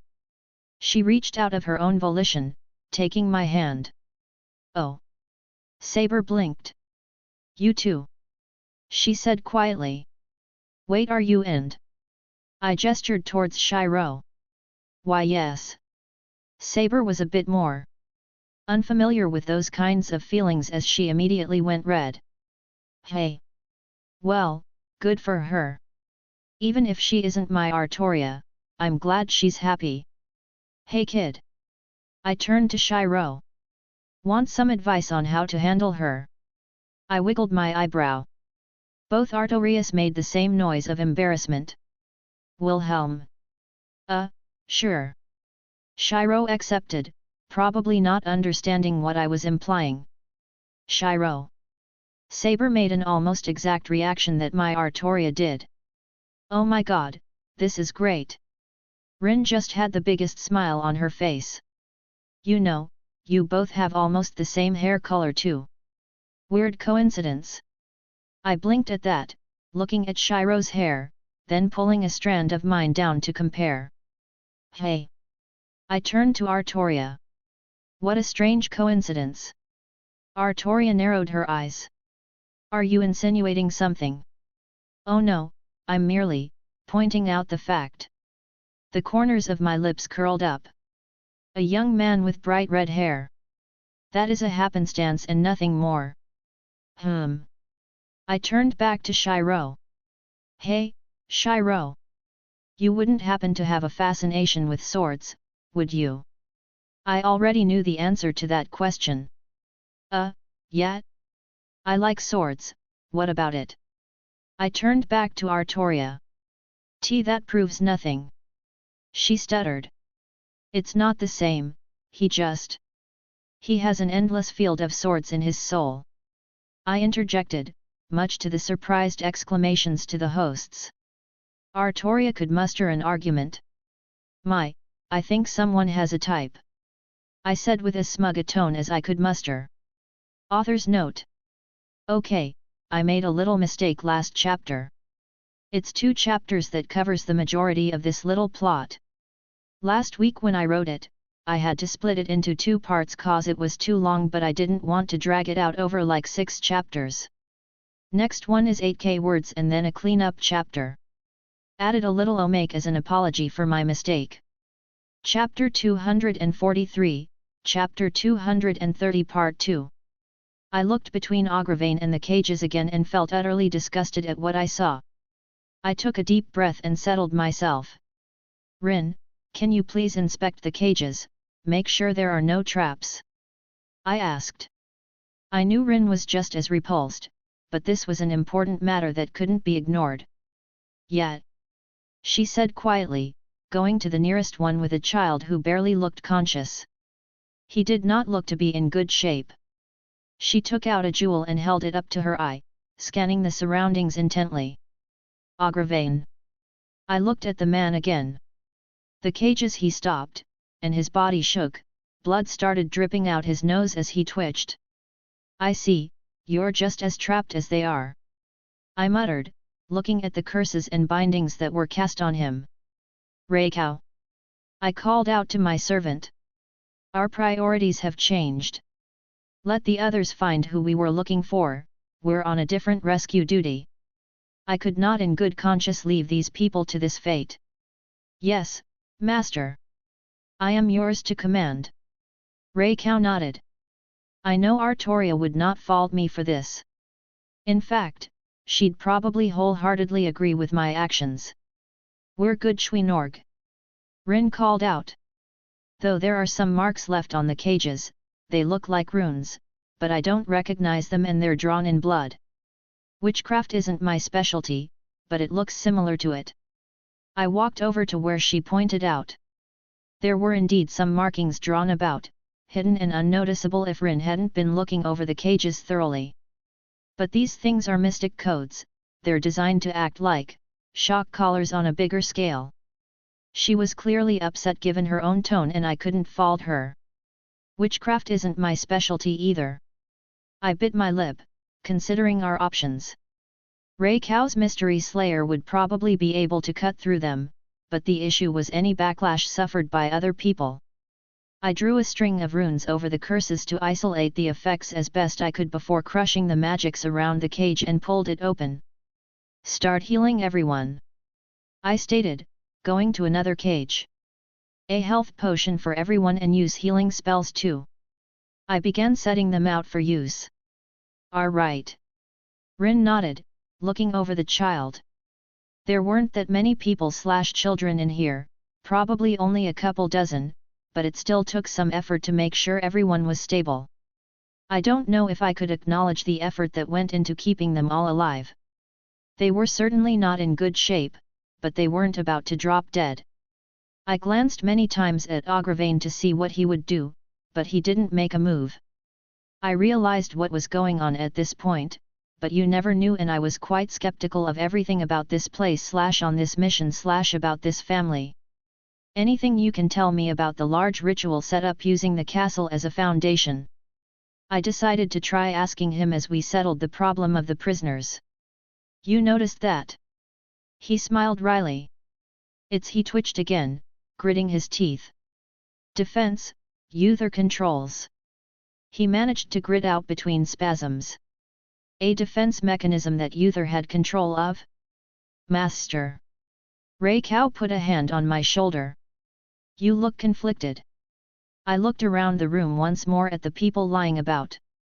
Rin was still checking over several, but they would survive. Wondering what I should do. I said honestly, turning back to Agravain. What can you tell me without? I waved at him. He seemed to understand what I was asking. I'm Agravain, given the name by Uther. I'm not very strong compared to the other legacies, but my specialty lies in strategy and planning. What happened to you? I asked. Uther likes to make examples of people who go against him. Agravain said once more. Even if they are his brother. He shook his head. I didn't want to be the head of the family, but I knew that Uther would be ruthless in his leadership. I was unfortunately proven right. I opened my mouth and closed it again. Fucking hell. I rubbed my temples. What a mess this is. I spent years sneaking in little back doors into all the defenses. But to think you'd just blow right through them. He gave a depressed chuckle. You've been sabotaging them. I blinked in surprise. As much as I could. He didn't seem to care about his sorry state as he smiled brightly. Though, my brother didn't like that I helped his son escape, so he increased the chains on me. You helped Arthur run away. I was surprised by that. He never mentioned anything like that. He didn't know. Agravain laughed again. Uther would have done something eventually. He's too power-hungry for his own good. Binding his son seemed like the next step for him to take. I don't know if I can do anything about these immediately. I looked him over again. Maybe Avalon could disperse the curses and destroy these chains? But I gave it back to Artoria a while ago. Well, he shouldn't be in trouble for the time being. Would any healing have a negative effect? Probably. He shrugged. Uther was very systematic and he stopped sighing again. You're pretty nonchalant about this whole thing. I eyed him suspiciously. He smiled wide at that. I don't suspect to live beyond today, but if Uther is gone before I am, I would die happily. And knowing this place was never going to exist again, my heart would rest easy. He looked around. I blinked for a moment as I noticed another thing on his body. More so than a curse or magic's binding him, it was carved on his flesh, rather amateurishly. I reached forward, pulling his robe away to inspect it. It was the same symbol that was drawn on the cages in blood. You were mitigating it as much as possible, weren't you? Seeing the matching inscriptions and combining some context clues, it wasn't hard to guess the intent. He was transferring it to himself, shouldering as much as he could.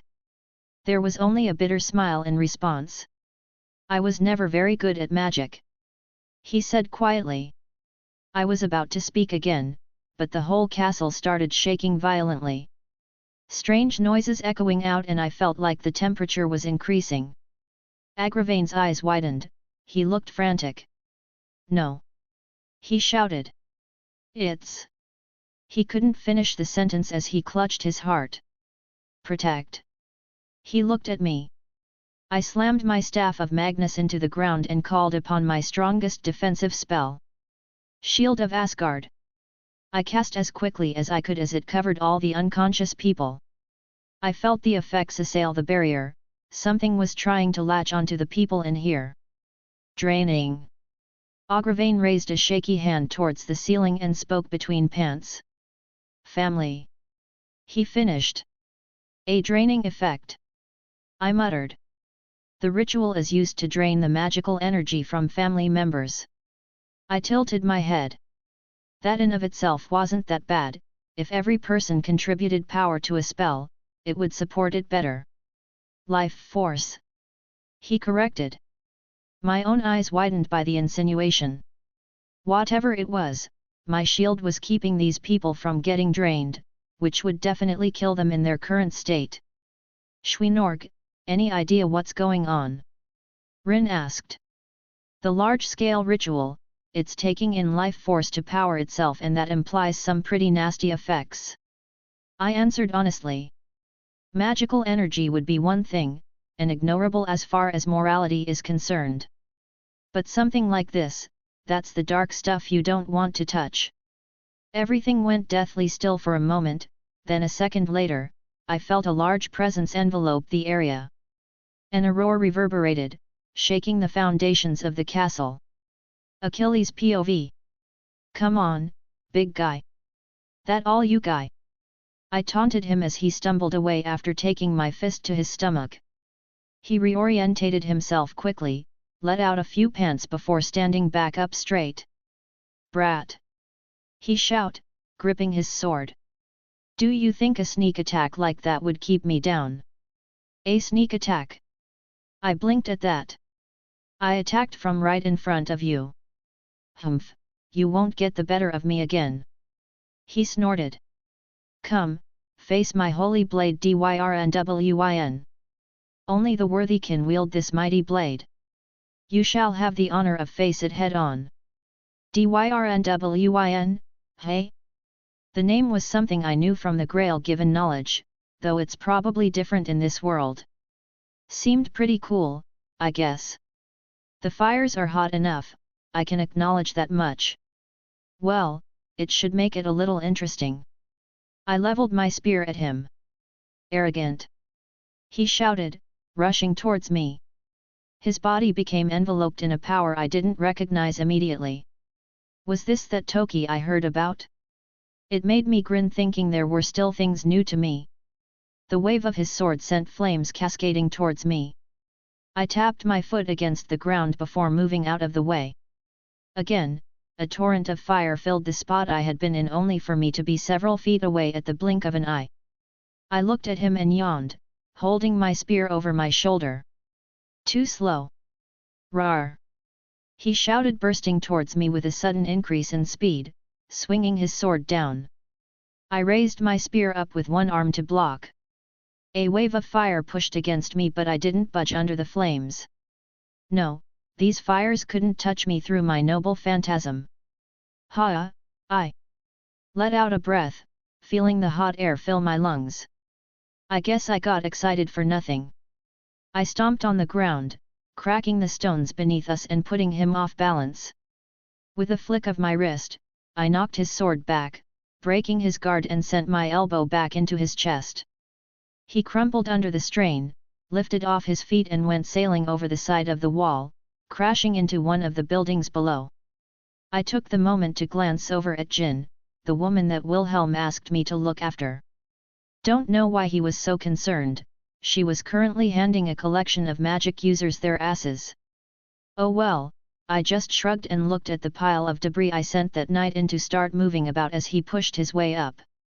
The building immediately caught fire as he jumped forward, the flames surrounding him. However, he looked different. His lower body took the form of a lion, no a cheetah. He growled, looking at me as I jumped down off the wall. As soon as my feet touched the ground, he moved much quicker than before, slamming his sword down. That's more like it. I grinned at the increase of speed and power.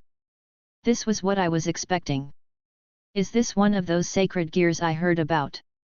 My beast stampede allows me to take the form of animals. I can use their advantages for myself. He gloated. I think there's more to it than that, since a regular cheetah wouldn't be able to do something like this, but I didn't really care. He swung his sword precisely as I took a proper stance and went about deflecting each strike with the tip of my spear. I increased my speed slightly and he was able to follow for a few more exchanges. How about this? I laughed, taking it up another notch. With my spear coated in my magical energy, I thrust out a dozen times in a single breath. Blood erupted from the man, as he only managed to handle a few blows before the remainder slipped through his guard. Several large cuts ran along his body, flowing with blood as he fell to the ground. Not very satisfying. The Toki was interesting, but that was about it. Well, I can buy some drinks with the money I made, so it wasn't a total loss. I wonder how Sis was doing? I looked around to finally see her trading arrows with that other guy. Well, she looks like she's having fun, so I won't interfere. Handled this easily enough. Guess I'll go find those two girls we were looking for. They should. Balance breaker, beast stampede, dragon supremacy. I turned back towards the knight as he erupted in a torrent of power. He changed, his body enlarged and scales grew all over him. Wings sprouted on his back and massive draconic limbs replaced his human ones. A dragon is the highest in the animal kingdom, he roared. I am a dragon. Fire escaped his mouth as his proclamation. Hoo, now that's pretty good. I admired the pressure he was putting off now. Maybe I was a little hasty in dismissing you. You'll regret making a fool of me. He growled, picking his sword up again. He took a step forward, and the ground shuddered and cracked in every direction. His wings beat and he burst towards me. I brought my spear up to block as he pushed me back, sending me into the stone walls. His blade pushed against the shaft of my spear, his other hand his claw reached out to rake at me, only to harmlessly run along my skin. What? He spoke in confusion as his now draconic claws couldn't penetrate my noble phantasm. What's wrong, you having a bit of trouble there? I laughed at him. Don't mock me. He roared, pushing my spear back. He reeled back and swung his sword down harder. His speed was impressive for a human, and his power had been significantly increased. His mouth opened up, revealing a lot of sharp teeth, but I only paid attention to the stream of fire that was bellowed outwards. The flames tore into the walls, melting the stone and caused a large portion of it to crumble under the strain. I moved out of the way, fist slamming to the bottom of his jaw, stopping the torrent of fire. That surprisingly didn't slow him down as he continued to attack me, sword in hand. His skill wasn't bad either. The flurry of attacks he unleashed didn't lack the years of practice he must have dedicated. He didn't let this power go to his head and ignore that facet of his skills. Should I get a little serious? I smiled, ducking under another swing. With a flash, I had moved out of his vision. My spear was striking forward toward his head. His eyes widened and he frantically moved his sword to push my spear away, narrowly avoiding me running him through. Impressive reflex and speed, seems like he still had some power he held in reserve. How about kicking it up another notch then? With another burst of speed, the spot I was occupying in a moment prior had become empty, only a wisp of wind indicating I had moved. From the other side of him, my spear was coming again as he moved, once more aiming to pierce through him. He shouted, sword ablaze, swinging at my spear to defend. Again, I moved behind him, spear shooting out. I continued to increase the speed slightly each time he blocked, and continued to aim for his blind spots. He became more frantic and erratic as I got closer and closer to landing a blow on him. The small cuts he barely managed to escape with started to become more numerous and larger as a few breaths progressed. His breathing picked up and his eyes bloodshot. He looked ragged with his fake scales torn apart all over his body. I could admire his endurance, it was certainly able to keep him going through all of this. Taking a few steps away and gaining a bit of distance, I looked him over and nodded to myself. Well, let's end this. I gripped my spear and my feet dug into the ground. The magical energy around me swirled and the air exploded with a movement from myself. One moment I was a few dozen yards away, the next, my spear pushed through him, nailing him to what remained of the wall in this area. His sword went flying off at the impact, his body spasmed under the blow. He looked down, touching my spear that had him impaled to the side of the castle. Who are you? I'm supposed to be Jigawain, how? His scales shattered and fell off him, his wings dispersed into nothingness. His body slowly turned back to normal. Didn't I already say? I'm Achilles, a hero. I pulled my spear out, flicking the blood away. I looked down at him, his eyes relaying he had more to say, but I doubt he could speak any more.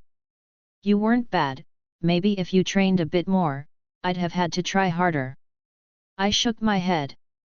Felt like he still had a bunch of potential to get stronger. His sacred gear was interesting and I feel like it could have been used better. What a shame. He should survive, but if he doesn't, not much of a loss. I guess I'll go find those two girls now. Atalanta POV. His melodic tune was followed with a barrage of arrows as I leapt from my perch to another position to dodge the bombardment. With each arrow that was sent my way, I slowly began to scowl deeper. Could he even be called an archer at this point? He wasn't even aiming, it was a magic bow harp that did everything for him. His arrows, they worked by themselves, arcing and moving in the air to attack his targeted with their own mind. It seems that the strumming of the instrument/weapon was what powered it to both create and have the arrows seek their target. As suspected, no one can match my skills with a bow. And he continues to say stupid things like that. I growled, turning around and fired off arrows to match his. It went against my instincts that I had honed over my life, but I felt the urge to stand forward, and face him head on. If Achilles acted like this all the time, I suppose it wouldn't be bad if I followed his example this once.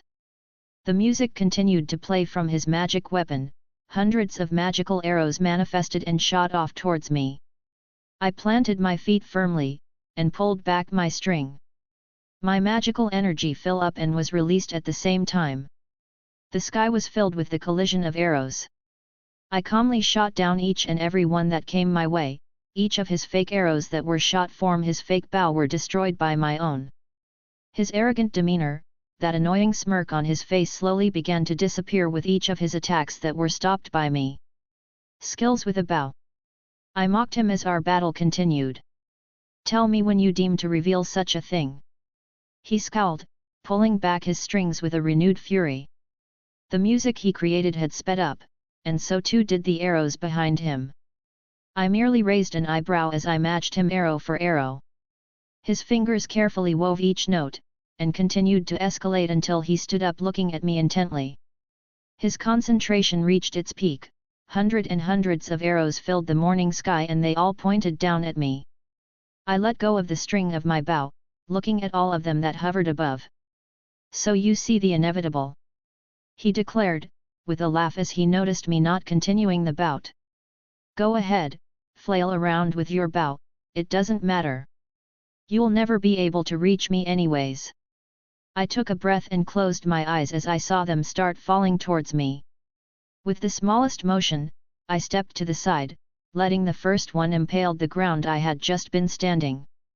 Eyes shooting open, I began to weave through each of them.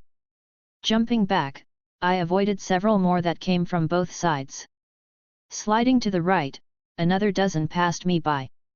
I burst out running as they sailed through the air towards me. I leapt upwards, bow in hand, and unleashed a few arrows of my own to collided with a couple in particular, creating a gap in the barrage that allowed me to dive through. I fired another pair of arrows, one to shatter the arrows in line, and I sent a second high up into the air as I calculated the distance and anticipated certain steps. The arrows that covered my vision spun around, redirecting and continued coming back towards me. However, their paths were much too predictable. Ducking over some, sidestepping others, and a few arrows fired here or there to open paths. My continued avoidance of his barrage left him annoyed as I could hear his tune change, as if becoming more aggressive. The arrows swirled in the air and instead of coming towards me, instead they surrounded me in a cage. I stopped, staring at him as he looked smug. No more running, little cat. He grinned. I closed my eyes with a sigh. Instead of a melodious tune, it sounded more like a hiss, followed by a shout as I opened my eyes again and the magic arrows shattered and dispersed. I looked at the man Tristan, as he called himself without much emotion. He shook, eyes locked on the singular arrow that was embedded in his shoulder. The one I had let loose a few moments prior, the one he ignored or didn't bother to question. How? He stuttered out. You revealed the mechanisms behind your weapon. How could I not understand how it worked and its flaws? I shook my head. This person was too green. I jumped off the rooftop I was on and made my way towards the man. He fell to his butt, trying to pull out the arrow, though I believe my aim was very good. His other arm couldn't move with it inside, thus he couldn't play his instrument. Your arrows had no soul, I explained. There was no prediction of my movements, no traps to be laid, no leading me to perform certain actions. You merely created magic arrows and tried to overwhelm me with sheer numbers. I grabbed hold of his uninjured arm. You are no archer. I squeezed my hand, the bone in his arm cracking under my grip. He let out a shrilled cry before I tossed him off the rooftop and confiscated his weapon. He would survive, as per the King of Knights' request. Hopefully, he would stop being so arrogant if he had a future after this. Wasn't even worth more than a single arrow from me. Jin POV. Bitch! One of the magicians shouted. No need for that language. I chided, casting a greater ward to block his spell. It was one of my favorite defensive spells I'd learned thus far. I have, of course, altered it to fit my own preferences, but the underlying concepts were quite intriguing. The teleportation circles were still active, even if most of the magicians were already defeated. I hummed to myself as I looked over at both Achilles and Atalanta, both fighting those who looked a bit stronger than the other knights they had already defeated. I was about to destroy the teleportation circles until they lit up once more. Another few dozen more magicians appeared, wearing similar uniforms. However, there was one man at the front who looked a bit important. They didn't immediately attack. The one on the front rubbed his beard, giving me a look. "Aren't you an interesting one?" He sounded a bit grandfatherly, though I didn't like the way he leered at me. "Are you from the Golden Dawn?" I tilted my head. "That we are." He laughed. "We have a bit of a relationship with the Pendragon family. I don't know what's going on, but I'd have to ask you to stop now, young lady. It looks like our young uns aren't dead, so I think we can settle this amicably." Sorry. I shook my head. "You can leave, I won't attack if you do." I denied him. He looked at me and laughed again. "Being young is good. But I must warn you, that I will have to make a move due to a contract we have. You shouldn't judge someone based on their looks." I huffed. In a world with gods walking around, why was he assuming I'm a young girl? Perhaps. He stroked his beard. "Very well, I shall respond to your arrogance." He snapped his fingers as several of the magicians around him created spell circles. "Let our magic do our speaking."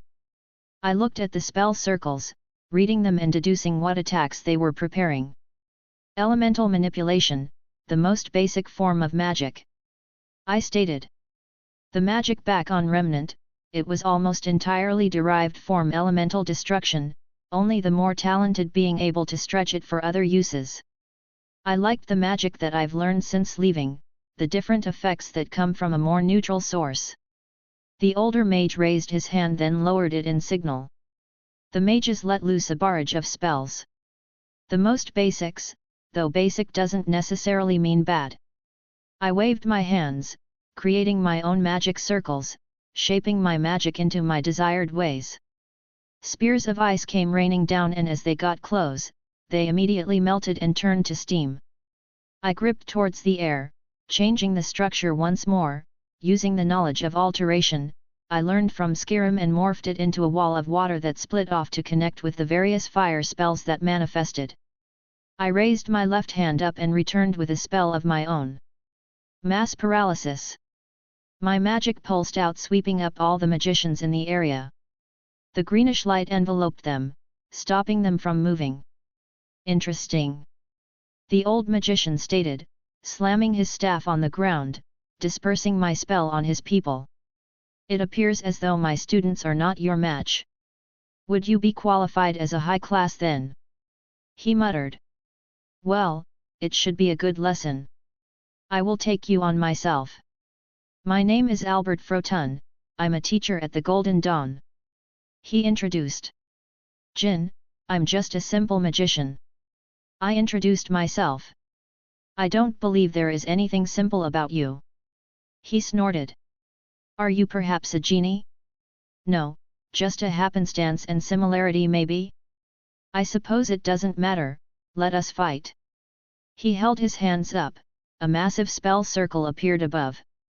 Flame blade. A large sword made of fire emerged, swinging down at me. Shall I try that new spell I created? I was inspired after seeing Wilhelm's power of destruction and Rin's Gandra curse. To create a curse that operates similarly to their destructive ability, however it came out a bit differently. I rolled my fingers in the air as magic circles spun. Curse of Withering. A monochromatic grey light enveloped the large fire sword that brightened the world. It began to eat away at it, devouring the light, the flames, as it collided with the magic. The flames only held up for a moment before my spell crept inside and began to eat it from the inside out. "Why, you are more impressive than I anticipated." The older mage gulped, preparing himself once more. "However, I am a master. I'm known as the Fire King in the Golden Dawn, and I shan't be defeated by you today." He clapped his hands, forming two more magic circles that began to expand and multiple before taking to the sky. "Behold, my own personally created spell, Meteor Shower." He raised his arms out as the spell circles revolved and shaped into flaming rocks up in the sky. "Oh, there are quite a lot of them." I admired the sequences used to create the effects. "Admit defeat, and I shall spare you." "I admire your talent, why don't you join the Golden Dawn? I can protect you from the Pendragon family's reprisal. Oh, no thank you. I smiled. I just so happen to have something I wish to test. Numbers aren't really an issue for me.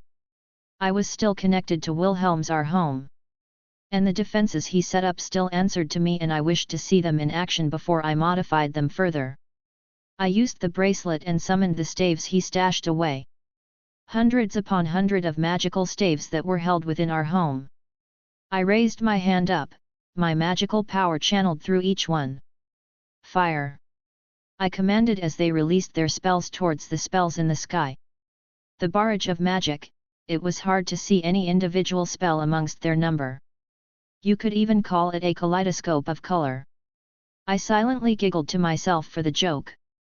Once the sky was clear, I looked back at the old mage, my magical staves slowly pointing down at him as well. Would you please go home? I asked.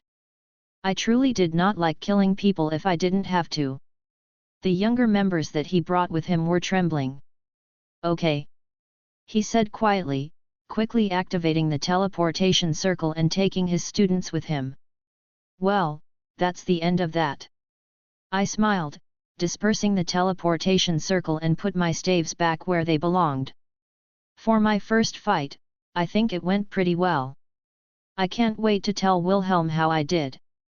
Maybe he'll give me a little reward. Mordred POV. Which fool would name you after the traitor? The supposed Lancelot scoffed in a mocking tone. I don't know, which fool would name you after the adulterer? I rolled my eyes. Hold your tongue, wench. I was bestowed this grace by Lord Uther. He growled. Pretty sure Uther is a cunt too. I laughed at his attempt to be intimidating. So I guess that answers my question. Mordred. Carrie spoke to me through our link. You got this. Yeah, going to enjoy beating the shit out of him. I answered back. Mind if I go with Skathik to find those two girls? No, that's perfect. Go find them while I deal with this idiot. My master was pretty smart, so I'm sure he'd be fine. Not to mention who would be with him. Well, since they got that priority handled, I could deal with this fool without worry. I shall cut your tongue from your mouth and present you to him for punishment. Lancelot declared. Yeah, sure. I said dryly. Is that before or after I plant my boot up your ass? Your brutish words are grating to my ears. Face my sword, and guard. He drew his sword and leapt at me. Clarent was gripped tight in my hands as I swung it up to meet his sword. The force created a shockwave that erupted in all directions. I was a little surprised at the force he created from his attack. Looking closely, I could see some sort of energy flow around him. I think Arthur said he had mastered Toki. He dropped to the ground, his sword stabbing towards me. I swung Clarent, knocking it to the side and followed it up with a slash towards his chest. He stepped back, dodging and swung his own sword underneath my own. I stepped forward, letting it scrape against my armor. My pommel slammed down onto him. He grunted, using his arm to block. For a normal human, he was really good. Hell, he'd probably be a match for that berserker servant from the war that I killed. Uncouth barbarian. He snorted, fist coating in that energy, coming at me. My own hand erupted in my lightning as I caught the fist. That it, you pansy! I roared, the lightning enveloped me fully and I stomped on the ground, sending it out in all directions. The fake Lancelot hissed, flying back and bouncing off the ground before regaining his footing. With another grunt, he slashed his sword in the air, sending waves of blades made from that same energy right at me. I deflected them, but he continued to swing at me with ease. Each one of his blades sundered the ground, cleaved buildings in half and even slashed through the walls that they struck. He was pretty fast, and his strikes were precise and well honed with years of experience behind them. Just because I didn't like the guy, it didn't mean I would ignore the effort he put in to reach this point. I pushed against the ground and accelerated, dodging around the blades, lightning crackling in every direction. Clarence swept towards him again as he rose up, he brought his sword up to block. His legs shuddered under the blow, his teeth gritted as he tried to hold on. I lifted my leg up and kicked him in the stomach, watching him tumble across the ground again. Even the real Lancelot wouldn't sit there and take my blows. I snorted. Fucking weakling. That foppish look disappeared as he contorted in rage. How dare you speak ill of my ancestor? Hey, so they were related. Bitch, if he was here right now, I'd say it to his face just like I did back then. I raised pointer and middle finger in AV towards him. All the shit he pulled, all the problems he caused cause he couldn't keep his dick in his pants. And now even I'm starting to feel bad that you're his descendant. I moved again, turning into a streak of lightning and slammed into his sword again, his body buckling under the blow. I unleashed a series of slashes and he managed to keep up for the most part. Each one sent a shockwave through him as he struggled to raise his arms. I channeled it into my hand, my lightning gathered as I released it into him with our blades still locked. He let out a scream of pain, sword shaking in his hand. I grabbed Clarence with both hands, and filled it with my magical energy, swinging it at his own sword, shattering it instantly. The fake Lancelot dropped to the ground, panting heavily for breath. How? That sword was custom created by the finest alchemists until I could acquire my true birthright. Like that thing could keep up with my Clarence. I snorted.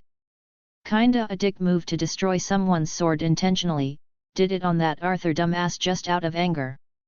But this cunt deserved it outright. He sputtered, looking at my sword. That's impossible, how did you get that sword? Are you working for the church? Do you just like to hear yourself talk and ignore everyone else? I grabbed him by the hair, pulling him up to my eye level. So, listen well, you dumbass. I'm not a reincarnation. I ain't some inheritor of his spirit. And I'm definitely not some stupid cunt that took the name to make myself feel more important. I am Mordred Pendragon, true heir to Camelot. Turning Clarence sideways, I swung it hard at his head, knocking him into the ground, his body twitching but otherwise not moving. Fucking idiot. I spat. At least the real thing was able to match his skills with his utter annoyance. If it weren't for father, it would be his head rolling instead of just being smashed into the ground. But it was pretty satisfying beating his ass. Artoria Pendragon POV.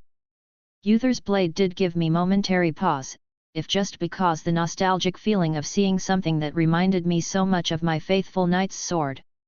After the initial surprise wore off, I could spot the differences quite easily. It was not the sacred sword of the planet, it was a sword created by something lesser. Whether that be a god or a man, I do not know. However, I did not let my guard down, as it was a legendary blade in this world and I would treat it as such. Taking Arthur's words into account, it would be a powerful weapon for anyone to wield. You want to step into the big league, little girl? Fine. Uther spat. Killing you won't mean anything. I'll get my way in the end. Allow me to assist. Arthur spoke up, stepping forward. Boy, do not make this worse. Uther frowned, glancing at his companions. The two nameless knights didn't speak, but they burst forward towards Arthur. Handle those two, I said calmly, watching him draw his blade and engage them. A cursory glance at the two knights, I did not believe them to be stronger than Arthur. Though the both of them together may prove a challenge, I would allow him to fight them both. He snorted, walking towards me with unabated steps. I'm curious what gives you the confidence to stand against me with no fear. Let's find out. He was fast, I could acknowledge that. His sword Galatine swung down at me within a blink of an eye.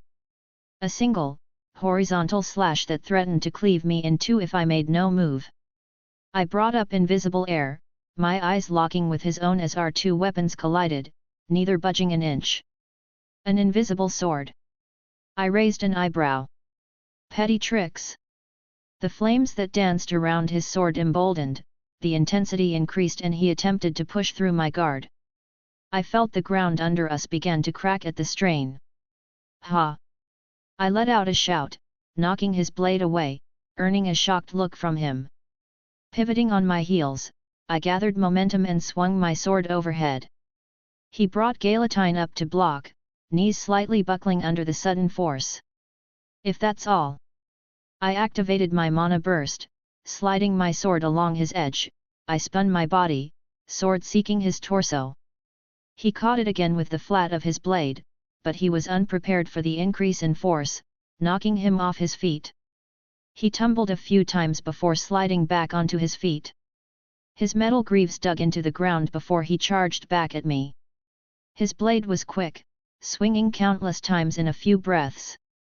I met each blow with my invisible air, sending shockwaves out at every collision. After a few exchanges, I judged his reaction well enough. With a shift in my stance, I thrust forward in an opening. My sword tore through his armor, cutting his side before he spun away to avoid the worst of it. My opponent looked furious, the flames around him burst out, condensing and returning to wrap around him. To be wounded by a little girl. He spat out. Disgraceful. I will remove this stain from the world. Come, test this little girl's blade. I leveled invisible air against him once more. He was fairly strong for a living human. Not to mention the shimmering flames around him were visibly enhancing his physical abilities. He sneered, swinging his blade upwards, the ground sundering at the motion as I jumped to the side and charged at him.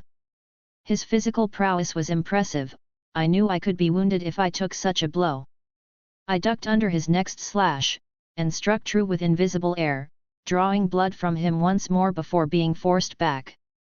Uther responded by sending another flurry of attacks at me, each one accompanied by searing flames. I raised my gauntlet up, deflecting his sword to the side to slash towards his neck. The flames around him exploded out, covering my vision. The heat wave was kept at bay with my mana burst, only for his sword to cut through the flames. I deflected the sword away with a quick thrust. The surrounding flames seemed to be absorbed by the sword as they rolled around the blade. With another sweep, they were expunged towards me. I gathered my magical energy and swung my sword down, sending a force back at them to avoid the brunt of the heat. The waves of fire burnt away the surroundings, turning the forests behind us to ash. The closer to noon, the stronger I become. You chose poorly in challenging me at this time. Uther declared. Right now, I am a god of fire. He swept his sword every which way, creating and controlling the flames that rolled off it. I only need one of you alive, my idiot son shall suffice. Turn to ashes along with my shame. He roared, swinging his sword down, discharging the flames once more. Then I shall answer in kind. I held invisible air up, and swung it down at the coming torrent of flames. Strike air, hammer of the Wind King. I activated my noble phantasm, the mystic code that had been elevated after becoming a servant. The condensed winds around my true blade had burst out like a hurricane, sweeping up the oncoming flames and dispensing them harmlessly away. A portion of his fires swept to either side of me, turning that area to a wasteland with their passing. Truly, it was a powerful sword, even if I still considered it lesser to the one from my home. Uther's eyes widened as our vision met once more, his flames showing no signs of having even singed my body. Surrender! I declared. You have been proven to be inferior to me. I shall not hold back my blade if you wish to engage again. I could understand Arthur's sentiments. He was certainly a higher level than the younger man, however, I was confident in completely defeating him without much issue. He should become stronger in a few hours as well, but I still had my confidence even then. Why you dare? He roared. I was the one who built this family up from the mess it was before. I made people respect us again. We were nothing but dogs for the church before I took the seat. How dare some no-name child come and demand I surrender? He spoke with a fury, his flames exuberating with his emotions as they pulsed at every raised tone. I just needed more time. I would surpass that monster the church hides. I would be the strongest human in another few decades. Then no one would have been able to challenge us. He growled, which slowly turned into a chuckle. Well, I prepared for such a thing. I thought it would be the church that sought to bring us to heel, not some child from a bastard. He reached towards his own arm guard and tore it away from his right hand. I noticed a tattoo depicting a serpent. Pushing his left hand towards the wound on his side, he gathered blood on his thumb and ran it down the tattoo, which then began to glow. Instantly, the ground shook rather, the castle began to shake and I felt a very large influx of magical energy that swirled into the surroundings. What are you doing? Cease this foolishness! I declared. Haha, it's already started. He cackled. It'll set me back a few decades, but it's better than losing my place. He held his sword up as the flames gathered. What's going on? I turned to look at Arthur, who was confused as the two knights he was fighting dropped to the ground. Sacrifice yourselves for the family, Uther said coldly. They looked like they were being drained of all their life. My head snapped back to the castle where a very very large magic circle formed overhead, matching the structure's layout.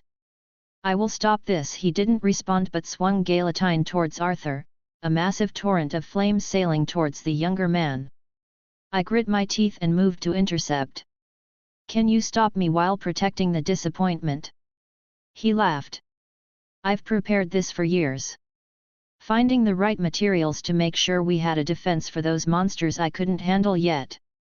Born in a distant land, I give my flames and the life of my kin to bring you back to this realm. The flames he gathered were swept away towards the source of the magic, and the magic circle took on a strange hue as an energy was pulled from the castle. The ashen tree left from your corpse, offered to call you back. Uther began a chant. The head of a hydra, offered for your new body. The flames of the sun, offered as the spark of your resurrection. And the life force of my kin to bind it all together. He shouted towards the magic circle. Return to life, Boydada. There were a few items inside the magical circle that appeared, a tree just as he had spoken of, the head of a serpent creature, a hydra. His flames wrapped around him, and the supposed life force of those he gathered pushed into it as well. A shadow enveloped overhead before its form solidified by absorbing the materials provided. The illusionary form shattered, revealing a massive serpent that floated above the castle. Wreathed in flames, it looked up at the sky and let out a thunderous roar. Wilhelm POV. Artoria. I quickly landed next to my girlfriend as her eyes still stared at the massive creature. Wilhelm, do you know what manner of creature this is? She asked. He called it Boydada. Boydada. I rubbed my temples. It's a South American? ERM, a fire serpent that resurrects or something about hiding in burnt trees. My knowledge on them isn't that in-depth. It's only a step down from being a real dragon. About the same thing as one of those emoji. Drake spoke in my soul. I'm pretty sure I was the one who killed this thing. Wait, really? Yeah, I think it wanted to try eating me to become a real dragon. Drake snorted. Actually, I remember now, I killed it a few times. It had some annoying ability to resurrect itself, kinda like a phoenix. If the right pieces are gathered, well, you can see the results. Bringing it back isn't that difficult, though how long is the question. It's a step below a real dragon. I told Artoria. Though, based on its temperament, it shouldn't be controllable. I think they're protectors of nature? I might be getting some myths confused. It's too late. I heard a shout coming from a man with a few flames burning around him. Uther, stop this nonsense. Dismiss this creature, return what you took from your family. Artoria tried to bargain. This will only lead to the destruction of everything. Humph, do you think I would create something I couldn't control? He scoffed. I used the flames of my sword to bring it back. He stated, holding his sword up. At his motion, the massive serpent suddenly jerked its head, staring down at us. "Will, are Rin and the others safe?" she asked. "Rin's with Ray Cow," I confirmed. "They're fine. But there were some bad things in the dungeon. We chose to handle them opposed to searching elsewhere." Artoria took a deep breath, closing her eyes for a brief moment. "I believe it is time to end this farce for good. Please take Arthur and stand back." Oh! I realized what she was doing.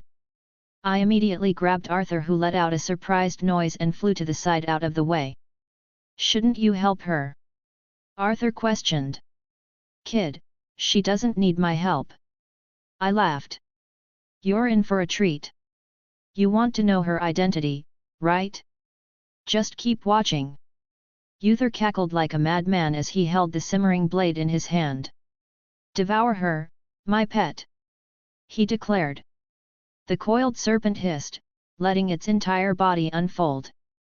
If we were using this world's terms, that thing was definitely in the ultimate class and a fair bit higher than this Uther was ranked. "Show me your struggle. How will an invisible blade help you against such a beast?" Uther smugly spoke. "Invisible blade? You seem to misunderstand." Artoria smiled lightly. "Condensed wind, folded so many times that light is reflected. But it is not meant as a weapon, it is merely a sheath," she stated as the wind around her blade slowly unfolded.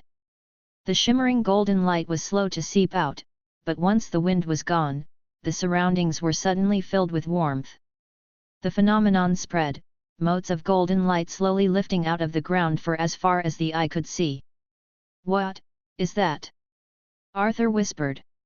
Artoria took a step forward, and the gentle light around her erupted in a torrential wave, gathering around her sword.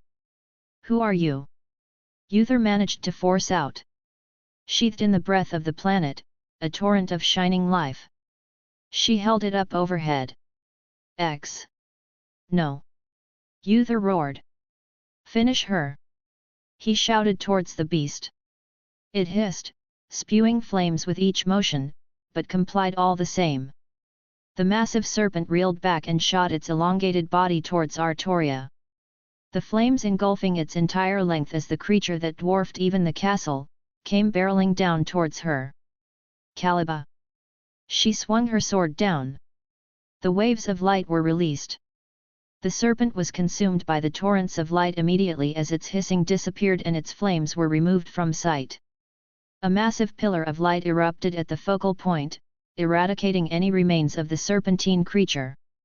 Everyone stared in silence as no signs of the creature were left, even as the light began to eventually fade. Artoria took slow, methodical steps towards Uther, who had fallen to the ground. He stared at her with a mixture of fear and confusion. She placed her sword against his neck. "Do you now know who I am?" Big chapter out of the way, dealt with most of the stuff so it wouldn't drag on. Chapter 244, Chapter 231. A tense silence filled the air. There were many eyes on us on Artoria as she dragged Uther's body through the castle gates, right into the center of their stronghold. Once the fighting had stopped, the remaining people had come out amidst the remains of the light show that had enveloped the place. They also whispered and pointed when Arthur walked right behind us. I had given her a brief rundown of what my team had run into, and what had happened in the dungeon. Suffice to say, she was very much not pleased with Uther, even more so than before. Artoria didn't back down from their gazes, almost welcoming them as she tossed Uther into the mud. He squirmed around, bound and gagged to speak. Such a prideful man was left in such a wretched state, and mocked even more by his current situation. She had yet to return Excalibur, to hide it behind her invisible air. Its light still shined, it was a faint glow yet still pulsed out a warm feeling that welcomed all to its embrace. I could tell she was concerned, worried about the ramifications of what Uther did to his own family. Still, she didn't make a move as the remaining people walked out of the ruins. "Uther is defeated." Artoria spoke softly, yet her voice reverberated around the surroundings. "If there is any other who wishes to stand by him, speak up now," otherwise I will take your silence as acknowledgement of surrender. She gave it a moment and just closed her eyes, waiting for a response. Very well. She spoke again. Father. A familiar voice came from behind and Mordred came into the courtyard, dragging a knight behind her just like her father had. Mordred. I see your efforts have been rewarded. Artoria looked at the unconscious body. Called himself Lancelot. She snorted. Saw your noble phantasm and the big snake. Everything ended. Yes, we have taken the castle. She nodded. Wilhelm. She turned to me, then towards everyone else. Please provide healing for anyone who needs it. Yeah, these people, it looked like they had been starving for weeks. They looked extremely haggard and about to fall over. That spell, it drained their lifespan, ate away at their vitality. It would be difficult to heal them up fully, but to at least get them to something comfortable, I could do that. Ooh, let me help. Jin suddenly popped up. Thank you, Jin. Artoria smiled. Prepare a healing spell, I'll make it so it's distributed over top the castle. I stated. Okay, I'll cast my best healing. She nodded.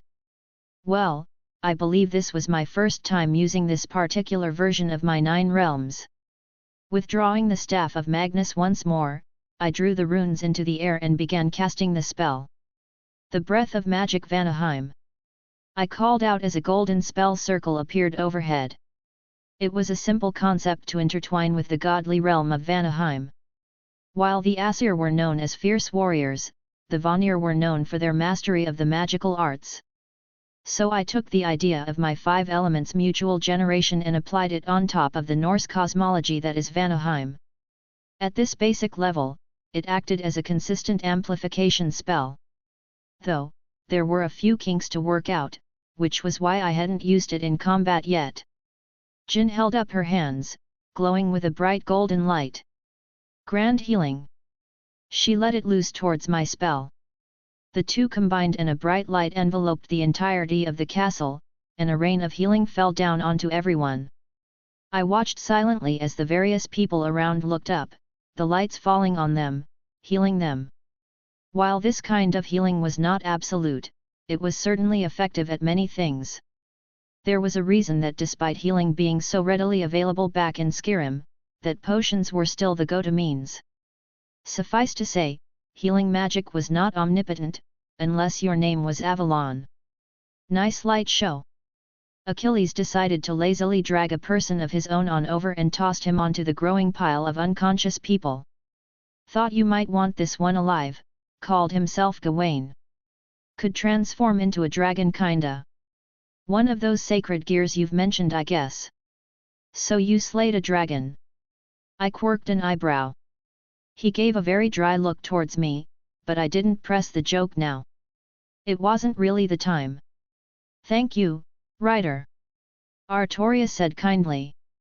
Ha, don't mention it. He laughed. Wish I could have punched that giant snake though. Next time, I call dibs on the big monster. Ryder, stop being insensitive. Atalanta smacked his shoulder, tossing her own person down. This idiot called himself Tristan, I don't know why, he didn't even wield a bow properly. She snorted, holding up a harp-like bow. Master, we're bringing the ones from below over. Just as Ray Cow's words echoed in my head, I saw her and Rin escorting many different people. Mom. Dear. Dad. Cries for various family members rang out as the prisoners ran towards their family members. Children, elders, and young adults. It seems like Uther didn't discriminate in who he had decided to throw into the dungeons. It was heartwarming even knowing what they had went through. I could only say that at least they're still alive.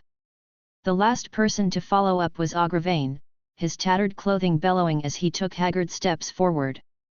He took a few more steps, each one looking more difficult than the last before dropping to his knees in front of her.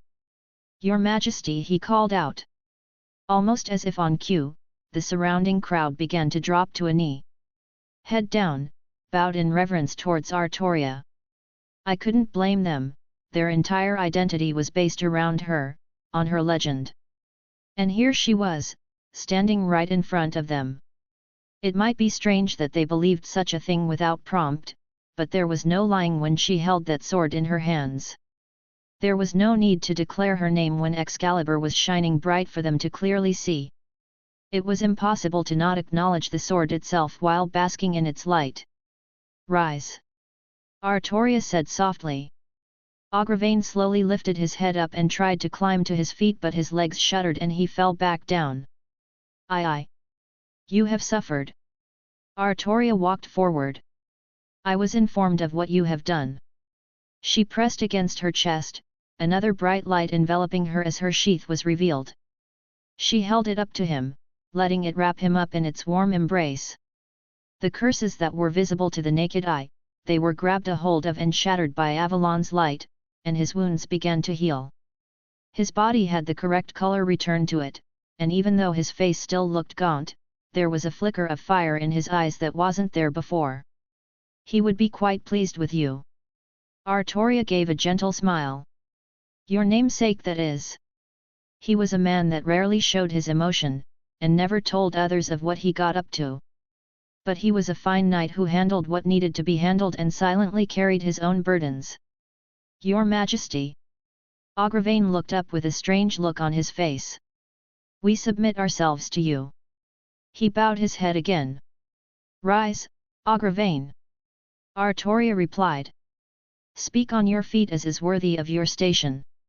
You have made no pledges or oaths to me, there is no need to bow your head." He slowly stood up once more, a renewed vigor in his movements. I. It seemed like Agravain had trouble voicing his thoughts. Artoria let out a sigh, looking at the surrounding crowd. "Let the past be buried." She began speaking again. "It is fine to have pride in your heritage, but you have become blinded by the glories of the past. Let this generation be the final one to try and relieve the previous era. We will follow your orders." Agravain stated.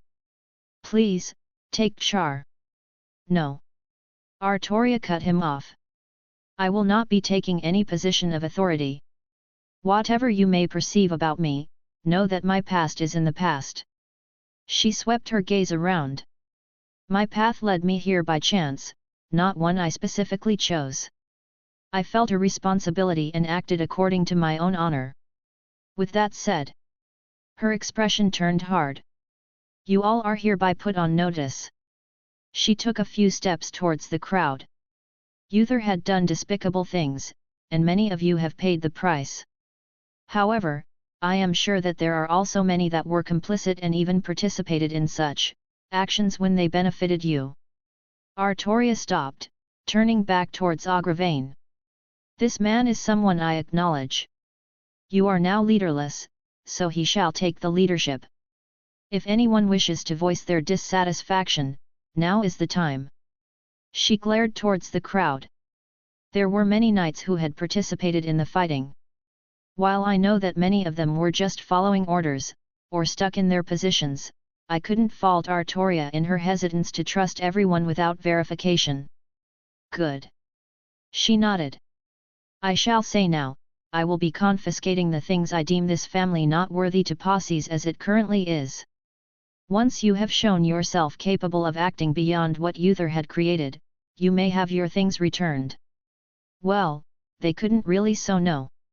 They were, conquered. Politely so. But conquered all the same. Oh well, time to loot all their cool toys. It seems we've come right on time. I turned to look at Skathik walking over. I had been wondering what she had gotten up to.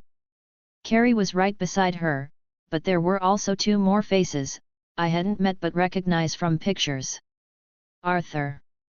A girl in a large witch's hat came running over. "Fay." Arthur accepted the girl into his arms for a hug. Right behind her was a woman in a maid outfit. I could admire Arthur's taste, she was very cute. "Elaine," Arthur said quietly. "Arthur, I missed you." She looked like she was about to cry. "Ahem." Artoria politely cleared her throat, grabbing their attention. Perhaps you wish this reunion in private. Li Fei blurted out.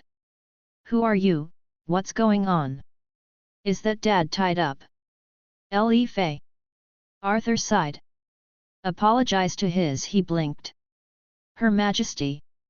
He chided his sister. I guess he accepted Artoria's identity. The context clues were all there and he had a bigger picture than the other people. Well, he probably had many questions, but he seemed to understand that now was neither the time nor the place. What? Lei Fei looked around, her eyes landing on Artoria, then her sword. Her eyes widened as if she understood something. The same explanation that filled her soul as the others. She fidgeted in place. She's a girl? But... Peace, child.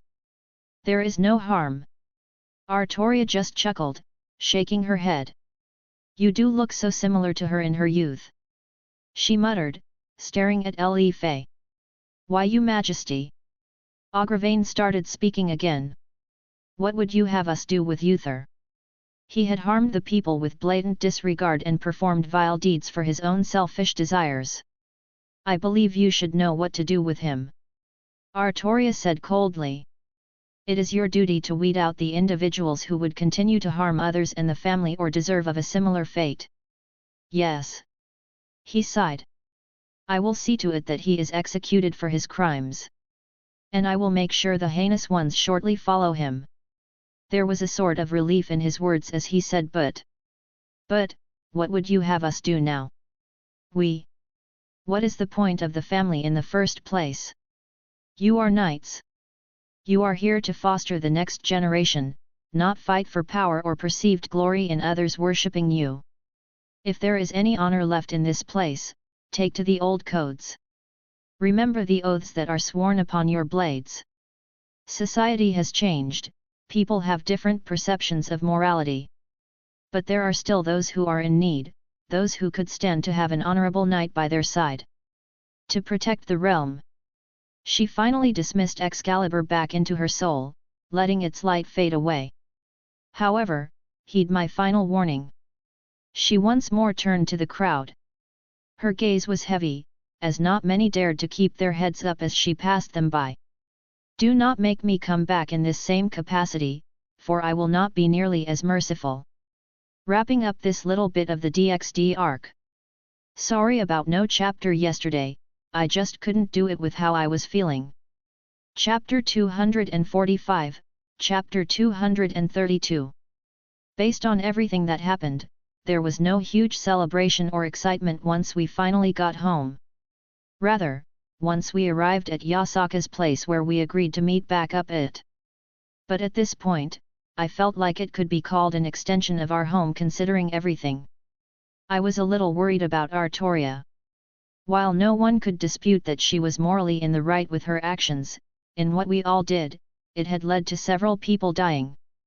Of which, there were quite a few that had been completely innocent of what been going on in that place. You're back. Yasaka greeted us immediately, ushering away her guards that were nearby, presumably so we would have some privacy. I'm assuming that everything went well since I see no one harmed. She eyed all of us as we walked through the portal. Indeed. We succeeded in what we had set out to do. Artoria gave a curt reply without revealing much of the emotions on her face. And you have more people than what you left with. Yasaka mused, eyes scanning the two new people we returned with.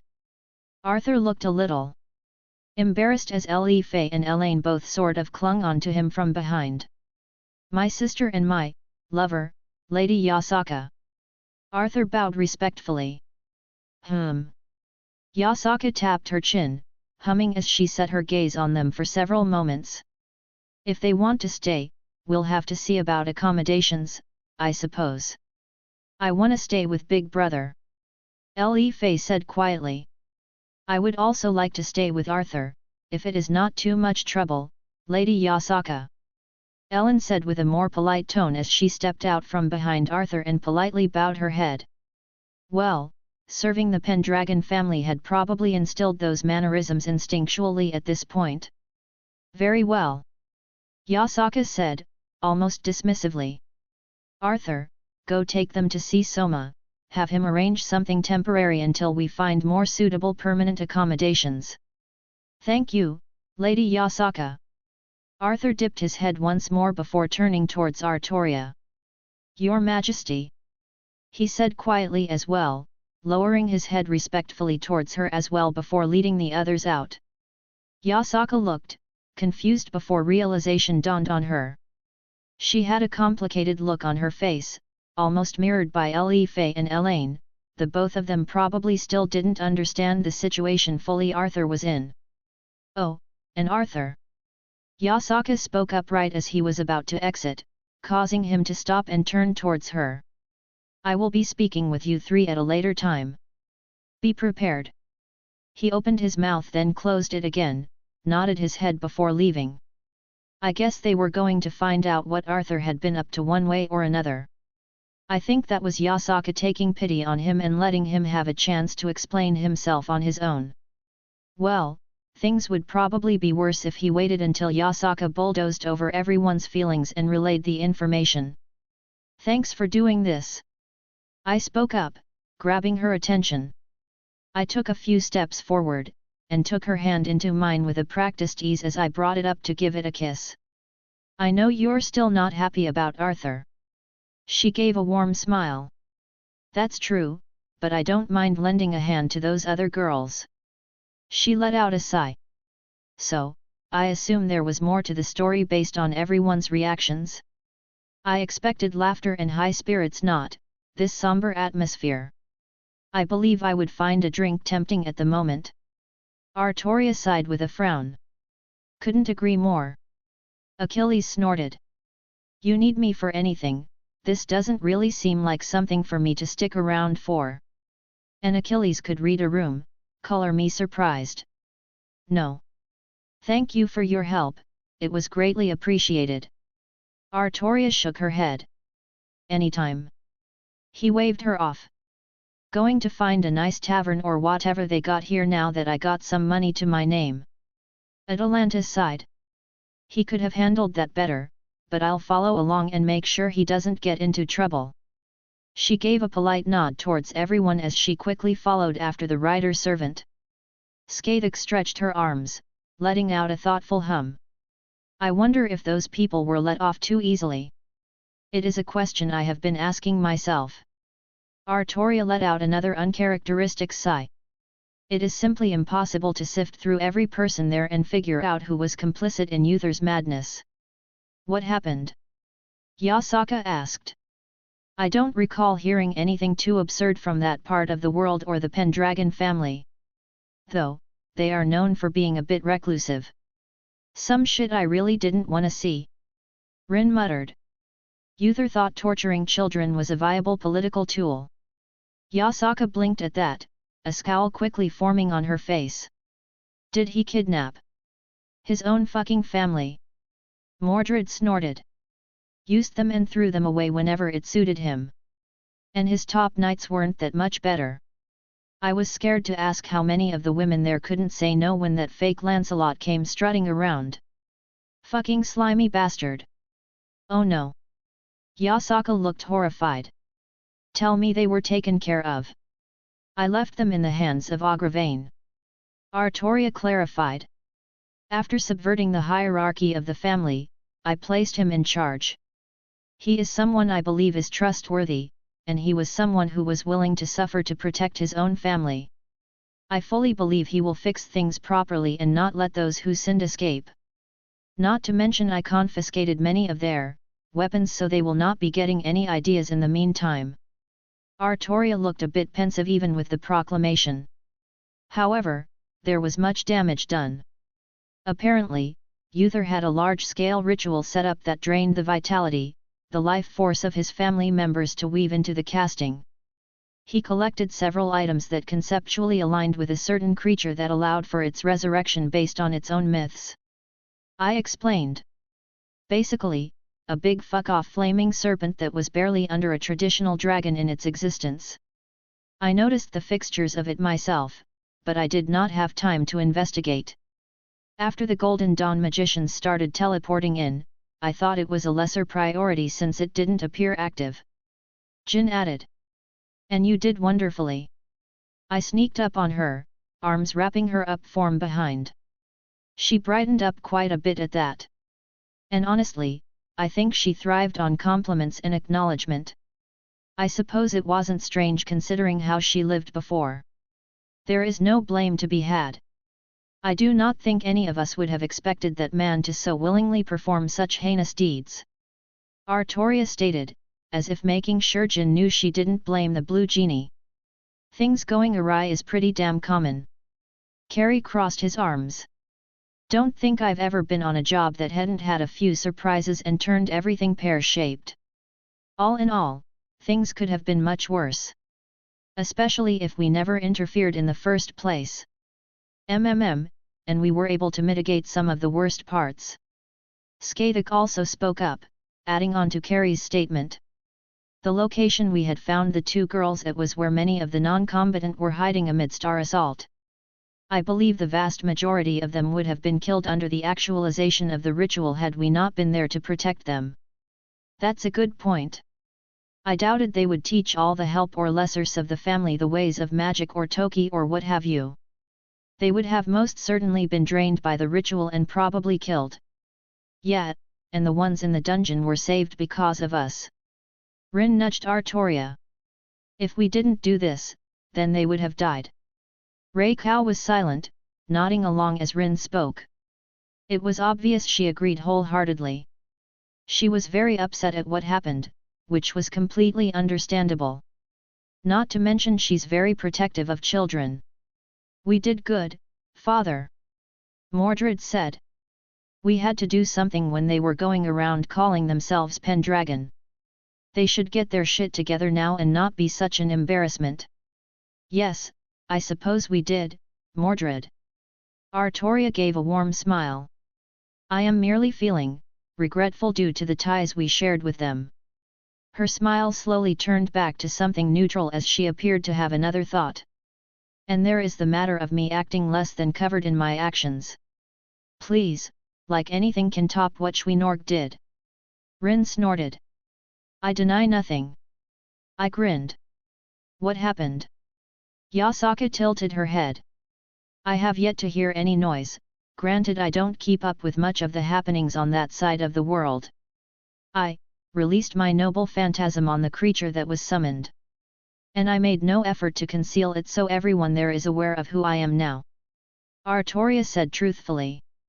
Oh. Yasaka blinked. Is this bad? Rei Kao asked. I admit to not knowing much about this world. Maybe. Yasaka replied, as if questioning it herself. Well, from that devil net thing I had been looking at, it appears my name is on people's lips. I do not see what other problems could arise. Skathik stated. She had been up and about doing things for Yasaka. I can't fault her for using her true name, nor would I ask her not to. And that's still mostly in the realm of rumor. I pointed out. And it's not like most interested parties would come trudging into another pantheon's domain just to verify. Yes, and I believe you are the center of most attention right now.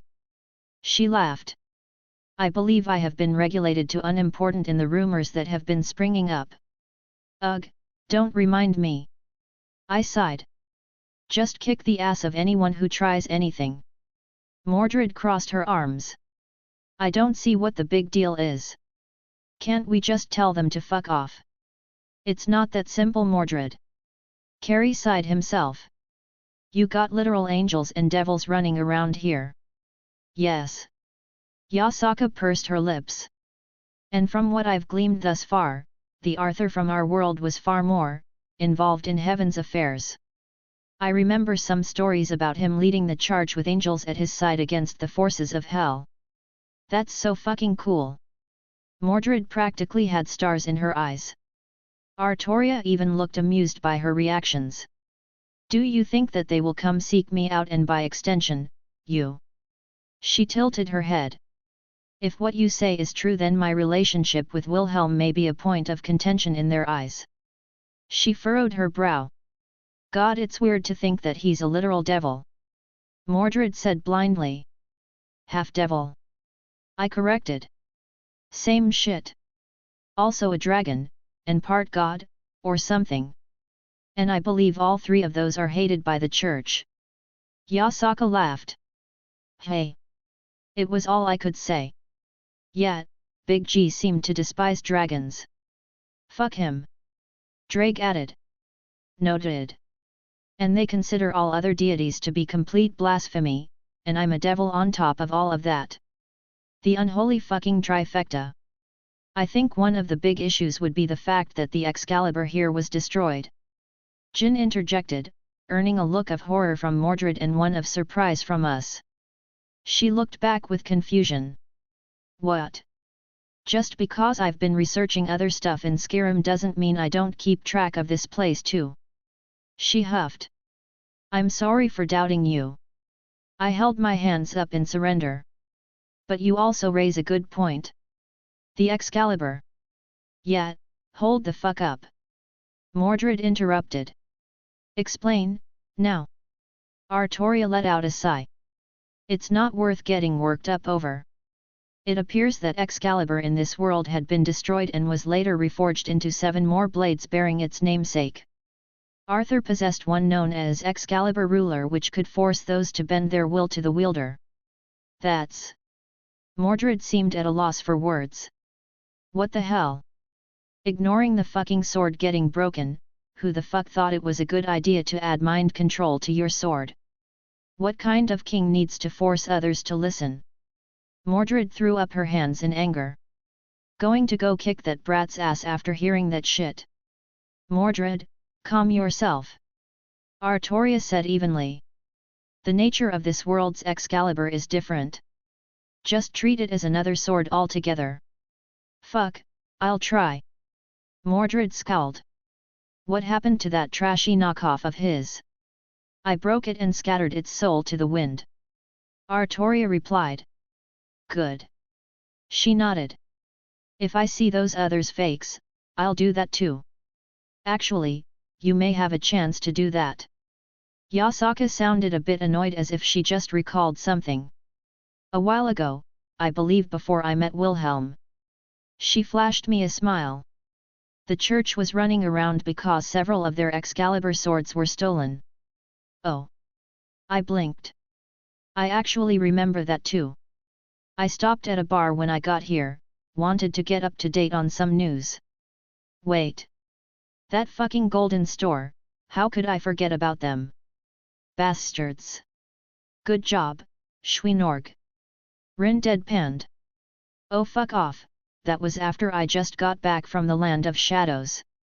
I wasn't exactly in a good I cut myself off remembering Skathik was right here. It slipped my mind. I finished. From what I understand, the supposed thieves came all the way to Japan. Though, we have yet to be presented with any conclusive evidence to support that.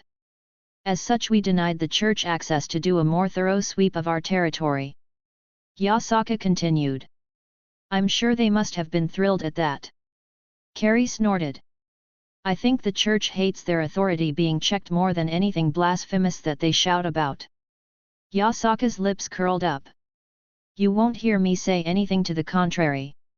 But, yes, Excalibur pieces are currently missing and it's believed to be the Grigori behind the thefts. The fact that nothing has happened between those two factions leads me to believe that is not the case. Otherwise, I don't keep too close an eye on the Western factions when it does not concern me. I see. Artoria muttered. It appears I have brought more problems to your home, Yasaka. Oh, none of that. Yasaka playfully dismissed her concerns. If I can handle getting into fist fight with one of Japan's patron deities, I can assure you that this is no issue for me.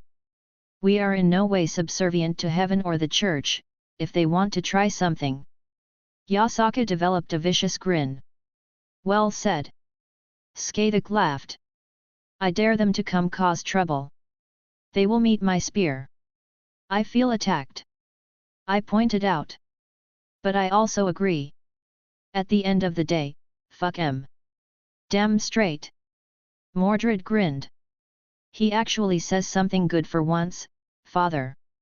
No one's touching my sister. Jin floated over, wrapping up Artoria with a big smile. I have no care for them. I will draw my sword if need be. Rei Cao added. Oh god, I'm going to hell. Rin deadpanned. Oh Rin. I pat her shoulder. It's actually a pretty popular tourist destination for the supernatural world.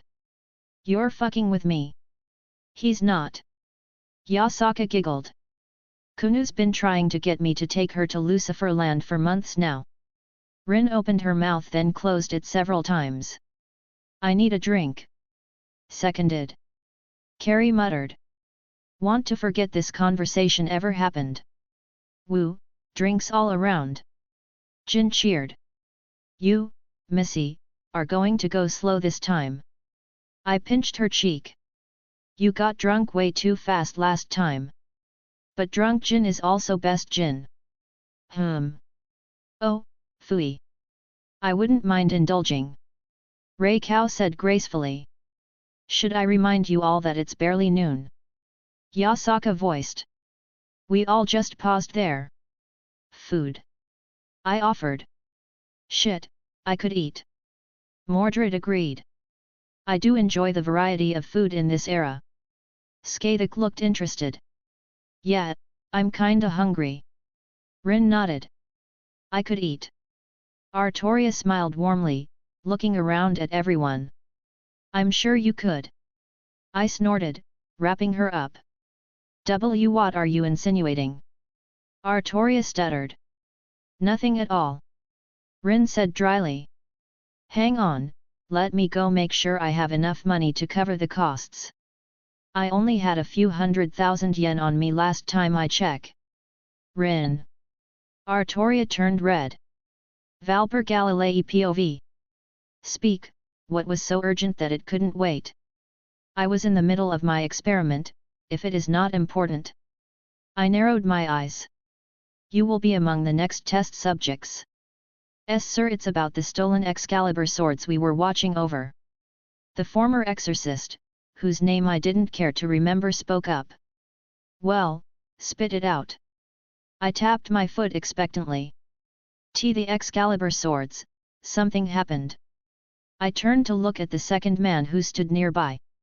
He pushed his glasses up and looked a fair bit calmer. Yes, at approximately 10:19 am, all the Excalibur swords seemed to resonate with another source. Resonate? I furrowed my brow. Explain. I'm afraid we don't know anything specific quite yet. But the swords we had seemed to start glowing and reacted to something. We're currently trying to search for the source. He gestured towards the swords that were still held in their spots. They were shaking violently and some of their abilities were manifesting without a user. Why yes. The more foolish one hurriedly ran over to the table. Excalibur transparency started to become transparent randomly. An Excalibur nightmare, it began to create illusions every so often before they dispersed. Kokabeel should be moving to steal the remainder any time now. I should ask him if he's heard anything similar with the other swords.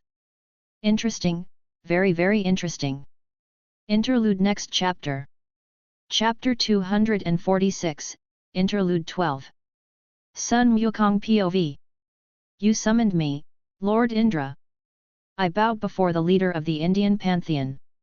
For all his posturing and grumbling about proper demeanor when answering his summons, he sat there in flip-flops and a tacky Hawaiian shirt. And who wears sunglasses indoors? Assholes, that's who. He lorded himself on top his throne. He hadn't always had a throne, but he decided he needed one after visiting other pantheons and seeing that they all had thrones. And because he's Indra, no one's allowed to out-asshole him. About time. Indra scowled, leg kicked over the armrest of his throne, arm propping up his head. You're probably wondering why I summoned you. Well, it's either to boss me around to satiate your inflated ego, or you have a mission. Sometimes both. Do you have a mission for me, Lord Indra? I respectfully asked. He looked down at me, pleased with my subservience. I spent enough time in the celestial bureaucracy to learn how to kiss ass. I do. He said with a pause, not bothering to explain. He was going to make me ask. Fucking stupid power plays. I'm at your disposal, Lord Indra. Tell me what needs to be done and I'll accomplish it to the best of my ability. I wasn't going to give him the pleasure. He grunted with a hint of annoyance. Buddha above, why did he have to act so controlling? It's only me right here, he didn't need to flex his authority over the other gods. It's not like I can rebel or anything, not after the mess I made in the Jade Emperor's court. Well, after the messes I should say. You rampage one too many times, then suddenly everyone wanted your head. He sat up straighter, his demeanor shift told me of how serious the matter was. He usually didn't come to me with such things, but I suppose I might be specifically needed here. The future has changed. Indra growled. I blinked in confusion. I don't understand. Of course you wouldn't. He scoffed. Asshole. I've been tracking the outline of the future and everything was going according to plan, but recently, there was a large shift, and everything is wrong. He slammed his fist on his throne, cracking it. Purple lightning simmered around him. He was a powerful clairvoyant. Probably the strongest now that the biblical god was dead, possibly only matched by Lord Shiva, but I had a feeling that Indra was a tiny bit above him in that regard while the god of destruction was a bit stronger. However, there was a more important matter, did someone mess up his plans right under his nose? Well, it was hard to hold back a smile. I think I owed someone a drink. Lord Indra, I don't understand much of what you're saying. But couldn't you simply look to see who's causing you problems? Merciful Buddha, I hate talking like this. Indra growled again, slumping in his chair. Whoever is causing this, I can't see them. Well, ain't that some shit? And what is your command for me, Lord Indra? I assume no confidence in something that even you are uncertain of. I was able to pick out some locations. Some things I need you to investigate discreetly. He flipped his own over, revealing a piece of paper. I don't know how relevant some of them are, so just investigate them all. It slowly floated down into my hands. Some of these have times next to them, do I? And be at those places at the specific times that are marked. I was only able to glean very few details, but they should be important. Don't reveal yourself. He interrupted. Well, a little walk around the world wouldn't hurt. I will not fail you, Lo. Don't fail me, monkey. Indra said dismissively. If I was a few years younger, I would have what did the kids say these days? Throw hands? I thought Baikao said that once or twice. Made me nostalgic for the days before my journey, before I converted. I should pay a visit to the Flowers and Fruit Mountain, maybe train the brats for a little bit, see how Baikao's doing too. By your leave. Get going. He shooed me off. Unless you want to go clean the divine stables. Dick. Let's see here, this should be the place? It would have helped had he given me any kind of explanation instead of go here for whatever reason.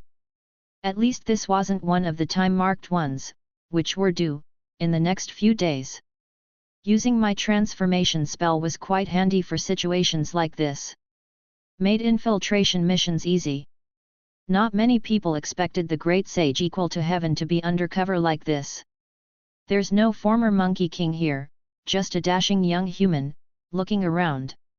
Speaking of, what in the nine hells am I looking for? I could only scratch my head as I stood in front of a partially burned down house. Is something wrong, dearie? I turned my head to see an old woman walk up to me. You were staring at that place for a while now. I hope you didn't know anyone caught up in that dreadful fire. Oh no, Auntie. I smiled. I just got back to town after visiting my grandparents in the country.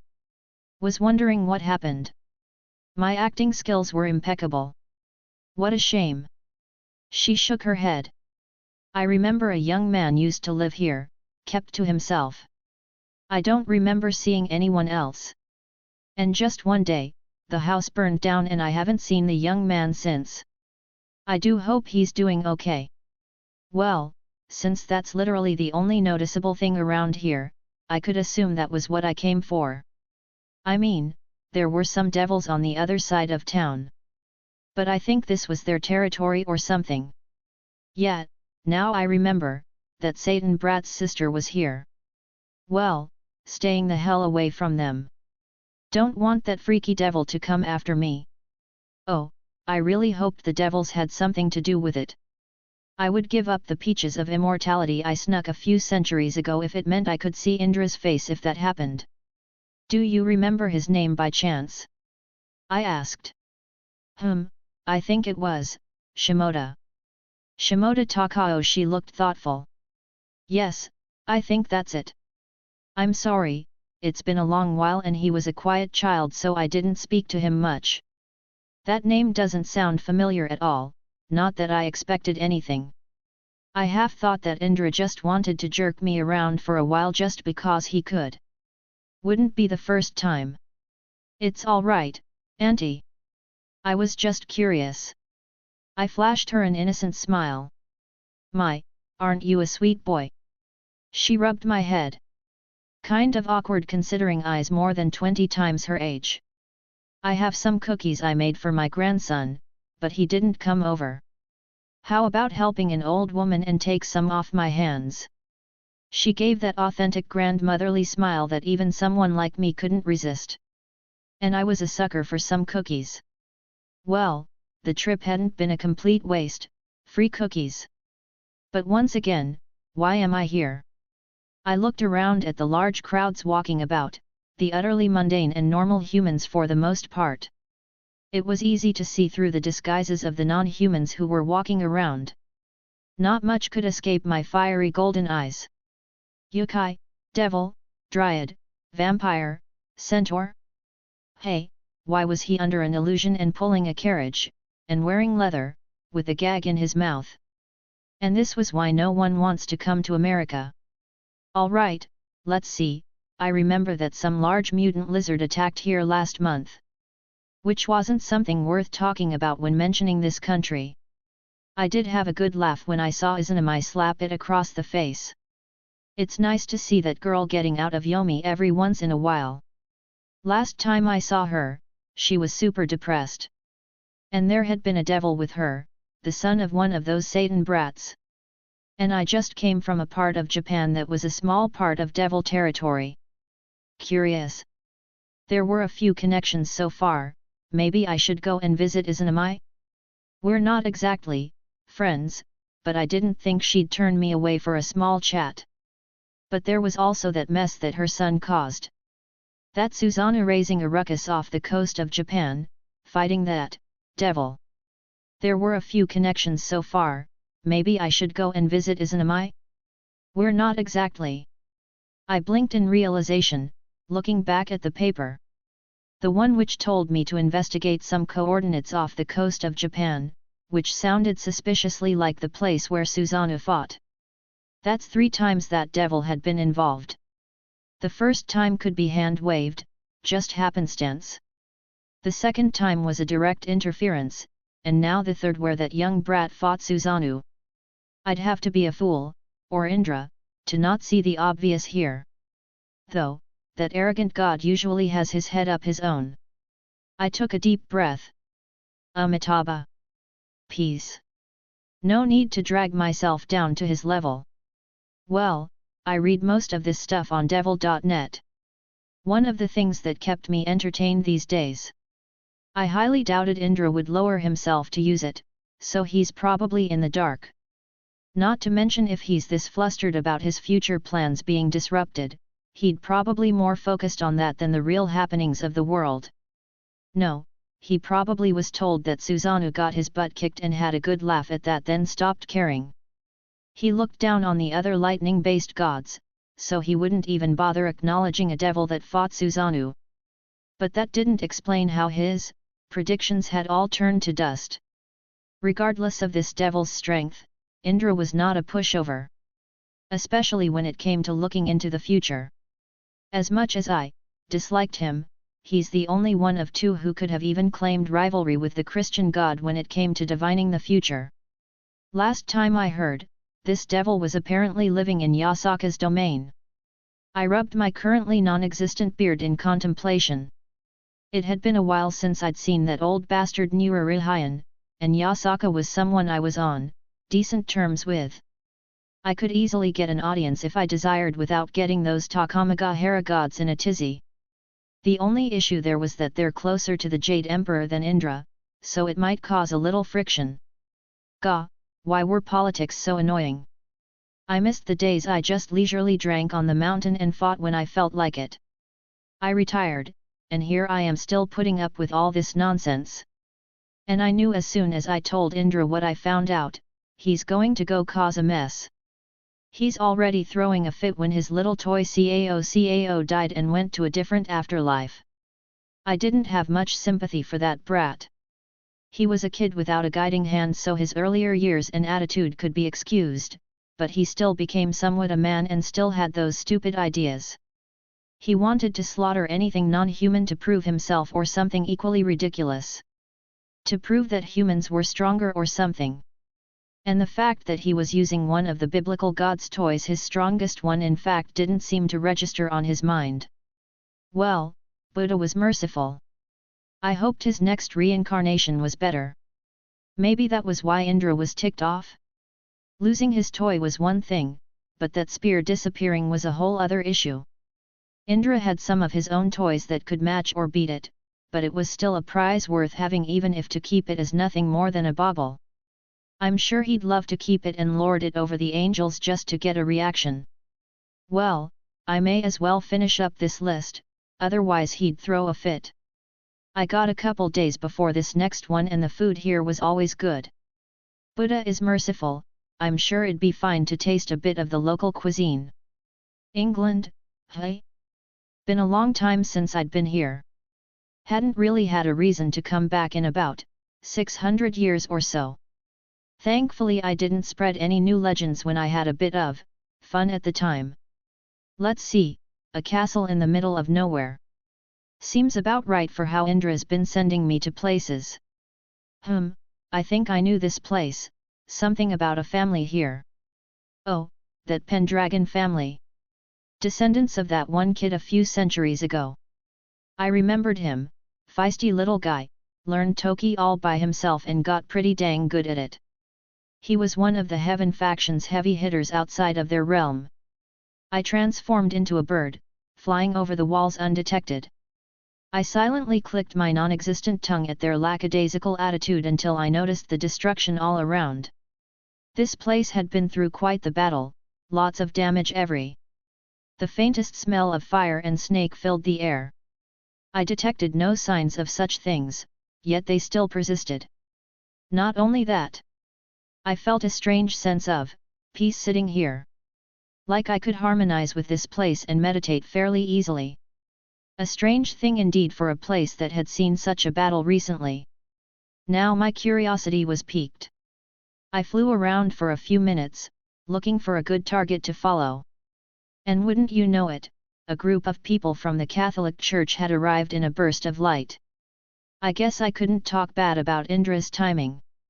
Something was certainly going on here, whether it's anything noteworthy for us was a different matter entirely. Oh well, should stave off my boredom. Changing into a fly was as easy as breathing as I landed on a priest's robe. I didn't think he'd notice me considering he probably couldn't even see his feet with that gut hanging out.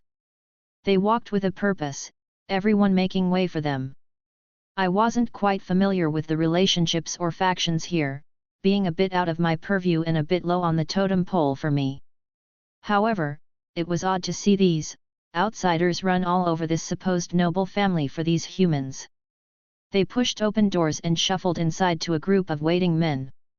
One sat at the forefront who had a look of confidence on his face. Oh, this should be entertaining. I could tell he wasn't going to take any crap from these pompous buffoons. I scanned around the room and landed on something very interesting. There was a bug hiding in the corner, blending in with the stone. I recognized a similar method of concealment, if different in application and origin. What did they call it? A glamour? My eyes pierced the veil. I saw what laid underneath, its true nature. A fey. Annoying. No one liked dealing with them, it always ends up being more trouble than it's worth.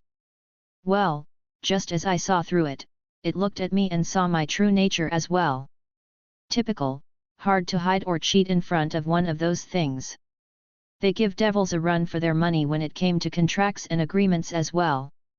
Since neither of us made a move, it became a silent agreement to not do anything, as we both were apparently here for the same reason. Where's Uther? The fat priest shouted as I flew off his body and onto the nearby wall. Uther is no longer the head of the family. The man sitting down explained calmly. I'm Agravain, and you will be dealing with me for now on. The fat priest huffed and pulled out a chair, falling into it with a creak. Humph. We had agreements, acknowledgements of. You had agreements? Agravain cut him off. As Uther's head had been removed from his body, those agreements too are being reconsidered. That old bastard's dead. The priest blinked. Did you think he would willingly give up his spot? Agravain raised an eyebrow. The priest scoffed. So you usurped his position. A coup then? He ran his eyes up and down on Agravain, who didn't react. I think he mentioned you. His decrepit and talentless brother. The priest spat out. Uther was executed for the crimes he committed. Agravain said calmly. Now, Father Pierre. What about the contracts we had? What about them? Agravain replied instantly. We were told. We were told we would receive help. We would receive reinforcements and aid in the event of an attack. Agravain's voice was stern. Before you should speak of what we should be providing you in the future due to these arrangements, how about we discuss your absence when our home was under siege? We were preoccupied. The priest scowled. Really? The entirety of the church was preoccupied and couldn't answer our call for aid. Agravain snorted. What do you care? The priest slammed his hand down on the table. Your little coup won you the head seat. While that's technically true, it's also very far from the truth. Agravain closed his eyes with a sigh. I did not ask for this, but I suppose it makes little difference. Regardless, you violated the terms of our contract. Why should we honor the agreements between our two factions if you aren't going to do the same? Why you re going to rip of the agreements we've had between us for the last 500 years? The priest looked surprised. Do you have any idea what that means? It means, we will no longer be allies after today. Agravain leaned back in his seat. We will be closing ourselves off for a few years to re-evaluate our purpose. Do you think we'd just let you walk away with so many of our treasures in your vaults? We let you keep them because you did what you were told. Agravain let out a laugh. Feel free to check our vaults, we have no treasures to speak of. What? We were attacked. We were defeated. Do you think that the defeated side would get to keep anything of importance? I told you, I didn't ask for this, it was thrust upon me. Agravain snorted with laughter. The sword I'm using right now is barely better than something mundane. Where? Who? That's none of your business. Agravain smiled. As we're no longer deciding to pursue our original relationship, I will classify that as a secret not worth sharing. Do you think the church will accept this? We're the ones who made you what you were. Do you have any idea how many resources we spent on your family over the years to keep it going? How many times we stopped you all from dying out just because of your ancestor? And this is how you repay us. The priest stood up, slamming the table. This is blasphemy. You're defying the will of heaven. Let's agree to disagree. Rat. The priest slammed the table again. What gives you the confidence? He growled. Did you find help in those abominations, or maybe a false pagan god? Our family is faithful to our roots. We find no shelter in others but those of our blood. Agravain had a cocky smirk on his face. Little brat was definitely hiding something. Now that we established your actual feelings, how about we talk about the real reason you're here? Because it certainly wasn't to help us. Unless the church is that incompetent that it took several days to finally get our message. Agravain added. I liked his style. The priest was red in the face. I thought he might pop if he gets any redder. Humph. Then listen well, brat. I'm here on a holy mission from God. He spread his arms out. We detected a very large burst of holy power here, and we're investigating if that's classified. Agravain shut him down. Excuse me. Classified. Family secrets.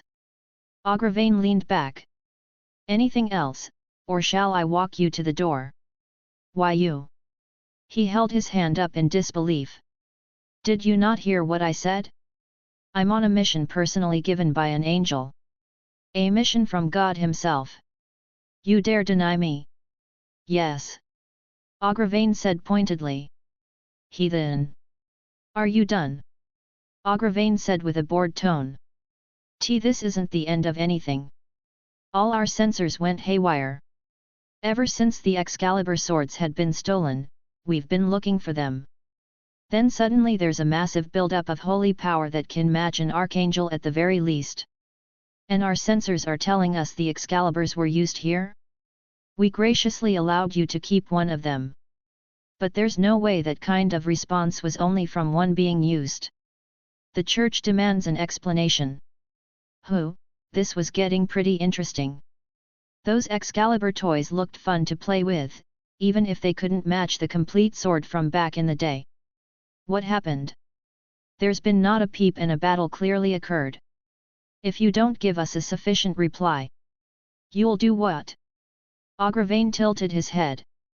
I said before, we are without any treasures anymore. We're destitute. He punctuated. Are you going to call a crusade? He said mockingly.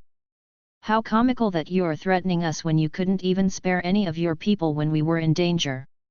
I can say under an oath, under the truthful eyes of an angel, heaven being my witness.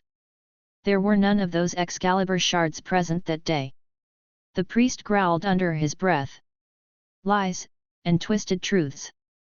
After suffering such mockery, do you think heaven will stay silent? Hellfire awaits you, brimstone and damnation. How bold of you to speak on God's behalf. Tell me, Father Pierre, when did you become an angel? Agravain snorted. Insolent. Agravain suddenly shot up, slamming his hands on the table, shattering his end. I should be the one saying that. He roared. How dare you come into my home and act like we owe you any kind of answer or explanation? You bastards didn't even show up when called, you get no right to demand anything of us. The church wants an answer. How about I publicly ask for an answer from the church? How many other smaller factions will look at us and think, what if we're in trouble too? Why you wouldn't dare? Try me. Agravain glared. Fine. The priest sniffed. I can see I'm not wanted here. I'll report back about your lack of cooperation. Let the higher-ups deal with this vermin-filled castle and its decrepit family. This isn't over. We'll find out one way or another. The priest snorted, snapping at his guards as they quickly shuffled out of the room. Agravain fell back to his seat. Went better than expected. He let out a long breath. Was it wise to provoke them like that, my lord? A knight standing to the side spoke up. I had to shift the conversation several times away from, well, you know. Taunting him to lead him into a verbal trap where we could buy ourselves some more time. Threaten them with the only thing we could hold over their heads, their lack of aid as stipulated. To give the church a public slap would do more harm than any of our swords could at the moment. Even if they would have aided Uther and doomed us even further, they still promised that aid regardless. Ho ho, what a cheeky brat he was. The church cared too much about their reputation to not take that threat seriously. Even if we bought time, they could still easily destroy us. The knight said quietly. Maybe. Agravain sighed. We don't have any of our strongest weapons anymore. The years Uther spent building up our defenses are gone, fuck him even still.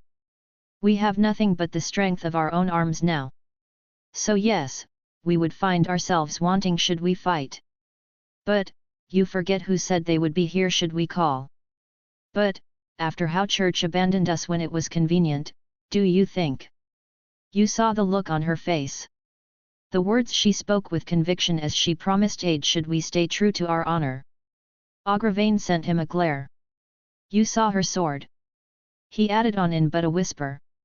After seeing the real Excalibur wielded in her hands on our behalf, can you truly doubt her? I'm sorry, my lord. The knight bowed his head. It's all right. He stood up, patting the knight on the shoulder. I can understand your hesitance more than anyone. The knight stood up straight and slammed his fist against his chest. Long live the king! He said resolutely. Agravain let out a laugh. Long live the king! He echoed back. Well, wasn't that certainly something? I glanced back at the fairy who seemed just as interested in what I had learned. I had a feeling the world was going to get a bit more fun in the coming years. Wanted to do an interlude that peeked at several other things happening while also showing some side effects of the whole Pendragon fiasco. Chapter 247, Chapter 233. Step forward, slash down. Left. Right. My sword moved rhythmically. Having done these motions so many times, it'd been ingrained deep into my subconscious to the points where it's practically instinct. It was soothing. Being able to push any stray thoughts away and just focus on swinging my sword. To feel my arms begin to get sore, and sweat drip down my brow. It was difficult finding a way to work my body as it was now. That is to say, now that I've gained divinity and gone through a metamorphosis of sorts. I stood atop a magic circle that I constantly channeled magical energy into. It was reminiscent of the room I created back at the College of Winterhold, if applied in a more sloppy fashion. It anchored a bounded field around me that constantly changed the gravitational pull at different intervals and in different ways. I then forced myself to keep steady and perform the same strike perfectly each time. It was mentally exhausting and even grated on me physically. Ha!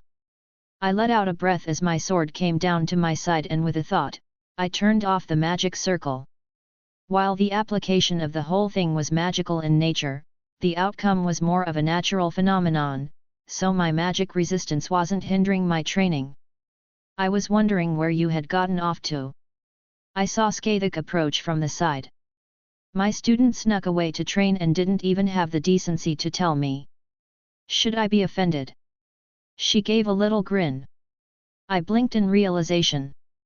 I didn't mean to offend. I did choose a rather isolated place located within Yasaka's Kyoto. It wasn't only a city that existed here. There were forests and otherwise undeveloped areas. The more permanent residents would probably get too stir-crazy if there wasn't a more complete setting in this small dimension. Oh hush! She laughed. I'm merely jesting. Taking some time alone for yourself is no crime. I pursed my lips. I don't want to be neglectful. I could have maybe. She flicked her finger, a small compression of air shot forward and smacked into my aura. I blinked again in response at her action. None of that. She chided. None of us are young maidens that require your presence at every moment. We all have things we're busy with, an honest effort and sincere affection is all we desire from you. That warm smile she flashed, it always made my heart melt. And just like that, you know how to cheer me up. I stretched my back. Speaking of effort, I have a date with Yasaka planned for the upcoming festival she's preparing for. I'm going to surprise Jin with a date too, maybe take her to the beach since I don't think she's ever been. I'm going to surprise Meridia and see what she wants to do. Yet, Meridia's the hardest to plan things with. It's best to not try to surprise her with anything that would take too much focus away from her duties. Artoria, I don't think she's in the mindset right now for a date with both Mordred and the Pendragon family still being things she's fretting over. That being said, I was still going to be there to support her as her boyfriend. Honestly, that whole thing was still a big mess. She'd been talking with Agravain the past few days, being kept abreast of the situation, but it's still slow going. Even Mordred took a second trip over there to check things out in person. There's that strange feeling in the air like we're all waiting for the second shoe to drop. And Ray Cow? Skathik asked. I didn't forget about her. I chuckled. I sorta had a plan, but I was going to ask for an opinion. I thought maybe taking her to get some family photos made? I know she has a strange mindset about our relationship.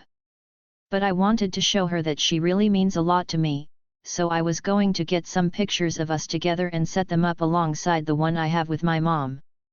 Some mom and son pictures I thought would make her elated. My student. Skathik said softly. What? Bad? Should I go with something else? She walked up and pulled me into a huge, my face pressed into her ample cleavage. I should say it's surprising that you are able to act as sweet as you do in relation to the foolish things you often partake in. However, I've discovered that this is a normal occurrence since I've been returned to your side. She smelled nice. I tilted my head up, eyes meeting her as I moved in for a kiss, only for her finger to press against my lips. You wish to claim this Skathika's lips? Are you not forgetting something before taking such a prize from me? Perhaps a woman whom you had yet to mention. She quirked an eyebrow. Nope. I gave her a cheeky smile. Seeing her puff up was extremely cute. You are bold to tease this old woman. It does not matter how much stronger you become, you will always be Skathika's student. She gave my forehead a little flick. Does my Skathik want a date? Humph. A romantic evening? A candlelight dinner? Holding hands as we take a stroll under the moonlight. I rattled off, as I noticed her complexion grow increasingly more red. It even made me pause in my teasing. Are you blushing? Oh, of course not. She scoffed. Do you think the immortal witch of Dunscath would blush at such a thing? I'm not some inexperienced girl. Cute. I poked her cheek, ignoring her indignations. You are asking for a beating. She huffed, turning away. Maybe I am. I smirked. Humph. Perhaps I have been too lenient on you. She removed her arms, taking a step back. Though she sported a bright smile as she took out her spear. Well, I've been wanting to test a few things. I hummed, hefting my sword up. Phew, I've also been wanting to test a few things of yours as well. That bloodthirsty smile adorned her face. I was racking my brain trying to figure out what Skathik would want in a date. But, this would probably satisfy her for a while. She took a slow step forward, her spear swung down and thrusted at me from several different positions. Each one of them was a blow that would leave me wounded if I allowed the strike to connect with my body but not outright kill me. I planted my feet firmly, and swung my sword, matching her strikes as sparks flew with the collision of our weapons. Skathik twirled her spear in hand, and then her grip slid down her spear as it was launched forward with a sudden, bursting, speed. With an almost nonchalant movement, her spear had turned into a red blur as it was thrust towards my heart. The combination of thrust it forward, and letting it jerk out of her grip slightly had momentarily made me surprised at the distorted movement. However, I never lost track of that deadly tip. My mirage flashed out, the tip colliding with her spear. And with a flick of my wrist, Mirage tilted slightly, deflecting it away from me harmlessly. I guess you haven't been lazing around after all. She laughed, pulling her spear back. She spun it in place a few times, never moving from her spot. Without any words, her spear lashed out once more. A straightforward stab right for my neck. It was an easy deflection, but she immediately followed up by sliding down to her knee and swiped the shaft of her spear at my legs. I slammed my sword into the ground, blocking it, but she just spun on the spot, regaining her momentum as the spear arched back towards my other side. It was like a hurricane as she was relentless in her attacks, a continuous barrage that didn't allow me a moment's respite. As soon as I blocked or deflected one attack, another was on the opposite side coming right at me. She continued to speed up until the point where her spear tip became nothing more than a red streak of light, almost as if it was attacking me simultaneously from every angle.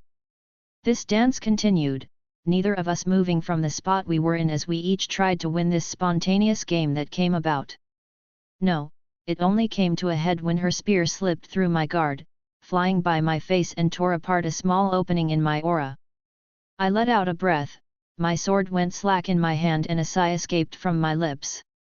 "Point to you then." She smiled, pulling her spear back, the butt of it slamming into the ground. She lightly leaned on it, looking all too smug. "Phew. My precious student, where did your bravado go, Her little giggle turned into outright laughter. Yet. I rolled my eyes. "I'm not ashamed to admit you still got me beat on the skill side of things. Yet, as far as pure skills went, she still outclasses me. It felt a bit like tennis, where your opponent continuously pulled you more and more to each corner of the court until you just can't respond in time. Except, with deadly weapons, and a sadist teacher. Don't get depressed, boyo." She stood back up straight, spinning her spear again, almost out of habit. "Not many people can match my skills. You have come far since I first taught you." Her words a genuine praise. "It's nice to hear you say that." I nodded. "But I have a retort." I snapped my fingers, a bolt of lightning dropped from the sky on top of her. The kick-up of dirt did nothing to hide the look of utter annoyance on her face. Not at my sudden attack, mind you. No, it was the fact that her face was now covered and dirty. She wiped her hand down her face, brushing it off. "You play a dangerous game." She looked at me intently. I gripped my sword and smiled towards her. "Bring it, bitch." That maniac grin appeared again as her center of gravity slowly moved towards the ground. Her spear erupted in bloodlust, taking a familiar position. With pleasure. Like a coiled spring that was finally let loose, she shot forward. Her magical energy enveloped her in a thick hue, a palpable bloodlust that rolled off her in every direction. That deadly spear sailed right towards me as I took a step to the side, pushed my feet into the ground and swung up at the bottom of it, pushing it to the side. With a quick spin of her spear, her feet were already planted into the ground, the butt of her weapon aimed towards my temple. I ducked under it, the sheer force managing to make my aura flare up as it passed overhead. She followed up with her foot flying towards my stomach. I gathered my aura into my hand and met her kick. An explosion of energy erupted at the focal point, blowing us both a few meters back. "This is the aura you spoke of then." She laughed. "I can see its utility and strengths. I am quite impressed." I rolled my neck before I started walking forward, an action matched by her. Her predatory steps looked as intimidating as ever, however I was not that same person from back then. I had come a long way from the land of shadows and I had quite a few tricks she hadn't seen yet. With a wave of my hand, one of my other swords appeared next to me. She looked a bit more serious as she eyed the blade spinning around me protectively. With a flick of her hand, her gi balg stabbed into the ground, flinging up large swathes of dirt. I noticed immediately that she hid runes within the cloud of dirt as the spells actualized and began to bombard me. I didn't move from my spot, my sword of destruction igniting with my power of destruction and shot forward in a straight line through all the magical power coming at me. Her eyes widened as she was forced to jump out of the way. She eyed it warily as it curved in air and came back towards her. I could see her fingers around her spear tighten as she drew upon a large amount of magical energy and met my sword head-on. The explosive power of hers managed to send my sword hurling away. "How do you like my bloodline ability?" I grinned. "What a frightening power!" she acknowledged, turning back towards me. I would be forced to divert my attention to make sure I keep it at bay. "The concept of destruction," I explained. "I'm still exploring its uses. It was a bit straightforward in application.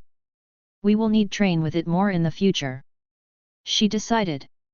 "I imagine that it has shifted since your new additions." "Yet." I scratched my head.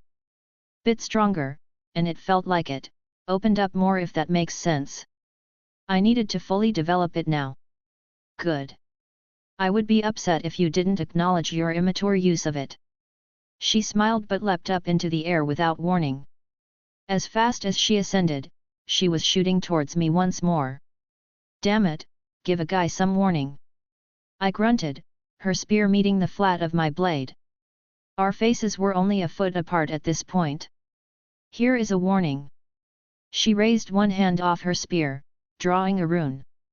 "I do enjoy your face, I hope you will not be too hurt."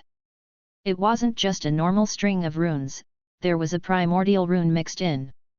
"Fuzz!" I shouted out at her. Her eyes narrowed as the invisible force rippled. It wasn't the full shout, but it would be enough to push her way, or so I thought. Instead, runes appeared behind her, actualizing and offset the attack I used. The string of runes she created in front of me finalized and came together as they turned extremely bright. Just as they gathered into a ball of light and erupted into a beam of pure destruction, bursting towards me, I fed aura into my semblance. The parts of me that were hit turned into lightning, crackling around the spell's destructive properties instead of fighting it. It was large enough that a good portion of my body turned completely into lightning to avoid it. "Theme," I whispered out in my lightning form. The first part of the become ethereal shout in the dragon language. It had a strange reaction with my semblance. Instead of becoming ethereal, to become a spirit that existed on a different plane of existence, I instead turned completely into my element and entered the same plane. I jutted around and slammed back down a few dozen feet away, returning to my complete shape. She paused, looking at the spot I had been in, then back at me. She opened her mouth then closed it, clearly contemplating what she just saw. "My semblance?" I grinned. "I can burn my aura to turn myself into lightning. The more of my body I turn, the more it costs. And with my new divinity, it's turned into divine lightning. I used a shout to make myself ethereal and ease into the complete element transformation since I'm still working it all out. Hadn't had much time to really train all this new stuff. With Skathik with me now, though. She knew about the dragon language. It was something I used a little bit back in the Land of Shadows as I had picked up a couple words before leaving Skyrim for the first time. Impressive. She looked very intrigued. Now that I've seen it, I will do my own research. I believe Jin will have ample resources for me to peruse as I understand it clearly. Both this aura and semblance are things I have too small of a foundation to better help you. Well, add it to the list of things I would love your help training with. Asking me for more training? She raised an eyebrow. Your flirting has certainly improved. Well, I know how much you enjoy beating me up. I snorted with a small laugh. I will not deny it. Sadist. Masochist. She shot back without hesitation. That smug look of hers, she knew it made me groan. The truth is hard to hear, my student. She laughed. You know what? I clicked my tongue. I have one more thing I want to show you. She smiled again, looking ready for battle. Show me everything you have, my student. The way she said it sounded almost sensual. Was this foreplay for her? I gripped Mirage tightly, pulling it back with a thrusting motion. I had this idea after my fight with Susanoo in the other world. The technique I used to finish him off with. You can consider it a variation of that. Oh. She looked excited. Don't die, I added with a stern tone. The kaleidoscope rolled in front of me. The possibilities that existed from the point I was standing, and every action I could take towards Skathuk. The influx of information, the infinite extensions of myself that filled my vision. It was a single, slow thrust into the air towards her. One possibility of me that simply thrust forward. Another that stepped to the side and did the same. Another that went in the opposite direction. A third that jumped into the air and stabbed downwards. They continued as I grabbed all of them and then anchored them all onto my singular attack. Skathuka's eyes widened. It was an almost instantaneous reaction on her part as runes lit up and she jumped backwards, spinning in the air before landing on the ground. There were now an uncountable number of gouges taken out of the ground around her. With my myriad sword strike, it held all those possibilities onto my blade, and slashes to a single slash. With this technique, all of the possibilities were released for lack of a better word. Whereas my birds were me layering myself onto my singular slash many times, this technique differs further from that as it allowed for a different set of outcomes than just the slash from where I stood. Skathuk shook a little as she roused herself back to her feet. She lifted her head up, her breathing was a bit uneven. Her clothes were cut up and there was blood seeping from several cuts all over her body.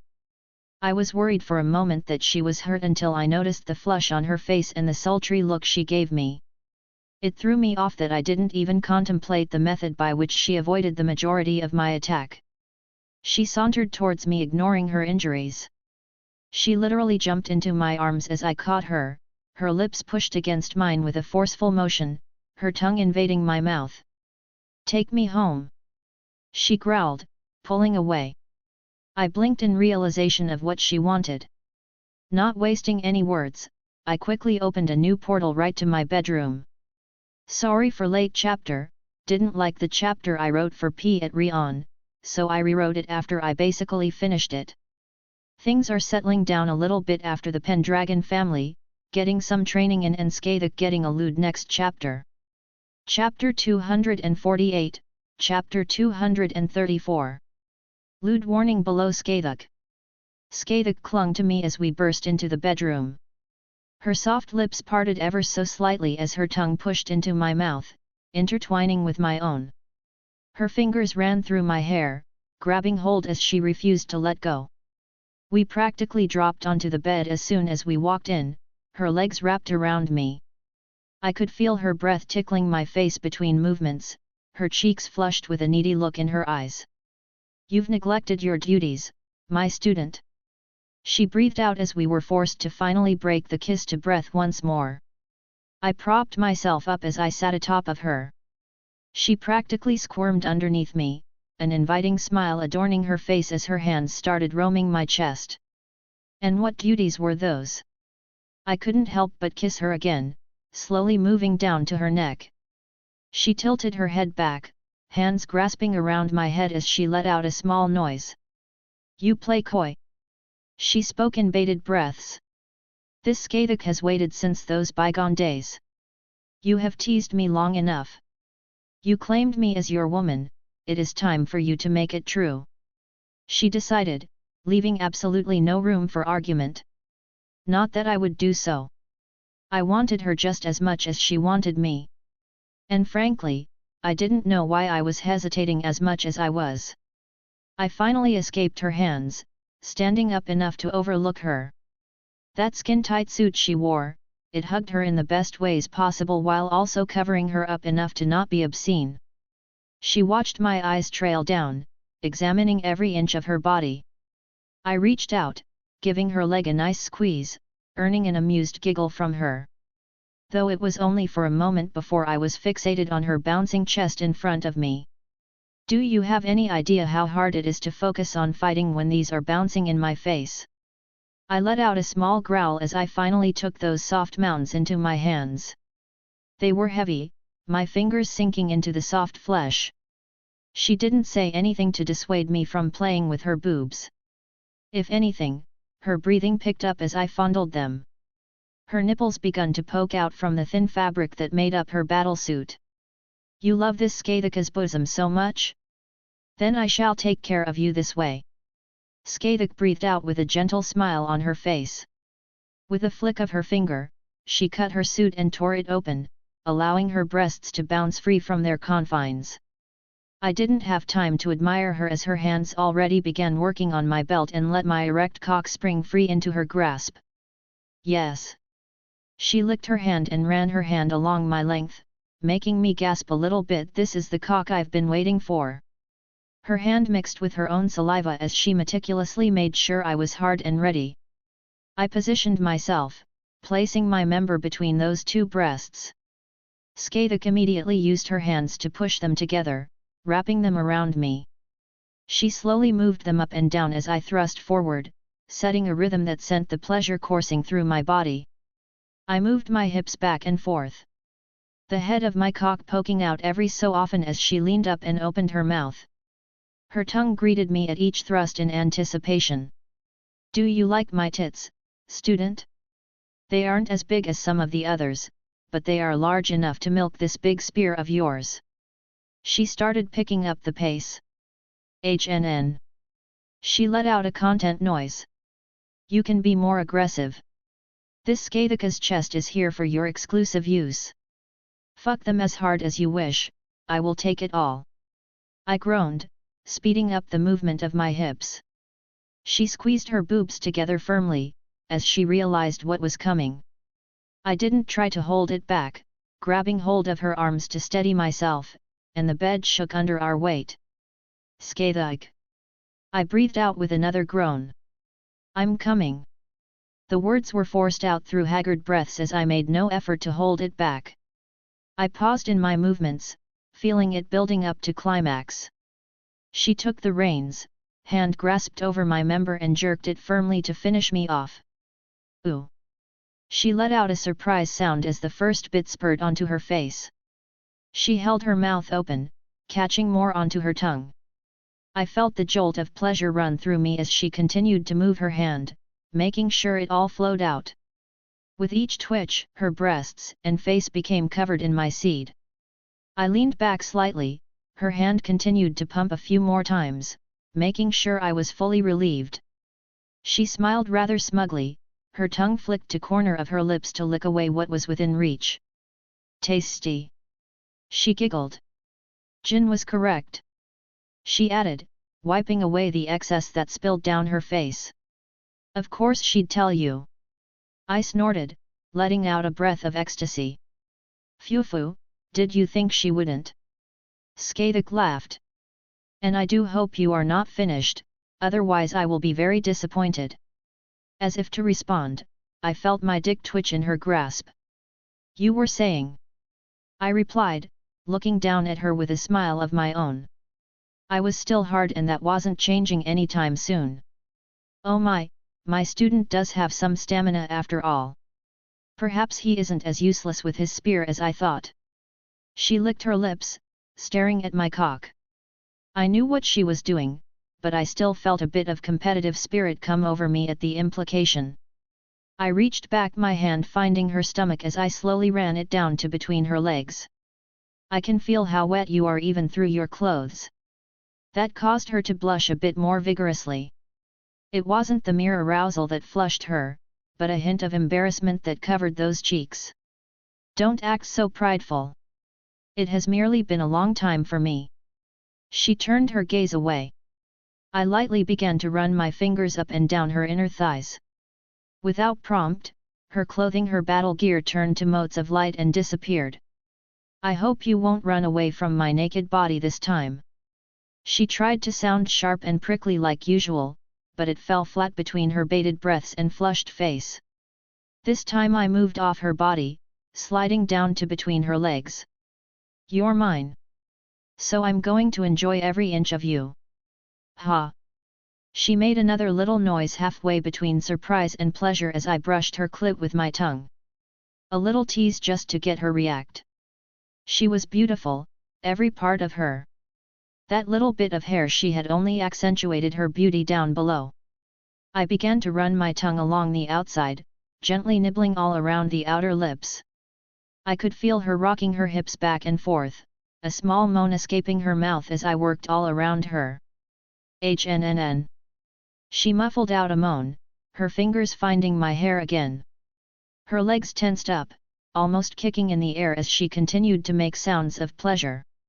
I went in a bit deeper and was able to taste her arousal. The juices of hers wouldn't stop flowing and she only seemed to try and aggressively push me deeper between her legs as I continued to explore her entrance, experiencing every inch of her pussy. Wilhelm, she let out a whine I hadn't heard from her before. Her own look of ecstasy flashing across her face as she shuddered. Student. She breathed out with a content sign. I want your cock inside of me. She said with her usual bluntness, even if it was mired with her needy undertone. She released me enough to stand up. She bit her lip as her legs spread a bit wider, looking at me. I quickly took off the remainder of my clothes, tossing them to the side without a second thought. She was dripping wet and I was still just as hard as I was before. Good. Come to me. She reached her hands down, spreading herself visibly for me. I failed to teach you this lesson properly before. I was not your first, but I shall make sure to teach you everything I know. Seeing her like that, how could I possibly hold back? I lined myself up with her entrance, my tip prodding her opening as I slowly pushed inside. It was nice and slippery, even with the tightness that gripped me I was able to slowly push my way forward. I could see her tense up with the first penetration. That look of satisfaction that filled her was one I could never forget. The slow movements to begin with got her used to me. To spread her insides to accept the shape of my cock that would be taking her many more times in the future. She let out a soft moan, eyes closing with a very happy expression. Yes. She exclaimed as my cock went further inside. Gently, good.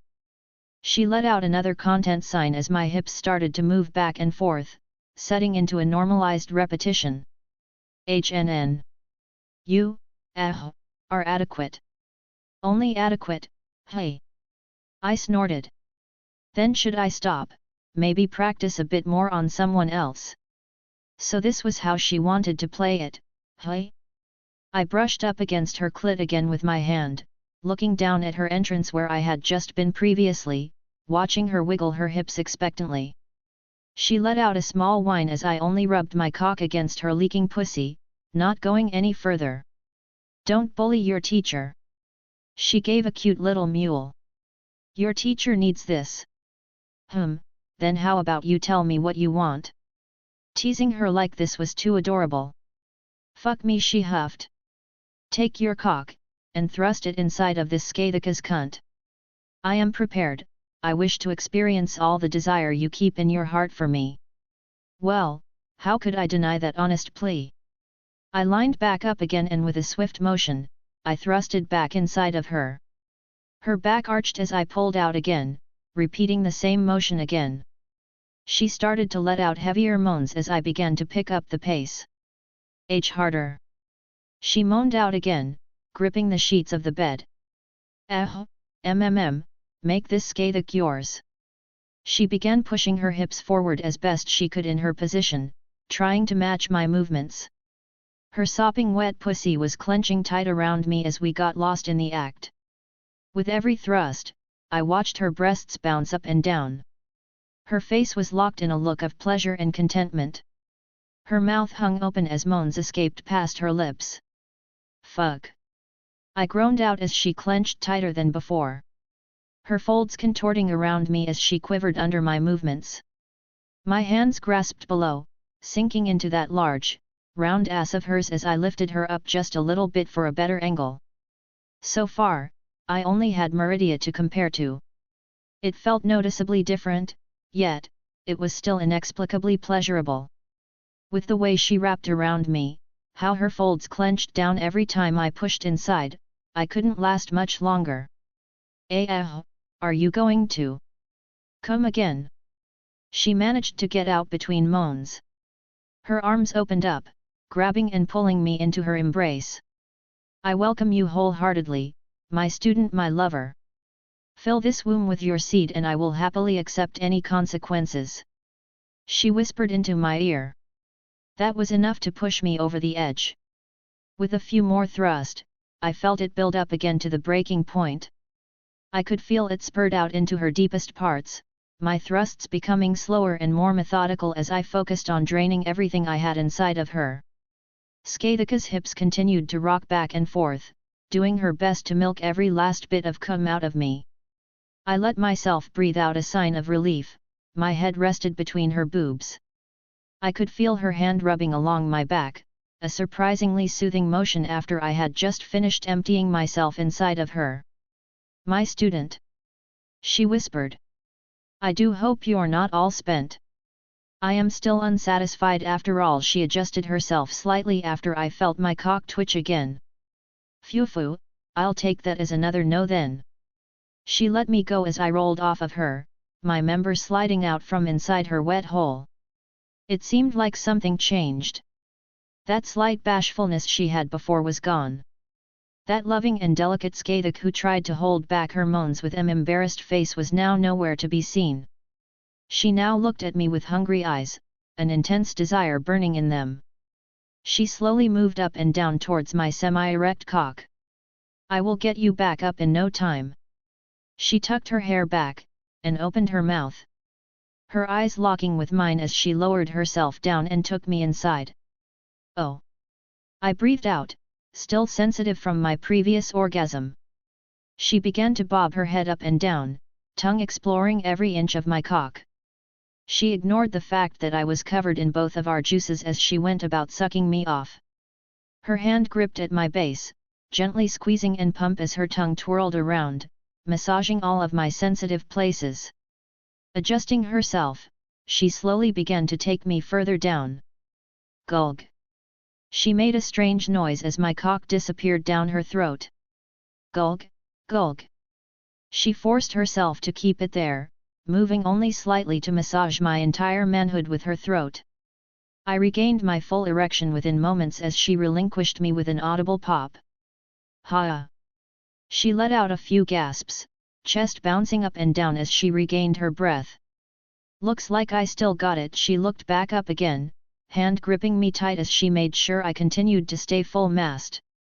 She slowly positioned herself over me, her dripping sex only an inch above my tip before dropping herself down, fully impaling herself upon my manhood.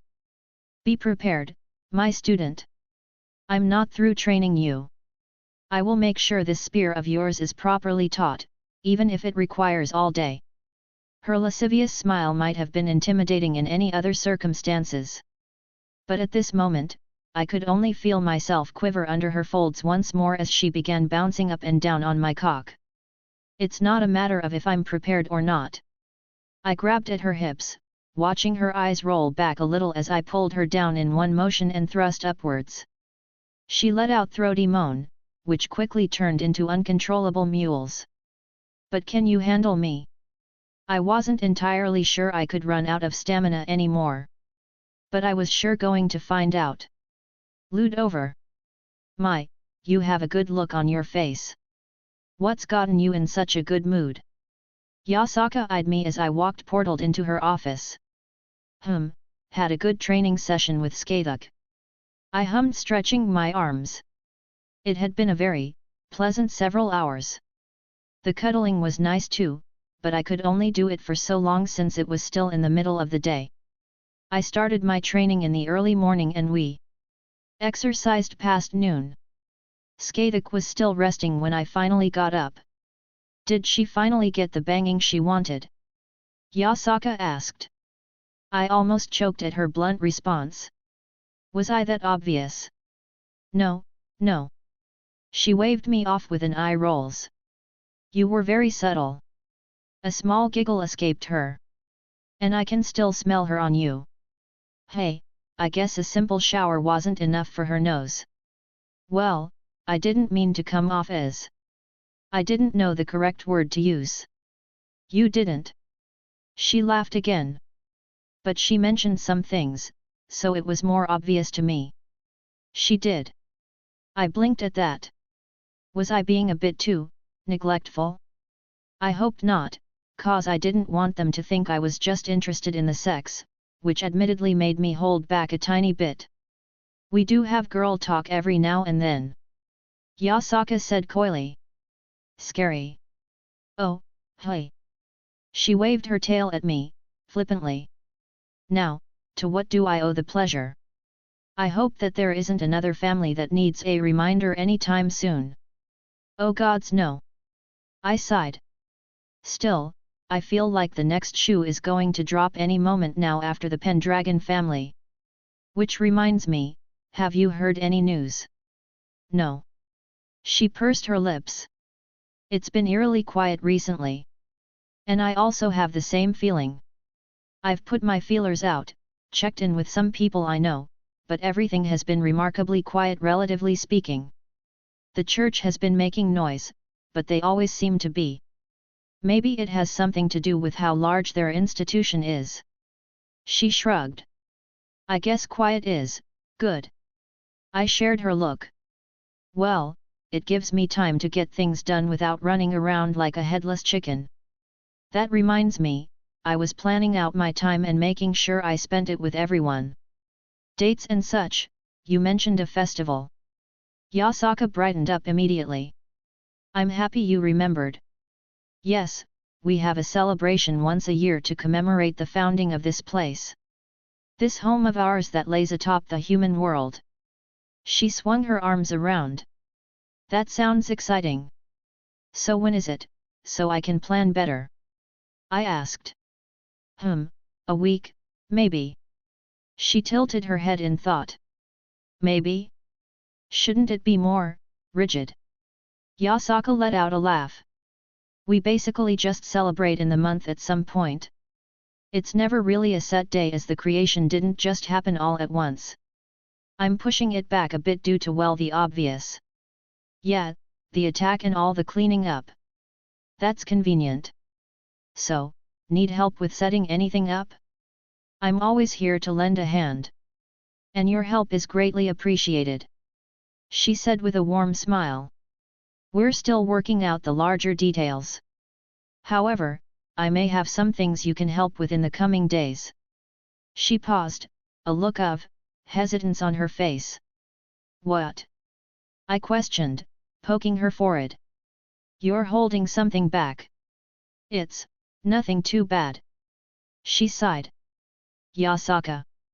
Are you using the tone I use on Kunu? She snorted with a little bit of laughter. Are you going to punish me if I misbehave? Don't test me. I rubbed her fluffy ears. Skathik just found out how ridiculous my stamina is now that I'm a Campione dragon half-devil. And it felt just as ridiculous as it was to say what I was out loud. Her cheeks turned a little red. Oh my! She whispered. I'll have to get the details out of her later. She shook her head, letting out a deep breath. The festival, it's not just the celebration of our founding, but a celebration of our gods too. Without them, this place wouldn't exist, they were the ones who helped create it in the first place. Hey, it made sense, I just never gave that much thought. And what's the issue? Every year, I make sure to send my plans, upwards. To make sure nothing is insulting or to make sure everyone upstairs is happy. I never receive a response, so I take that as an assumption that I'm ignored enough that they don't care or I'm doing something correct. At the very least, they are not upset, otherwise that would be made obvious.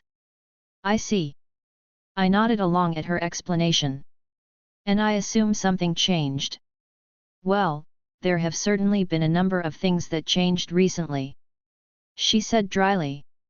And I could easily catch her meaning. I was sure my little scuffle with Susanoo did that no favors either. But I received word the other day that Lady Amaterasu is going to appear before me in a couple days. She is a stickler for proper decorum, so she usually has her subordinates give word of her impending arrival. Oh, that sounds not good. It's not as bad as it sounds. Yasaka let out another sigh. Though there was one stipulation. I suppose it has become known that you and I are, well, together. The message I received requested you be present as well. Request you mean demand? I quirked an eyebrow. You know the sort well enough to know the answer to that question. She snorted.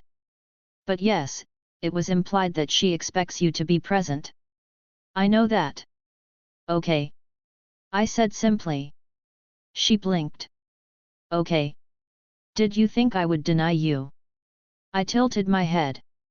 I have no desire to meet Amaterasu, but I'll always help you whenever I can. If you told me to go fight her because you were in danger, I'd go storm Takamagahara without a second thought. Why you? She went a little bit redder, lips twitching. Don't say things like that. She said quietly. You never know who's listening. But... Her tail waved in front of her face, almost to hide her bashfulness. Thank you. She added. And besides, you could always tell Izzy that Amaterasu is bullying you. I grinned. Yasaka's expression shifted quickly as a fit of giggles overcame her. Yes, I'm sure that'll go over well. If I tell my patron goddess on to her mother. All right, tell me what I need to do to get ready for this meeting. I sat down next to her, feeling her tail wrap around me in the way I've come to expect and anticipate. Oh, be prepared. I said she's a stickler for proper decorum, and I mean it. That means, impeccable traditional clothing. Hair properly done, and the correct speech when addressing her. Let's just go with the Izzy plan. Oh, hush, she slapped me with one of her tails, the fluffy appendage smushing against my face. We can keep that as a backup. She added with a little mischievous smile. Yesterday's chapter, next one coming in a minute. Chapter 249, Chapter 235.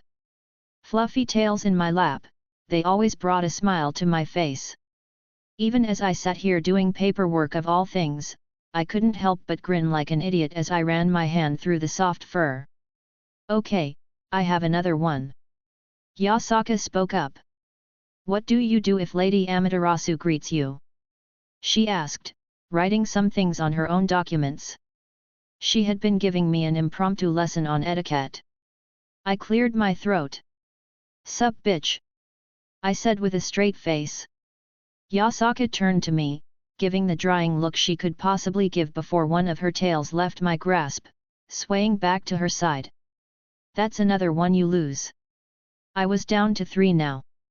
What did I say wrong? I gave her a shocked look. She tilted her head towards me, eyes drooping. A look that said, "Are you serious?"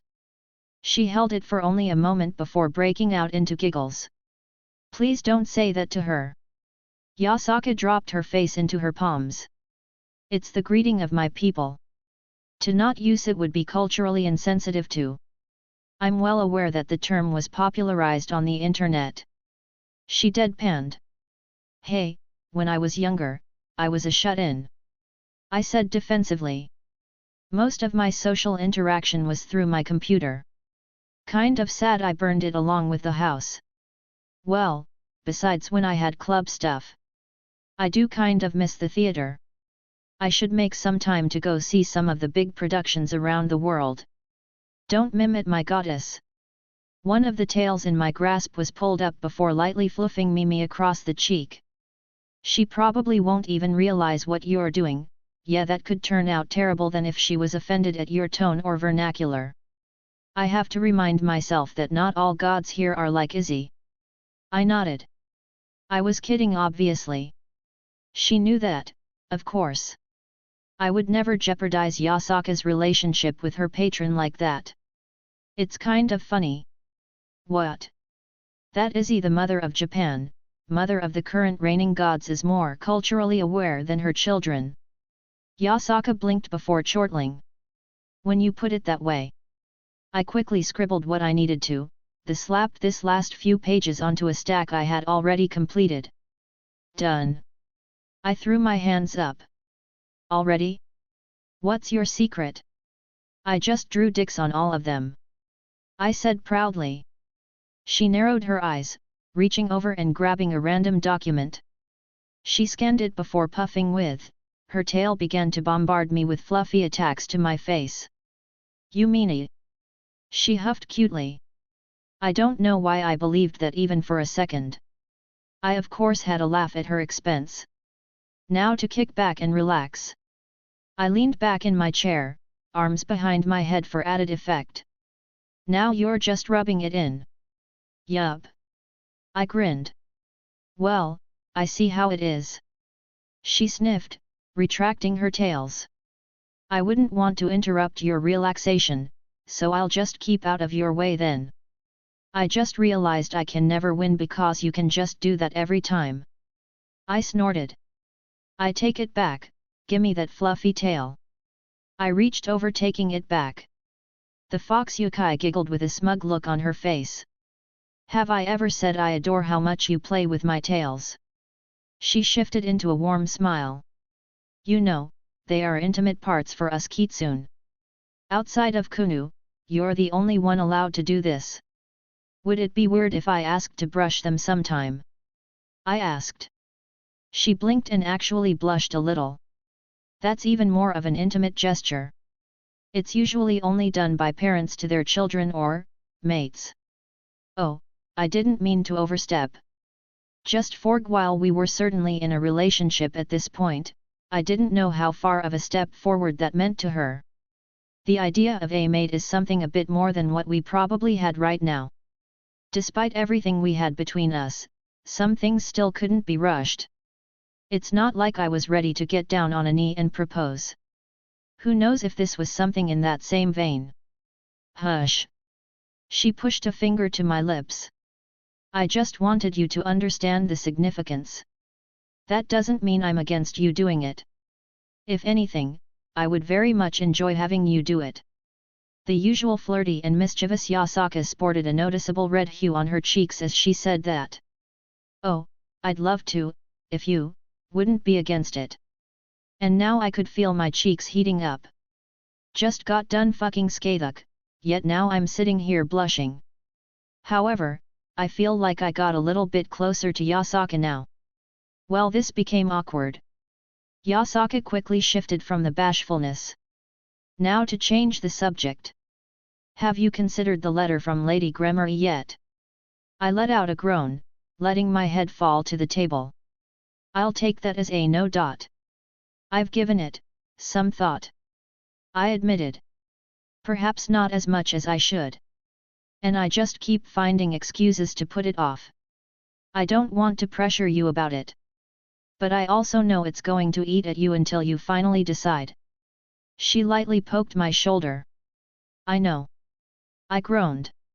Hell, my semblance, the aspect of myself manifested from having my aura unlocked. It's an expression of my desire to avoid confrontation with things I don't like. I couldn't help but laugh at the irony. How fucking ridiculous. We all deal with things in different ways.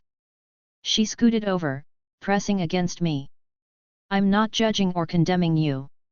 I just want you to deal with it in a healthy way." "All right." I let out a sigh. "I'll reply and set up a time and place to meet her." I resolved myself to this course of action. While I don't have the same anger I had originally, I do still have some resentment. Whether I'm unfairly projecting it onto the other people of that family, I don't know. However, I never cared to find out at this point. I would have been fine to just forget about it, but it seems like I need to finally deal with it head on. I willingly went to fight a god, and now I'm hesitating over meeting my grandmother. I already had a few things planned in the next few days, along with the meeting with you and Amaterasu, so it'll be after that. As long as you no longer keep it bottled up." Yasaka smiled. "And you should tell the others." "Yet." I pursed my lips, letting out another sigh. I feel like Artoria would probably get upset with herself if she finds out I kept my troubles to myself. Some weird logic that she should have also not brought anyone else into her own matters and dealt with them personally. Good, that's settled. "What are your plans, exactly?" she asked curiously. "Going to do anything fun?" "Well, I wanted to go visit Izzy, maybe right after this. I think it's been long enough to not be awkward after. I trailed off. You beat up her son? Yes, that. I deadpanned. Thankfully, she didn't seem completely angry, but just mildly upset. Though. I paused, biting my lip. What? Did something happen? I don't know. I said quietly. I was a bit surprised. I glanced at her as she looked at me expecting an explanation. She sorta kissed me on the cheek. Oh, is that it? What do you mean, is that it? Oh sweetie. She kissed my cheek herself with a giggle. You're so cute when you're clueless like that.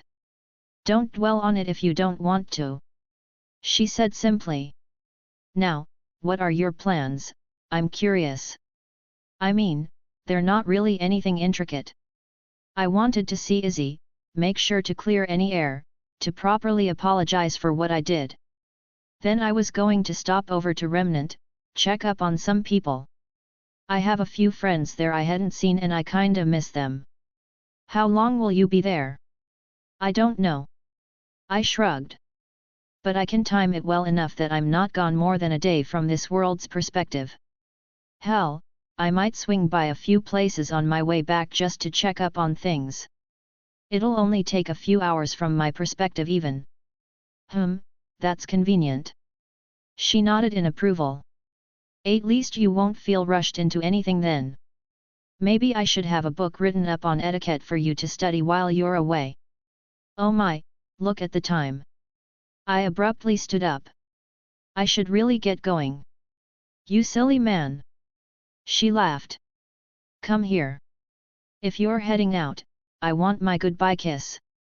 She didn't wait before pulling me in. That familiar flavor I associated with her quickly filled my mouth. There was a part of me that didn't want to leave, but that was pretty normal with any of my girls. So, I was wanting to offer to unlock your aura. I spoke after breaking the kiss. You spring that up on me right as you're leaving. She said dryly. Well, obviously I'm not going to do it now. I rolled my eyes. But I wanted you to think about it. And, I wanted Jin's opinion before I tried it on you, if you accepted that is. It's never been done on a yokai, so I don't know what would happen. From what I understand, there shouldn't really be any issues. So I don't exactly have a reason to not accept it. Getting stronger is always a plus. I've felt that I've hit a plateau in recent years with my own training to the point where I haven't been taking it that seriously. An all-around physical boost, as well as a nice protective shield that can take a good amount of damage. Not to mention gaining a semblance. All right. I'm convinced. She kissed my forehead. I'll bring it up with Jin next I see her. You go make sure Izanami isn't upset. Takamagahara above, we don't need that when Lady Amaterasu comes down. And you'll be happy to know that Susanna returned home, so you don't have to be wary of him either. I ever tell you how amazing you are? I wrapped her up. Yes. But you should do it more often. She gave that mischievous smile of hers. You look like you're walking to your funeral, Drake commented. Well, I kinda messed up and I know she was upset. I let out a sigh. It all worked out. I still beat up her son. Well, I think she didn't care as much about that as the act of doing it. I basically went behind her back and took matters into my own hands. I wasn't oblivious to the potential lines I crossed. Think she forgave you then? No idea. But that's what I got the flowers for. I held up the bouquet that I picked up before coming over. Apparently lilies are supposed to be interpreted as an apology flower in some aspects. I walked up to her house, and I was a little surprised when the door didn't swing open upon my arrival.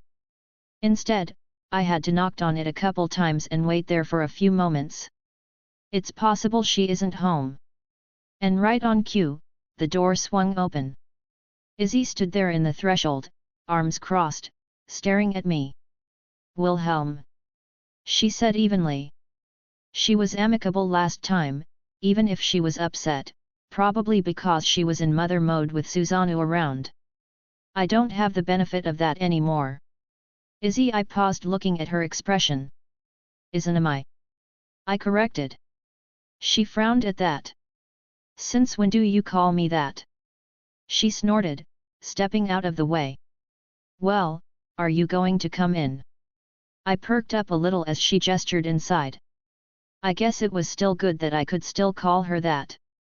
Maybe I was imagining how upset she actually was?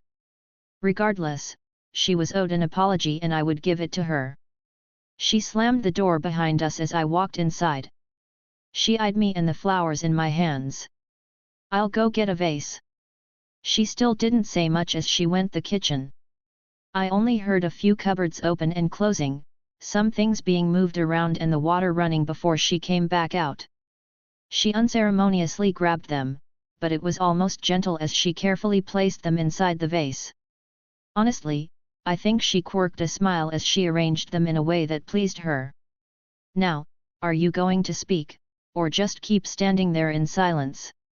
She looked up at me. I'm sorry. I finally blurted out. Oh, and what are you sorry about? She crossed her arms again, staring at me expectantly.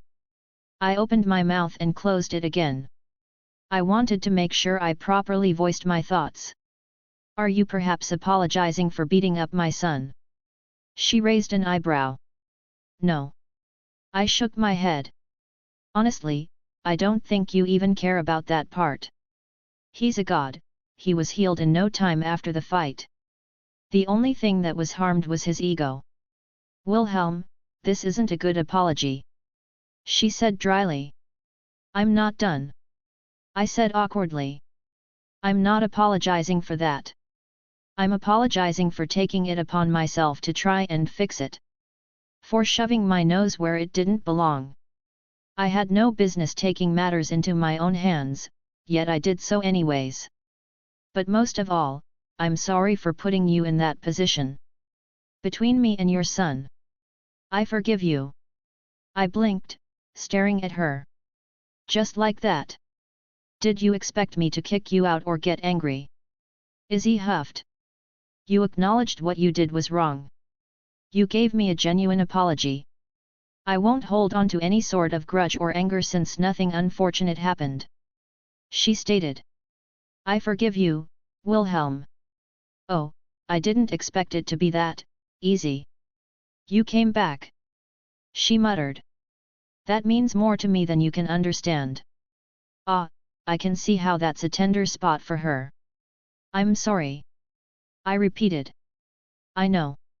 And I'm glad you're back. She smiled gently. And thank you for the flowers. I don't believe anyone has ever given me flowers before. I couldn't help but chuckle. My mom jokingly told me when I was young.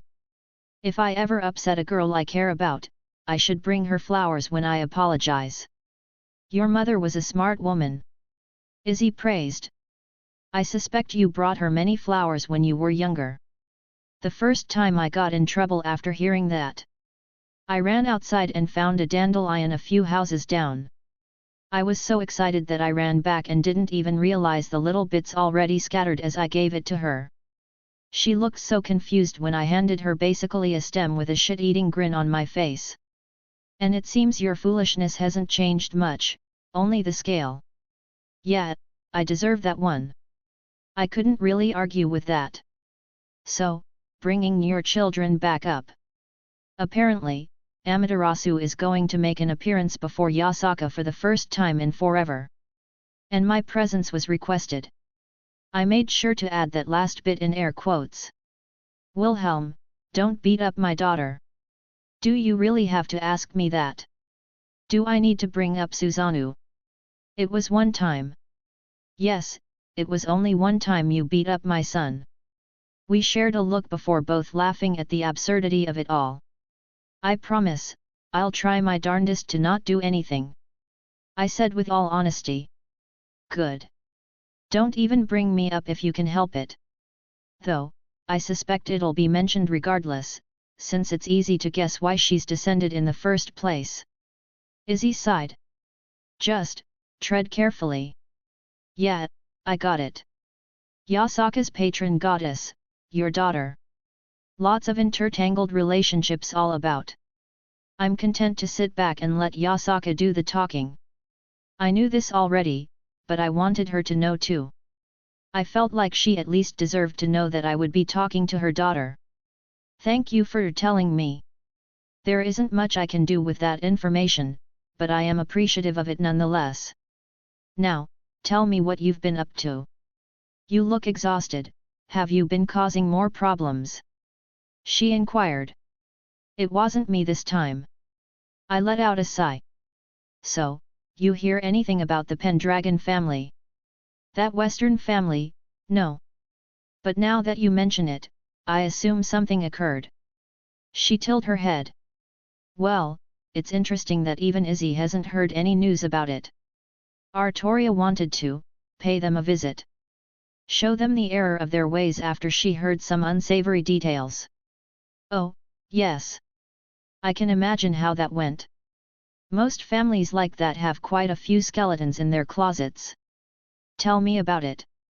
Fucking kids in cages. We somehow took the conversation to the couch without even noticing. I leaned my head on her shoulder as I let out a yawn and continued. I may as well start from the beginning. Small interlude, Azazel POV. I don't understand why you won't let me go. Damn it, Volley, I told you already. Do the words political shitstorm mean nothing to you? I sighed for the 10th time in the past 10 minutes. Nope. He said shamelessly. Why do I gotta worry about all that crap? I just wanna go fight the red bastard. Besides our relationship. I snorted. You're a prominent member of the Grigori, so your actions reflect on us. How the hell do you think they'd take it if you waltz on over and pick a fight with someone who went toe-to-toe with Susanoo? Don't know, don't care. He shrugged. I'm white, he's red, it shouldn't matter about all that crap. Damn it, Volley. I pinched the bridge of my nose. You don't even know if it was the boosted gear. It was red, and on his arm. Even Albion said it looked like the boosted gear. Do you have any idea how many red gauntlet sacred gears there are? Like 2? Boosted gear and twice critical. So I got a 50/50th chance at the very least. And even if I'm wrong, he's pretty strong, so it'd be a good fight. Nope. I shook my head. You're dead wrong there, kiddo. What? The hell I am. Let me put it this way, what exactly is a twice critical? That shitty sacred gear that mimics Drake's boosting ability. And where do you think that comes from? The boosted gear houses Drake's soul. What powers the twice critical? Vala blinked, looking thoughtful. I'll give you a hint. What do you think happened to the heavenly dragon's bodies? Wait, seriously? Yup. Pops took their bodies and experimented with them early on. Tried to make something useful out of them. Now Albion's throwing a fit. He wants to know if there are any sacred gears with his ability floating around like the twice critical. Well, now he's saying it's not fair that only twice critical is no and not a variation of his ability. Those two dragons, always so competitive. There aren't any based on Albion's divine dividing ability. First, dear old dad went through most of your stuff trying to perfect the transfer and make sure it stuck onto a physical form. Yours was much harder to manage due to the nature of dividing something else as opposed to Drake's ability to double the owner's own power. By the time he managed to get some headway, there wasn't much left of you to work with. Vala groaned, holding his head. Albion's now gloating that he was too strong to be copied like Drake. Of course that's his takeaway. Whatever. Anyways. So, Dad had pretty much all of Drake to work with, so he just made like a couple hundred twice critical. I shrugged. I got a storeroom in my lab with a couple dozen of them. I spent a few years picking them apart, finding any differences. There are some stronger than others. I think there's one in particular that's the cream of the crop, but I don't know where that one is. Otherwise, the others are just mediocre tools not even qualified to be mentioned with other sacred gears. I clapped my hands. So, no need to go over there. I still wanna go. Damn it, Volley, I said no. Fuck you, I'm going. I'll ground you. Pfft, try it, bitch. I'll go tell Lavinia you're causing trouble. Fuck you. Vala spat out, seething, but he wouldn't push it again. There were many things Vala could handle, Lavinia scolding him was not one of them. He'd never admit it, but she was basically his older sister. I can't even go find Baikao for a fight cause that old monkey called him back for some shit. The fuck am I supposed to do now? I'll tell you what, why don't I go over there and meet with Yasaka? I might be able to get a few answers if I approach with something good. Maybe then we can figure this out, and if he's the wielder of the boosted gear, maybe we can set up a fight or something. He wouldn't drop it, even if he relented for now. May as well make sure he doesn't cause any trouble when it finally happens. Really? He eyed me skeptically. Volley, would I lie to you? Without a second fucking thought. Hurtful. I clutched my heart. I admit, I do want to see about getting my hands on those sacred gears she has. She denied me last time, but after the attack they suffered, they're probably hurting for resources. Well, I doubt she can deny my generosity this time. Chapter number 2. Due to my mistake, my beta wasn't able to go over this one, so sorry for the fact that this one probably has more mistakes than usual. Chapter 250, Chapter 236. Author's note. In light of the update, know that I do cross-post on fanfiction.net. You ready? I asked Rei Cow as she fixed her hair. I believe so, but I'm unsure of what I am supposed to be ready for. She looked at me as she adjusted her blouse. She looked quite beautiful, an elegance to her that was hard to put into words. It's a surprise. I smiled. Your mother is curious now. She shared my smile.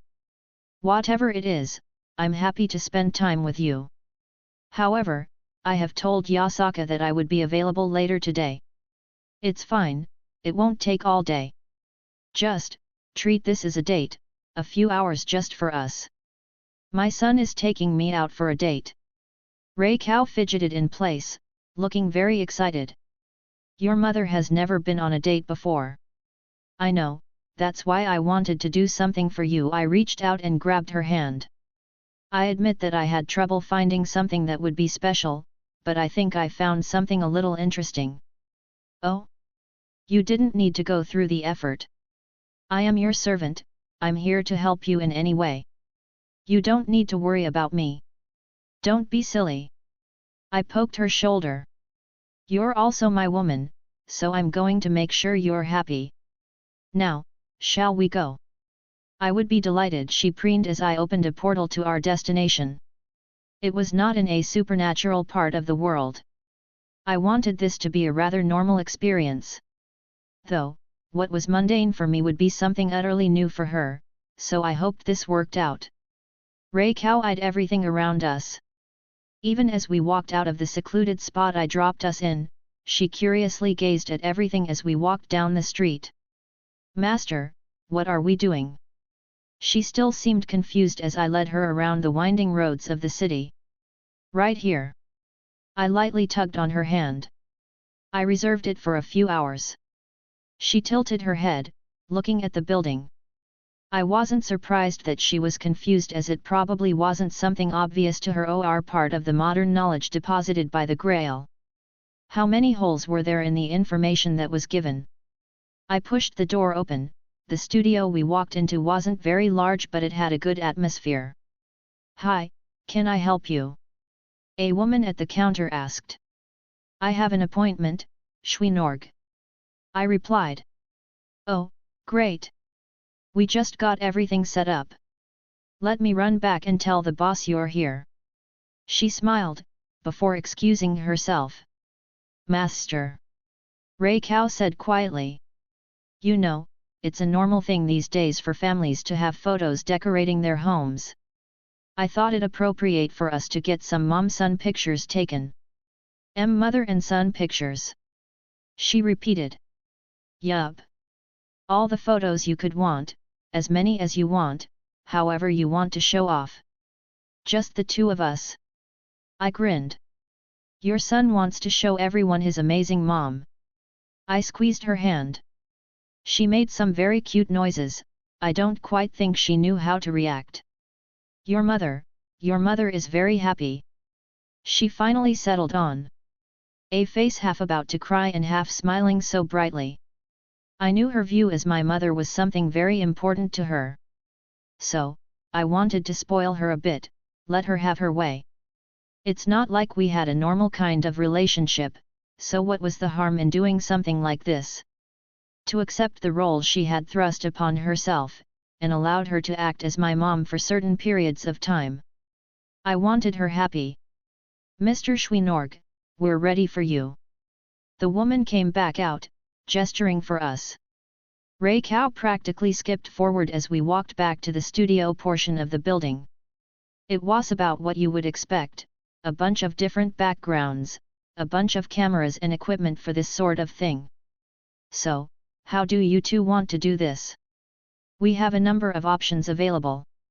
There was a second woman behind the camera, looking at us. What are the common ones that parents their children get together? I asked. Well, she only stared at us for a moment before answering. I guess it was strange, considering Ray Cow didn't look that much older than me. I have some samples here if you're interested. Oh, yes.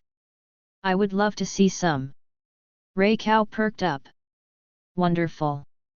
She stood up, walking towards some cabinets and rummaged through them a bit.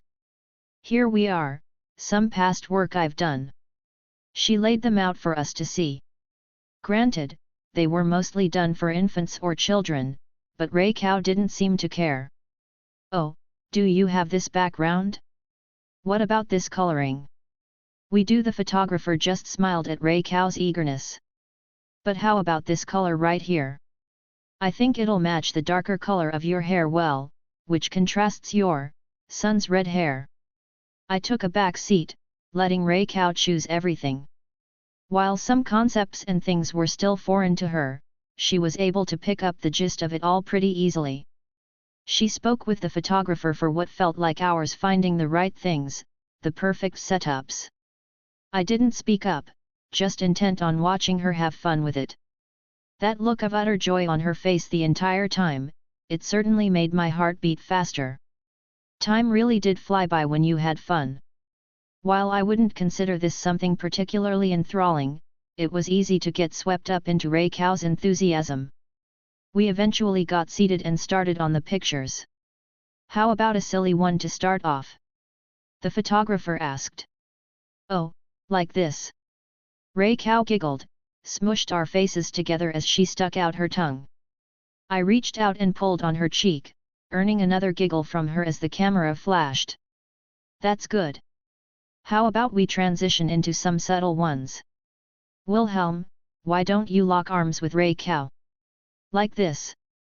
I asked, scooting a little so we were a bit closer and taking her arm in mine. Good, and Ray Cow, how about you put your hand on his and tilt your chin up just a little bit? The photographer adjusted a few things on her camera. Good, good. Wilhelm, don't slouch. Got it. I made sure to straighten my back. Perfect, now don't move. She stated, the camera flashed some more.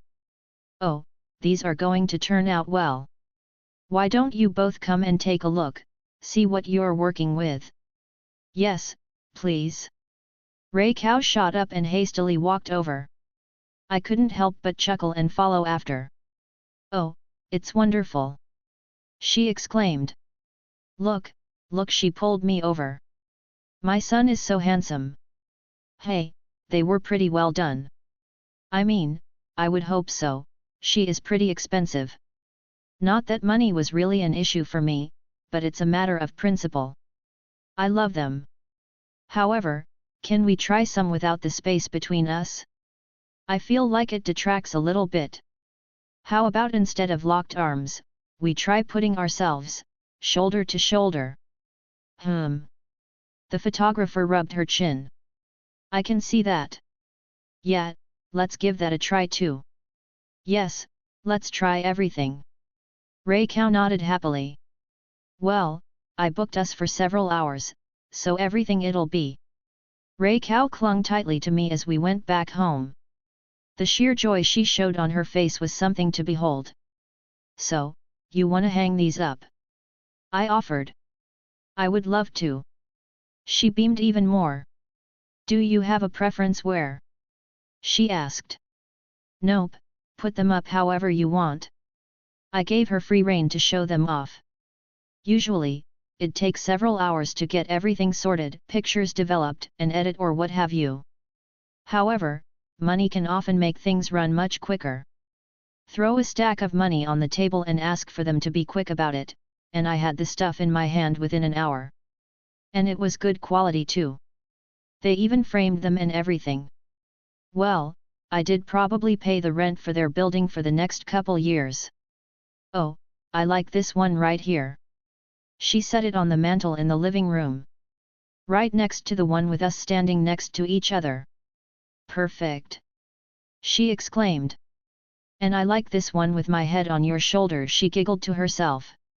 Definitely worth any effort if I could see her like this. Hey, Ray Cow. I reached out, tugging on her sleeve. Yes, master. I got something I wanna add. I took out one of my most precious items. It was the only thing I took from that house when I burned it down. I think this would go good right next to the ones of us. Is that? It's me and my mom. I said quietly. It's the only picture I have of her. Personally, I think it looks great right here, what do you think? Ray Cow reached out, gently rubbing her fingers along it. I very much agree. Thank you, master. Thank you for treating me as someone important enough to be placed next to her.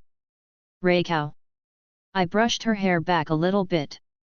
You are important to me, please don't think otherwise. Master.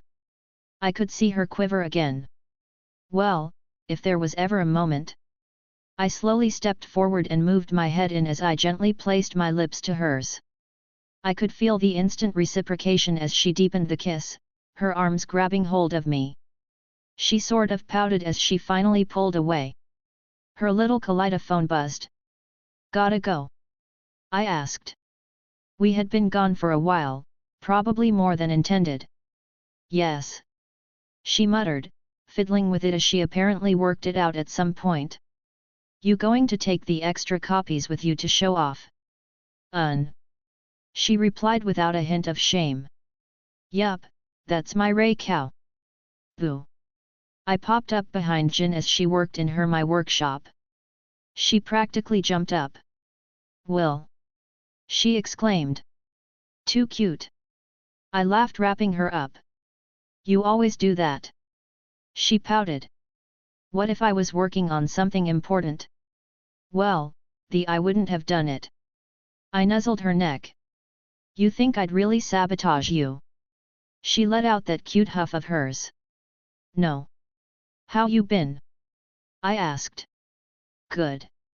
I was finally able to test my spells on those magicians from that organization, so it gave me some data to correct and change some things.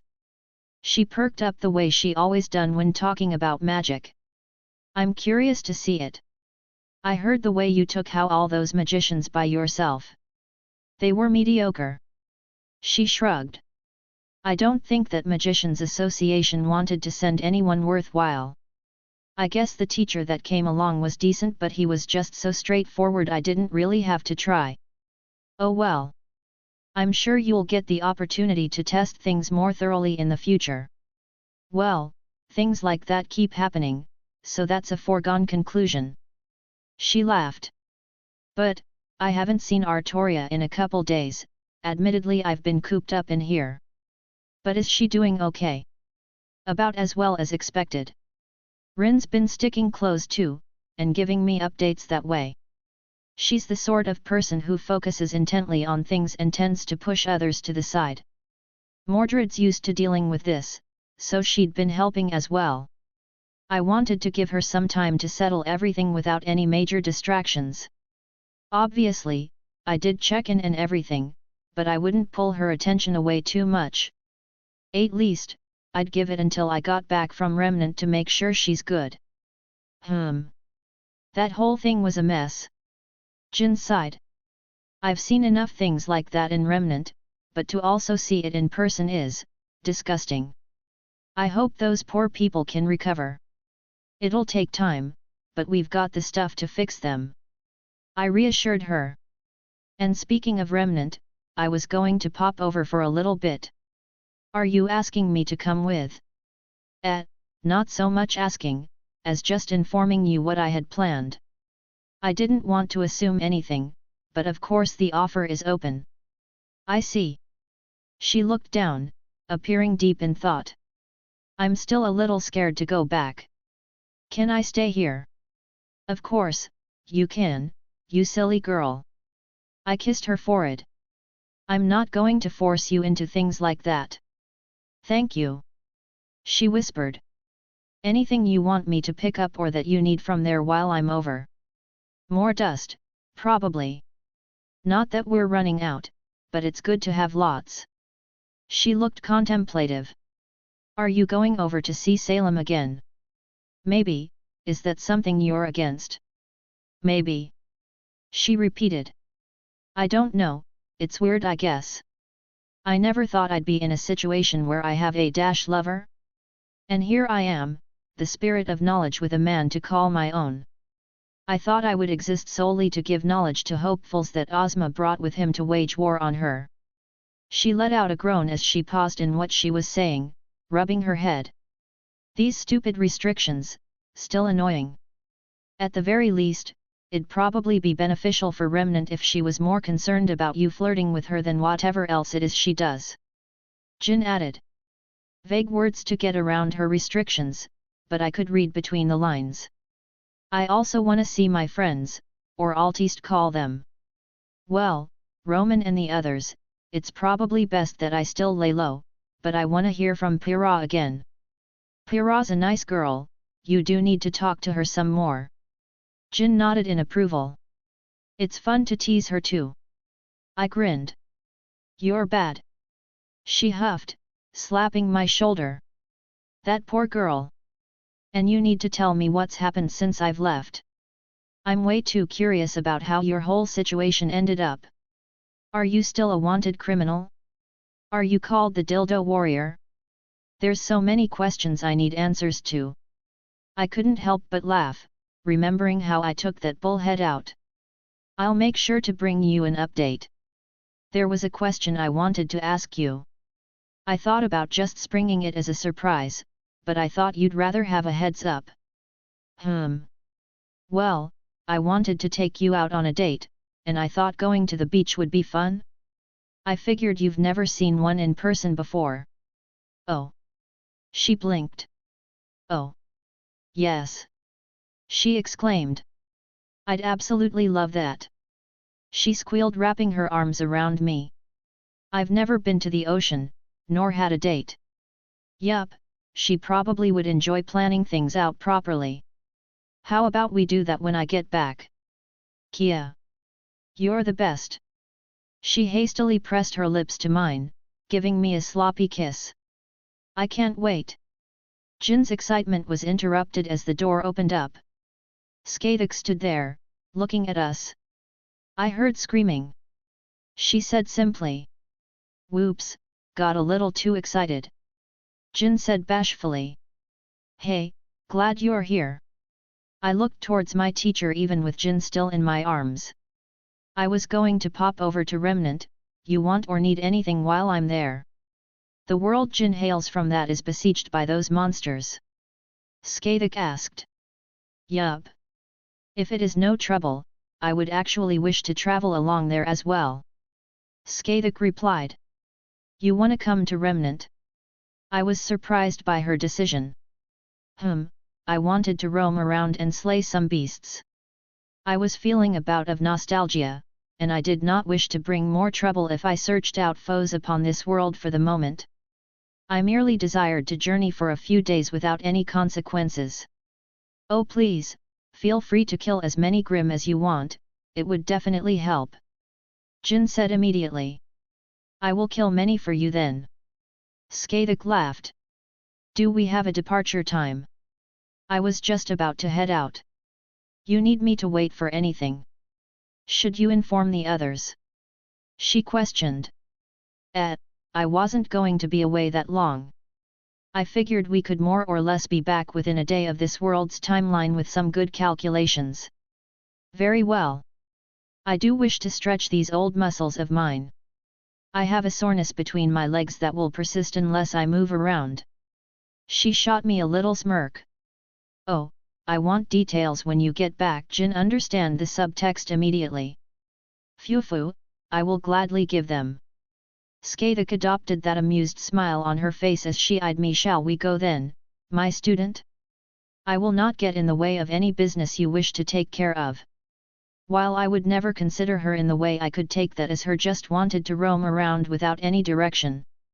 Sure, let's go. I flicked my hand, creating a link to the world line of Remnant. Well, there wasn't much to think about. Should I feel bad for the Grimm about to be on the receiving end of her spear? Even in the worst case scenario, what could possibly happen that worsens things there even more? Some slice of life stuff between everything that's been going on. Also, if you don't see it, I'm uploading a side story as well. Be on the lookout. Chapter 251, Pokemon Side Story Part 1. Why? I looked at Zelretch. Don't be obtuse, Wilhelm. You know why? Zelretch responded. No, I get the whole. I waved my hand flippantly. The reasoning, I suppose. But why this specifically? I thought you would enjoy it. I mean, I do. I'm absolutely giddy at the idea. But I'm still stuck in my previous mindset. So I reiterate, why? Well, a vacation would do you good. I got that part, yes. But you keep dancing around the elephant in the room. I gestured towards the yellow creature on his lap. Don't be jealous. He said smugly. I'm only 30% jealous. Still very curious where you're going with this whole nonsense. Pika Pika, the yellow creature replied. And why do you have a Pikachu? Why not? That's a fair response. But out of all Pokemon in existence, which there is apparently a universe you're familiar with, and go to why a Pikachu? He shrugged. They're iconic. The Pikachu just nodded. I just grumbled, slumping in my chair. I feel like I'm being put in timeout more than being sent on a vacation. Well, it's not like you have a choice. Zelretch replied. You're going on a vacation, that much is certain. All my wonderful granddaughters already agreed. And you can't use them as an excuse since they're all busy. Of course they would coordinate with him and do their own girls' time. They were a bit vague on the details, but they went to a spa and resort or something. Not that I would ever fault them for doing such a thing. I'm happy they spend time together and get along. I'm happy that they take the time to do things like this outside of me, to have their own desires and lives to live. Kunu, I raised an eyebrow. Sleep over with Rin and Ruby. Zelretch countered. Then I'm getting her for our own bonding. Lucretia and I are taking her out to have some fun. Fuck, that's cute. God damn it. You're really forcing this on me. Yup. Fine. I said with a scowl. Send me to your smelly Pokemon world. I guess I'll be a Pokemon master or whatever.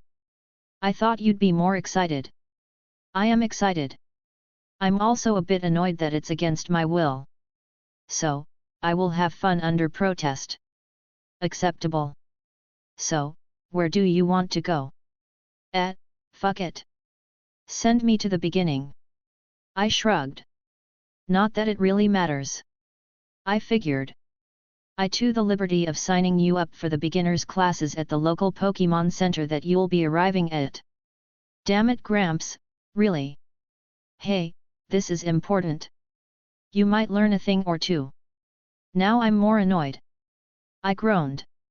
Fuck it, just send me over. And I'm bringing Sir Wiggles as my starter. Sure. He didn't argue with that. Bitchin'. I took him out immediately. Well, let's get started. Admittedly, I probably did need a vacation. But I still hated being forced into this. Might just be my rebellious personality that hates doing things because if have to. The air was pleasant. Immediately as I arrived in this world, everything felt so serene and wonderful. Sir Wiggles bounced around, investigating everything in the immediate vicinity. Zelretch had the common sense to deposit us away from anyone, but I could still see the large Pokemon Center down the road. Luckily, I was familiar with the universe as I had played the games when I was younger. This wasn't exactly an uncommon thing, for a universe to make its way into a type of media that we think pure fiction in another world. Hell, Zelretch told me a story how we were fiction somewhere else. I tried to pump him for that information, but he always changed the subject. Probably because I asked him about the porn. Regardless. Pokemon, and the Kanto region at that. Well, I said the beginning, and it basically all started here. With Sir Wiggles on my head, I officially begun my journey to the Pokemon Center. Because apparently my adult ass has to take a training course or some other shit. I enjoyed the small walk into this quaint little town or whatever you'd call it. The land that made up this place was extensive, but it wasn't really centered on any one location. The Pokemon Center, which should have been a hub of activity, wasn't seeing much traffic at all. Not to mention, there were very few buildings around it in the first place. The automatic doors slid open, a burst of cool air greeted me as I stepped inside the Pokemon Center. I honestly didn't know why they called them this when they practically doubled as a hospital. Well, I suppose with the magical healing available, the Pokemon services were their primary resource available. Oh, a guest. I looked up to see a pink-haired woman at the counter. We don't get many new faces around here. Are you perhaps that Wilhelm I was told about? She smiled brightly towards me. Indeed I am. I straightened my tie. And you must be Nurse Joy. I walked over, leaning against the counter. It's an absolute pleasure to meet you. I gave her my most charming smile. I'll admit, Nurse Joy is a bit of a childhood crush for me. And I guess Zelretch already prepared everything. Wonderful. She did a little clap. I'm the Nurse Joy of Chrome Town. And according to your grandfather.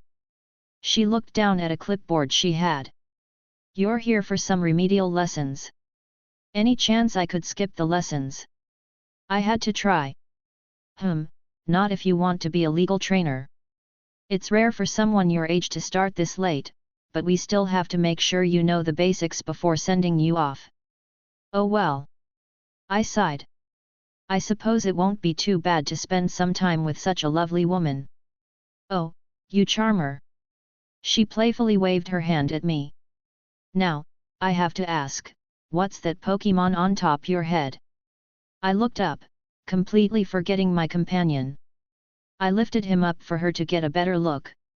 This is Sir Wiggles, he's been my companion for a while. I've never seen a Pokemon like this before. What type is he? Electric? He's a jackalope. I blinked, realizing I hadn't thought that far ahead. And he comes from a faraway region. Oh, how cute. Nurse Joy cooed. Points to her professionalism, she didn't immediately try to pet him. You never know if a Pokemon is dangerous or not. Do you have a Pokeball for him yet? I do not. I admitted. Oh, that isn't a big deal. Your grandfather left several, among some other things, for when you complete your lessons. Of course he did. All right, so what do I have to do? Is it some type of seminar that takes multiple days? Do I have a written test I have to do? What's up? Oh, none of that. We do that sort of thing for the younger ones who are barely into their teens. But for adults, well, we assume they can handle themselves already. This is just a brief overview of some important things you need to know when dealing with Pokemon. I perked up a little bit. Maybe it wouldn't be so bad? I'm here to relax, so I should probably just calm down. It doesn't do me any good to keep this stress with me when I'm in a literal Pokemon world. Now, where did I put that? She started shuffling around looking for something. Chansey. An adorable voice echoed out as an automatic door slid open. The cutest Pokemon came waddling over, holding a Pokeball in its hands. She was a bit round, stubby hands and feet, with an egg and pouch on her stomach. Oh, thank you, Chansey, I had forgotten where I put that. Is that a Chansey? I said quietly, eyeing the Pokemon. Nurse Joy giggled. Don't get any ideas. She wagged her finger. Chansey are a protected Pokemon and illegally using one as a trainer comes with some hefty penalties. No, no. I waved her off. I just wanted. I bit my lip, looking at the Chansey. See, can I hug you? Chansey. It looked at me in surprise. I could more or less guess what it was asking. Why wouldn't I want to hug the cutest fairy-type Pokemon? I've seen pictures when I was a kid, and you are the most huggable Pokemon ever. Fairy-type? Nurse Joy asked in confusion. Well, I guess she isn't technically a fairy-type, but she has a lot of fairy-type moves. Just something I used to think when I was a kid. I blinked for a moment before clicking my tongue. Ah, I forgot that you lot haven't discovered fairy types yet, ignore what I said. The Chansey seemed actually excited by my request. Actually, I think Charizard wasn't a dragon in its early iterations too. Well, this isn't a fake card game or one of the many video games. Still going to call her a fairy, because she is an absolute delight. 10/10 most huggable Pokemon. Chansey, Chansey. She held her tiny little arms out. I quickly wrapped her up, the adorable pink ball of love hugged me tight. Can you please elaborate on what you said about fairy types? Nurse Joy asked. Oh, well, you notice how Chansey have a few moves that are especially strong against dragon types. I said, still holding the adorable Pokemon. Chansey. The Pokemon confirmed too. I have noticed that. It's why we always have a Chansey nearby when a Charizard needs healing. Nurse Joy nodded. Yeah, fairy types are pretty much immune to dragon types. I booped the Chansey on the nose. Chansey, she returned the gesture. Nurse Joy looked like she short-circuited. What? Something wrong? I tilt my head. W wrong? No, nothing is wrong. She just stared off into space, muttering something about a champion and a dragon trainer. I don't know, I wasn't really paying attention.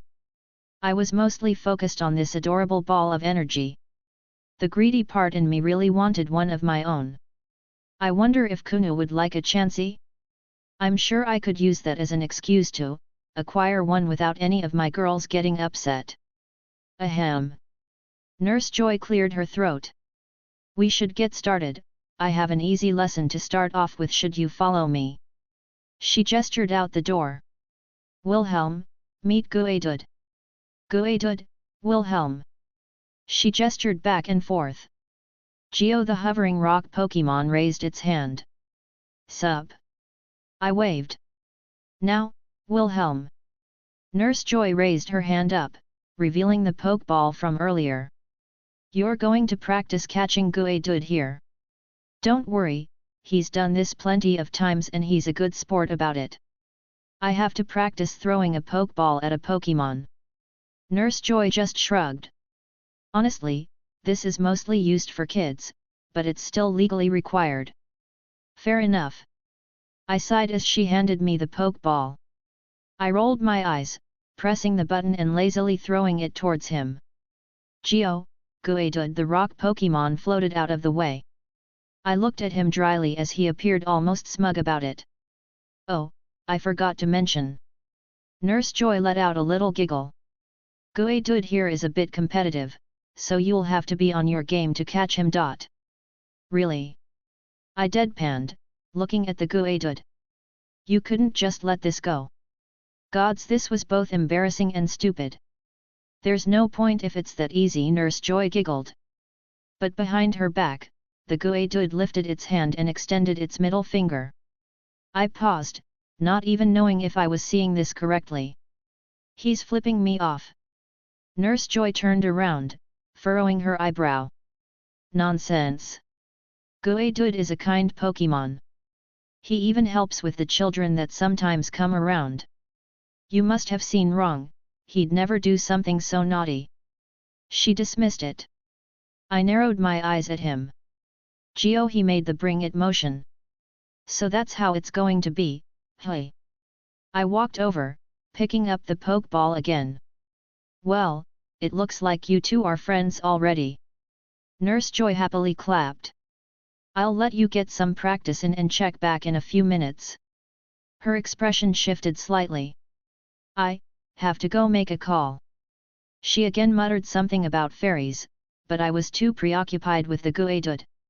We both watched Nurse Joy leave, though Sir Wiggles was happily sleeping on my head like he often does. Without looking, I tossed it at him, only to scowl when he dodged with a mocking gesture to follow. I twitched a little when he started laughing. I took a deep breath, walking over and picking up the Pokeball again. I'm trying to be nice. I tossed it up into the air before catching it again. Come on, help a guy out and I'll get some snacks as thanks later. I offered. Geo. The rock Pokemon perked up and I took that as confirmation.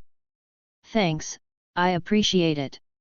I smiled, tossing the Pokeball with a bit more flair to it. If I was going to catch my first Pokemon, I guess I should have a little fun with it. Guedud. The Pokemon replied, smacking the ball out of the air. I stared at it. It stared back at me. Geo, Geo, Geo. It started laughing, pointing, and mocking me. I took another deep breath. Okay. I said calmly, walking over to pick it up again, ignoring its taunts and jeers. Pursing my lips, I walked a few meters back to where I was standing before. I took to face the Guedud again, who was floating back and forth with a smug look. Okay. I repeated. Let's play. My magical energy flared up around me, as did my aura. I reinforced the Pokeball as I wound back for a throw. Gee, Guedud. The Pokemon exclaimed in shock. I guess it could sense the shift and the pressure I was now emitting. By all means. Dodge this one. Like a pitcher, I threw the ball as hard as I could. A shockwave exploded out, as the Guedud was carried off into the forest behind the building due to the impact. I could hear the trees falling over in the distance and the cry of a Pokemon before a red light enveloped the shaded forest. Dick. Geo, Geo, Guedud. The rock Pokemon started pointing at me, shouting angrily. Guedud, come now. Nurse Joy held him back. You can't get upset just because you lost a little game. I flipped him off behind her back. Guedud. It roared. Chansey. The adorable fairy walked in, and narrowed her eyes, causing the rock type to almost cower in her presence. I don't know what was funnier, the rock type cowering before the pudgy fairy, or the massive bump he was sporting on its head. Well, it looks like tensions are a bit high. Nurse Joy sighed. How about we switch the lessons up? We can do the mock battle a little earlier. Get a bit of energy out of our systems, Guedud. The rock type looked ecstatic, like his eyes were suddenly alight with fire. Meh, sure. I shrugged. Can I use my Pokemon? I pointed towards Sir Wiggles atop my head. Of course. Nurse Joy clapped. It's good to get some training in for the future. However, you do know about types, right? Guedud is very resistant to electric types. Geo, Guedud. Geo. The rock Pokemon laughed, mockingly at Sir Wiggles. The images Sir Wiggles sent through our link, I suddenly felt sorry for this Guedud. Sir Wiggles relishes in the challenge. I held back my laugh. Do you have a specific area? Of course. Nurse Joy hummed. We have an area out back for Pokemon to stretch their legs, so to speak. We can use that. Chansey. The fairy Pokemon pointed to itself. Of course you can watch, you adorable muffin. I couldn't help but hug her again. Chansey. It happily exclaimed. The cutest. Follow me, please. We'll go over right now. Nurse Joy turned around as I followed behind. The Guedud never dropped that smug look on its face as it kept looking back. I think the fact that I didn't react just made it more annoyed than if I responded to its provocations. Walking through the corridors, I was actually a little curious about this place. I wonder if she'd be willing to do a tour at some point? This small town, it didn't appear that she had many tasks on the day-to-day basis, so who knows? Here we are. Nurse Joy stated, as we walked out back towards an open field. It was a bit torn apart, but I suppose that's expected when Pokemon thrown around moves out here. So, since we both know which Pokemon we're using, how do you want to do this? I took a spot opposite of her. Sir Wiggles bounced off my head and landed on the ground. Well, I guess we can have Chansey be a referee. She offered. Chansey. The fairy Pokemon exclaimed. Sounds good to me. The etiquette is to introduce ourselves to our opponent before the fight, yet. That's true. It's good that you're keeping track of those things. It's important for new trainers to make friends along the way. Nurse Joy beamed, patting Guedud on the back of the head. We'll do it just as the rules says. I'm Nurse Joy, and I challenge you to a Pokemon battle. Okay, I was a little humored by this whole thing. I'm Wilhelm Schweinorg, and I accept. She nodded. This will be a one-on-one battle. Defeat will be when either side surrenders, recalls their Pokemon, or their Pokemon is unable to continue battle. Chansey will be our official referee. And for future reference, she is a certified referee. Chansey. The fairy Pokemon waved happily. Well then, on a count of 3, Chansey. I looked towards her. The bubbly Pokemon turned a bit serious and nodded. She raised her adorably pudgy hand up. Chansey. She said once. Chansey. She looked around. Chansey. She dropped her hand to signal the start of the battle. Guedud, use rock throw. Nurse Joy shouted out. Geo. The rock Pokemon roared, heaving up a massive boulder, and tossed it towards Sir Wiggles. Sir Wiggles, dab on him. Sir Wiggles stood up on its hind legs, not moving as the massive boulder came crashing down. The mocking laughter of Guedud echoed out. It smashed against my familiar. Geo. The Pokemon looked confused as the boulder shattered upon the magnificence that was Sir Wiggles. Or rather, his aura flared up and it splashed harmlessly against it. Our turn then. I quirked a smile.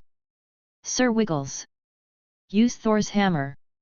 Then the sky went dark. Well, I believe Guedud will make a full recovery, eventually. Nurse Joy muttered as she looked over the machines that were healing the rock-type Pokemon. So, what else is on the agenda? I asked. Oh sorry. I didn't expect Guedud to well. She looked pale, remembering what Sir Wiggles did. I'm sorry, but I'll need to watch over him for a few hours. Why don't you take a look around? We have a few Pokemon that have been left with us over the years, maybe you might be able to convince one to come with you. She offered. All right, I can take a hint. I'll go take a hike for a bit. Sure, I'll check it out. I waved her off, walking for the back exit again. Well, I'm going to need a few more Pokemon just for logistical issues. I'm pretty sure some challenges require multiple Pokemon. I looked around and there were a few Pokemon I recognized. But what caught my attention the most was the absolute unit of a Magikarp that was sitting atop the pond out back. It was a bit scared, absolutely massive, and had some strange blue pigment throughout its body. Hey! All the other Pokemon were staying clear of it, and every so often, it would spit a stream of water out at anything that got close. Oh, Wilhelm! I turned back to see Nurse Joy running towards. Phew, I'm glad I caught up. I almost forgot to warn you about. She gestured towards said Magikarp. He's a bit aggressive, so I didn't want you to get hurt. What's wrong with him? I asked. It's a sad story. Nurse Joy sighed. His previous trainer forced it to eat an Everstone right as it was in the midst of evolving. An Everstone? The thing that's supposed to stop evolutions, right? It has been a few years since I've played the games. Correct. She smiled wryly. It had an adverse effect. All the energy that should have got to its evolution was dispersed, only a small portion making it grow a bit larger. The stones are tools to help Pokemon grow into their full potential before taking the next leap forward. What happened to her was a tragedy of abuse. Now, this poor Magikarp can never evolve, and it's always so angry. We're helpless to do anything about its situation. She sighed. I see. I said quietly. Thanks for the warning. You're welcome. I'll get back to Guadud so we can finish up before the day's over. She gave a gentle smile before running back inside. You're going to take it, aren't you? Yup. I can't wait to see how this turns out. Drake always enjoys watching what I get up to. Usually not speaking up unless something concerns him or there's an issue. Well, he did call himself an observer at some point, so it isn't that strange. The Magikarp stared at me with hate in its eyes as I approached. Without warning, it fired off a stream of water, enough to knock a normal human off their feet and possibly harm them. I didn't blink an eye as my aura flared around me, blocking it easily. It paused, staring at me with a mix of confusion and growing anger. I heard you're an angry little thing. I snorted, watching it try to scowl at me. It responded by doubling its efforts, a torrent of water bursting out towards me. I merely raised my hand, blocking it with ease. Are you content to lash out at the world for the bad hand you've been dealt? I asked. I think it heard my words, because the stream of water began to simmer out. It didn't attack again, but stared at me now that I had its attention. Nobody uses Magikarps. All everyone wants are Gyarados, right? For Magikarp, they're either content to live their lives as their base form, or evolve and become a tyrannical dragon. You had both choices taken from you. If it could roar, I think it would have just done that in a fury. Here you are, quite literally a big fish in a small pond. Any dreams of yours are dashed. I waved my hands around. So, bully all the smaller Pokemon to pass the time, right? Is that all you want in life now? To just fester in this hate and anger for the rest of your days or until they get tired of trying to help you? The water in the pond began to swirl around the Pokemon. A telling sign that even though it's a Magikarp it still should have been a Gyarados, a dragon. So I have an offer for you. I raised my hand to calm the angry fish. It paused again, looking at me in confusion. Magikarp. I don't have an answer to heal you, but then again, you aren't broken. So what if you can't jump the dragon gate, you can't become a dragon? Instead, I'll make you this offer. I raised my hand up into the sky, and gathered my lightning, discharging it in a massive blast that tore through the clouds. I squat down, getting eye level with it. I'll make you the strongest fucking Magikarp in the world, and I'll make you a champion. Tears began to fall down from its eyes. I didn't know this species even had tear ducts, to be honest. Carp, Magikarp! He shouted with a firm nod. Wonderful, welcome to my team Magikarp. I reached out, touching its head. Now's the most important part. Magikarp. It questioned me. We gotta get you the clothes to match your new status. I flicked my collar and gestured to the vest Sir Wiggles was wearing. The aquatic Pokémon's eyes flashed brilliantly. Magikarp. He looked absolutely elated.